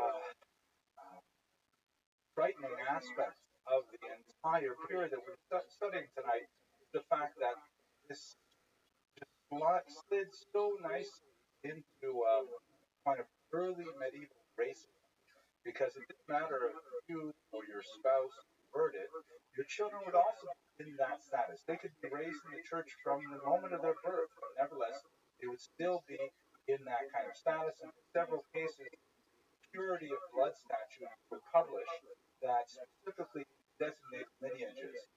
Once again, we were reminded, if you go back to the earlier lecture, we spoke about Raoul Hilberg, the great Holocaust historian, who made tremendous amount of analysis of the Holocaust by looking specifically at the mechanics, the bureaucracy of the Spanish Inquisition. And that's certainly, I think, true in the way that people were called conversos or so-called converts. They're also called new Christians, and the emphasis here is on the word new, meaning as opposed to the rest of us who have been Christian since at least the 4th or 5th century, these are new Christians, not real Christians, just attached to the body of the church, and we can't really trust them. These are new Christians, not quite, well within the fold. They're bona fides, their good faith is not yet established. The Hebrew term that's preferred and was preferred by the crypto Jews themselves and the Jewish community was anusim. Anus, ba'anos, force. Sometimes used in the context, for example, of a sexual assault. It's a very strong word, and it implies that they're able to be completely removed from them, which is true in the vast majority of people, that they were in fact forced to become Christians, and they had no choice about it whatsoever. Sometimes they're called mishumadim. Mishumadim is not a complimentary term in Hebrew, and it means that they chose to convert, and therefore they were looked down upon. But primarily the term anusim or forced. And finally, a term that was very popular about 20 years ago, but it has now come appropriately into favor, marrano. Marrano is the Spanish word for swine. And so obviously this term was used by Christians as a derogatory term against converso crypto Jews. And so it's really not the appropriate term to use in this kind of context. But all told, these are all referring to the same people, although as we shall see, many of those Jews came into their Christian identities, however tenuous, with very different motivations. Let's have a look at that on this identity spectrum, which is analyzed by Dr. Kiplitz in actually far greater detail than I think we should go into today. I just want to give you just a sense of how the scope of identification with Christianity took place among the crypto-Jews. And let us recall, by the way, that the period that we're speaking about is basically from the early 1300s until the present day. We're talking about centuries of development of identification for these crypto. So if we put Christianity over here on the left side of the spectrum and Judaism on the right side of the spectrum, some basic blocks that we could place these crypto Jews in would be as follows. You would have over here a certain number of converts who were in fact true believers. Do not obfuscate. There are definitely many who felt, for reasons that we shall see shortly, in fact, Christianity was a preferred religion, and that Christianity was closer to the will of God than Judaism. So many of them chose it openly and willingly, and later, in fact, dedicated their lives to convincing their erstwhile co-religionists to do the same. We definitely have some. The term in Hebrew for these people would certainly be Mishumadim, but they are definitely not in the majority. Then you have many who were converted, and especially their children, grew up then in the church with a clear consciousness of their Jewish origin. But they kind of became resigned to it, and they regarded themselves as Christian reformers, or, this is my term, neo-Protestants. Meaning they looked at themselves after, let's say, being Christian for 20, 30 years, or their children grew up Christian, knowing that their parents were originally Jewish, and said, you know, it really, it was terrible that they forced us to convert, but, you know, we got along, and here we are, and life goes on. And the truth is, the church really should change. They should stop some of these egregious activities, and we can be the agent of this change. They were not like desperate to run back to Judaism, but they felt like their cultural superiority led to the advancement of Christianity as a more humanistic sort of faith. Let us not forget that the Jews had a far higher rate of universal, particularly male literacy. And as a result, these people tended to be quite upwardly mobile in social and economic circles. So once they were converted to Christianity and they were able to shed all of the economic baggage that and legislative baggage that held them back, they were actually able to rise up into the upper middle class, sometimes the towering upper classes of wealth and status, marrying very high families and so on. So you tend to find those people sort of in this camp here where they're saying, all right, we're Christians, but, you know, we're going to try and make Christianity a nicer place. Then you have probably the largest, and all of this is supposition based on Gitlin's research, but it stands to reason, who are low-profile Christians, who are terrified of persecution that met anyone who adopted any Jewish attitude or behavior, or the kind of punishment that would have accrued to them if they were to demonstrate that they were identifying with Jews in any way or Judaism. So, but they resented the fact that they were converted. They didn't see a way out, so they just kept a very low profile. And when the time was right, or when they felt they were safe, you know, perhaps share a little bit of information with their children. Sometimes their children were raised not knowing at all that they were in fact Jewish, and then they became, you know, you have the term Jews by choice. So they had a lot of people who were called Jews by surprise. Right? We have that, by the way, even in the 20th, 21st century, where you have in Poland, where many Jews hid their identity before they became orphans, and afterwards they find out that they're out of, so to speak, the Jews. So this is probably the largest single demographic chunk are low-profile Christians. They aren't doing what Christians have to do. They're aware of their Jewish identity and keep it on the down low. Then you have over here passive Judaizers. The term Judaizing, by the way, is preferred by the church, and this refers to Christians who are adopting Jewish ideas, taking on Jewish behaviors. They are Jews ethnically and according to Jewish halacha, but they're only Judaizers when they start to actually practice Judaism. So passive Judaizers, these are Jews who have converted to Christianity, resent it, identify themselves as Jews internally, but feel that they simply cannot do so in the outside world. And so therefore, they observe Judaism passively whenever possible. So for example, they will refrain from wearing shoes on Tisha B'Av. They will try to keep some sense of the calendar, and they will step back from Judaism wherever possible. This was in itself quite a risky act, as we shall see, and one could be exposed to the rigors of the Inquisition, even for doing a passive act, an act of omission. Finally, the last category were the active Judaizers, and these are Jews who are desperately trying to hang on to their Jewish identity through actual covert acts. They are actually engaging in prayer in a Jewish context. They are a tremendous circumcising their sons.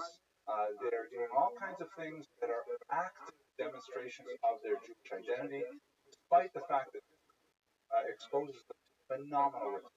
Gathering in private homes for prayer quorums, where even if one of them are caught, the entire group would be sucked into the Inquisition. Absolutely terrifying kind of existence. But this gives you a sense of like the very many ways that Jews could identify as an excellent, very sophisticated question. I will give a very short answer for the people in the audience who may not have gone all the way back to St. Augustine type lecture, 4th century type stuff. But here's the thing: the church has this irritating problem. What theologically the Jews, right? If Judaism, it's kind of like, think about a computer, and you get like a great Windows XP. I really liked XP. XP was so solid, hardly ever crashed, right? And then all of a sudden, Windows comes out with a new model, and they roll out the new model, and they sell all new model. So what do you do if after 6 months with the new Windows out there, and people start saying, hey, we want to go back to XP, or, you know, we'd rather not upgrade? You know, you might be able to eventually get 80% of Windows, the new, whatever, 1,000.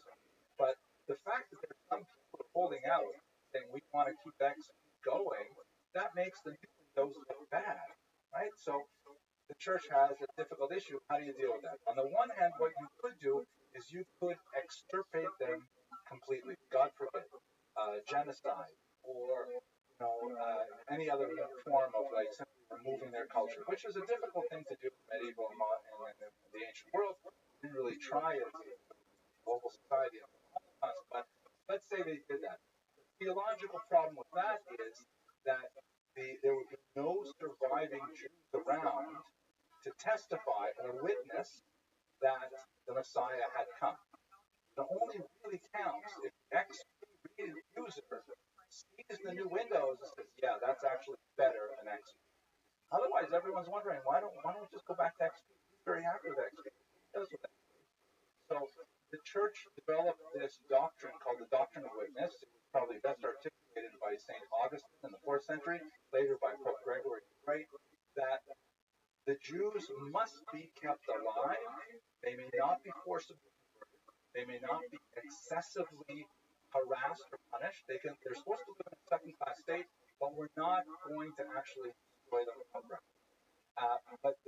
So that's essentially church doctrine. The problem is it's a very hard doctrine to explain to average people, and particularly when there is an updraft of popular resentment of the Jews that can be expressed in terms of violence, in terms of popular anger, then it sort of bubbles over into these massacres like the Crusades or like the massacres of the 14th century. When that happens, what do you do? What do you do if they have been forcibly converted? Then you're stuck with this idea, like we saw with Edgardo Maitara, that they are in fact Jewish and there's no going back. So basically, the answer to your question is the church had a doctrine. There were things that happened, particularly from the lower clergy, the often lower clergy, stir up economic distress in the masses, and they would have these excessive, like forced conversions, which the popes generally said is a bad thing, it's against our doctrine, don't do it. But nevertheless, once they're converted, Christian. So it represents an attempt to deal with a situation that got out of hand. I'll show you clearly in just a couple of slides. Okay? Thank you for that excellent question. Nobody else asked any hard questions like that, so it's going to take us way off topic. Okay, so how many people are we talking about? How many crypto Jews are there? Here's some numbers numbers are astounding. So let's just do kind of a baseline. And by the way, these numbers, they're ranges because we don't have really good demographic data from this period. Gitlitz does a great job of surveying the major opinions. It's the whole chapter to discuss what I'm going to put on one slide here. So I'm painting strokes.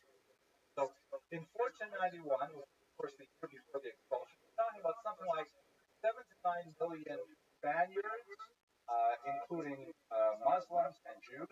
And in Portugal, you got about 1 to 1.5 million people there.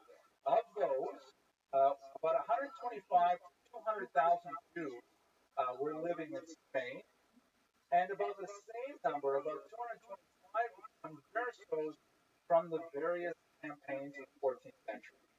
So by the time we get to the expulsion, I'll discuss this in the previous lecture, but by the time you get to the expulsion, you've got about 50% of the Jews who are still traditionally part of the Jewish community, and you have 50% who are now nominally converted and find themselves somewhere on that spectrum that we saw earlier.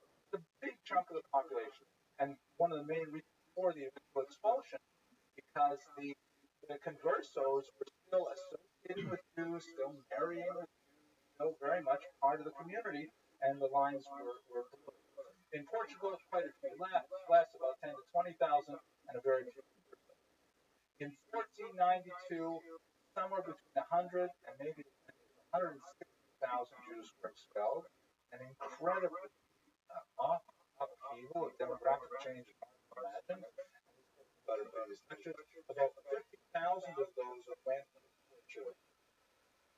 The Jews decided to remain and converted, not only right on the eve of expulsion, but into the following decade, because the Jews who went to North Africa, Morocco, they were actually turned away by the local Jewish community, who was not willing to accept a large amount of refugees, even though they were religionists. And other Jews turned back because of the fear of traveling across the Mediterranean, difficulty and expense of Portugal, where only wealthy people got so on. We're talking about 30 to 60,000 extra Jews converted in that decade because of the expulsion. So we're speaking about numbers just shy of 200,000 Jews who became crypto in one form or another by and then if you take that forward, look at what happened to the Inquisition, treatment of those, the Inquisition, for our intents and purposes, extends from the 13th century to the 1820s, lasted for a century before it was finally shut down. We're thinking something like 25 to 50,000 Spanish Jews, 30,000 Portuguese Jews. And these are the Portuguese Jews are originally Spanish from Portugal, and about 4,000 Jews who were tried by the Inquisition in the colonies, including Brazil, Mexico, the New World, and so on. So we're talking massive numbers of people over a very long time fall into the category of crypto Jews. Let me add one last thing. If we look at one of the here we go. So let's talk about the historical development. How exactly did all these become crypto Jews? We spoke in generalities, let's get down a little bit. So the truth is, here's another scene, by the way, of an auto da fe. Not all of those tens of thousands of Jews that are mentioned in the prior slide were killed, but a very large number, certainly 5 digits, were actually executed in these flames called auto da fe or auto de fe in Portuguese. The acts of faith, burning of an act of faith. So here's the public auto de fe. See all the Jews here and their son Benitos who are about to be executed. And it was a pageant-like environment where all of the Jews received absolution by being killed. So it really starts, ironically, in France in the early 14th century. Jews were expelled there, and many of them crossed the Pyrenees from Navarre into Spain. Many of them were forcibly converted, and so these were the first real conversos that made their way to Spain in any numbers. But let us recall what happened with conversos on an economic level. We never really lose sight of how the decisions and persecution affect the economy. I realized that Jews had tremendous mercantile skills for the era. They had literacy, often in several languages. They had international connections to be able to engage in long-distance trade. They had a strong internal legal system, the Talmud, that would regulate all of their interpersonal dealings. And so it was very for them, for Jews, to rely on a heavy infrastructure of trust that would enable them to engage in significant mercantile activity. So the only thing that really held them back were the many restrictions of anti-Semitic legislation that forced them not to engage in certain trades, not to live in certain neighborhoods, not to sell certain items or various kinds of aspects of social interchange. So once the Jews were converted, they technically kept all of the advantages of being Jewish and lost all of the disadvantages. And so they represented a very disruptive element in the economy. You can imagine, like, let's say, for example, we had, I don't know, superheroes walking among us, like Marvel, X-Men, or something like that. Right? Because super strength and they can fly and things like that, and we try to keep them down by passing legislation, no flying in New York City, and all of a sudden we remove all those, they're flying all over the place. Uber would be out of business in a minute because you just catch a lift with a superhero. So a lot of things changed when the Jews were released from the shackles of this legislation, and so there was economic unrest. A series of riots ensued in Aragon, region of Spain, where many of these Jews entered. And after some duress, the local king allowed the papacy to bring in the Inquisition. The Inquisition had been established about 100 years prior, and the purpose of the Inquisition, originally in France, was to try and control heterodox Christians, the Cathars, and so on, who were abandoning traditional Catholic ideology, and the Inquisition was designed to try and root out that heresy. But it could also be used for Jews who were converted to Christianity and then were Judaizing. So the king agreed, invited the Inquisition into Aragon, and right away it started its nefarious work, which of course would continue for 600 years. There are sporadic attacks on Jews throughout the century as the resistance to these conversos grew, and there was a significant amount of economic upheaval, and you have a major change in 1378. An archdeacon, and the archdeacon is a fairly low-level position. Recall that lower illiterate often can't even read scripture. They are preaching, but if they get up demagoguery and stand on a soapbox with a lot of loud noise, and they inspire fear, population can actually speak a lot. Never happened in the 20th century, first century. I'm going to talk about those things. But anyway, Martinez specifically attacked the Jews in Seville and inspired a series of riots. The king was typically hesitant to engage in anti-Jewish persecutions. I don't want to go into great detail today, but for the most part, kings tended to be protectors of Jews because the Jews were a great source of income. And so the king doesn't want public disturbance, doesn't want neo-revolutionary activity, would rather keep everyone quiet. But under Martinez's rabble-rousing, he eventually agrees, and Martinez appeals to the Pope to try and impose even stricter legislation against the Jews, greater activity of the Inquisition. In 1391, there is a wave of attacks that basically occupies the entire peninsula, and Jews are converted by the tens of thousands. Every community, there are attacks on Jews, sometimes multiple times. This is where you get the bulk of conversos, primarily from that massive upheaval in 1391. But the fact is, this is 100 years before expulsion. That's how you get to the number of about half of the Jews in Spain being conversos. Let's try and let's also understand, besides the violence that I have described, we also have a really prominent celebrity conversion that spur the movement along from within the Jewish sphere. Perhaps the most famous are engaged in the correspondence that survived with a Jewish man named Yehoshua from the town of Larkei, called Yehoshua. And Yehoshua wrote to Santa Maria and said, I don't understand why you convert to Christianity. It's like such an amazing thing to be. You're a very learned person. You were a rabbi. You knew so much. How could you convert? This is not someone who was like forcibly converted as a result of violence. He became Christian. So Halorki sort of proposes an answer to his own question. He says the only reason why someone would want to convert to Christianity would be one, for career mobility, social mobility, and for career advancement, right? As I've mentioned, they have a tremendous amount of advantage if they become Christian. They lose all of the baggage holding back. So that's one reason why someone would want to become Christian, says Allah. Or number two, perhaps it's related to Averroes, the name of a philosopher of the period, and associated with the idea of stepping back from religion as the prime focus of verity, and instead looking to things like science and reason, and essentially secular. Maybe your religious ideas sort of cooled off, and then you figured, well, in this environment, Christianity is maybe more amenable to kind of broader possible.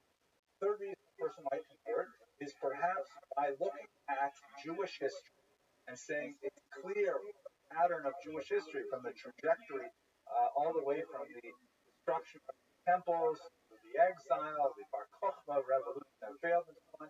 Maybe it's clear from all these things that God has abandoned the Jews. Or perhaps it is really that Christianity is true, that it represents the fulfillment of the prophecies of the Torah, and that's why a person becomes Christian.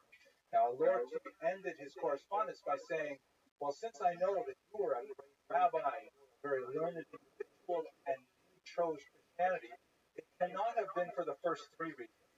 Because you are such a great man, it must be you converted for the last reason, that you truly believe that Christianity was the fulfillment of Judaism, and therefore Halorki also converted. He took the name Geronimo de Santa Fe, and he played a major role as the prime defender of Christianity in a forced disputation in Tortosa in 1414. This is kind of like two celebrity conversions that had a huge impact on the Jews. You have to imagine how, over the course of nearly 200 years, they're losing confidence, they're losing strength, they're feeling dejected that, where is God? Where is God? Why is this happening to us? How can this be going on? And when you have these kinds of figures convert, it accelerates the entire motion. People have the will to resist, and many people actually actively. Okay. Unfortunately for the conversos, the Inquisition is absolutely horrific. I won't go into great detail about this. We have spoken about it in several other classes. But let's recall that the Inquisition was originally directed not at the Jews who remained Jewish, because they were not considered heretics. They were not considered backsliding Christians. They were just non-Christians, and they fell within doctrine and witness. But once a Jew was baptized, that was no going back. So any Jew who consorted, any converso who consorted with Jews would be subject to the dictates of the Inquisition. We shall see a little bit about how this operated in terms of the belief system of the crypto Jews.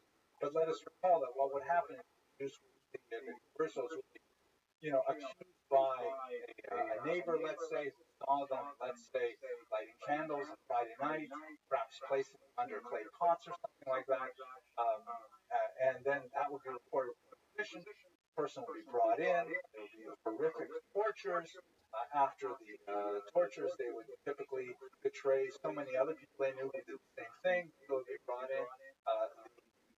The Inquisition was paid for by confiscations from those accused later killed by the Inquisition.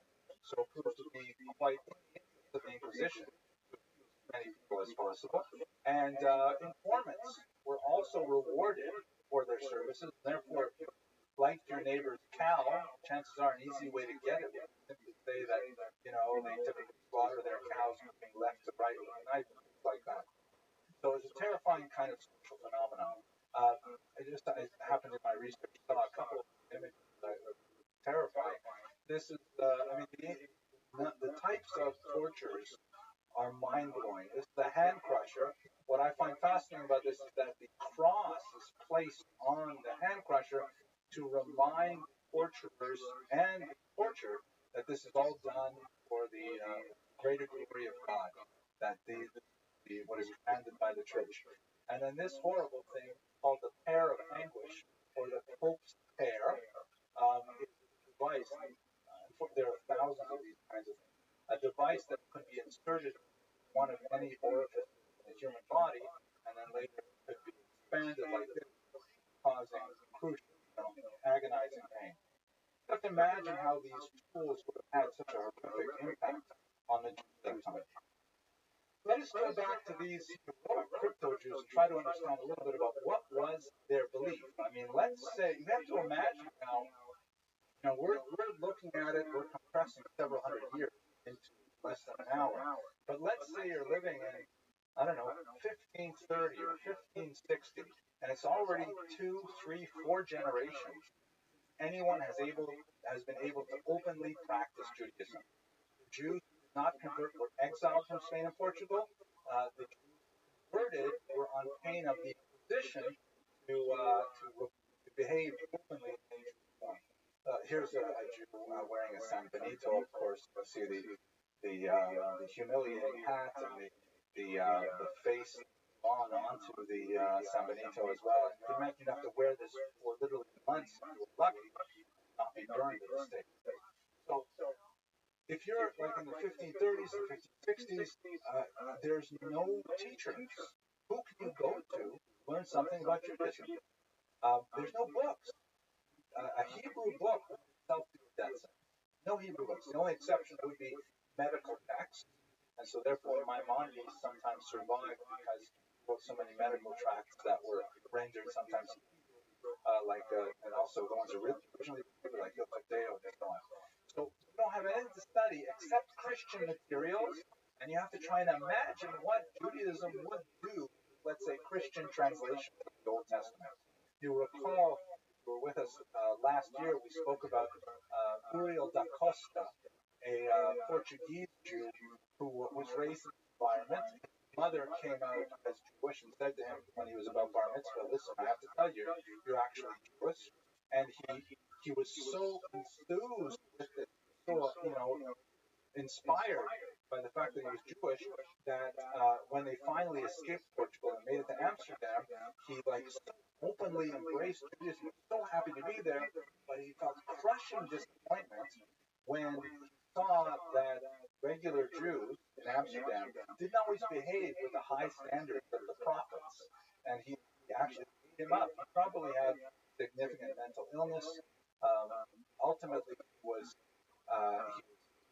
exiled from the synagogue 3 times, and the third and final time, he was actually forced by the community to lie down on the ground in front of the synagogue and hired to walk back as an act of ritual initiation. Okay, that can't behave this way. Immediately after that, he went home and shot himself. They left a 12-page suicide note that is one of the most chilling documents.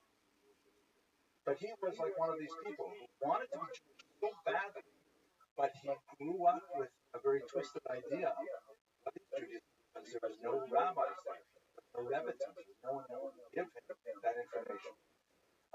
The crypto Judaism typically included a few prayers, like the one-line Shema Yisrael, Hashem Elokeinu, Hashem Echad. These kinds of things would be whispered and handed down generation to generation. But there's no way that they would not have prayer books. They might have something like the contraband Portuguese work, the Constellations of Israel by way that we talked about a few weeks ago, but they would have no source material, so their prayers were just basically, gibberish that was handed down, often incorrectly. And as I mentioned earlier, the kinds of observances that crypto tended to take on were things that were not openly visible. One of the most popular fasts, for example, surprisingly, is the fast of Esther.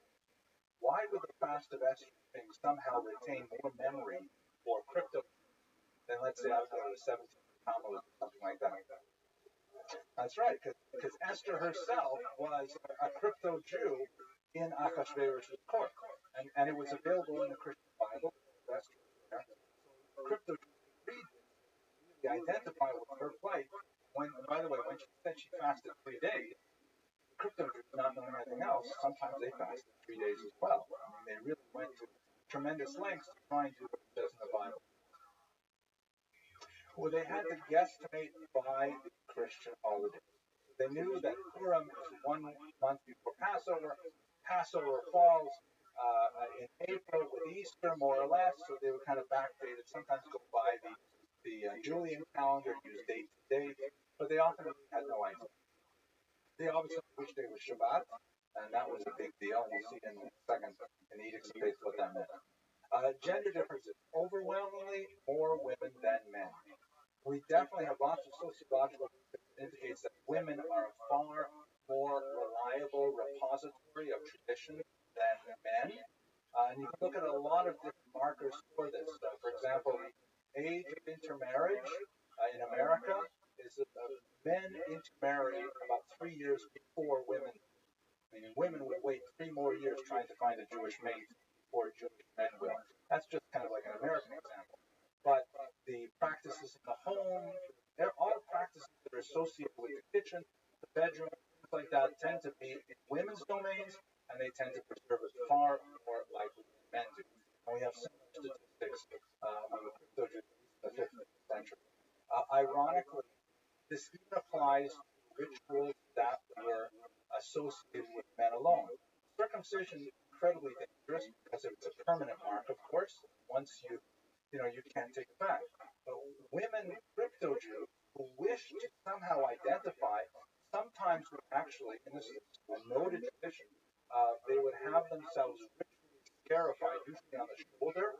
A small piece of skin would be removed as a token act of female circumcision to show their desire to cleave. I think it's amazing. It has no source whatsoever in the Jewish tradition, but nevertheless, the idea that a woman would want so badly to identify with her people that she would engage is a phenomenon. Now, ironically, one of the places where crypto Jews learned the most about Judaism and adapted to it were things called the Edicts of Faith. And I'm going to read you a little bit of one.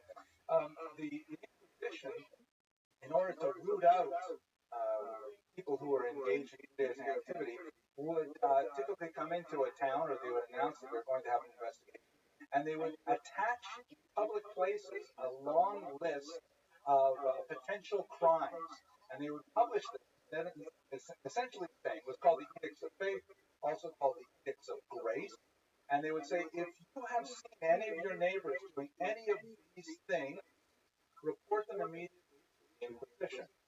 And if you were a crypto Jew and you read this list, you would, by seeing what they said, learn what you thought was something about Judaism. Aha, doing this must be what other countries do.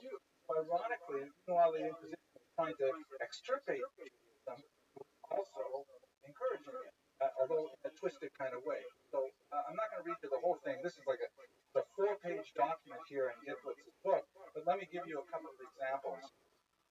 If any of you have seen or heard say that any person or persons have kept Sabbaths in honor of the observance of the law of Moses, putting on clean personal linen and their best festival clothing, placing clean linen on their tables or throwing clean sheets on their beds in honor of the Sabbath, not kindling a fire or doing any other work on those days, on Friday afternoon.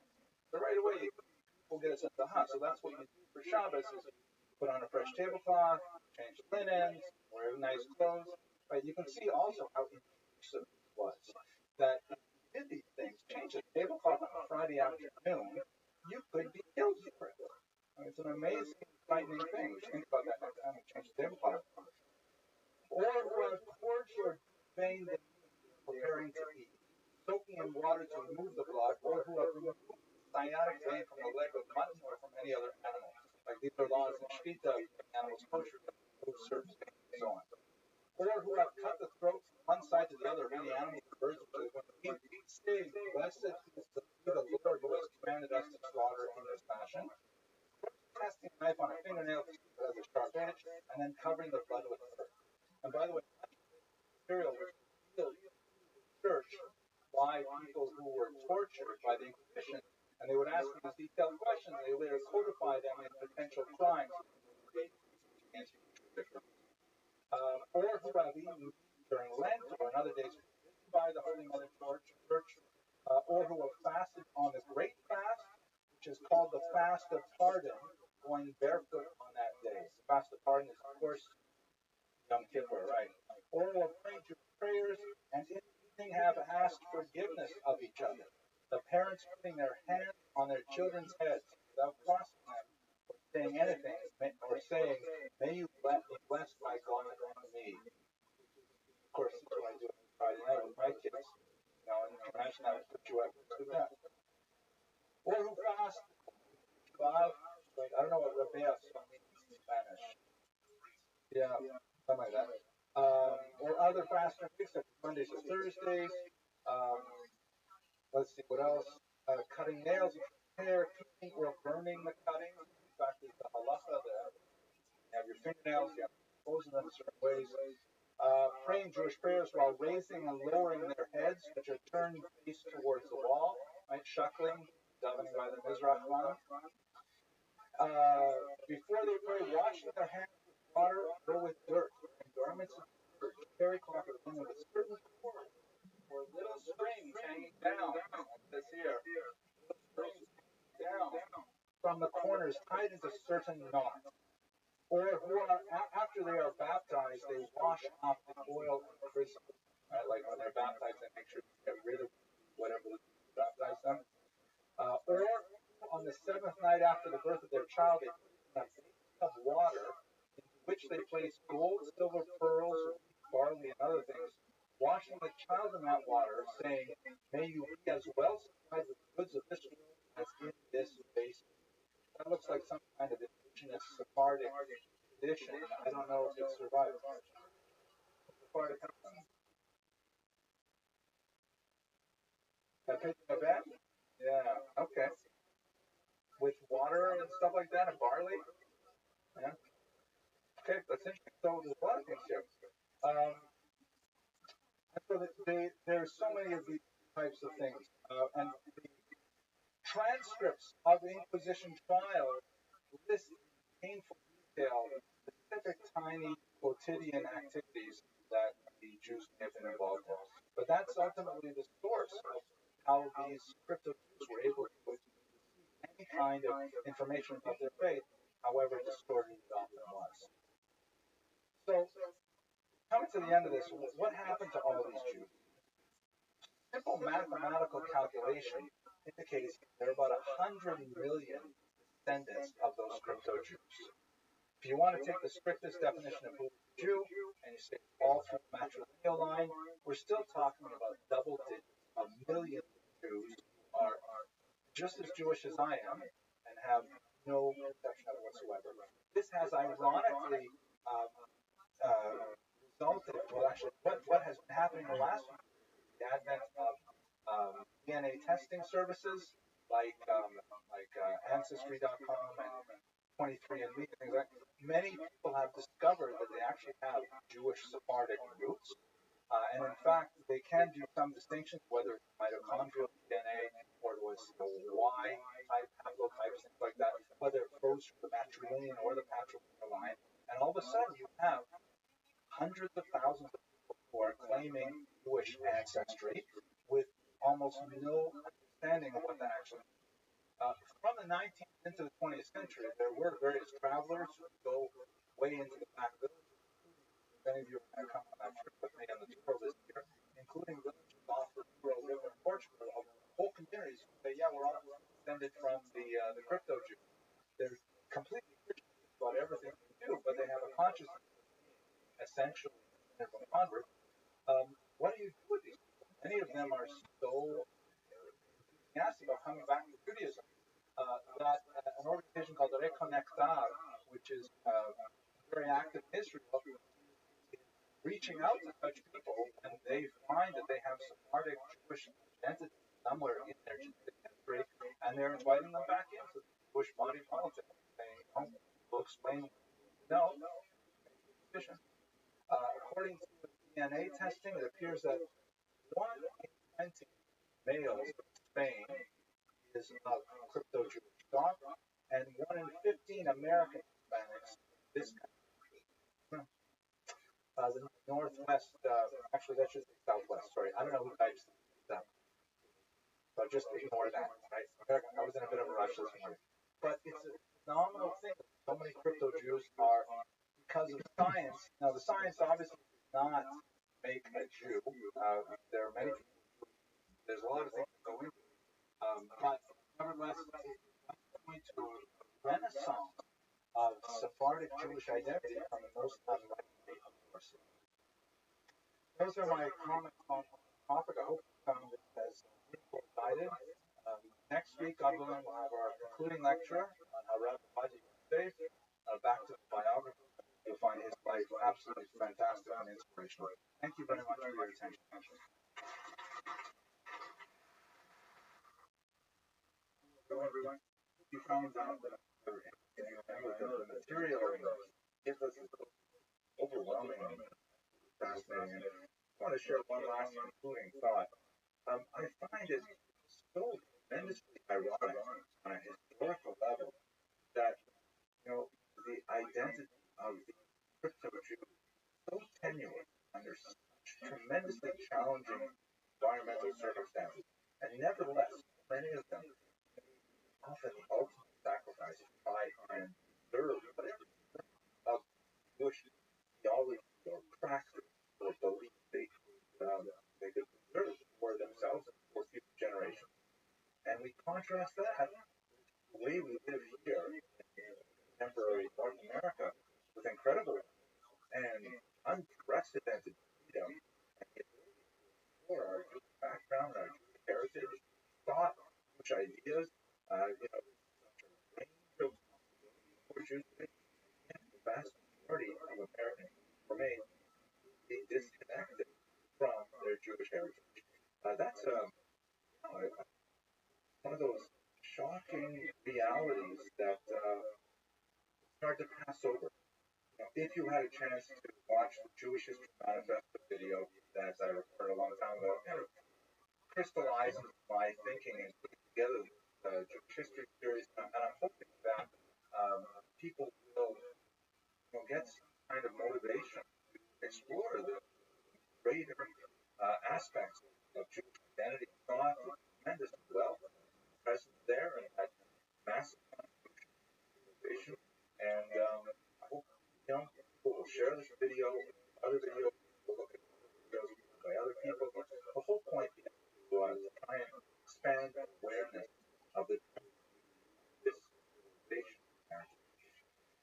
Okay, thank you very much for your attention, and the final lecture of spring 2018.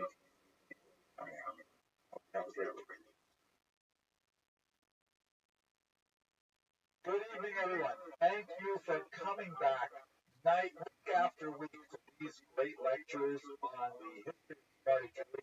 We've been studying them for an entire year. I myself have grown tremendously from the experience, and I'm really grateful for the therapeutic effect you've had on my own scholarship by listening to me talk about the things that I find really fascinating. Tonight is the final lecture of the series of the semester. God willing, will return in the fall. I've already decided what the topic will be, but I haven't yet decided how to release it. But it is going to be so clear. It's going to be a totally new approach to the way that we've done these things. I think using all the feedback that I've received from you in these classes, we're going to make something really amazing. At any rate, just a quick thank you for tonight. Tonight's lecture on Chacham Ovadia Yosef is sponsored by my friends Katie and Dick Cressman of Miami Beach. As last week, they sponsored their lecture as well. It's in honor of the 6 million and all who were killed just for being Jewish. A couple of interesting notes wrapping up the semester.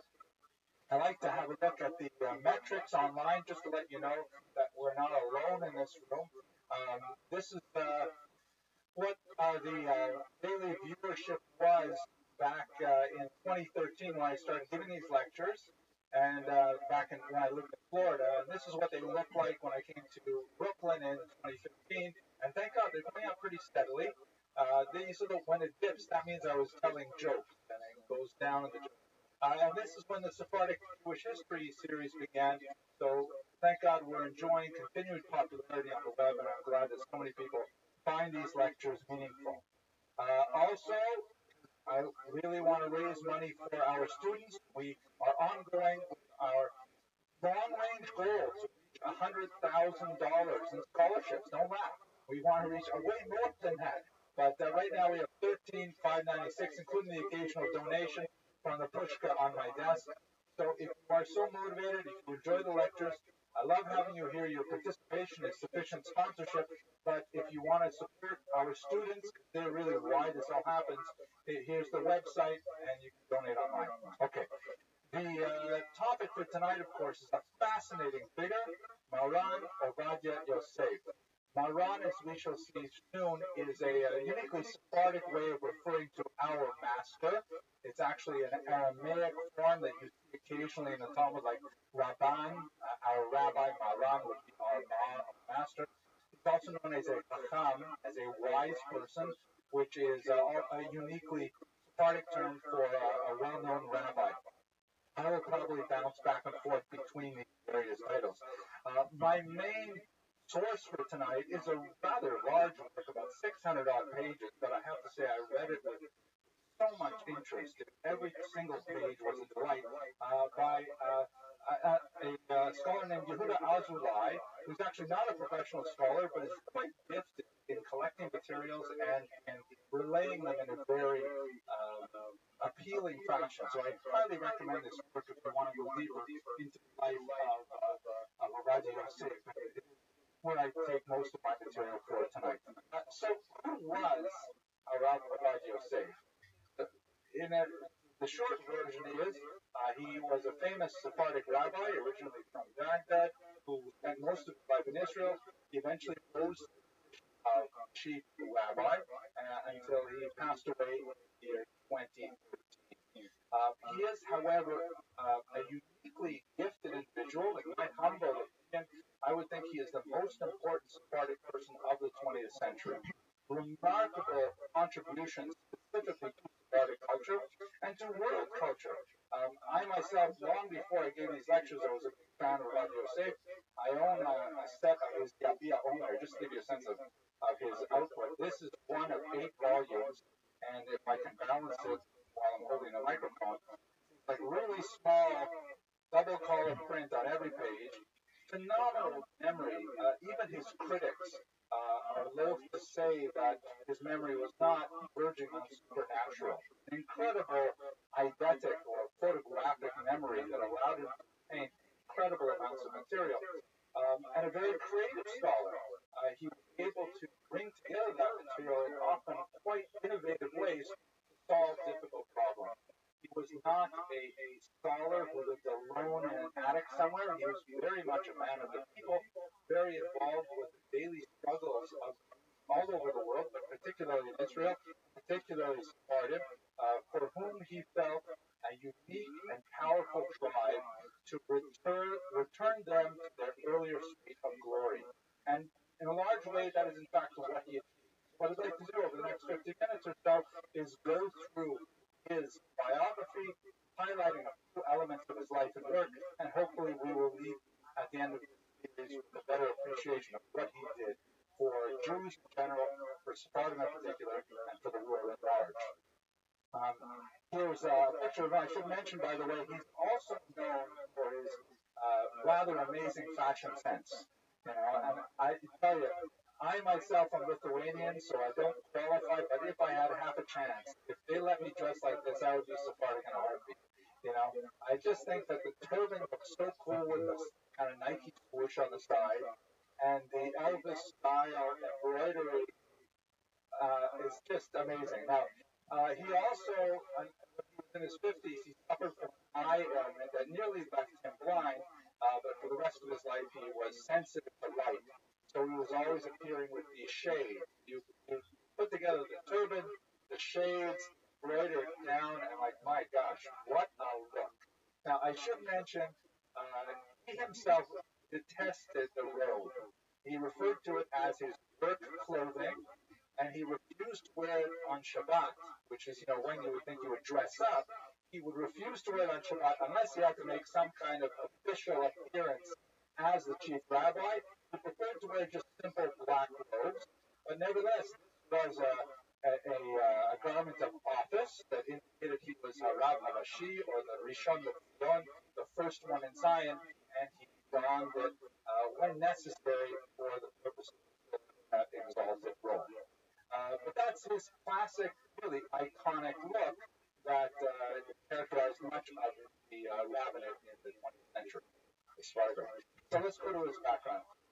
He was born in Baghdad in 1920. Here he is with some of his younger siblings and his parents. We can zoom in on him there. This is without the beard and the glasses and everything. His father was a simple grocer, and they struggled desperately to make ends meet. While he was nevertheless harbored strong political sentiment, that Ovadia himself was not politically inclined, but his brothers were very much associated with the Etzel movement, which is on the more to the right wing of the political spectrum, associated with, last year we talked about Jabotinsky, Beitar, movements like that. And in fact, on one notable occasion, his political activity consisted of helping his brothers hide their weapons from the British mandate soldiers by putting them behind the many books that he collected in his bookcases.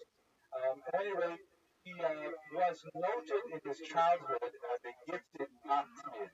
Matzmid, or masmid in the pronunciation, means someone who is permanent, whose frequency is constant, from the word tamid, always, that he was always studying.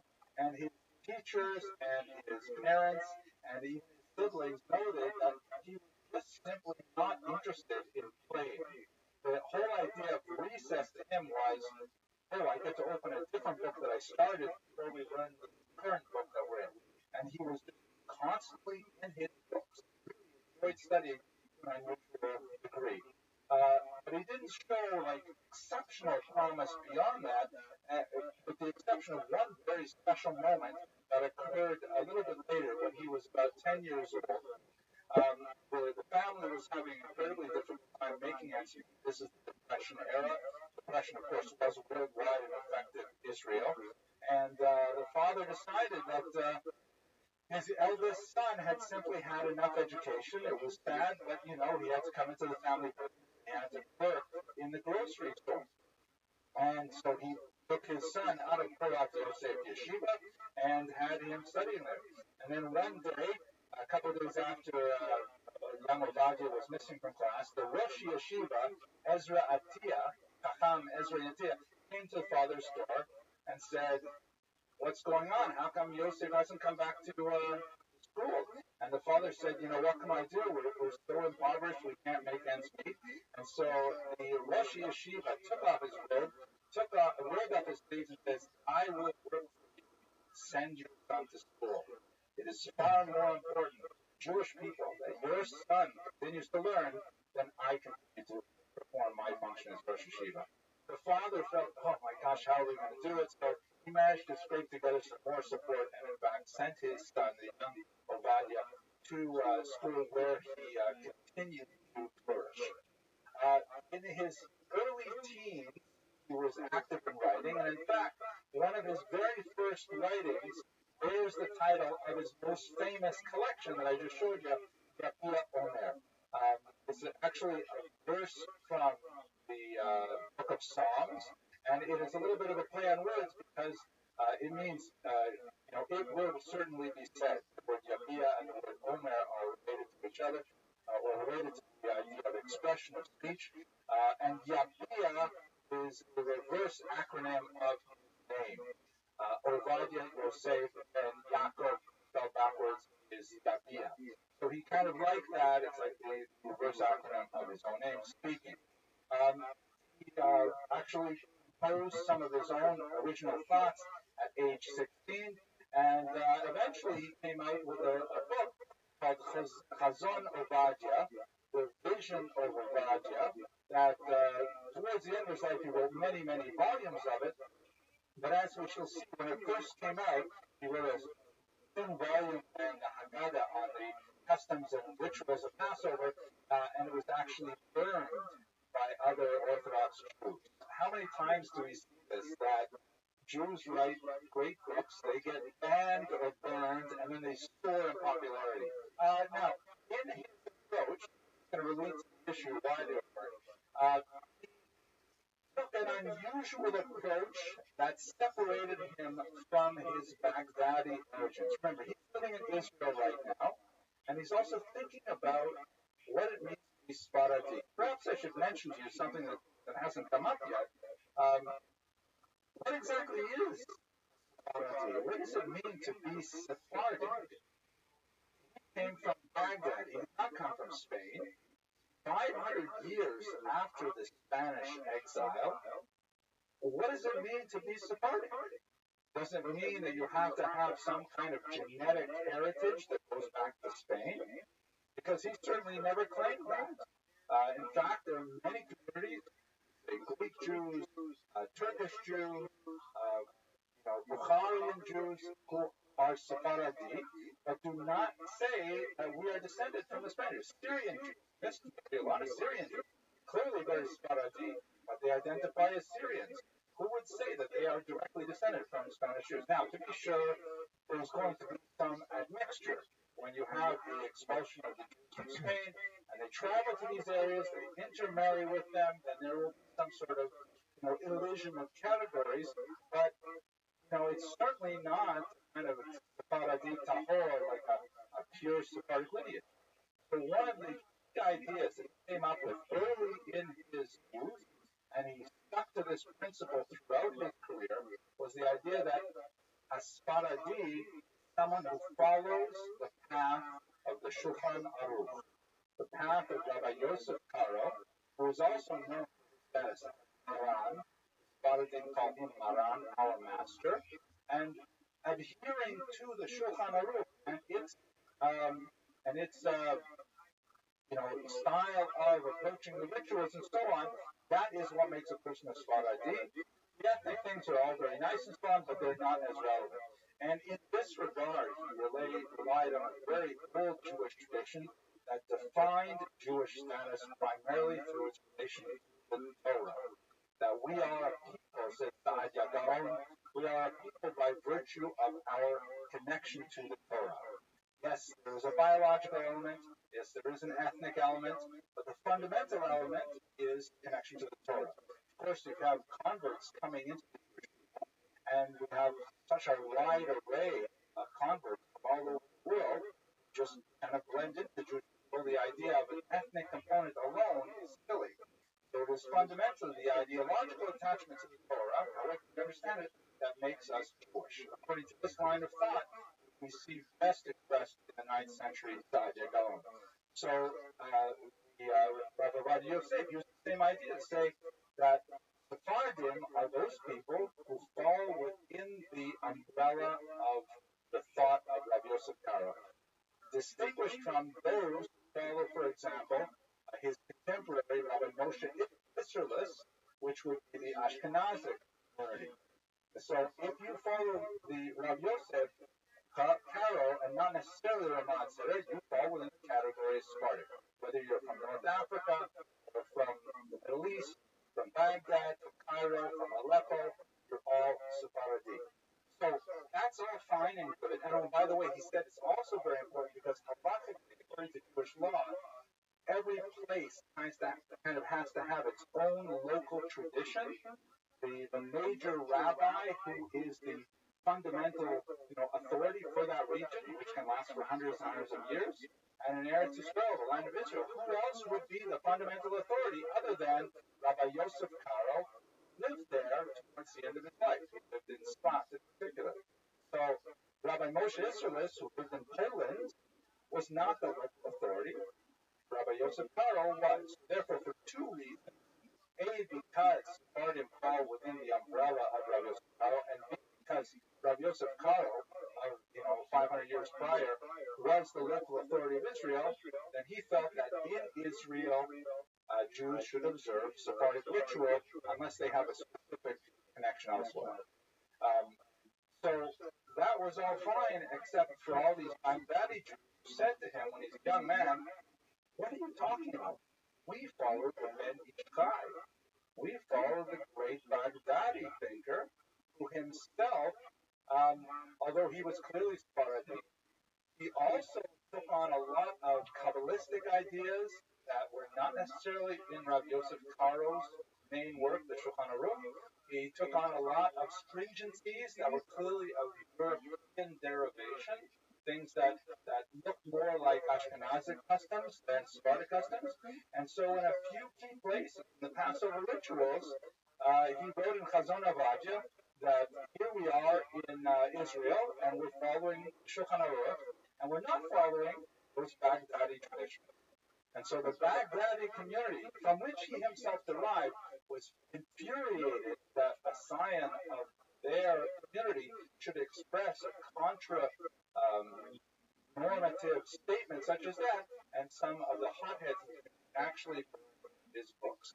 Someone who had become the greatest of the generation, they burned his books. It's rather an amazing statement. But he didn't stay unpopular for very long because he was a gifted teacher. Here's a great picture. This is more like what we imagine he must have been like as a young man.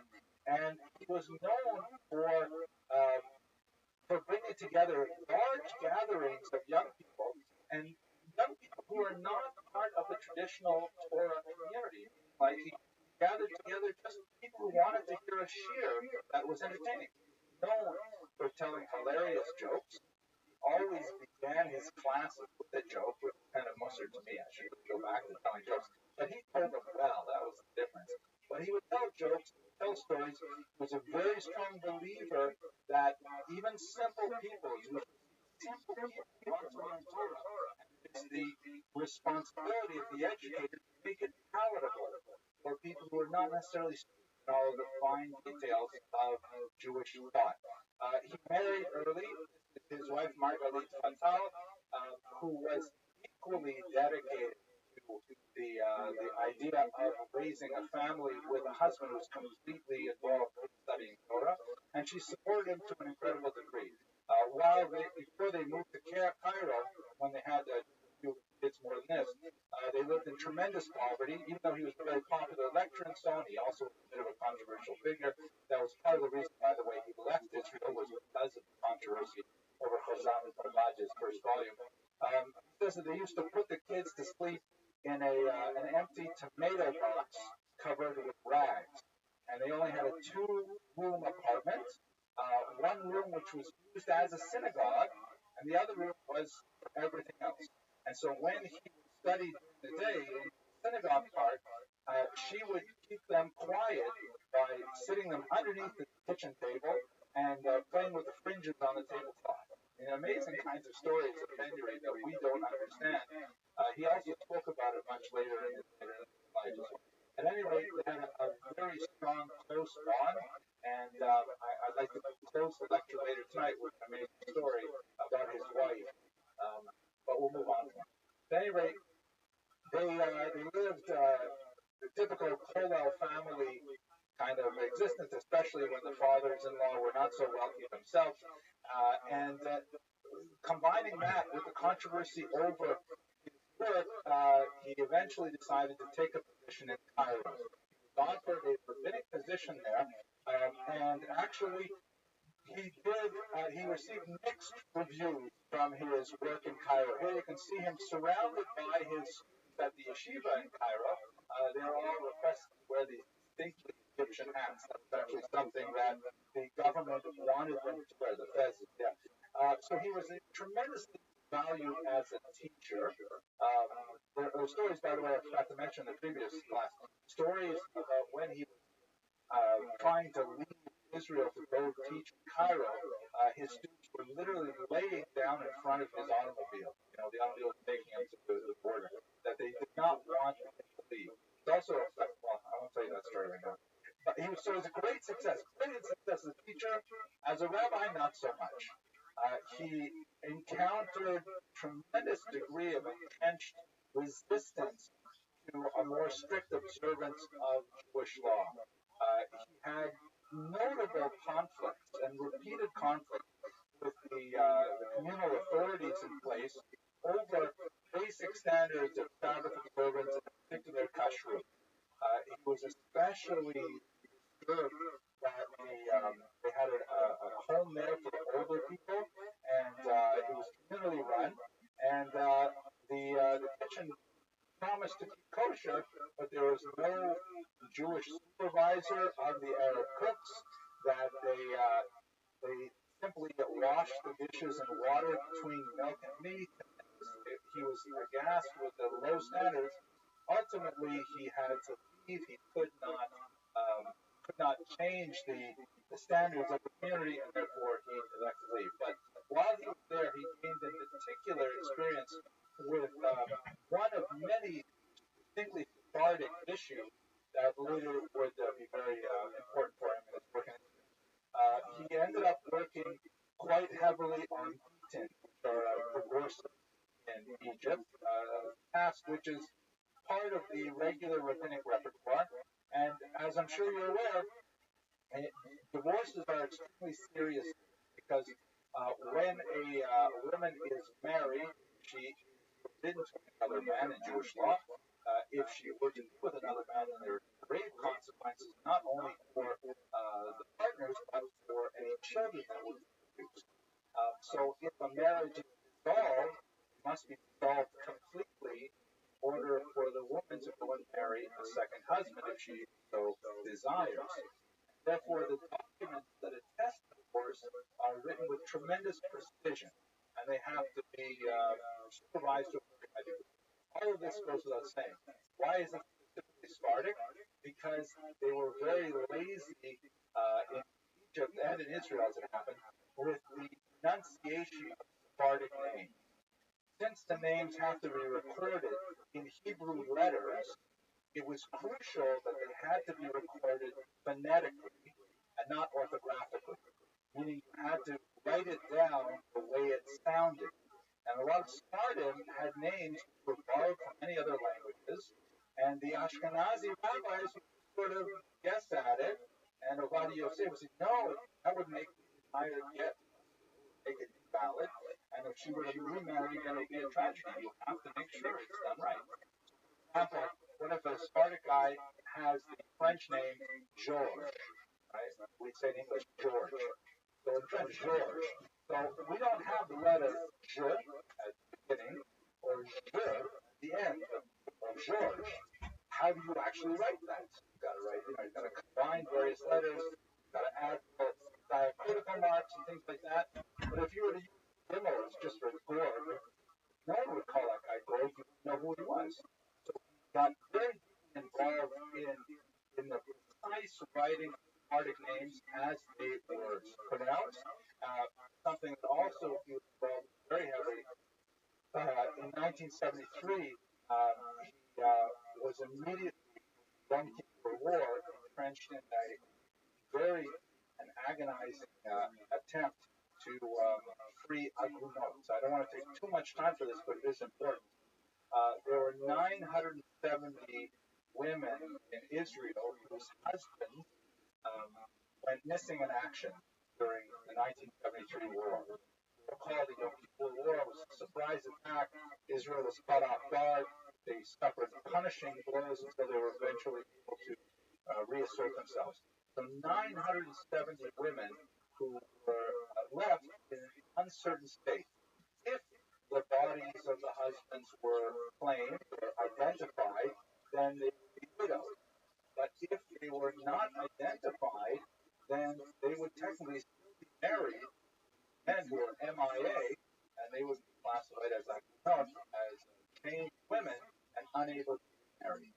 There are several measures that Israel takes currently to try and avoid such circumstances in the future.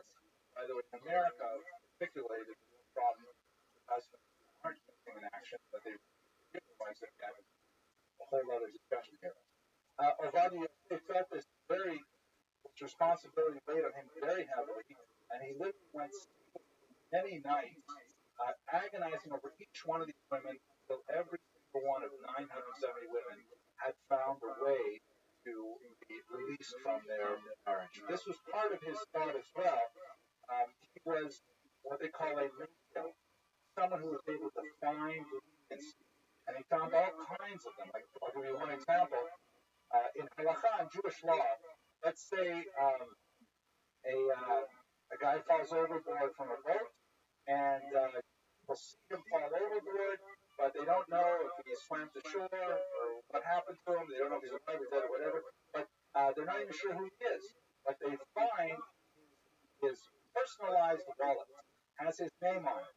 So it looks on the surface like this is the guy that died, although we don't have 100% certainty. So that's not considered acceptable proof in normative Jewish law. What about if you have dog tags? So the dog tags are also designed to identify a person. If a person is, God forbid, burned beyond recognition, you still have the dog tags and identify that someone wearing this chain was in fact killed.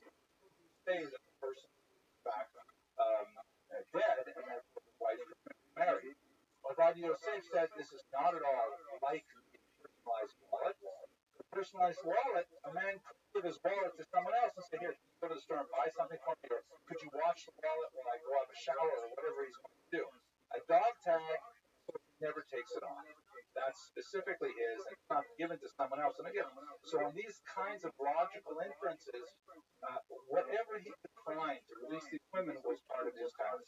And he spent a tremendous amount of hours with remarkable success in so doing. He returned from Cairo to jobs in Central Israel until finally he ended up being promoted to being chief rabbi of Tel Aviv. And it is here primarily that he wrote his magnum opus, Yavia Omer, a collection of halachic legal decisions that shaped how Sephardim in particular observe Jewish law. I'm going to show you some of the most creative ones shortly. He was also at this time caught up in yet another war in Israel. That's the 1973 war. That's the 1967 war, which is still very much in the news even today with protests going on in the Gaza Strip.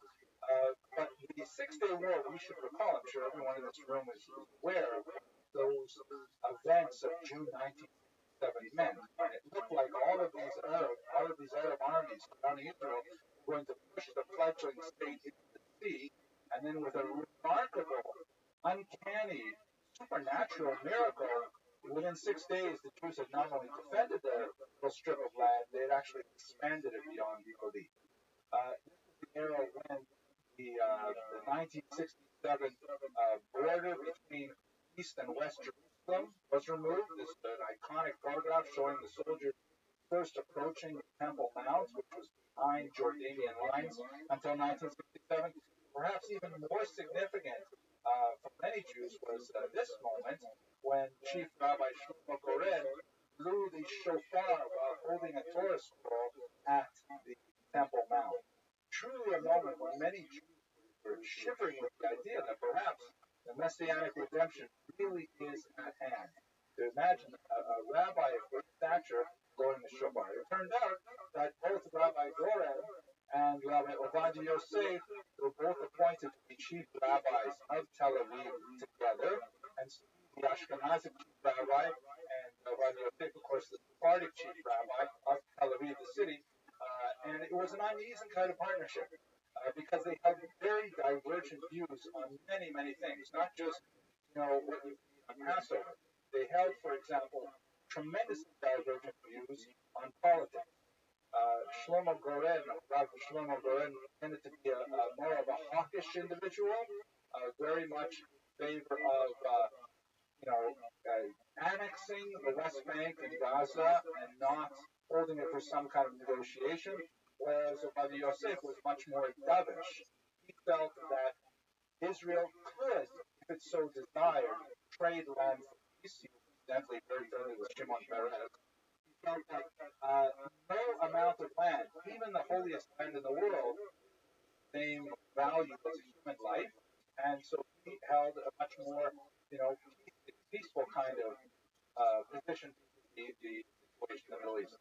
At the same time, however, especially towards the end of his life, he lost his confidence that the Arab interlocutors were acting in good faith and that the exchange of land for peace would actually be effective. He did, however, believe in principle and to doubt it in this practice, but the two of them nevertheless managed to eke out a modus vivendi on a whole host of issues, even though they held quite divergent political views.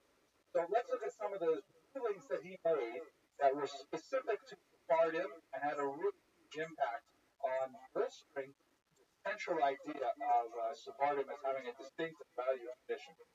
For example, weddings during the 3 weeks. The Ashkenazic custom is between the 17th of Tammuz through the 9th of Av, which falls in July and August months. No weddings may be had. The Sephardim have a different calculation of when that period of mourning is, and they say, come on, you're wiping out half of this time. And so even though wedding halls were all kind of dominated by the Ashkenazic mafia, Sephardim couldn't marry during those times. So he insisted that they, in fact, should be open. I should also mention, by the way, that while he was allowing ordering the wedding halls July and August, Tammuz, 3 weeks. The Ashkenazic custom is between the 17th of Tammuz through the 9th of Av, which falls in July and August months. No weddings may be had. The Sephardim have a different calculation of when that period of mourning is. And they say, come on, you're wiping out half of this time. And so even the wedding halls, which were all kind of dominated by the Ashkenazic mafia, Sephardim couldn't marry during those times. So he insisted that they, in fact, should be open. I should also mention, by the way, that while he was ordering the wedding halls to perform, to allow weddings at the time, he was taking away weddings on Saturday night, which was a really popular time, because Saturday night weddings are almost impossible to manage while observing the Sabbath during the day. And it was just like a charade. Yeah, we're not going to hold the wedding until, 30 minutes after Shabbos is over, but try and prepare, your food and your bride 30 minutes before Shabbos doesn't happen. I know that my daughters took at least 3 weeks to get ready for it. So that was kind of one example. Another, Harak, the Ashkenazim, including in places as strongholds of Ashkenazi Jewry as Bnei Brak, held a much lower standard of what makes an animal kosher. Specifically, there are these small imperfections that develop on the lungs of a cow, they're called stirchas, and they're like little punctures, little ruptures in the lung. It's especially true, by the way, if they're fed all kinds of antibiotics and all kinds of artificial things rather than being grass-fed. So the Ashkenazim say, when they slaughter the animal, they feel the lobes of the lungs, and as long as the lungs would hold enough air that you could put them underwater and you wouldn't see bubbles, that's close enough. That's called kosher, and it is totally kosher. The Sephardim, on the other hand, say, no, we don't want to even rely on that. We want to feel the lobes of the lungs and make sure that they're totally smooth, which is the Yiddish word for life. They're totally smooth, and they have not developed those lobes, whether or not they're empty. And so the Sephardim said, we want it to be halak, or talat kosher, using the Yiddish term, and they set the standard. Ashkenazim ever since have, kind of risen to that. It's very hard to find butchers that don't serve black kosher now. It is ironic that you go to places that are dairy, and they say we're black kosher, which is absurd, but nevertheless. So he kind of forced the Ashkenazim to kind of live up to their game. A whole host of things on matzah, on Passover observance, because that's where you see a lot of differences. Matzah shira, for example, is matzah baked with any liquids other than water, like fruit juice, things like that. Here's one of my favorites. The Tel Aviv Passover guide. They do this every year, and they would bring this guide on what's kosher and what's not kosher. They would bring it to the chief rabbi to sign, and he looked at it, and he said, no, this is not right. It said in the original, rice and beans are forbidden, but Sephardim allow them, which is in fact the tradition. Rice and beans are called kitniyot. Ashkenazim don't eat them, Sephardim do. So he said, no, you got to change the language to read, rice and beans are permitted, but Ashkenazim forbid them. All right? So he turned it around. This is a lot of his way of thinking of like, hey, the Sephardim have a point, and it's not like we're deviant from the Ashkenazim. But anyways, the Ashkenazim are deviant. It did generate controversy with so many rulings. We're talking really about a man who made thousands of rulings in his life, many of which were very controversial. So, for example, he was in favor of the Heter Mechira, a very controversial law or thought that had been in place since the beginning of the century, that during the 7-year sabbatical cycle, the land belonging to Jews could be sold to non-Jews to render the produce permissible, even if it was actively farmed. Many of the Ashkenazi rabbis felt that that was it was not a valid sale for many reasons. Therefore, they did not want to rely on the permission of sale, which is what Heter means. And so there's a lot of back and forth between Ashkenazi and Sephardi rabbis.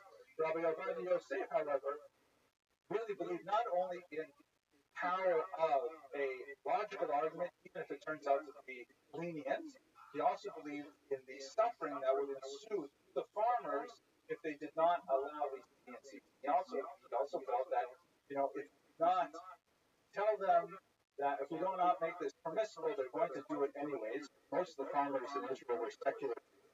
They would do it anyways, and then we would have really flooding.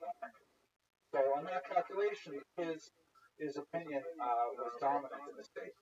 He also was more permissive when it came to Sherut Leumi for women. In Israel, in the 1950s, one of the what's called the status quo agreements was reached between the great Ashkenazi thinker, the Chazon Ish and David Ben-Gurion, that men who were learning in yeshiva full-time would not be exposed to the draft. Very contentious issue even in contemporary Israel. And religious women would also not be required to be drafted. They simply had to declare that they were religious and they were exempt from military service. If they wished, however, said the state, they could enlist in what was called Sharut Leumi, which means national service.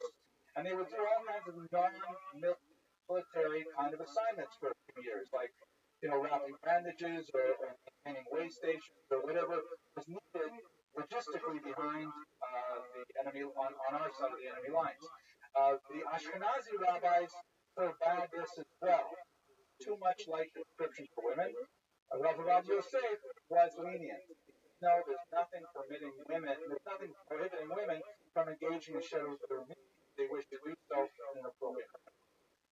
He also, just one that's perhaps more pragmatic than you may even have seen, the dominant mode, one of the most common Jewish rituals is Friday night candle lighting.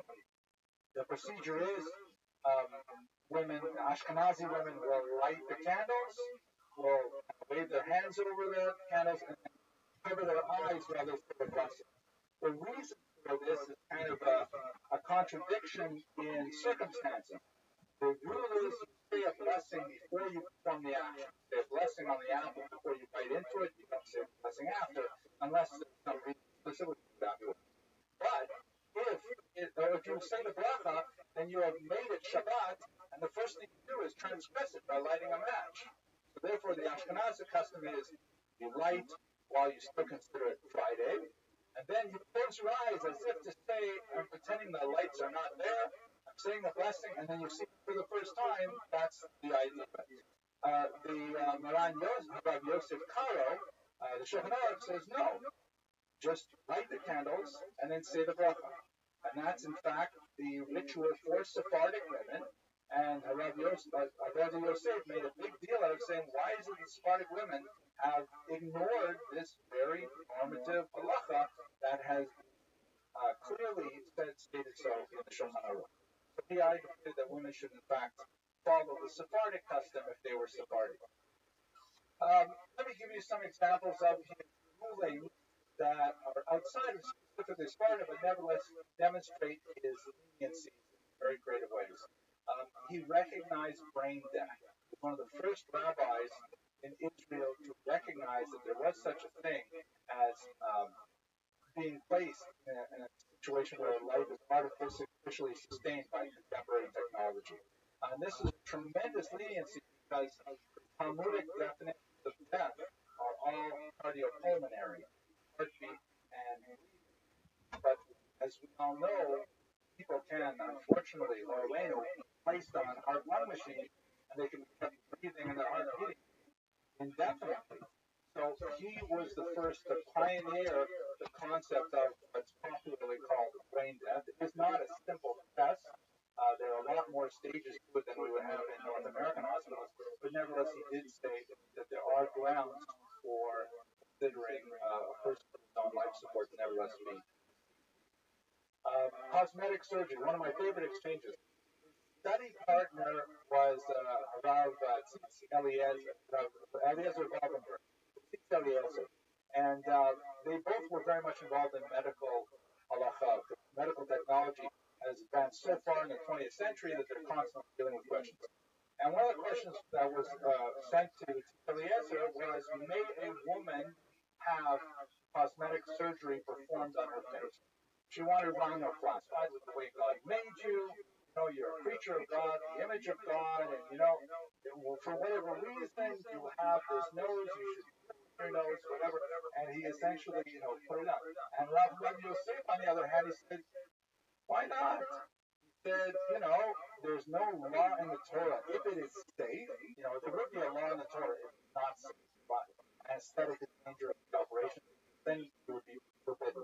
But if it's a common procedure that's done all the time, with very little risk, and it'll make you feel better about yourself, and maybe it'll make your husband like you better, who knows what it is, why not? Even if you're not married and you want to improve your appearance for dating or whatever, also why not? So very, very lenient, in great contrast to the similarly, also in women's halachas, bat mitzvah. The rabbis, especially in America, they got very upset about the idea of having a bat mitzvah, because after all, it's something that was really pioneered by the non-Orthodox movements. I think the first bat mitzvah in history, like celebration of bat mitzvah when a girl turns 12 days old, 12 years and a day old, was, I think, Mordechai Kaplan's daughter. I think she was the first bat mitzvah. That would be like in 1940 or something. And in America, it just, it took off because, we have a bar mitzvah for the sons, the big hoorah. Why don't we do something for our daughters? And the rabbis here in America really drew a line in the sand. You're the bat mitzvah, you can't have both. Rabbi Rothschild said, why not celebrate? She's now, obligated to the mitzvah as well, have a party, And so he was very lenient to these kinds of things. At the same time, I don't want to color this too broadly. He was very strict. He forbade animal experimentation for cosmetic purposes. He said you could not cause pain to an animal to develop cosmetics. For other health-related medicine, things like that, that's a different story. But simply for cosmetics, he said you can't torture an animal. And here, in a most amazing discussion, he wrote that if you are a match for someone who needs a kidney, you must give the kidney. Not you may, you must give the kidney. Well, the way that responsa work is the rabbi is asked a specific question with a specific situation, and the rabbi will answer that specific situation.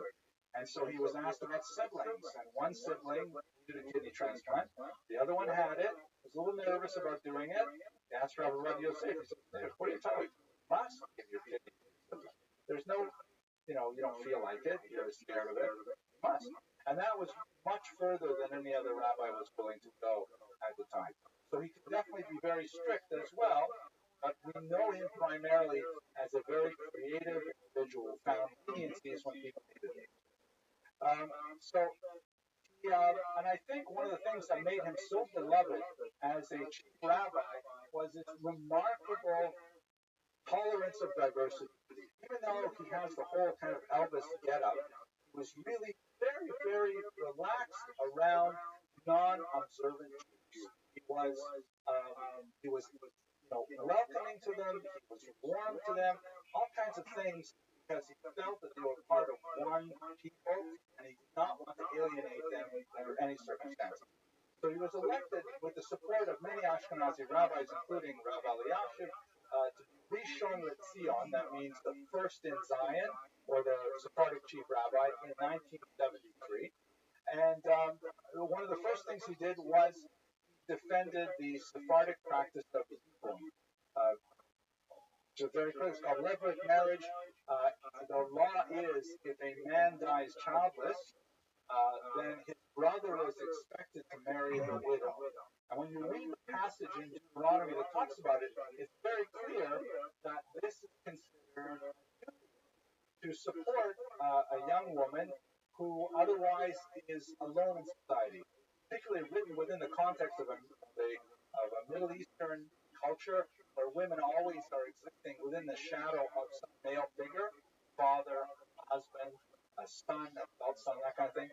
To leave a woman alone in the hole would be considered in that society very, wrong and immoral. You can see by the fact that if the husband refuses to marry his brother's widow, then the whole nasty where you spit on the ground and you call them names. Clear from the context that the preferred thing to do, at least in that society at that time, is evil. That he should marry her and take her into his family, perhaps as a second wife. Ashkenazic culture, living among Christians who are monogamous, at least nominally so, we Ashkenazim, we lost the sort of cultural norm of polygamy. And so, therefore, in the year 1000, more or less, the great Italian rabbi, Rabbi Gershom Meir Hagolah, said, that's it, there's a ban, no more polygamy. Ashkenazi men can only marry one wife. And therefore, that meant that Yibum may no longer be performed, that is a levirate marriage. The alternative, chalitza, which means sending away the widow, must be performed. And that is, in fact, the Ashkenazi norm. But Sephardim never picked that up. Sephardim lived in many Arab countries where polygamy was accepted. And so, therefore, if both parties are amenable to Yibum, what is the point of standing in the way, essentially, is what Rabbi Yosef said. This was very controversial because Israel adopted the Ashkenazic standard, more European in nature, but nevertheless, exceptions were then made. Rabbi Yosef said that ultimately this is well within the Sephardic tradition.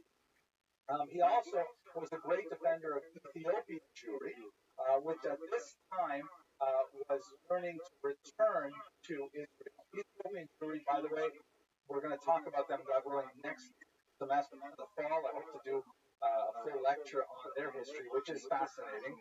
It goes all the way back to the ancient kingdom of Aksum. It's amazing how far back they go.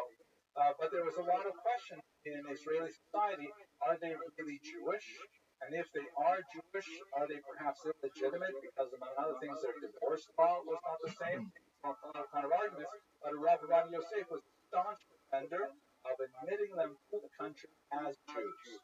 So lots more to say about the story. We'll have to leave it for next week. But he was definitely very much in favor.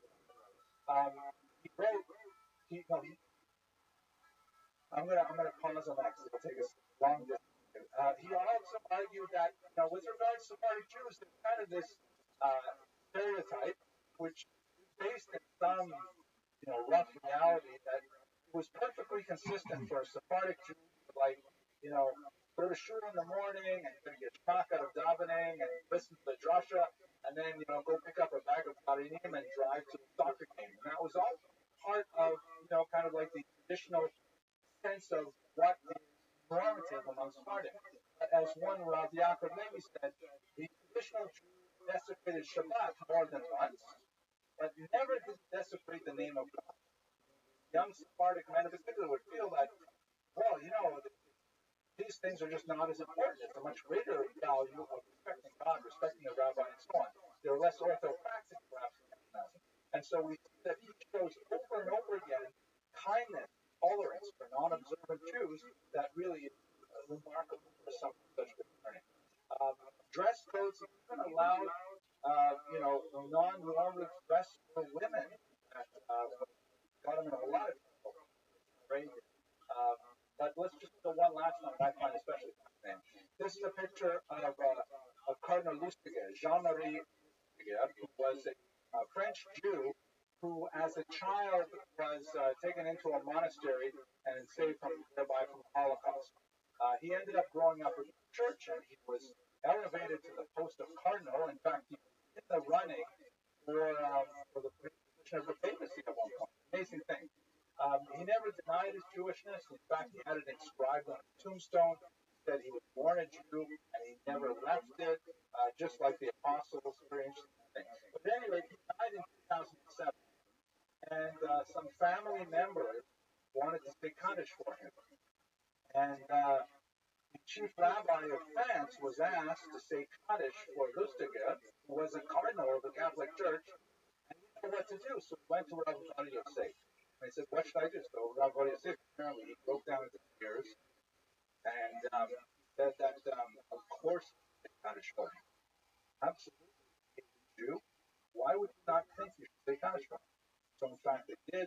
When he had the ceremony, the funeral in the church, they brought the church body outside and they said Kaddish in the street. And that's just a sense of Rabbi Yosef's sense that there's every Jew is part of the Jewish community. Even the cardinal of the Catholic Church is part of the community. He was known as a very popular teacher of the masses. He had a Saturday night radio show long after he had finished his term as chief rabbi. He was tremendously popular. And he would, again, in his stories, his lessons with Job and stories, he was very much in favor of teaching as a public demand for scholars. He wrote once on solitary scholars, meaning kind of like the Lithuanian ideal of a guy who sits in yeshiva for 30 years and doesn't, stick his head outside of the four walls of the study hall. He writes, this is for such are closing their eyes so they see only themselves. They don't see the Jewish people and their distress and thirst for Torah. Yeshiva X issued an order that married students may not teach. This is wickedness without parallel. Very strong statement. And here's one of my favorites. After 120 years, God will ask, he wrote, what have you done to my honor? You have to be able to answer, I ceased my Torah study for your sake and went to teach others. And I closed my Gemara and went out and taught. Now, we got to talk about his politics a little bit. Obviously, this was not his main area of activity, but he was drawn into politics. He was the figurehead of an extremely successful movement in Israel called Shas. Shas stands for Shomrei Sfaradim, the guardians of the Sephardim, or guardians of the Sephardic tradition. It also, ironically, the common acronym for the Talmud. Shas is Shisha Sidrei, the 6 orders of the Talmud. So it has both an ethnic and a religious connotation simultaneously.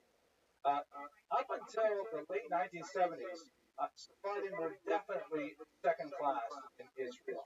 There was a very strong Ashkenazi dominance to society because all of the early pioneering Zionists, particularly in the leadership, came from Russia, Austria, Germany, England, France, and they all came, let's say they all, the vast majority of them came with very Western European secular ideas of what Israel should be. Shortly after Israel was established, we had all of the Arab countries, evicting their Jews, and you had a massive onslaught of Sephardim, but they were coming into a society that was already well entrenched in European ways of thought, European ways of doing things, and they took them a generation and a half to really begin to find their footing in Israeli society. And that was expressed primarily through the election of Menachem Begin and Likud in 1977. Labor more socialist-oriented, European-dominated party was ousted for the first time since 1948 by a coalition of more right-wing parties, like Jabotinsky-oriented parties, and Sephardim said, enough is enough already. We want to vote for a more conservative party, a more religious-friendly party, not a religious antagonistic party. And this was the beginning of when the Sephardim began to find their political muscle. It was finally expressed in 1984 with this organization called Shas, and Rabbi Rothschild was the natural spiritual leader of the movement. He was not the political director, he was the figurehead that stood at the top of all of it. Unfortunately, that meant that he was also drawn into some of the political morass that involved in Israeli politics. Specifically because Israel, with the exception of the few times it's had a national unity government deal with immediate threats, no majority party ever ruled the country. It's always been a minority party first trading with other small parties and forming a coalition, a very fragile coalition. So Shas, even though at one point they garnered 19 out of 120, very large chunk of the Knesset, they never were the majority, and so they had to align themselves with parties that did not necessarily share their values. Rabbi Rothschild was especially pained when the Israel Power Company had to move a very large equipment, and they could only travel 9 miles an hour down the highways, and they figured they'd better do it on Shabbat because that's when the roads are least traffic. But he felt that was intolerable. The Israeli country with a Jewish government and decide to do something specifically on Shabbat. They had non-Jewish drivers and things like that, but he was confident that a lot of Jews would nevertheless be involved in decimating this country. That was the difficulty of being involved in politics, essentially religion. So to turn to his legacy and conclusion, and at this point, one of the things that I have not talked about pointedly, there are dozens of published, very authentic sounding stories about miraculous cures associated with it. I'd just like to share two of them, just to give a sense of, it's beyond our purpose to speak about things like this. But nevertheless, just to get a sense of how people regard revelation. Nobody says these things happen to me, right? So that's where the buddy was not so great. One spooky story, apparently when he was a little bit older and he was giving a public lecture, and there were hundreds of people in the room, a couple of young ruffians came in and started loudly disturbing the lecture, and inappropriate. And apparently, one just referred to them 2 words, said, "You are a shanta," which is we don't have an exact translation for it in English, but it means you're outside. And, that's kind of weird. They did actually take those 2 guys outside of the hall. Many years later, like about a dozen years later, one of them came back to Rabbi Rothschild and begged him for forgiveness as he and his friend married from childhood. And he attributed it to those 2 words. So Rabbi Rothschild told him to get his friend, they had to both come, and he sat them and told them they had to sit on the ground, and then he ignored them for about 5 minutes, and then he said, "All is forgiven, all is released, all is committed." They left, and in fact, they both had children immediately after. Spooky story. Okay, one more spooky story, which is one that affects me a lot. I had to say I was reading this on the Q train, and I started blubbering. It was bad. I got too emotional. All right, Rabbi. How are we feeling about our fantasy team this week? I want you to know, Hurricane Nate, if I don't fucking win this week, I am going to be on a cliff somewhere. Really? Oh, dog. For sure.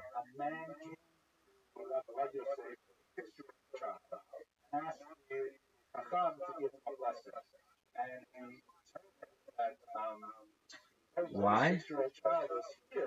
Why not, baby? Doug, we have a 91% chance of winning right off the bat. Team Hurricane Nate is absolutely the most. I mean, he's not trying. I'm not gonna say he's bad. He's got a guy with a bye, the guy on injured reserve,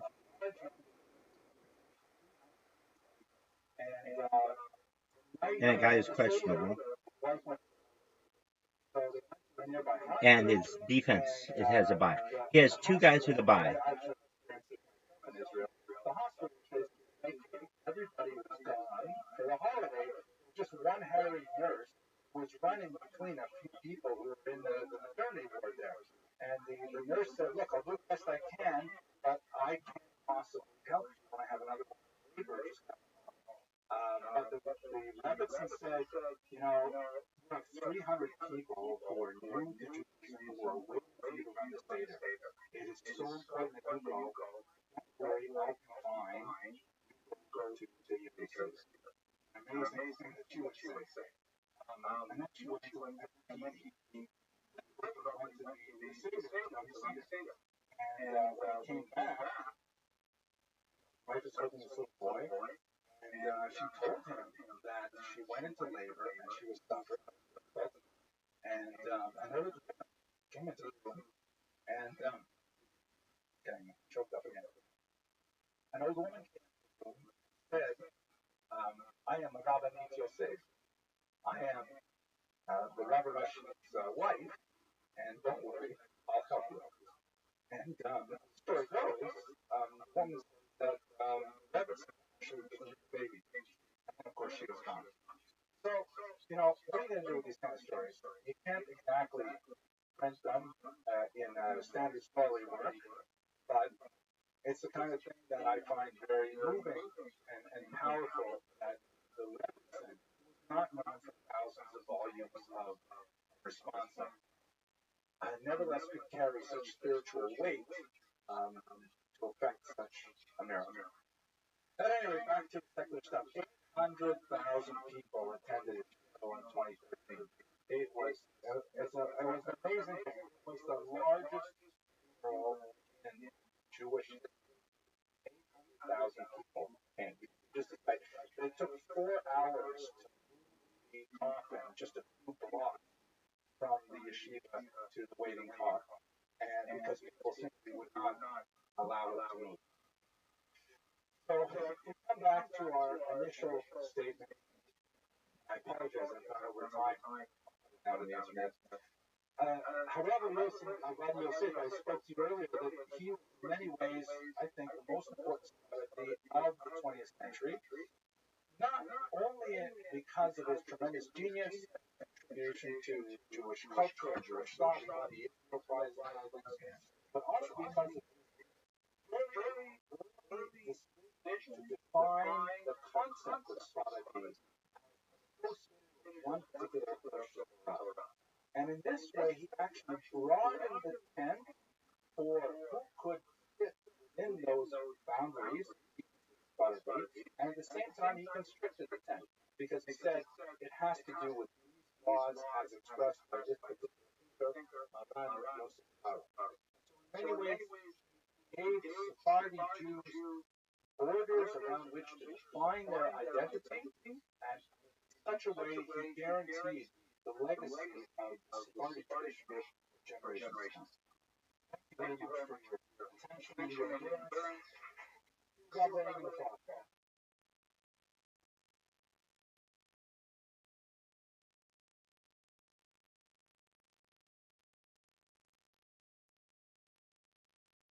Hello everyone, I hope you're doing well.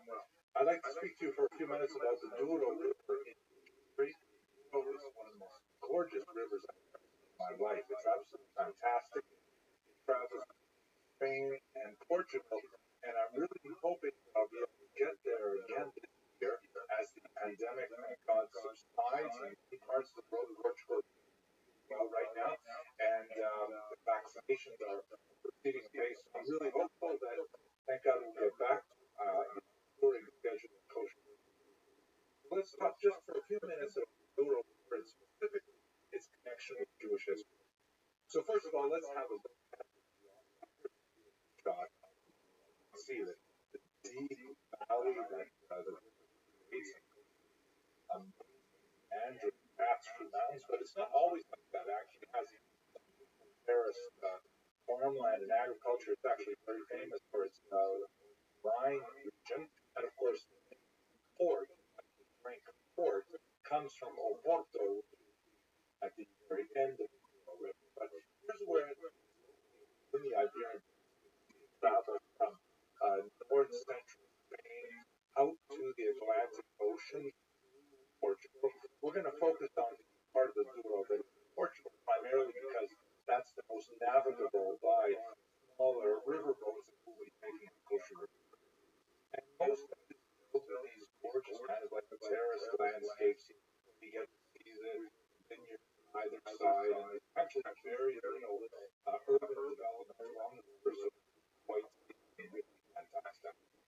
The earliest presence of Portugal in the 4th century. By the time you get to the 12th century, there are really and very, very important for Jewish settlement.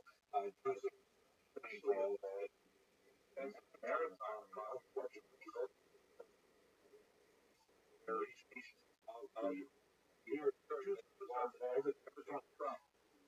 Mercantile activities, navigation, in particular, very strong in navigation, to calculating the scientific basis for star charts and all kinds of fascinating things like that. They're especially active in Lisbon, which is a little south of the Douro River.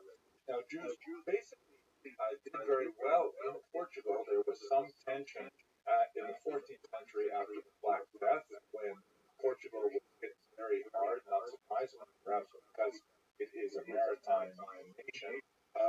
But even with the tension and its side towards the there's still a strong sense in Iberian Jewish culture that Portugal is a place of refuge. In fact, when Spain became much less hospitable after the riots in the 1990s, none other than the ancestor of John Isaac Abravanel fled to Portugal, where he found some refuge. And there's a long connection there with, obviously, the neighbors in the peninsula.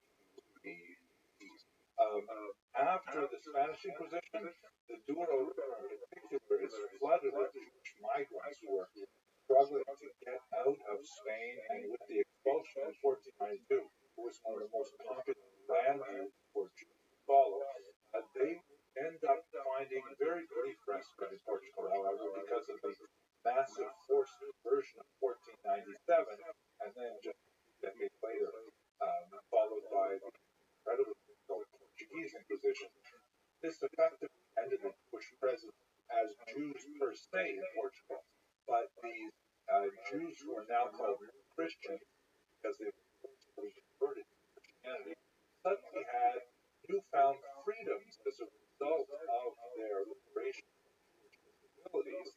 And although many of them struggled to hold on to their Jewish identity, they're actually traveling throughout the Mediterranean basin up North Atlantic to England, to Amsterdam in particular, and to begin to make a presence felt on a much larger scale. Of course, there were Portuguese Jews at this point, or crypto Jews, who fled to the New World, where they established their Portuguese holding, and ultimately made their way up to New Amsterdam, which was, of course, Manhattan. The Douro River and its environs was, as we mentioned, a major conduit for Jewish migration. Also ended up harboring a lot of Portuguese decided to stay in Portugal and maintain Christian exterior while still practicing Jewish habits on their own. And so amazing communities which have like these possibilities of Jesus cars and doorways like this. And my colleague from Kosher Virtual, Professor David Krause, pointing out possible you have the remarkable Monte, which was only discovered in the 20th century as a crypto Jewish town. Here, by the way, is of the magnificent structure art and the mikveh there, which is significantly more modern than the medieval are discovered in Coimbra, also to the south of the important university town that educated a lot of the Jews. The town square was very cheerful now, but it's actually site of public burning of Portuguese there. I hear some of this from Coimbra, Harry Potter type things like that. It's such a gorgeous and an amazing trip. The boat is fantastic. I hope that maybe you can join me on this. Have such an amazing time. Jewish optimized, right? You can have in the end of the day in the lounge area of the boat, and it's fantastic to enjoy this return to Portugal for 500 years later after the absolute fantastic. Anyways, I hope you'll be able to join me. Check out the website. Excellent.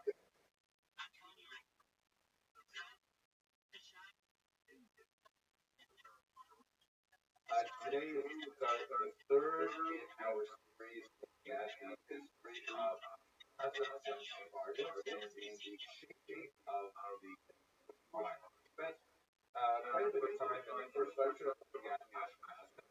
Second class at the Spartan, and in both of those classes, I'm thinking about and seminal moments there are that shape kind of geological level changes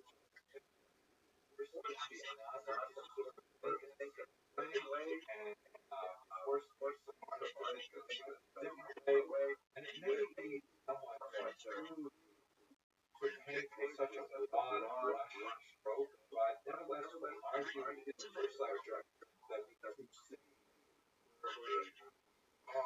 nationalizing line, those people and such an unexpected attack, not unlike what we did last October. How that would shape the Israeli, but nevertheless, for the Ashkenazi, that created a kind of centrifugal force where the culture began to look the idea was talk and so on. The Spartan, on the other hand, they had a slower lead up kind of.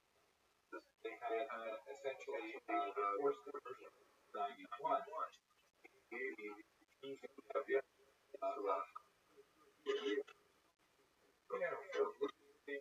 People like that, Christians outwardly, and initially the first 80 years without consequence whatsoever, turning back to their Jewish. So after the late 5th century, that really ultimately not baptized for Spain in 1492, and under slightly different circumstances, of course, around Portugal, actually there was different mindsets and approaches of thought for the Spartans because they had developed over a century to ask questions outwardly and that not translate their way. Another argument was they that either run back into Jewish rule or they say carried out non-existent open up for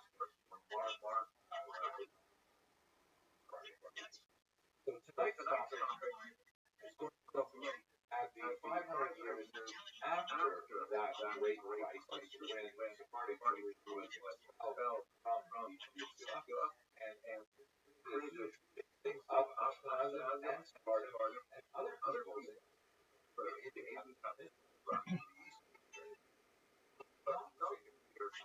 very much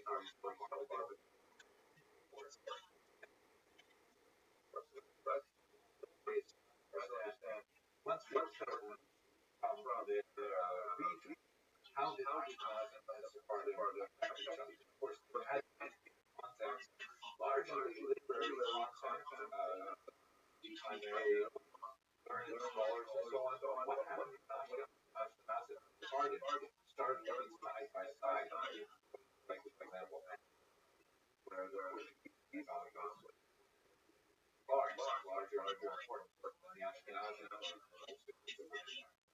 Now, I want to show you some maps, and these are a little bit complicated, but I'll walk you through them.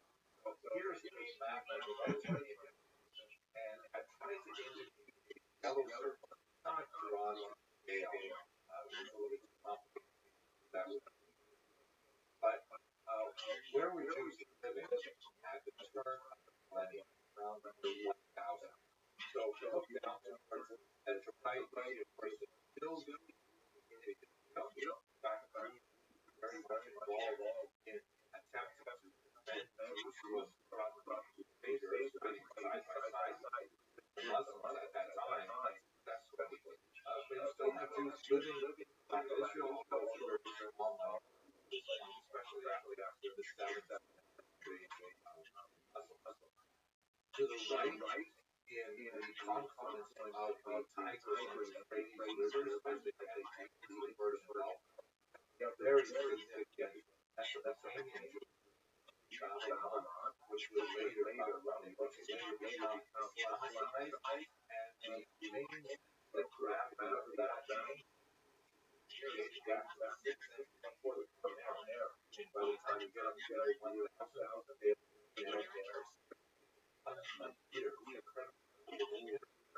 the center of gravity should be Baghdad. That's where the nation of Surah and migrated, and they high point of their activity on the decline after 1000, they'll get smaller and less significant. As the Spanish community way on the other side of the Mediterranean, all the way to the left, that becomes the dominant region. There are small Jewish communities that off the North African coast, but it is Spain that really takes off after Baghdad. One of the examples of the sort of shift center of gravity when poets like Nasir leave Baghdad and makes all the way over to Spain, where are living, challenging the local Spanish poets, ultimately for one of the favorite periods Baghdad, when Nasir of the medieval poetry is based on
devices, but they're not.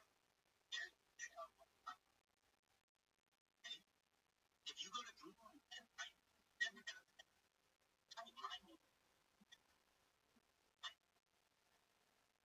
he's not using it.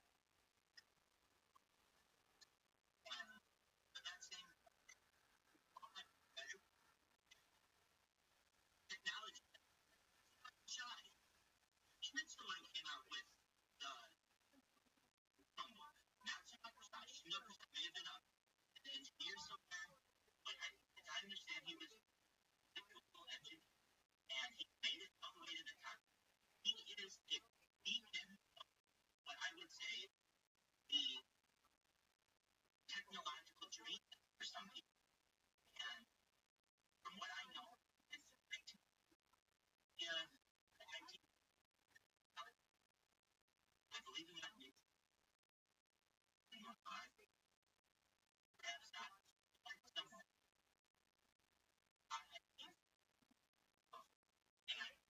doesn't get back. There are people that is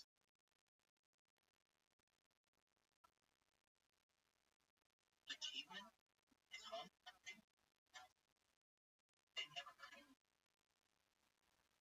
I'm telling you, like, it's got a shot. This guy, no, don't send us these CEOs.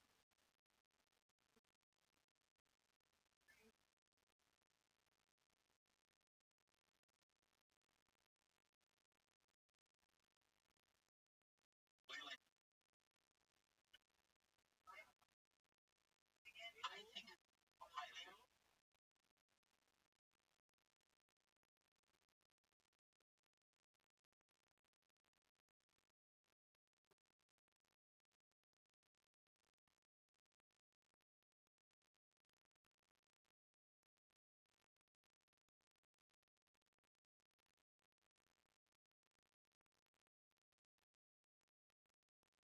highly the chance of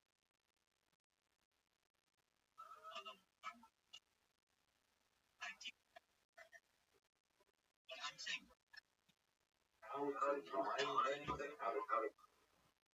an Indian, anyone else, and it's really, but if I need somebody, I wanted to do. He went to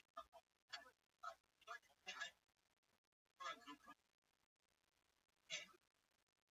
And guess what? He doesn't get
What up, Venom? How you living? What's good?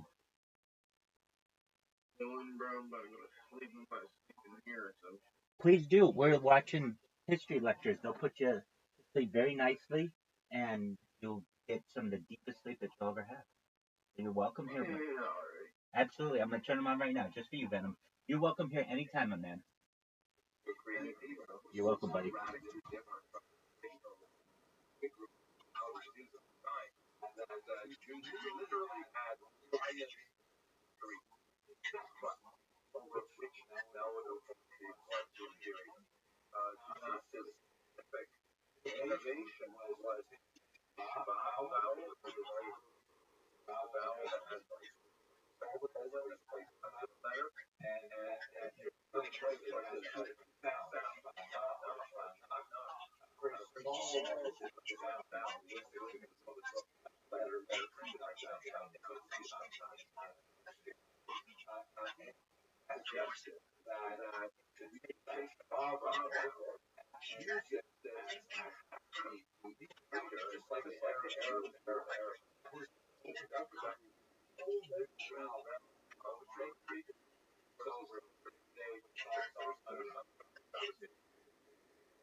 On the one hand, are large cultures, which are motivated by several factors. There's a certain degree of anti-Semitism involved, the era of Black Lives Matter period, 44, followed closely by representation regarding the torture of the Union waivers, and that's why importantly with economic reasons are for a variety of reasons more important the church ban on money lending Christians are money lending provided by credit in Europe and it's a dangerous if they extend loans wisely to large populations. They talk about other ideas.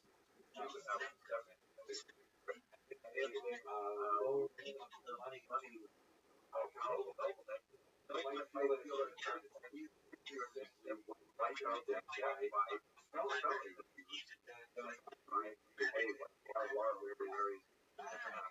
And there's a lot of economic and social factors driving to outsource construction. And at the same time, centralization is a factor of economic health. They don't have, for example, everybody knows how to handle precious metals in terms of points. A lot of the economy in Poland in the 12th, 13th century was larger, and the rest of Europe, because of that, Arabic credit are quite literally invited in Poland, much larger than this map at the time, part of a large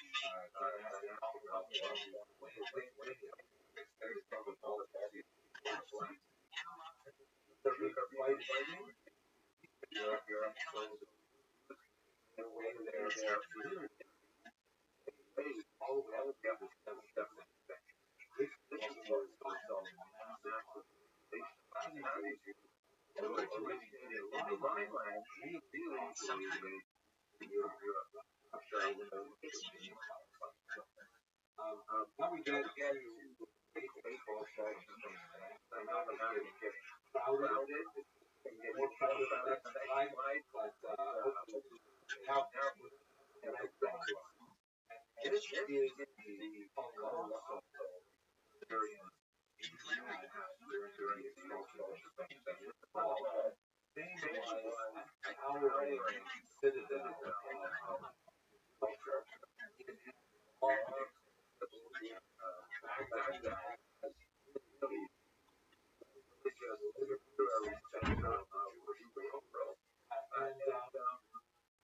Well, the Jewish faith is like absolutely mind-boggling.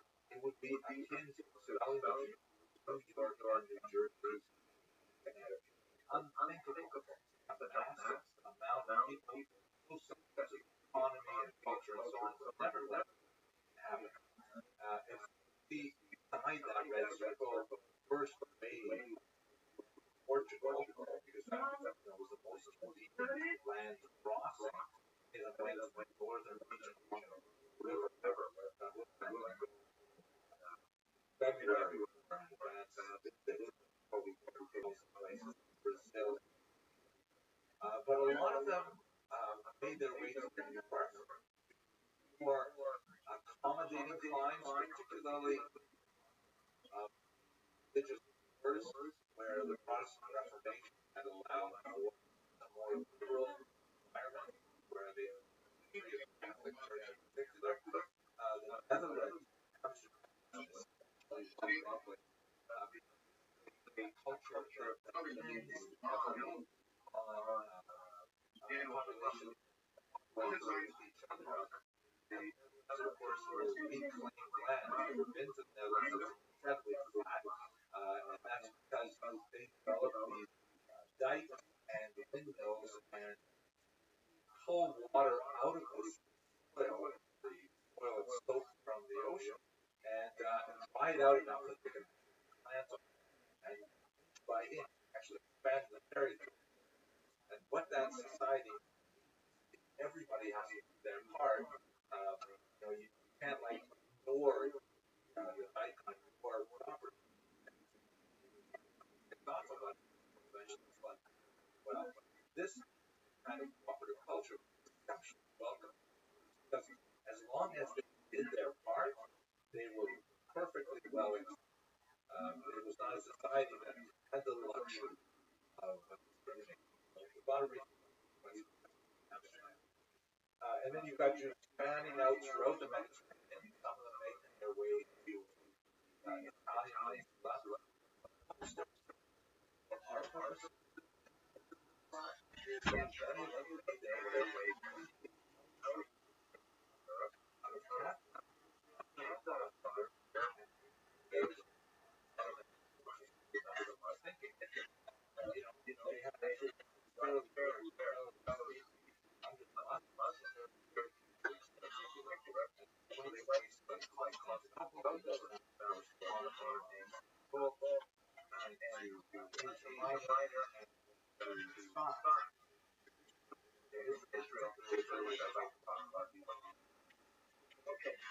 Hope everybody is following this map.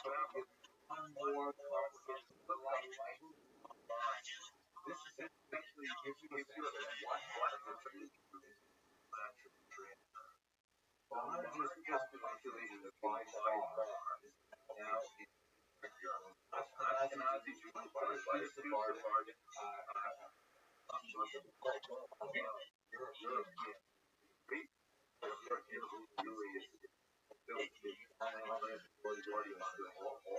after 1882,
interact with each other, what's very different.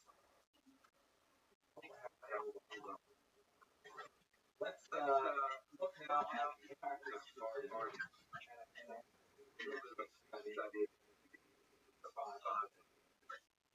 So, as you will recall, started at working with started had developed the ability to interact with society. We also have to have the fact that started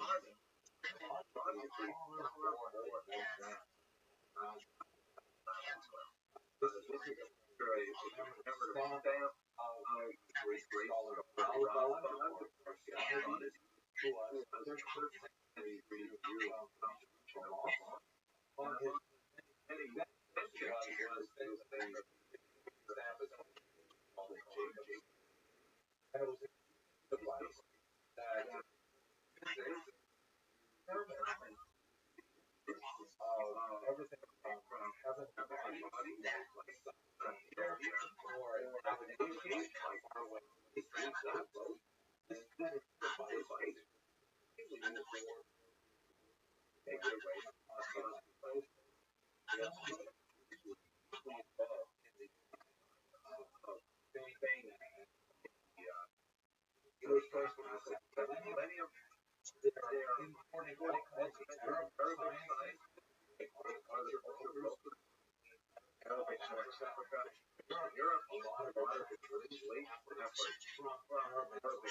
Flying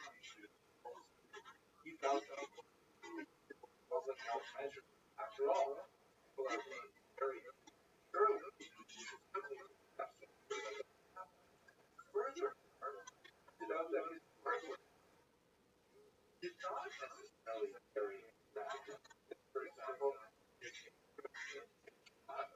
Israel, where very shells of culture, and there's a lot of discussion in Talmud about done. In fact, there was very bizarre ritual today.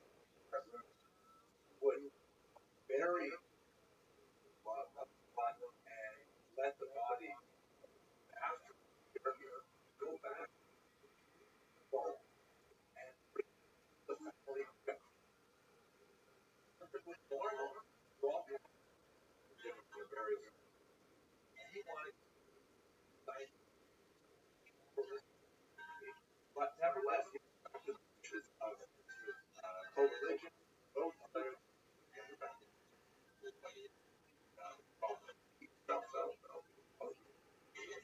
other Jews don't want me to David Lander, awesome narrow writing Jewish culture and watching.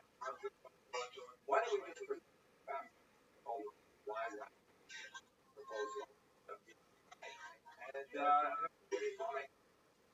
Not especially a lot of argument for outcome.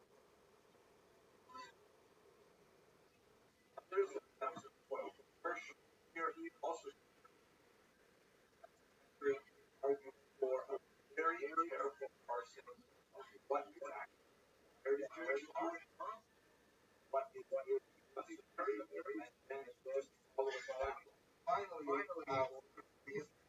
there has to be a massive penetrates of half well, whole population, most